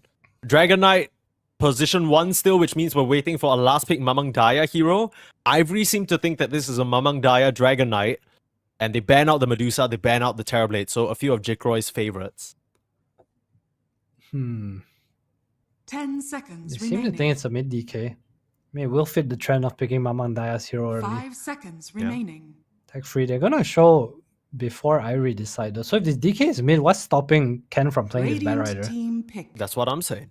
That's what I want to say. I Dire think team pick. Ken has shown that he's very comfortable on the Bat Rider. They last picked the Queen of Pain. Okay, DK is carry. Since Dazzle's on Jikroy's list, I'm just gonna ask, was Quap there? On Jikroy's list, yes it is. He's played it twice. The spirit. You may now select The last your time he played it heroes. was in October of last year. So probably not going to be his hero. There we go. Mamang Daya, last pick Ember Spirit. Really, really nice Mage Slayer game for Ken. And this is a hero that we've seen him bring out of comfort as well, right? It's something that he likes a lot. I gotta say, as much as I want to see a game 3, as much as I want to believe in the Indonesian fellas, Ivory's draft just looks pretty solid. You got AA, Bat, and Ember Spirit. That is a terrifying trio if I've ever seen one. Dude, where's your Mirana setup? Shadow Strike into arrow? Yeah. Shaman Chakram Hex into arrow, arrow, brother. Chakram into arrow. Jikroy, I mean, we've seen how Jikroy plays. He ain't no skitter. 10 seconds. This isn't this is probably just a Mjolnir DK, right? Got built to carry, and 5 I don't think this seconds DK remaining. against Sven is a good matchup. DK is nice to play when you're able to kind of play with pace. I guess he does have good scaling cores on this Timber and Quap. If anything, his team has damage, but I just don't know if this is really his playstyle. Well, That's the problem, right? When you encounter a tough opponent that's pushing you to the limit, maybe you need to have some sort of chemical reaction. Maybe you need to have something change. Tech Free, they've been sort of held at bay at a lot of these close qualifiers. A lot of these names barely making it to any major event, honestly, online or offline. They would love to give it their best shot. Ivory, though, stand in their way. One of the stronger teams of this tournament, or at least that's what it's come out to be. I think it doesn't sound like that was part of your expectations, but I got respect for these guys. I think they can maybe go the distance, maybe even put up a good fight against Execration. We'll have to see. I mean, I don't think they're bad by any means. Just not really who I expected to see playing for top 4 in the qualifiers. Especially with that's likes of Castaway, Kukui's even definitely had way higher expectations for them. Yeah. Well, those teams are dead now, and at the end of this game, we might be saying goodbye to 16-1 Tech Free. But Mamang Daya bringing out another hero that he recently had some success on, the Queen of Pain. Not a hero that we see coming out from the mid lane quite as much. We saw it a bit on day 1. This is a hero that has transformed a bit in terms of playstyle now that that new facet has been Prepare for buffed a battle. little bit, right? The bondage facet. You're looking at blade mails, you're looking at just kind of being a bit of a frontliner. Yeah, I get the concept, but is this a blade mail game? You don't really have much to blade mail on opponent's team. Let me win one, says DB. I like Give that. me win, please. You know all those people who talk about win trading in Southeast Asia? Yep, that's the proof. Do you see that? They're discussing it in all chat. How shameless. Oh, shameless indeed. I like how he calls him Barney. If you don't know, Drake's profile picture is Barney. I don't Yeah, know if it's still... it is. I checked the other day. There you go. Can you see? Can you see? Our I guess observer you can. is gonna help us. There you Oh, go. there you got it. Okay. Had a glimpse. There we go. My Yep. thanks will come later. Been this Mo forever, try man. hard smiley face. It's the Russian smile. It's the fake smile. Yeah. The Mamang Daya, I don't know what pubs he's been playing, but last game his storm was 28-2-16 in his last pub or something. And his queen was 16-1 and 19. Man's been cooking his pubs, man. Bro, he could be also just playing unranked. No way. Which is the funniest. I think that would be hilarious. You know, there are some people who kind of you pop into that loading screen, and then some people have like 173 predicted wins in a row. I know a few of those people. Dude, I never knew how they got that. I just thought they were cracked, and then I realized, I was told by a friend that they're just abusing some of the servers that have like no They other played players and they have Japan. bots on there. Sorry? So cute Japan server. Yeah. Go to Japan server, queue a couple of bots on there at some odd ass timing. But like, I get it, but is it really worth the trouble? Like, Do you who get it? even- Please explain it to me because I don't. I don't. Yeah, I don't get why you would do something like that. It's so meaningless. And then you got to play the rest of your games forever with, like, just shards. Why Oh, do Dota you Plus- know this? Oh, you guilty. oh, great! Dota Plus shards that I can use to buy what exactly? One treasure every Sets. freaking 8 months. Cool, very cool. 8 months. Come on, you check out the new sets. I'll take that. Yeah, no, that's fair. That's fair. Sorry, Gray. You don't deserve that. You don't deserve that. You deserve a lot of things, Yes, but he not that does. one in particular. It's okay. He'll show you more replays later. Why Look is at with what's the happening to Mamang Daya. Yeah, why is he This looks tripping like the hell some. out? This looks like some Maple Story cosmetic, man. Yeah. See, It now- looks like he just used some self-buff skill and then he's like gaining. You know, It's gone. in 30 Pokemon, seconds to have you ever played Pokemon when someone sort of gains an attack Mhm. increase, I and then know, the I know. red just kind of powers up around X him? That's what it looked attack. like. Yeah, X attack, and then you just get red all around him. That's what it looked like. Mamang Dai is X attacking. It's gonna Hopefully need that it. helps him win this game number two. Sorry. 1-0 down. I don't know why I keep stumbling over the game numbers as if it's not in the middle It's of okay. my I screen. felt like we were done with the series after last game. I don't know what game number 1 was. It was such a mess, but let's start things out here in the game number 2, of course. Don't worry, folks. We're not done with the Dota just yet. Just yet. It's gonna be 2-for-2 room trades. Nothing crazy. Anything crazy in the terms of facets, though? Did we see anything interesting there? Let's see. Nope. Bondage Most goes interesting back. thing about facets we have seen is, did he take chicken fingers or massive rewards?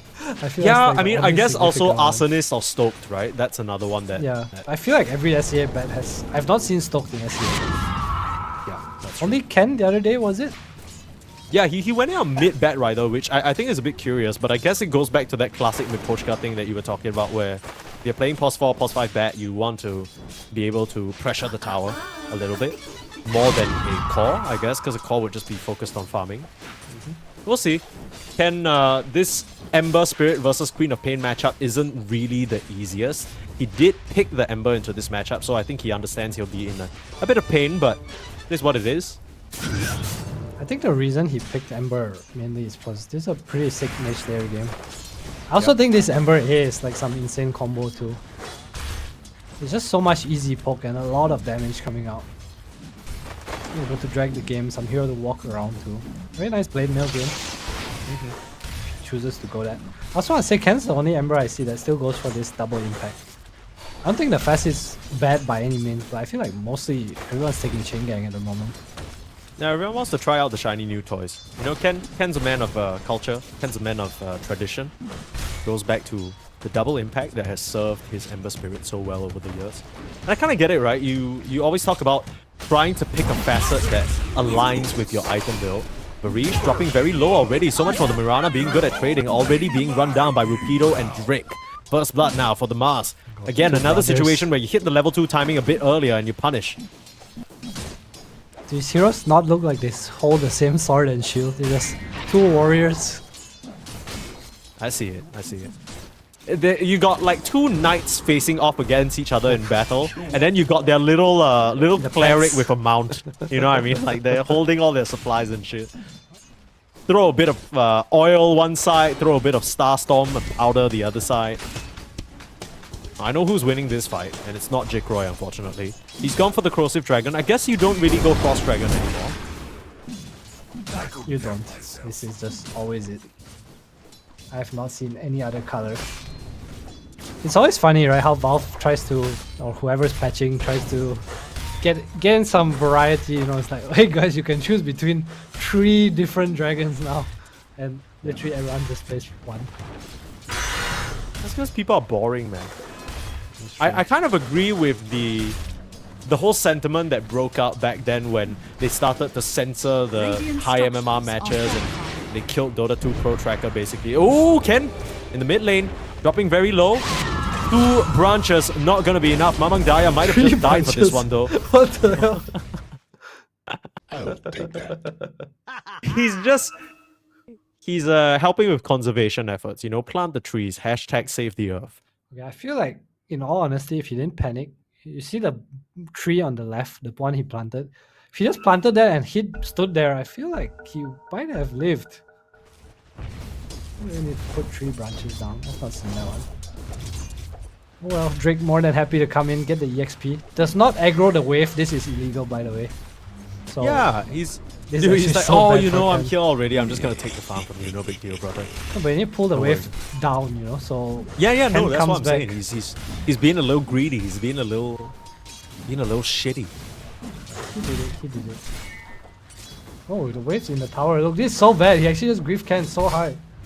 Yeah, that's what I'm saying. He's just griefing a little bit. He's like, yeah, I can take this farm smile since you're A dead little anyway. bit. I Smile. mean, you can farm, but you can't like pull the wave into the tower, you know. Now you have this level 5 corp against level 3 Ken. The last pick Ember with the boots ball, no more branches. Nice one. Very good. Very cool. Very nice. Oh, Mamang Daya blinking forward just to put on further harass. That's painful. He's bumping around a bunch of sentries right outside, but he doesn't see that the ward is actually on Mamang Daya's side of the lane. So, very dominant performance by Mamang Daya so far, doubling up the Ember CS. This is tough. Yeah, I don't know what you do. Boots bottle, no branch. Can clearly. Man, I don't know. If someone did this in my pub, I would actually just abandon. Like, why would you play? Like, if you don't want to play, don't play. You know.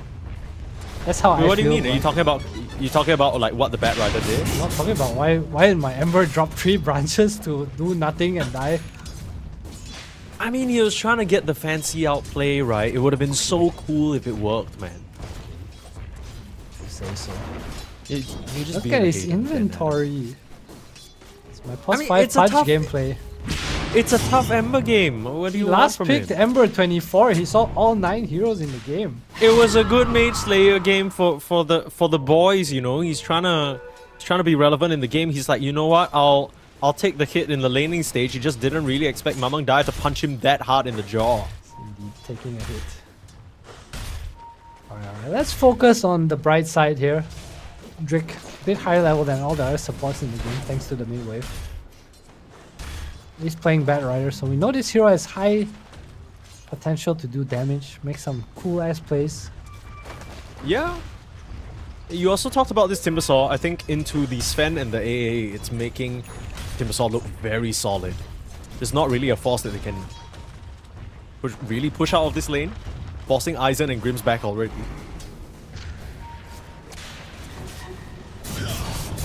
Ken's getting rotated upon here. Again, rotations to the mid lane. Big shackle into Sonic Wave. Ken is gone.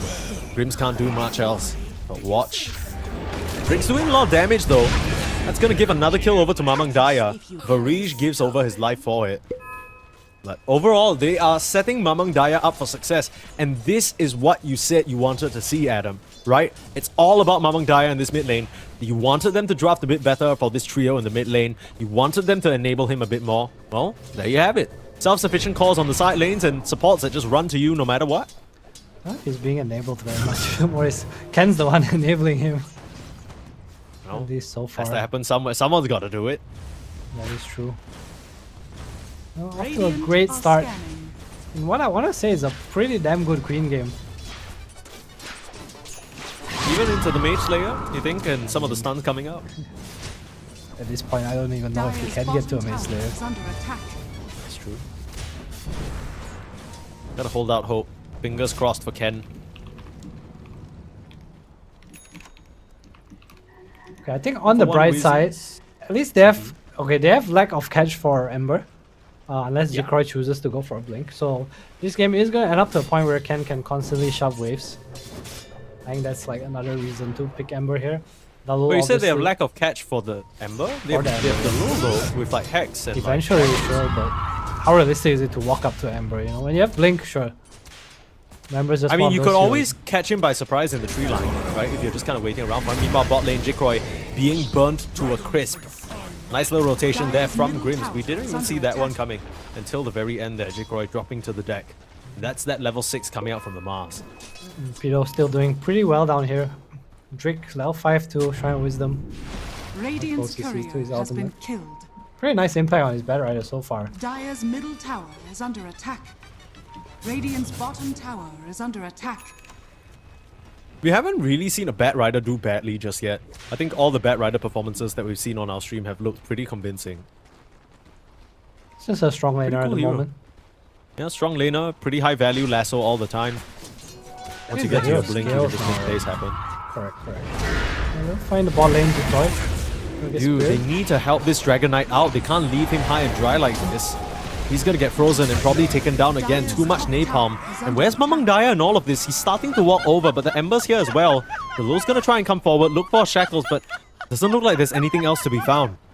They're playing through Rupido very, very well here. Dire's structures are fortified. Rule number 1 of Dota rotations. Play through your winning lane. And clearly that is Dire's only top tower Rupido, is as under the Sven and the Ember are dirt poor at the moment. It's also really nice for him that the supports are getting levels from all these kills. The AA6 and the Bat Rider is really significant. These two heroes can actually kill Timber or DK, like just the two of them, you know? And that's a lot of pressure. Absolutely.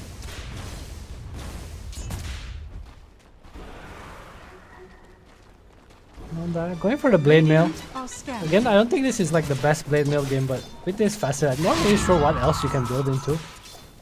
Yeah, it doesn't really feel so good to go into Dagon or maybe even something like an early Veil. It just doesn't really have that Dire's same top tower is under usefulness. Price. I guess the armor's gonna be nice into some of the physical damage coming out from the heroes of Ivory, although I feel like a lot of what you'll be contending with is magic burst between these two supports who have done very well for themselves in the early game. Dire's top tower has fallen. It does seem that way. Radiant's bottom tower is under attack. Bot lane, Jikroy already kicked out into a jungle, but same thing for Sven. Obviously, Sven way better at this than the Dragon Knight. Why do you think they picked this Dragon Knight for position 1, though? Like, what do you think was the intention? Because, yes, it's a strong and stable laner, but when you pick it up that early, it just gives your opponent so much room to counter it, it feels like. I think he lost to the Bat Rider more than the Mars. It's actually a pretty nice hero against Mars because you have minus armor. It's just this. I think Mirana is probably not strong enough to fight the Bat. Neither of them can fight the Bat Rider actually. You have to be a bit less greedy with the pos 5 pick. Maybe something like a Warlock or Silencer would have looked much more convincing. Yeah, I really don't know what this Mirana is supposed to do. I know that it's a Varish favorite just because he's level 30 on it and whatnot, but... Yeah, again, I think I don't know, just haven't really been convinced by this guy altogether.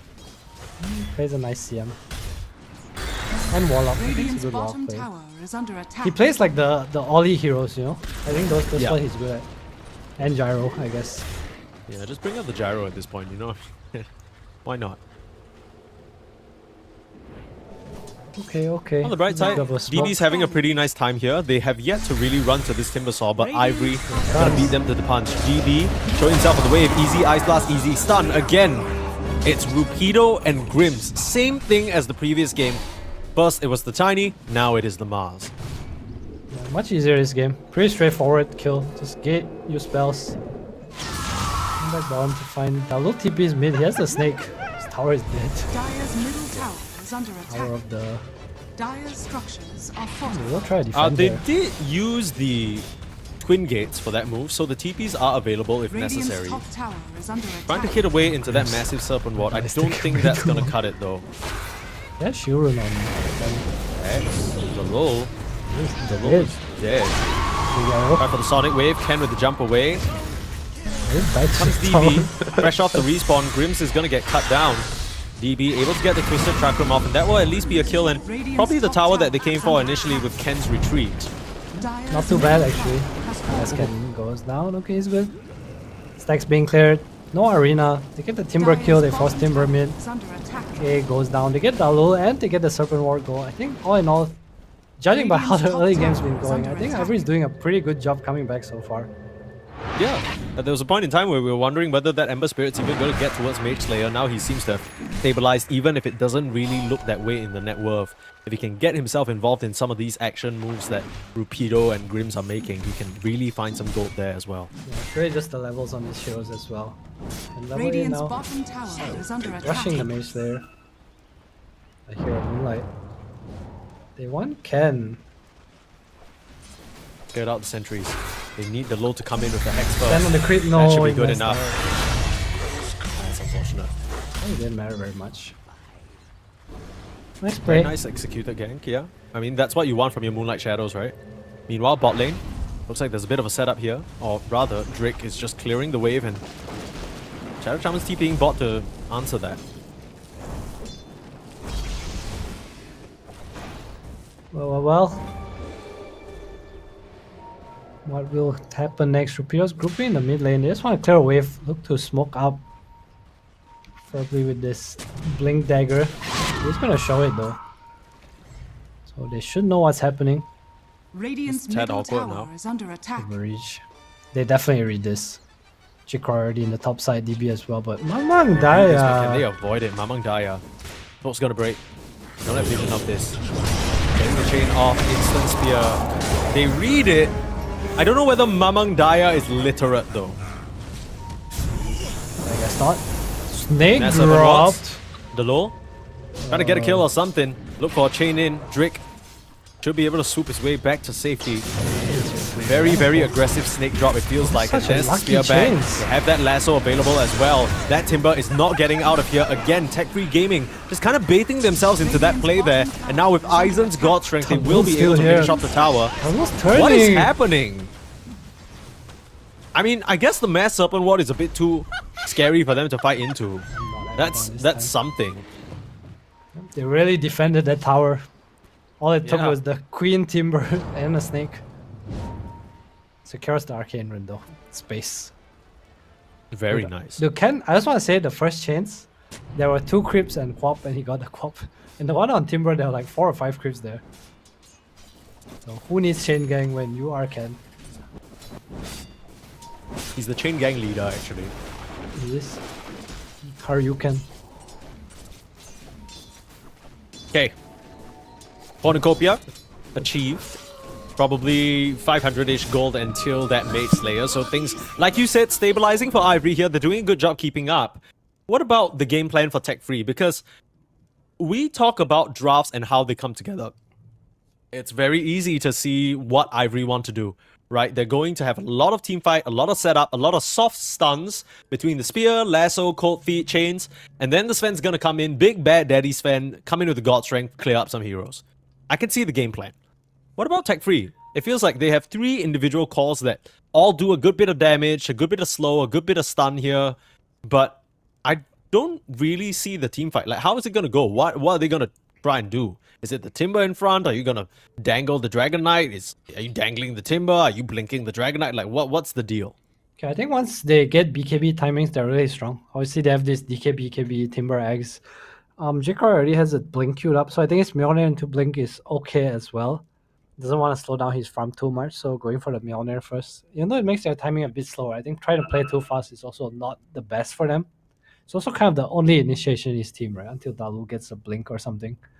So once that timing comes up, I think Tech Free will have an easier time at least finding the start on these fights. Because so far it feels like they're just getting poked, and whatever Tech Free do, like we saw DB there, he's not weak, he's 7k net worth, he gets stunned, he gets started off, and it kind of just die. There's no counterplay. See Varish try to leap in, drop an arrow, but how realistic is it to arrow to save someone?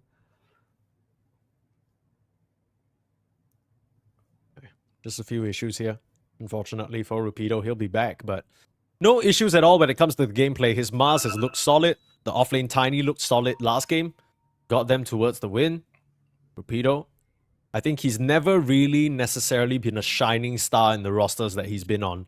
But one thing that he's good at is playing this stable, reliable offlane. Right? He's always going to get through these just kind of aura items, these blinks, these initiations. He has that on lock. That's serving the side of Ivory well this game. It does seem that way. We're close to a dagger too, so they are gonna get their at least catcher's timing here. Ivory doing a real good job of getting themselves back into the game. Good job.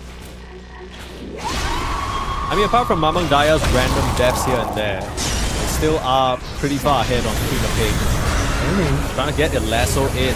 Finding themselves in an arena, the blade mail damage is going to reflect quite a bit. The arrow! And now with that arrow, along with the massive Serpent Ward, ripping up the Ember, and maybe not as stable as they once expected. They tried to take that fight. All they find is the Shadow Shaman, but they meet their deaths at the hands of Tech Free Gaming. That was an interesting goal for Rapido. Just a bit caster cursed by you, maybe. Maybe Yeah, the pause having an effect on them. No Ice Blast. I felt like they had no damage after the A went down. This A, okay, he gets the last pick and then he blows Ice Blast here onto Dalu.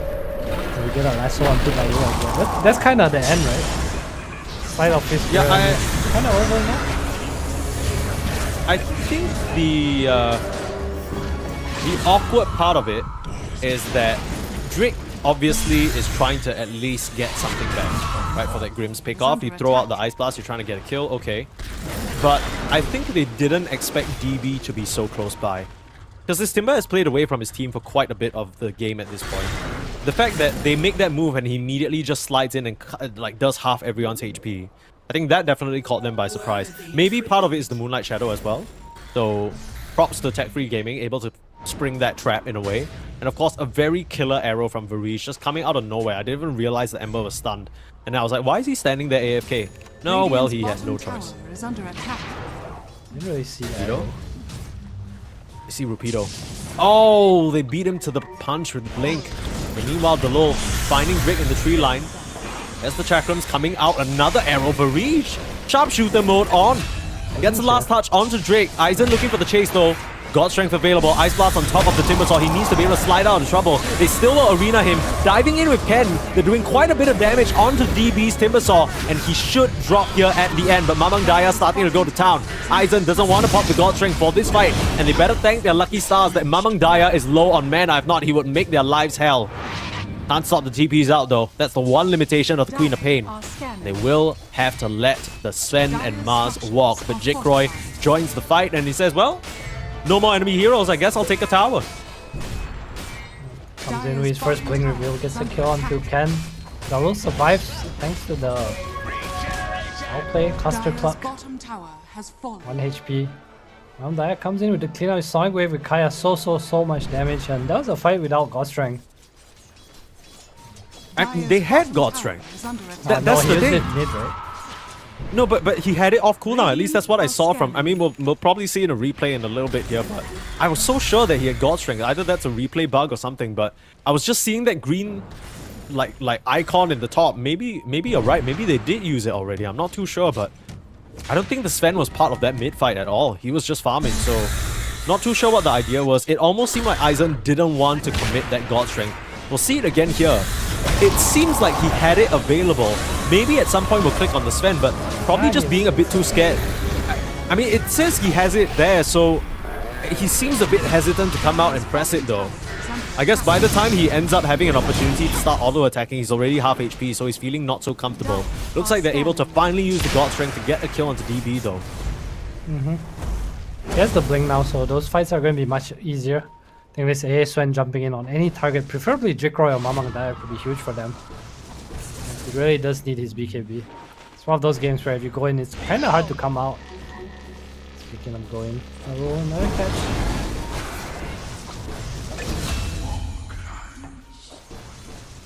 I will say that this game, on this AA, it feels like Grims has been caught out quite a bit more. I don't know whether that's a positioning thing from him, or whether Tech Free Gaming are just a bit more lethal with their catches. Either way, in Tech Free's favor. Moonlight Shadow, onto Ken in the mid lane, instant blink into Lol. He knows that there's a Mars around, so he's watching himself, waiting for the opportunity. Will choose to settle for Rupido instead. The Mars basically had to sacrifice his life to get Ken out of trouble there, and they might not even be done. DB looking for an opportunity, and the tips come through onto the Lol. They understand that he, in his patience there, was able to secure them the Mars. I feel like the jumps are so good. I feel like you just want to cancel shackles, right? Like, why are you Arena? Yes, A is dead. You have no Ice Blast. Your Sven is farming top lane. You really want to fight every time your opponent looks at you. You gotta ease up on his spells. I think a strong timing, and they will do Rosh. I guess for Jikroy. Like free gaming. Don't feel super smooth for that. Say that, Varish walks up to the high ground, just instantly dies. They're Uh-oh. coming into the Roche pit now. Jikroy in some trouble. Ice Blast not going to connect, though, slightly off the mark, and Jikroy, he'll be able to grab the Aegis for himself. The Radiant kills the RC Roche, but though. Drake snatches the Aegis. The second life now for the Bad Rider. What a play coming out from Drake. Meanwhile, Mamang Daya now dodging away from that spear. That's a crucial miss there. Rupido might have been able to help Aizen out, secure the kill, but now Aizen, he's the one who's going to get aggressed upon. Pop the God Strength and still lose a fight. That's not what you want. And DB, he's going to clean up big time. Kill off the second life of Drake, punish him for stealing that Aegis, and DB is going to net himself yet another kill onto Grims. Team fight was worth the Aegis for sure. Doing a real good job. Mamanda had the haste rune, so dodges Rupido's spear, and from then Aizen just couldn't hit anyone. His Timbersaw comes in, but he is Dire's immortal. bottom tower has fallen. Aghanim Scepter complete. No Yules in sight for any of the heroes on Dire right now. Barrett has it queued up like long ways away. I mean, sometimes you see the Mars Dire's opt for that bottom early tower is item under for the attack. catches, but he's had to go for a blink for the initiations. And the BKB now to even stand up into the Shadow Shaman below, been a major thorn in their side. We haven't really been impressed with this Shadow Shaman, but the Lul's making it look pretty good. I mean, even in the previous game, I think he did have quite a significant impact. There just were some moments that were a bit confusing with his attempts to start the fight, but Tech Free Gaming, the plan's sort of starting to come together. I can visualize it, I can see it. They just need the Lul to come in, start these fights, and then the rest of the calls can actually come in and clean up big time. I mean, the nice thing for them, especially when you play Shaman, is you lack damage, right, as a hero. But if you look at his cores, Timber and Quap, what screams damage more than Timber and Quap? What screams damage more than Mamang Daya actually screaming at you? Lasso into the BKB, that's not gonna happen. The only way you can kill him is if Sven wants to pop God Strength, and he doesn't even have it available. Jikroy's gonna settle up Drake. Now with the TP out, do you have another way of stopping this? Absolutely not. Heads up play there from Rupido, but Grims might be the next one on the chopping block. Jumping forward, turn the Ice Blast onto Mamang Daya. He's taking quite a bit of damage, but not as much as Grims, who ends comes up Ken. dropping. Now Ken's gonna come through, try and finish off Mamang Daya. They will get the tick out, but now Ken is in big trouble. You have that arena, but the BKB is still in the back pocket for Jikroy, able to commit it and kill off that Ember Spirit. Now DB with his Aghanims popping big damage there. An ultra kill for Jikroy as the dust settles. structures are fortified. I mean, honestly, that's just game, right? No real comeback potential. Sven cannot hit anything. Eevee is just this wall. Jikro is a wall, and Mamang Daya is a wall too. Run from Dalo. Radiant's coming bottom out. tower Topple one is of the under walls, attack. but they can't get the other two. Somewhere along the line, it looked like that Sven was looking to TP in, but this immediately changes his mind once he sees that Jikroy TP's BKB in pop. the bot lane. Yeah, see Aizen. Oh, back to life, folks. Reach. Turn here. He has a dagger now. Seeing the blink. Okay, gonna try and escape. The lull. Hot on his heels though. War cry. Movement speed. Here comes the timber though. Oh, they see him. He's Uh-oh. fine. He'll land a Twisted Chakram. Find the slow. Slightly off the mark. Second Chakram's gonna clip him narrowly. Needs the blink. Has it now. Will be able to escape back out. Aizen thanking his lucky stars there. Yep. Don't think Lucky Stars can save him from this Since game you though. command it. Long ways away. Needs a Daedalus or a Booch at least. Games again, you said. Feeling a bit more than usual this game. Go down, but Gonna look for the Fate's punish coming though. in. Drick there with the lasso. So much for feeding more than usual. Who's feeding? He is feeling Mamdaya 2 deaths in a row. 1.2k gold from Mars. Dire's bottom tower is under Forcing attack. that BKB defensively. That hurts, man. That hurts. Could be worse, honestly. Alright, Yules for Battle Rider, so this is a nice timing for them. It's how do I put it? It gives you the ability to kill a Timber Saw. And something nice is that you can use him during lasso, so it instantly comes down. So it's basically pretty much a dispel for you. Pretty cool interaction. Yeah, it kind of is a soft committal way to cancel the shackles if you find yourself in that position. A good way to dissuade the Dragon Knight from chasing any further if he hasn't popped the BKB yet. Just handy item all around for the Bat Rider to have. Catch us if you can. Catch us if you can. Get it? Because his name is Ken. So in this case, you're asking Ken to catch you. Yeah. He's disconnected. Catch us if you can. Yeah. So basically, only Ken is allowed to catch them. Everybody If else he is can. not. So Rupido's catching license has just been revoked. It's true. And if That's you can tough. catch anyone in this game, 14k behind. I mean, they've Long been doing ways a good away. job getting some kills onto Mamang Daya. Mamang have. Daya still giving them some sugar. Yeah. Grimm's is giving him the good old fishing rod bait. It's like, hey, Yeah. Mamang Daya, here I am. And he goes in and he dies. First death diving a tier 3. Second death killing the AA. Both times dying to Ice Blast. Not exactly how you want your game to go. He has the BKB now, then go for the SNK. Okay, I've a fun little game for you. I'm gonna say a scoreline and you guess who it is. Okay, no cheating. Scoreline. Yeah, like Alright, KDA. okay. 1, 6, and 9. 1, 6, and 9. Okay, it's either Ember or AA. Yeah, but which one is it? I'm gonna go with Ken. I feel like he hasn't got it. Yeah, just Actually. the A, dude. The A is 6, 7, and Yeah, 5. he He's probably died has quite more a bit. kills. Yeah, but he has more kills than Ken right now. It's pretty funny. It's what we call a Huskar score. Yeah, true. Mamang Daya is in true. I don't even want to go there. Man. Nice blast. This time they don't need to summit Grims, and Mamang Daya dies again. This is the third death in a row for him. Aizen's gonna pop that BKB to retreat, but the low on the chase. They need to find some vision. They will get the Hex out onto Grims, so it does end up being a trade after all. But Ken's gonna pop his own BKB, start to commit out onto the Shadow Shaman. Nice stun from Rupido with the setup, but the low, he's still fine. Moonlight Shadow, they've got the kill onto Ken, and now they're looking at Rupido. He's able to use the tail end of his BKB to TP out. I guess no Mamang Daya, no problem. You talk about all three of them being a wall, well, Mamang Daya is the one wall they keep knocking down, but the rest of Tech Free Gaming still looking very strong. God damn. First, just unkillable. So is DB without the rules. He used it to Dude, save his friend. how did the low survive that long there? I thought he was done for sure. Jakar is just hitting away at Ken. Are under attack. Fortunately, he couldn't catch them. Dire's middle barracks. Even though he was Ken. That's tough. Tech-free gaming. Looks like just a matter of time before they end this game. Ivory though, they do have potential, right? We see the problem Yeah. is that they have the ability to blow up a hero, Radiant's bottom but tower they can is only under blow up attack. one hero. Radiant Whereas are Tech-free scanning. have 3 heroes that do a lot of damage. Well, I mean, to be fair though, and this is maybe me playing devil's advocate a little bit, you've been saying that the game is basically over, but it's still kind of going on. I know there's an 18k gold lead, but surely there is that comeback potential for the Sven, right? He just hasn't really been able to punch anybody in these fights. Farm. Do a little nightfall. Ooh, DB. Okay, hey, what the hell just happened? Can we please give us a replay of that? That was hilarious. I think those 2 heroes just disappeared. My goodness. When pop. Aghanim's. How did he just have that Aghanim's cooked up? Because I thought they were taking an outpost. He blinks on, blows up the Mars. And they even look like a strength hero. Yeah.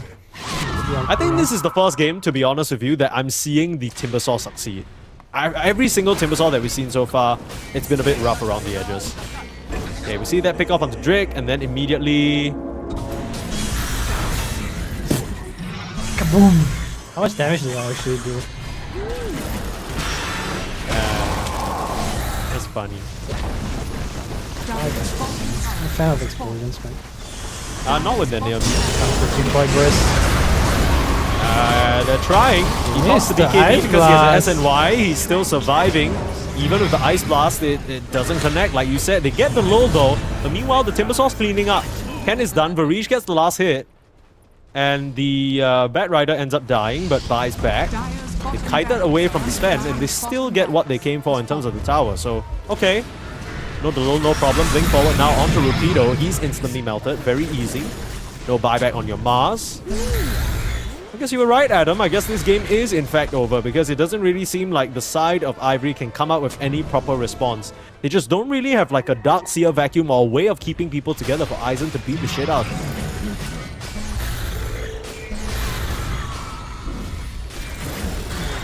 What play do Dire's they top have? tower is They under can kill one hero, man. It's probably what they're playing for once again. Unfortunately for them, there are 5 heroes on the side of Tech3 Gaming and all of them are so goddamn strong. The one hero you chose to kill in that engagement is Hello? the Got a position catch. 4. Radiant's top tower is under Of course he attack. does. Dire's offensive This is me.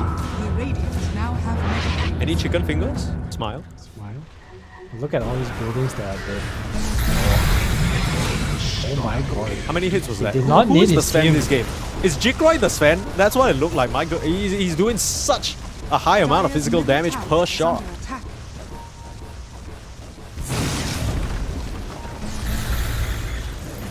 Okay, well this one is it. Right. This is it. This is done. Saying that the Ivory, they're trying. Nope. Yeah, no, GG. That's done. I will say that Drake's Bat Rider was really impressive in the first maybe 5 to 10 minutes, but Ken was a bit too far behind. They had some plays to be made with that Mars along with the AA.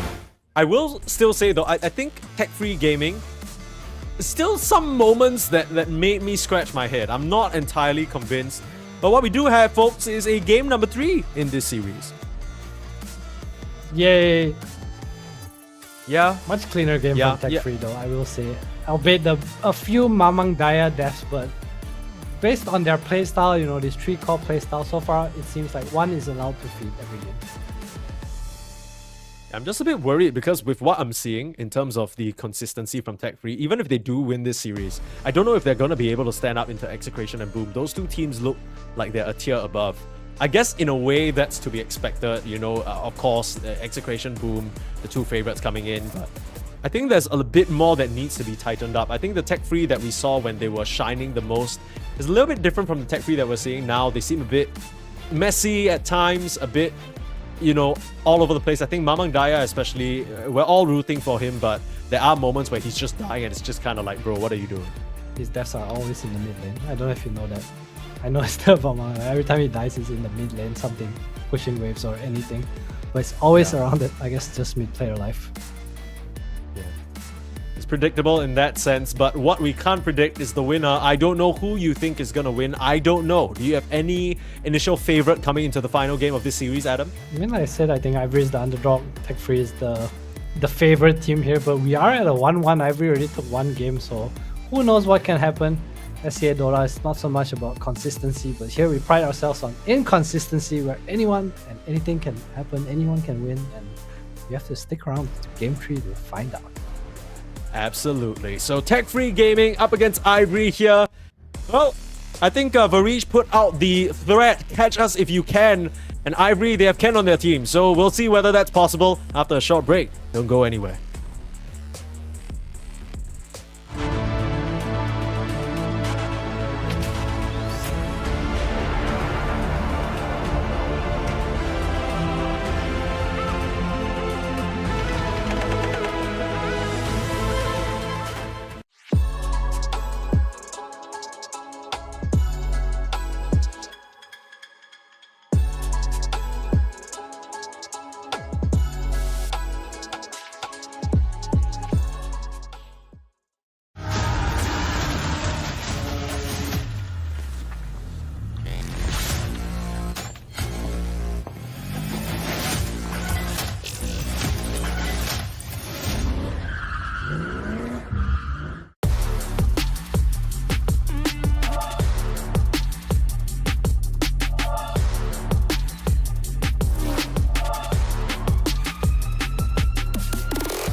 I knew lie, time and time again, and I am not your fool.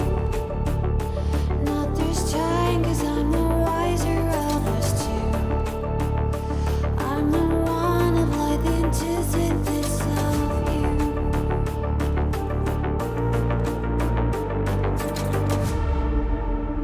If you shoot, I'll take you. If you run, I'll chase you. If you scream, I'll whisper la-di-da-di-da-da-da. This is all you ever wanted. Take it all, you deserve it. This is how we're gonna end it. La-di-da-di-da-da-da. Take it all, you deserve it. Take it all, you deserve it. Giving back the freedom you want to destroy. And my power's way too strong for you, so try. 'Cause you can't dominate and know will you survive.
The road is long for any team hoping to make it to EWC this year, especially coming out from the Southeast Asia quadrant of things. Sneeze and 343 bringing you the last game, at least for us, at least for this stream, and at least for one of these teams. Between Tech Free Gaming and Ivory, only one can survive. We're going to decide our top three by the end of today, whether that's Execration waiting in the grand finals, Boom waiting in the grand finals, and which one of these two teams rising up to face them. Ivory, you were saying were the underdogs coming into things, but honestly, compared to Tech Free Gaming, they look a lot more convincing. Even in that game number 2, there were some struggles, but I still think they could have come back. At least in this series, Aizen is not really performing at his usual state, that's for sure. Yeah, he looked more comfortable in seconds the remaining. previous series, playing heroes like this Void Spirit, for example. 5 Yeah, seconds. especially in this remaining. Sven game. I think the lane was just maybe a bit too hard for him playing into this Timber Shadow Shaman. Wonder if he's going to be removed this time. Dire team ban. Shadow There's Shaman the is the ban. ban. Radiant team I ban. mean, Dalul Ancient did a lot that Apparition. game. Yeah, the Lul was way too good. I think we were not really believers in this Shadow 10 Shaman, but he seconds trusted his remaining. gut all the way. And the amount of terror 5 he wreaked seconds upon them with remaining. that massive Serpent Ward, with all these hexes and shackles. I mean, Radiant team. very difficult for the Dire rest of his team picked. to, or at least his opponents to play. Radiant team ban. Ancient Apparition ban, Death Prophet available, and the immediate Void Spirit snatch from Ivory. Aizen be like, I don't care. I'm playing Void Spirit. This is a big Gimme. 10 hero too, right? So it might still be a flex, but I feel like it's more likely than not going to just be Aizen. 10 seconds remaining. Yeah, Radiant that's fair. team Wouldn't be ban. too sad about it. I mean, the thing is, it's likely going to be Aizen, but that's the beauty of this pick, right? Regardless of what lane it goes to, it can still sort of have an impact, at least on this team. The Death Prophet handed over to Tech Free, though. That's a flex for them as well, between DB, Mamang 10 Daya, and seconds maybe remaining. even Varish, if he wants to bring that out on position Dire 5. team ban. Dire team pick. assume it'll be a Radiant core team here. pick. What they go for? Ivory Tuskar, just another Derek hero. Maybe try and take it away from the Death Prophet as well. Slug ban. That's respect on the Lul's name. I don't think we're gonna let him have that hero. He 10 just seems seconds way too remaining. comfortable on it. That's exactly what he needs to do. Would have been a 5 good pairing seconds with the Death remaining. Prophet as well. We saw them run that in a previous series. Pretty solid. Radiant Tech Free gonna team pick up here. So I think the trend last game was even though they had Shaman, they went for heroes that had a lot of damage. So kind of enabling each other, you know. Your heroes make sense together. They go for the bounty this time. Okay. Not 100% sure the reason of this pick. I guess move speed for DP is always nice. A bit of I a mean, body you're in the looking lane. for... Yeah, right? Like, with DP, you always want a position 4 who's 5 melee, who can seconds run in, set up the remaining. fight first. Slug kind of fits that regard. Bounty as well. Although, the way you pick this bounty up makes me feel like Tech Free want to get, like, early skirmishing heroes, right? Like, heroes that are just going to constantly fight. I'm not sure whether Death Prophet wants to do that when her Dire Exo's team down. pick. That's the only thing, right? You're picking a high cooldown hero with a very low cooldown hero. Dragon Knight is snatched up again for Tech Free Gaming. Again, the DK. I guess it's just their flex hero, right? It's like, oh, we don't show too much by picking this hero. DK is okay 10 against Voice Spirit in seconds lane as remaining. well, so all the more reason to pick it here. A lot of tower 5 damage coming seconds out from Tech remaining. Free. Mm-hmm. They're basically saying there are many ways we could lose this game, but not being able to take objectives will not be one of them. I will live or die by the Dragon Knight. True. That's he says that in a voice line as well. I think he says live or die by the sword. Not really by the dragon, I guess by his own sword, technically. Taking some time here, Ivory. There's What no do you want memes. against a draft like this? I like- Death Prophet and Dragon Knight, like what do you pick? I like Lich? Warlock and Phoenix a lot. Hmm. I think this mass team fight against these transformation spells are really nice. Obviously not the best against Bounty Hunter, but it's also a lot of damage, right? So the reason Egg and even Undying in the past, these heroes been ignored, but Undying and Phoenix have always been historic DP counters, mainly because if you hit Tombstone or hit Egg, your ghost target it as well, and you don't do damage. That's a bit weird. So they go for a different kind of fire dragon. Firebird. That's Jakiro. You know, when I was casting Western Europe, it was quite funny because I saw Eki go for a very specific build. Twin Terror into Power Shard. Treads, into Shard, into Hurricane 10 Pike, seconds and he was just basically their tower damage. So I guess they're meeting Dragon for Dragon. We got 5 2 heads, you got seconds 1. What you remaining. gonna do? And just a lane secure. A lot of magic damage to pour in with what already is a stun. 2 stuns, in fact. Yeah. I think we saw this slight micro interaction. I'm not sure in what game I saw it in, but just you throw shards, you trap someone in, and then you ice path them into the macro pyre. It's a lot of damage. Not to mention there's also the Void Remnant that you can throw out. Just keep them in that macro pyre burning alive. Very scary. Although the Bounty Hunter, if he gets a couple of kills, he can be the pipe builder for the team. So it's going to be a very nice pipe Radiant game so far. team pick. Even though we don't see the hero too often, this Jakiro is still pretty strong, just not as OP as before. It used to be almost first pick material. There are just better fries in the pool, but I kind of like it this game. It covers the laning phase and it's nice damage, like you said. A lot of ways for them to hold in the macro pyre. And there's 10 another way to seconds hold in the macro remaining. pyre. Tiny comes out. Most likely the Rupido hero. 5 seconds Yeah, remaining. wouldn't be surprised if he picks that up, although a lot of flexibility in the Ivory draft now. I think the one thing about Jakiro that stands out to me this game is Tusk Innate, the Bitter Chill, slows your attack speed. Jakiro has so many spells that slow your attack speed. Even if you go for a fast right-click Dragon Knight build, you're not going to be hitting quite as hard and quite as fast as you would like. So all these things we need to keep in mind, like all these little factors, just making it so that the Dragon Knight DPS might be a bit different from what we saw from Jikroy the previous game, might just make the difference. Mm-hmm. But is it gonna be a Jikroy DK though? They're definitely thinking Yeah, about that's it. the Like, question. do we want this carry? All right, not give me the Bloodseeker, the Void Spirit counter. Please, Can't no. Astro step I, away. dude, what's with these Southeast Asian close qualifiers and picking heroes that just nobody's giving a shit about? Like, we see some Mirana, we see some Rubik, we see some Witch Doctor. It's like, I talked to Leon Arthur yesterday, and I was like, that's a pretty cool Witch Doctor pick. He's like, hero is underrated XD, and I'm just like, okay, yeah, well, Yeah, nobody else is having any success with it, and I don't know whether Execration are still going to bring it out at the later stages of the tournament, but seeing a lot of weird shit going on. Radiant That's for sure. team I'm a ban. big fan of the anything works. Of Tech pain. free. Won't spoil what's not broken. Go for the queen here. So I think the DP is still flex. They can still definitely Dire go for team DB's hero. Although I do think it's a pretty nice death profit game right now. I said because there's Yeah, another similar situation. I feel like Tech Free, the previous time they picked the Death Prophet, it similarly was not very answered. I just feel like they could use one more stun on tech free. I wouldn't hate 10 something like a seconds double remaining. Rubik or even. Oh, actually, it's probably a Varish hero, right? The last 5 pick. seconds remaining. I imagine Rubik would this be really will nice be a though. Varish Steal DP. the. Just Ice Path, You right? think So so? nice. Avalanche, Ice Path. Yeah. Such simple spells to That would be steal. sick. Do you ever. Okay, this might be crazy. Do you ever do Bounty Hunter 3, DP 5, and then 4 Rubik? That would be pretty nice. Dire team ban.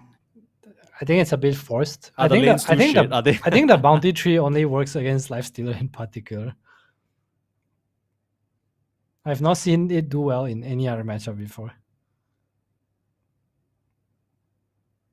What else could you lane it against? I'm actually not too sure. 10 seconds remaining.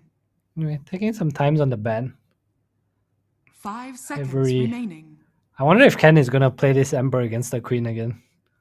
They're like, I just fucked up just now, guys. It won't happen again. I'll dumpster him this time. I promise. Just give me the Ember one more time, fellas. Please. One last ride, the Spirit Bros. One last ride on the Spirit Bros. Usually when you talk about Spirit Bros, it's like Earth Spirit position 4 and then Radiant one of team the ban. Storm or the Ember in the mid True. lane. Void and Ember pairing is certainly That's a something a new bit one. new. Oh, they Ban banned out the Undying. Undying. Oh, that's surprising. I feel like the Undying is such a dominant pick, and to see it completely ignored up until this stage, Tech Free would be really good with that hero, just because whether it's position 5 or 10 whatever, seconds that remaining. Tombstone is going to be a menace for them. The Jakiro can double hit it, sure, but if you're auto-attacking a 5 Tombstone as a seconds Jakiro in remaining. a fight, you probably lost. Yeah, it's really just this SCA teams having their own kind of playstyle. You know, this is game 3. They have developed their own meta and own priorities between them.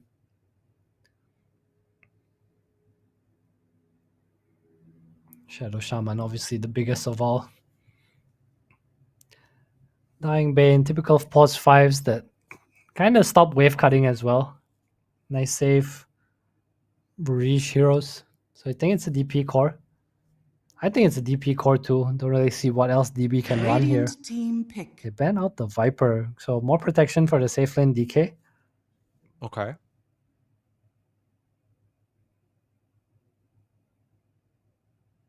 What do you think of this Queen of Pain? Because there's quite a bit of stuns, right, on the side of Ivory. They can definitely chain stun her, especially Void Spirit with 10 the Aghanims. seconds remaining. Coming down the line with the silence.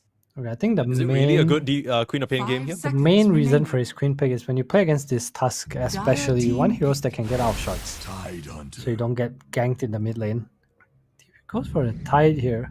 Oh, insta pick Phoenix. Choose your So hero. it does come out, but on a way later slot, it's gonna be a Rupido Phoenix into this DK. So I don't know The who I one- favor here, but Yeah. I like the idea.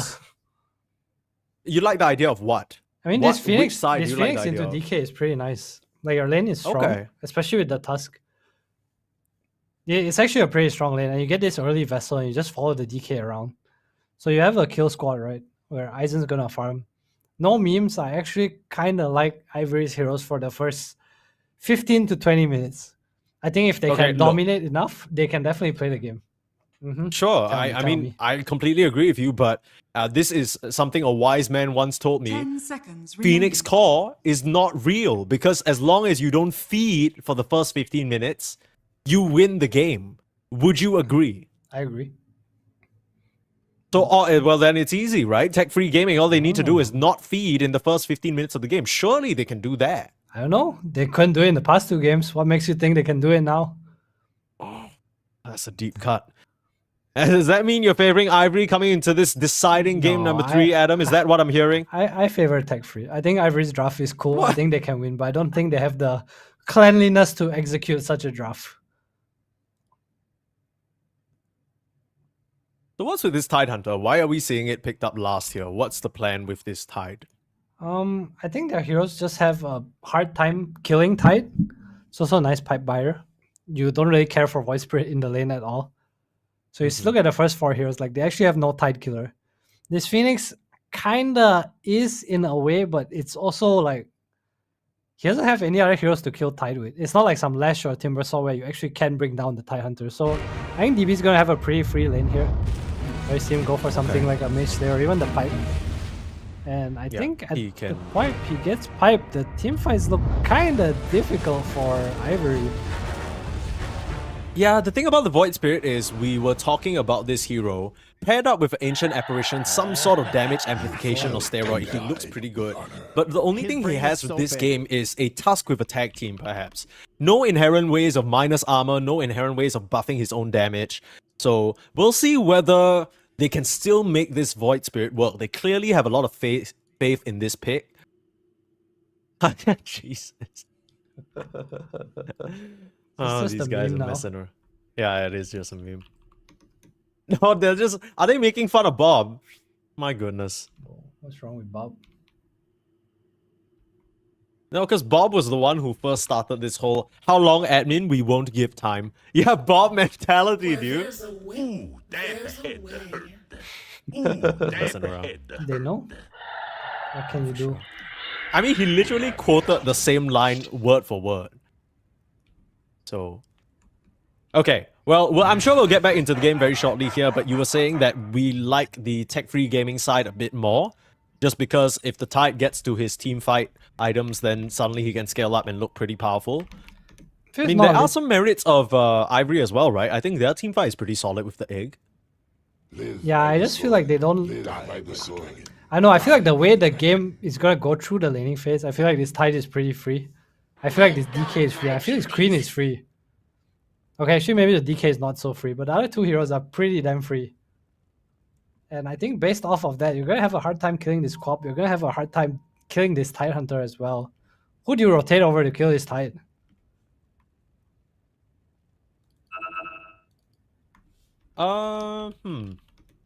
Good question. Max Sunray Tiny? Tiny's got good magic damage. Do you maybe go for a physical Tiny build this game? Because you got a lot of magic damage from your Jakiro and your Phoenix. You don't really need a lot more.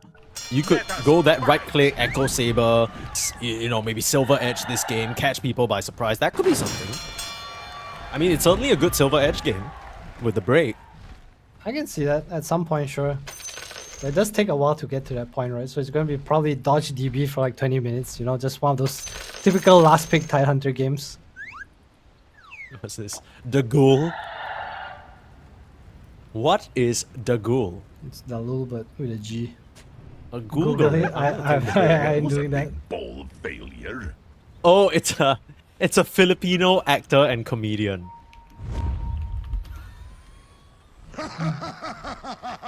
I think he's a midget, actually. He looks a bit small in stature. Might be a midget.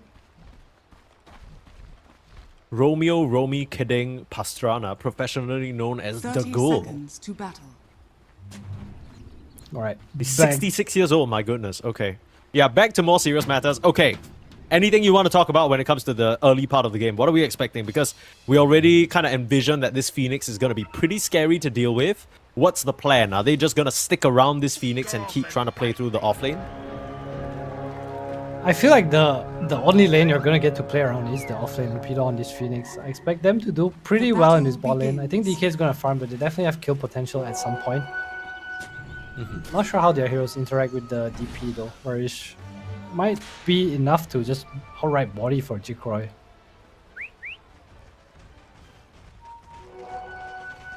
This how many runes was that? Was that 2 for 2? Okay. 2 for 2. Nothing crazy. There we go. Just classic lane blocking shit. Just trying to get the wave into the tower so that it pushes and pulls. Even using the shard to help out in that regard. Farish was a bit out of position. Not sure what he was doing in the bottom side of the lane there. And the Fire Spirit's already going to make things a bit difficult for Jikroy to secure any last hits.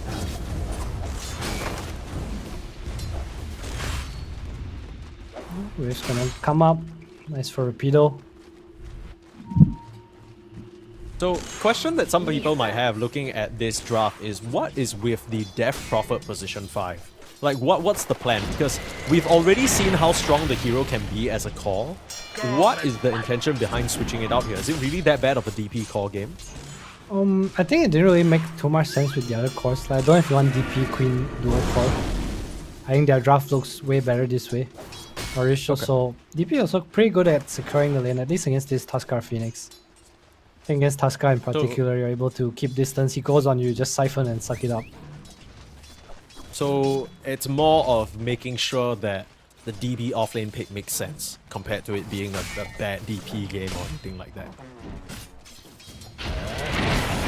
Later down the line, is that what kind of is the use for this DP? Because I know you have EXO, but as a position 5, you're not really as survivable or as comfortable to maybe stand in front of those towers all alone, surely.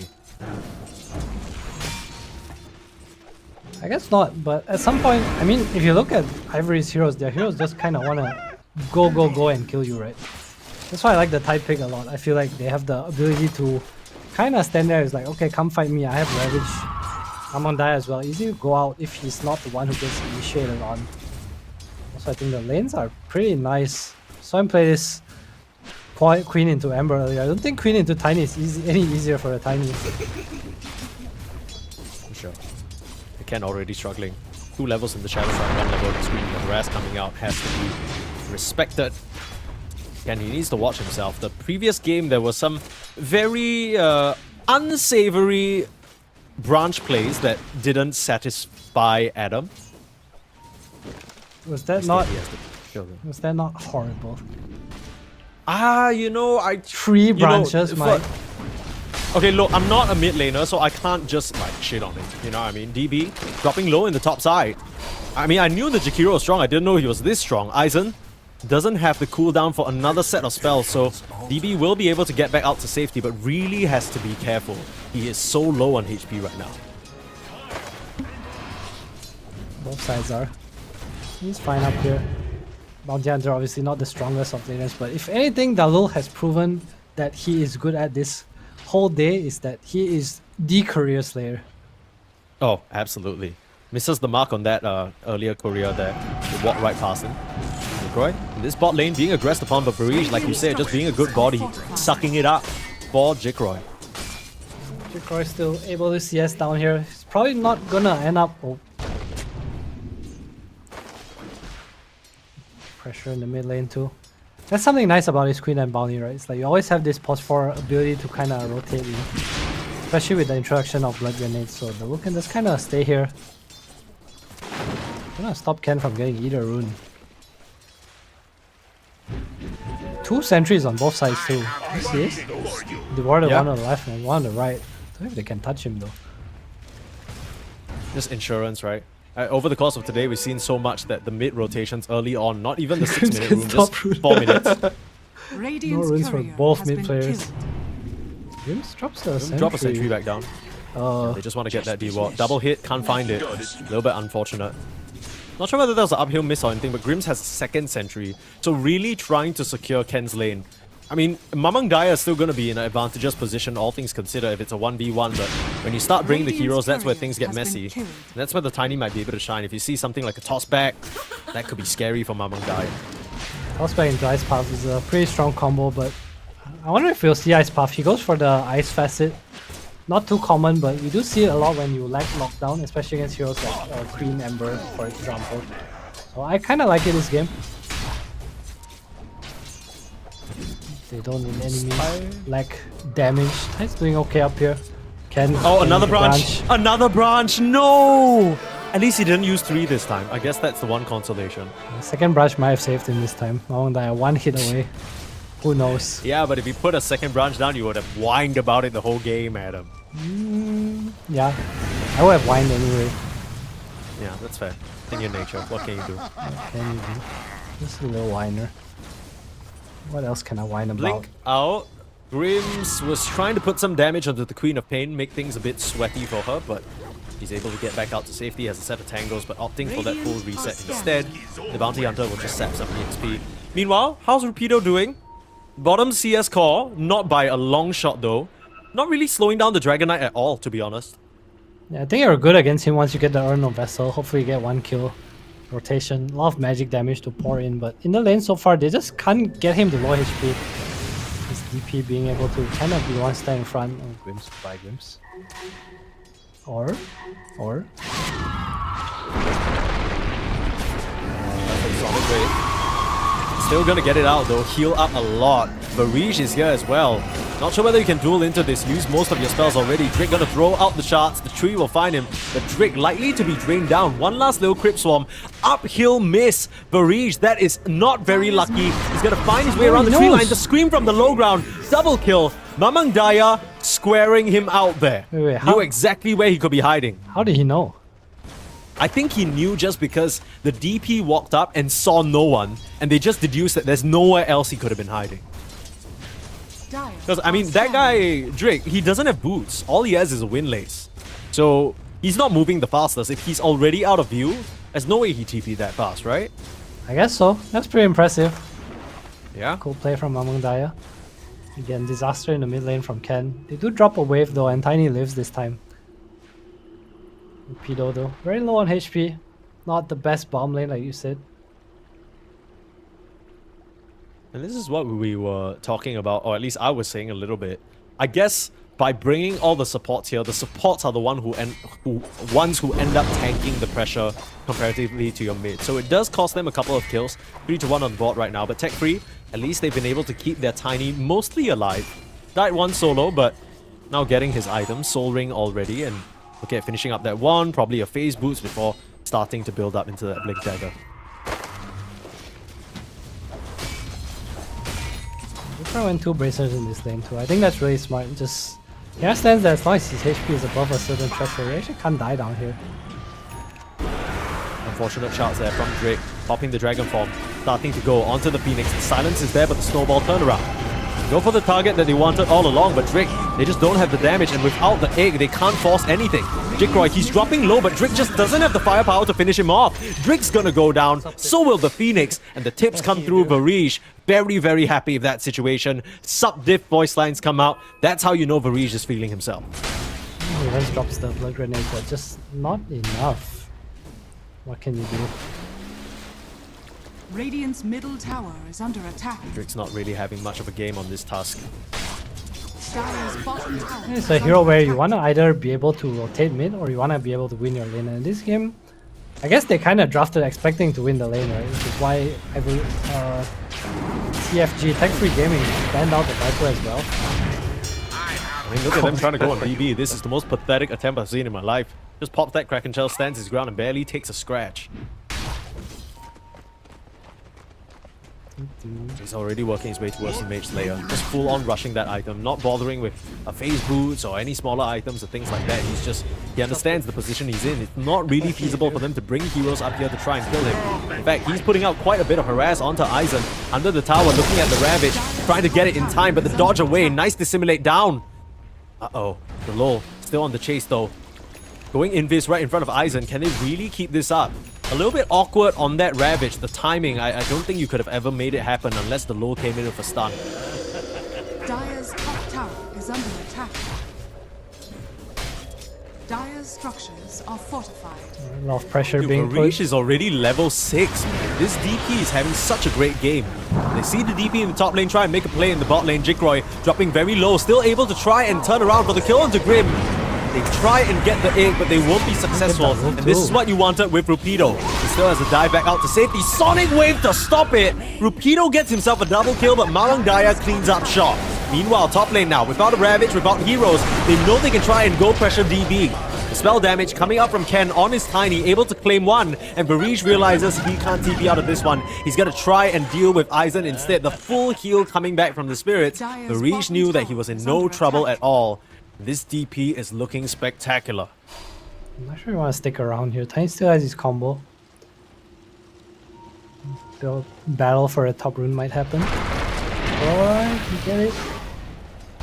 Uh-oh. I don't know if you want Ace to rune pause. on Tiny. Drake's in trouble. Yeah, Drake gonna eat a Shadow Strike. Oh no, he Can he just actually live TP'd here? here. Is he dead? I don't know, but he needs to go tier 2 for regen right now. Hey. He's fine. Goodbye, Drake. Oh, the Oh, bottle. the bottle, the bottle. He used the haste rune though. Yeah, I mean, he used the haste rune early on when he Dyer's was trying to middle respond. tower is under attack.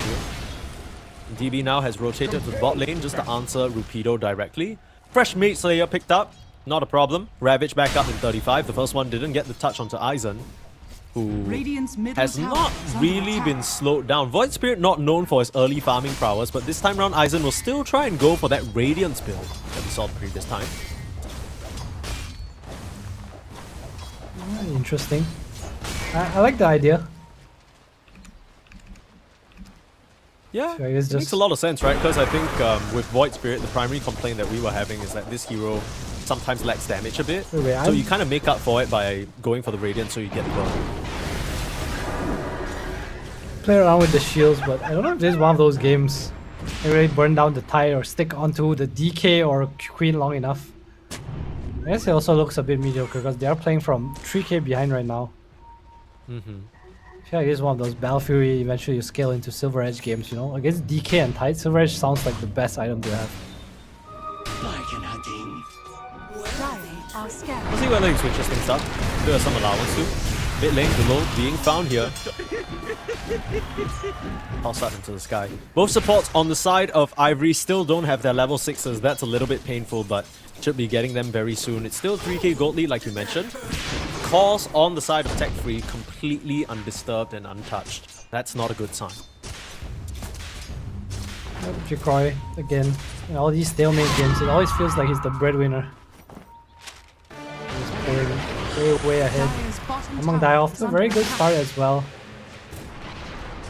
Very simple game from him, right? No real way to kill him, at least for the next 10-15 minutes until Tiny has Blink. I mean, he has a Blade Mail as well, right? So now, even if you go on him, you might just end up losing your lives in the process. Heard an Exorcism. Varish using this off cooldown. Used it to take the top tier 1 tower. Now looking at the mid.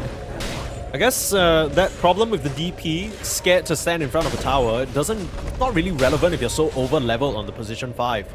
Ken now trying to look for a fight with his phase boots. Very close to the Blink Dagger, but they've done a good job scaring away Varish for now. Bringing the numbers, 4 members of Ivory in the mid lane, and Rupido with the threat of the egg. Well, their heroes are made to battle. Spirit Vessel and Rupido. How do you start though? Just kind Team of fight gotta alt run versus in. team fight alt. Egg versus that Ravage. Nice silence out. They'll be able to finish the job. Aizen coming in now. Varish being pulled in. Maybe you just give up and let your Death Prophet die. Looking for an avenue to pop that Ravage. Meanwhile, Mamang Daya getting the backline. DB getting Mage Slayer out on 2 heroes. He is way too tanky for them. The toss up in the sky will do the damage. But now the egg in the middle of all of it. They need to try and focus it down.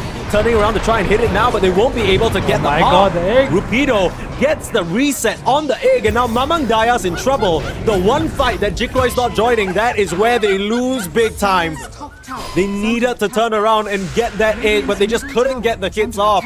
And would you look at the time, it's not 15 minutes yet, but they have run into the Phoenix and they have fed on Tech Free Gaming. Man, the funny thing is that Dalu could have definitely walked away, and so Radiant's did middle Mamang tower Daya, but is Dalu under tries to attack. hit the egg. Mamang Daya's like, okay, let me help you. See a little replay here. Start the fight, now that Exo's already down, Varish a very easy target.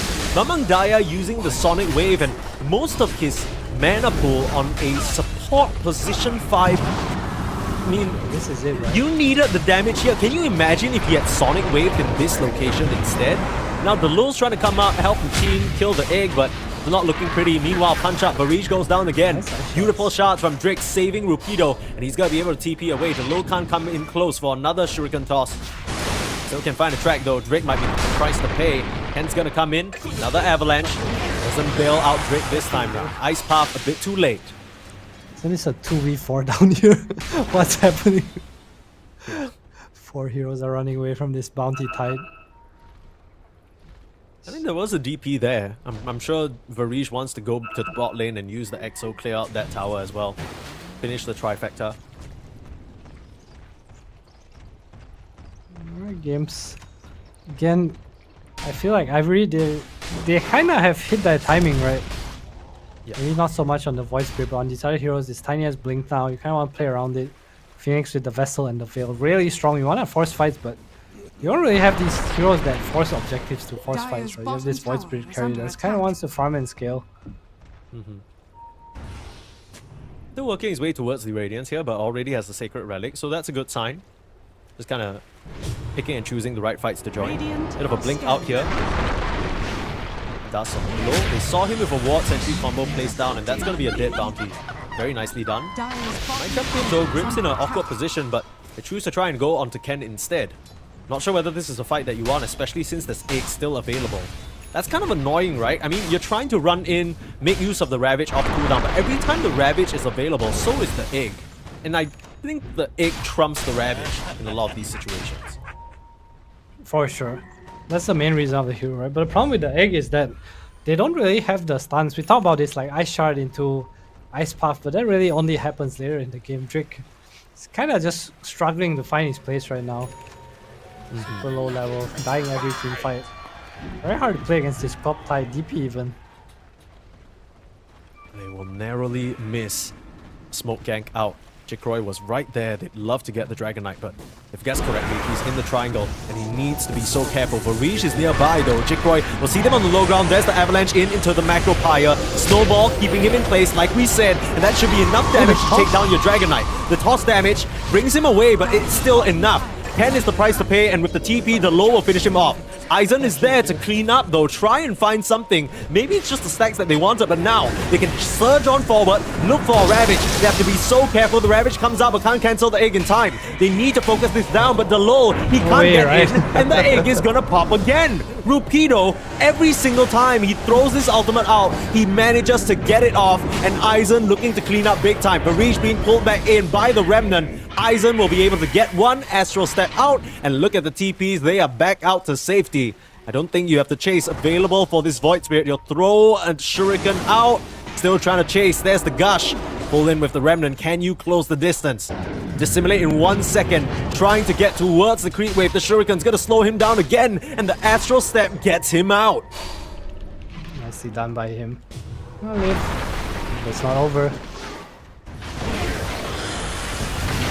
EV now, Drake's on being the way tossed as back. well. They can just reconnect to this fight because there's a tier 2 right there, and none of the TFG heroes can rejoin them. The low able to shadow walk away. Ken had a dust actually, but just didn't really think to pop it. Happy to get the kill on the Tidehunter, just move on. At Tech Free Gaming, it feels like from this early game, they should have been the ones ahead, but right now it's just a 2k gold lead maintained. What started out as a kill onto this Dragon Knight, I thought it was a smoke move that was being somewhat read, but they weren't really able to save him. And the TP's coming in, the response... Again, the Ravage comes out way too late. The egg beats it to the punch. And they lose a lot of their stacks, to be honest. This game is... I want to say that Tech Free is usually more disciplined, but in this series in particular, I feel like they're kind of falling into the playstyle of Ivory, which is a little bit more of a clown fest. Going the lull in the mid lane again, just getting caught. This Rupido Phoenix has been able to do so much work. They're trying to chase on forward, but the skirmishing potential of this lineup of Ivory, this is what they'd like to do. This is their playstyle, and you are just falling for it again and again. Nice blink away from Mamang Daya to dodge away Jikroy. Hiding in the tree lines, looking for an angle. Has that blink dagger available, wants to find a target.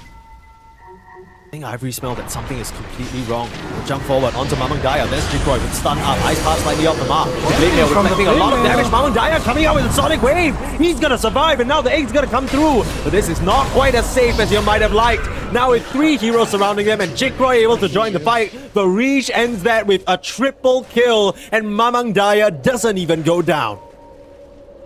That was insane. That was all That their was heroes pouring their damage into him, no? Blade Mail, That's man. the Bondage Facet. And the Blade Mail, yeah, I mean, the spell Lifesteal coming out. And this time round, they throw out everything into the co-op, but she manages to be the only one getting hit. So nobody else additional clicked up by the Ice Path. Jikroy blinks into a very prime location, starts auto-attacking into the Tiny. He ends up being the only one to survive. We'll see a replay of that again. Take a look at the response. Jikroy disabling up the Tiny, meanwhile Varish getting a fat silence off of the 3 heroes, and I mean, by the time Rupido eggs, his teammates are already done. I wanted to see him egg on the left cliff there. I think right behind Mamang Daya, like prime position. You know, you make your team choose between saving Mamang Daya or just kind of fighting where the egg is. Suddenly, 5k goal swing. It looked like they were pretty convincing in the fights, but that one was just a bit way too much. And it pushes down low to his pipe too. This fight's gonna get Dire's damage bottom issues tower building up. has fallen. Oh, the low pipe is a really, really big deal. We saw, Dire's bottom I mean, tower is that under game attack. from Drake on the Bounty Hunter earlier on, the value items he was able to purchase for his team between the Greaves, between the Hex, we saw the power of that pick, and I think Tech Free Gaming showing it that respect as well. Grims, again, a very uncharacteristic series for him where he's just getting caught. They will just pop the Ravage to finish off Ken, and these are just heroes dropping like flies. Sure, the Bounty's not around to give you some track kills, but those are still huge pickoffs, and now you can just head into the Roche with this AD Dire's room. middle tower is under attack. No mercy. Dropping the Sonic Wave over and over again. This one is just Hero's head. You can see TFG so confident, no fear to use their spells. They know how far ahead they are. Kind of killing themselves right now.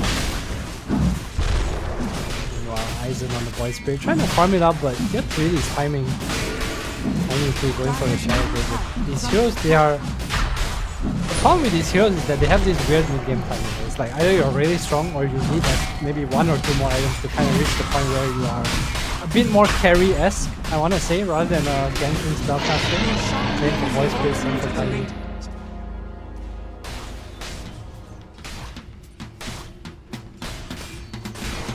It's in the hands of Jigroy. BKB complete as well, 30 gold. Dire's middle tower is under attack. Now we're gonna start Radiant's barreling top down tower all the is under buildings. attack. With the action that's been happening this entire game, you would think that more than 22 minutes have passed. Non-stop. Get the catch again. Aizen should be able to just double Astral step back out to safety, trying for the TP. He got stunned. You don't have a way of stopping him though. See him, can't do anything about it. At least just forcing Aizen out of this part of the map. Aegis on the DK means that he is such a difficult kill, and you can just commit for this Tormentor more advantages flowing the way of Tech Free Gaming. Is under attack. Really starting to live up to that standard now. You were talking about how they might have fallen into Ivory's trap, but as soon as Jigroy was ready to fight, it just looked like a whole different lineup. Right up until this point, they were having troubles connecting the Dragonite in. He was still busy farming. He wasn't ready just yet. Radiant's bottom Gets that tower is Blink under and gets attack. that Mjolnir, and he's just putting out so much damage compared to what Aizen can accomplish. Dire's top tower is under attack. And this Phoenix starting to fall off. I have Talked about this a long time ago. This hero has like nice power spikes, you wanna run around, get kills with the Vessel, and that's what they did, but Radiant's bottom tower is now under how do you continue? Dire's structures are fortified. It's just not the easiest fight because honestly, who do you start on, right? At this point, you start on Jigroy. He has a second life, he has the BKB. Dire's top tower is under attack. Ivory, they kind of need to play this skirmishing style, but now they're getting outfought by the Bounty Hunter. Jigroy there with the Blink, Drake just really... I mean, this is one of the better position force that our region has to offer. But in this game in particular, he has looked Dire's so turret lost. has I been mean, killed. from the very start, with the Radiant's Phoenix not bottom doing as tower well as is they would under have attack. hoped, he just seems like he has yet to find a home. Tried to Dire's rotate top, middle tried to tower rotate is mid, under attack. couldn't really find an angle for a lot of these opportunities. They are just chain farming these heroes. An anchor out that Aizen can't even hit. And they're just gonna Ravage just to save it.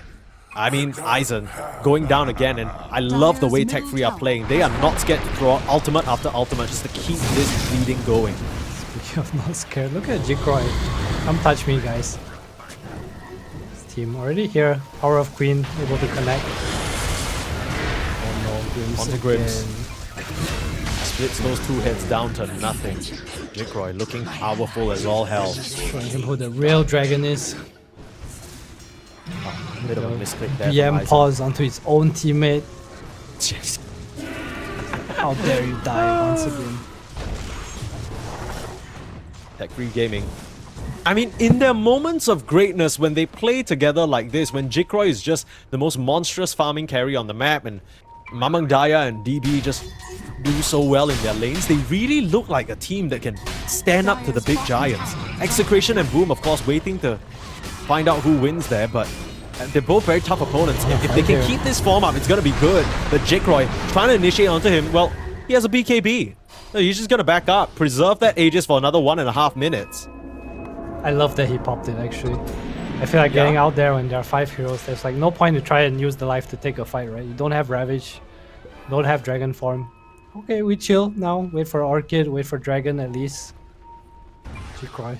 What's no part of this? Like, fuck you guys. Rapido, silenced up from the high ground, but should be able to hide away thanks to the Glimmer Cape.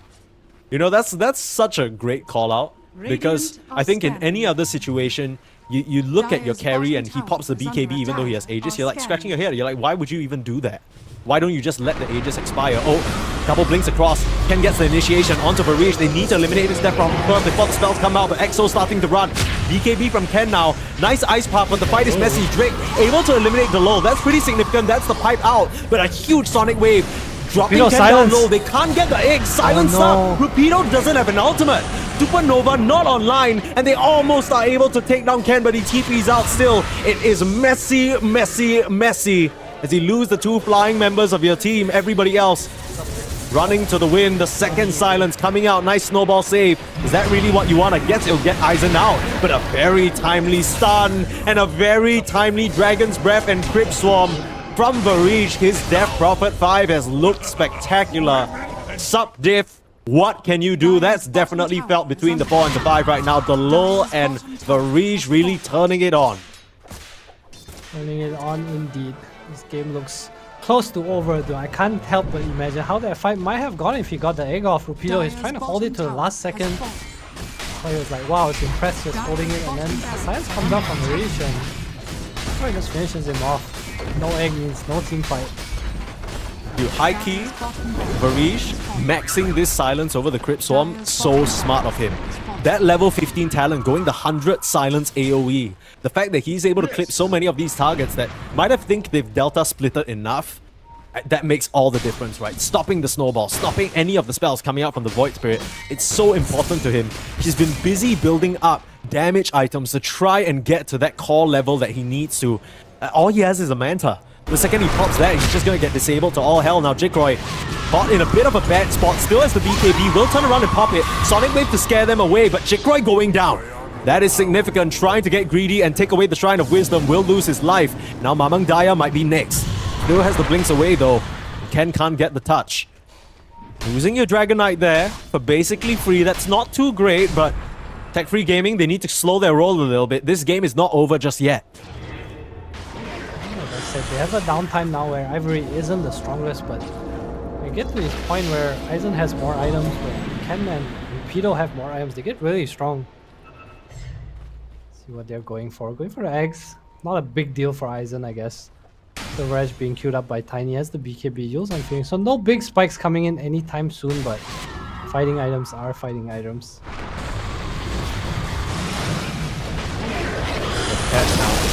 To the Queen of Pain. Huge Ravage. Seriously?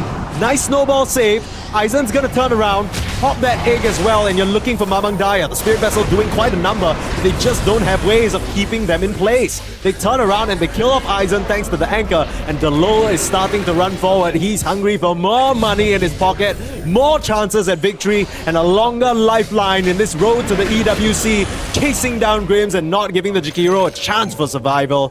Jikroy tipped because he's not even part of that fight. DB says, we don't need you, son.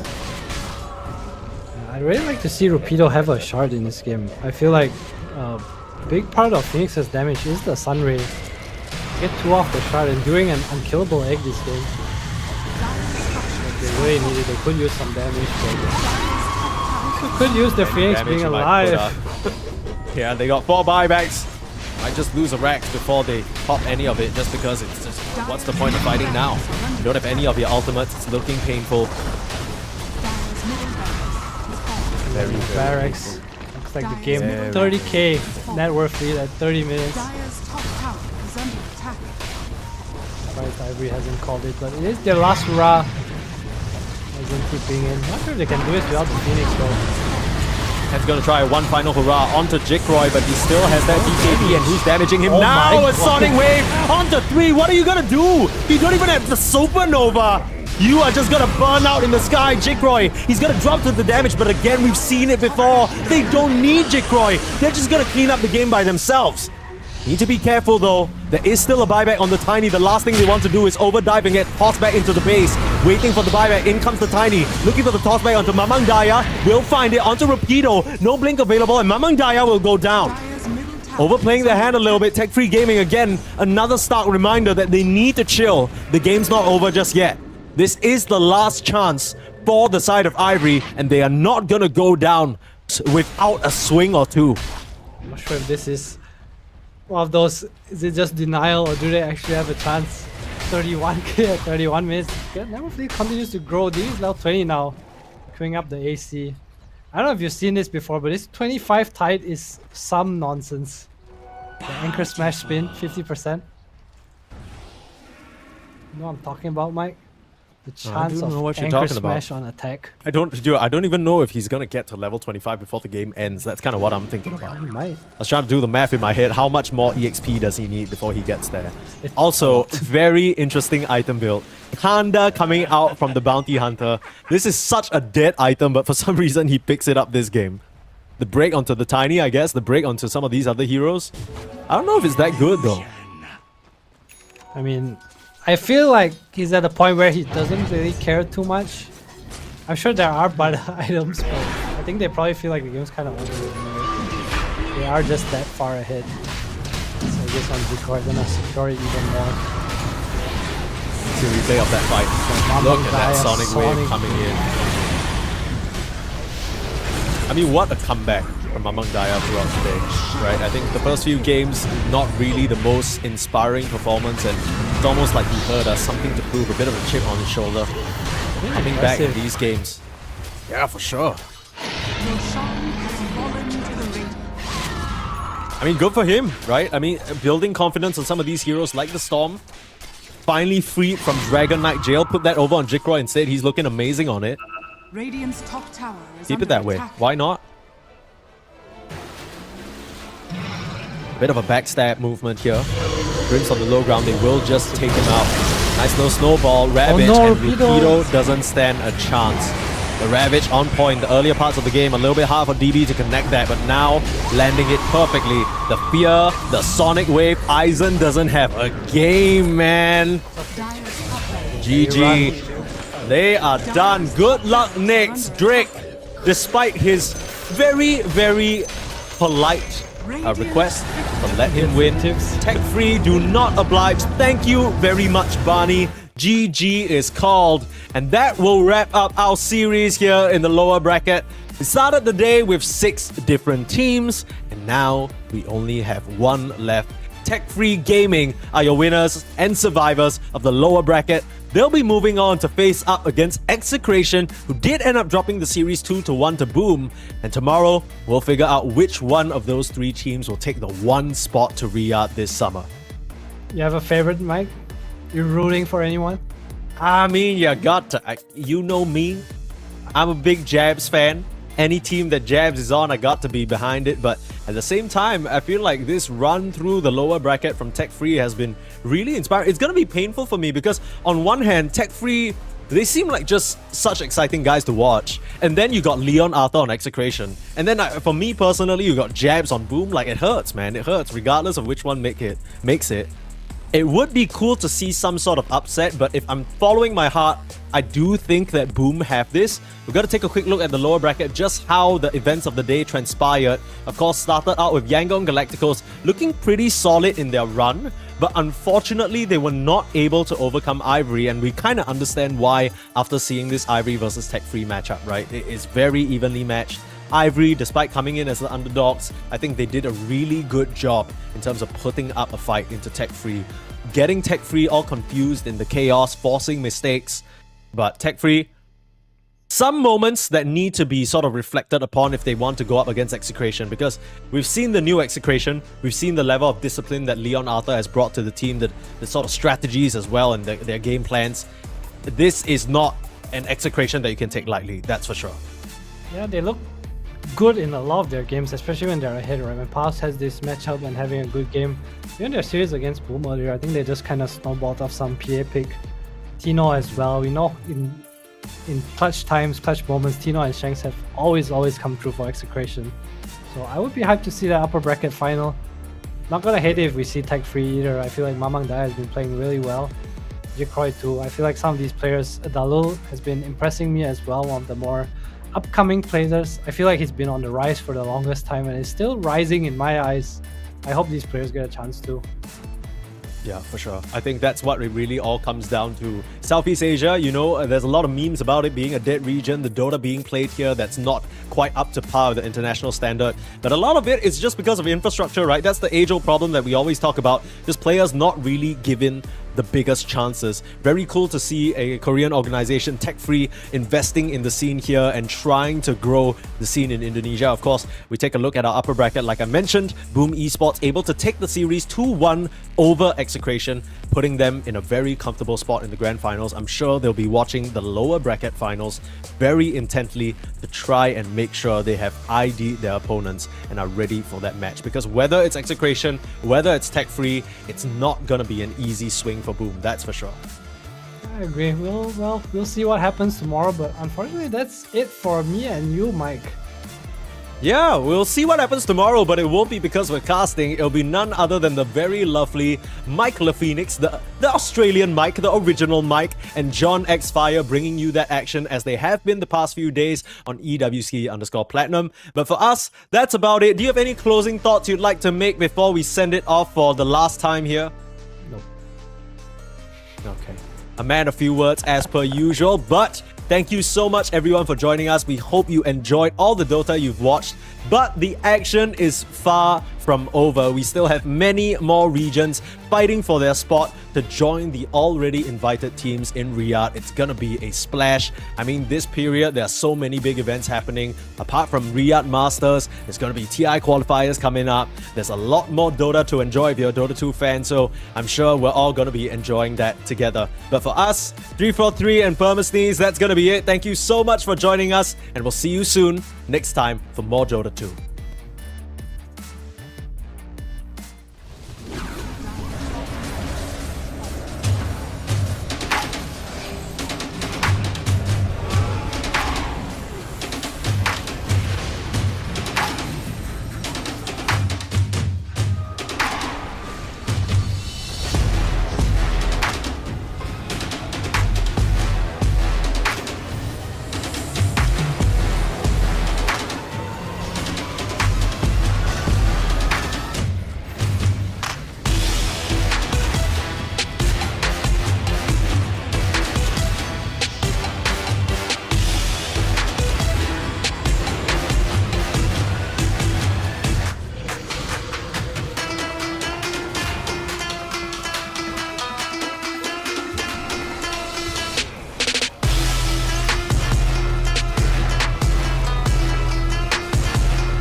1 go.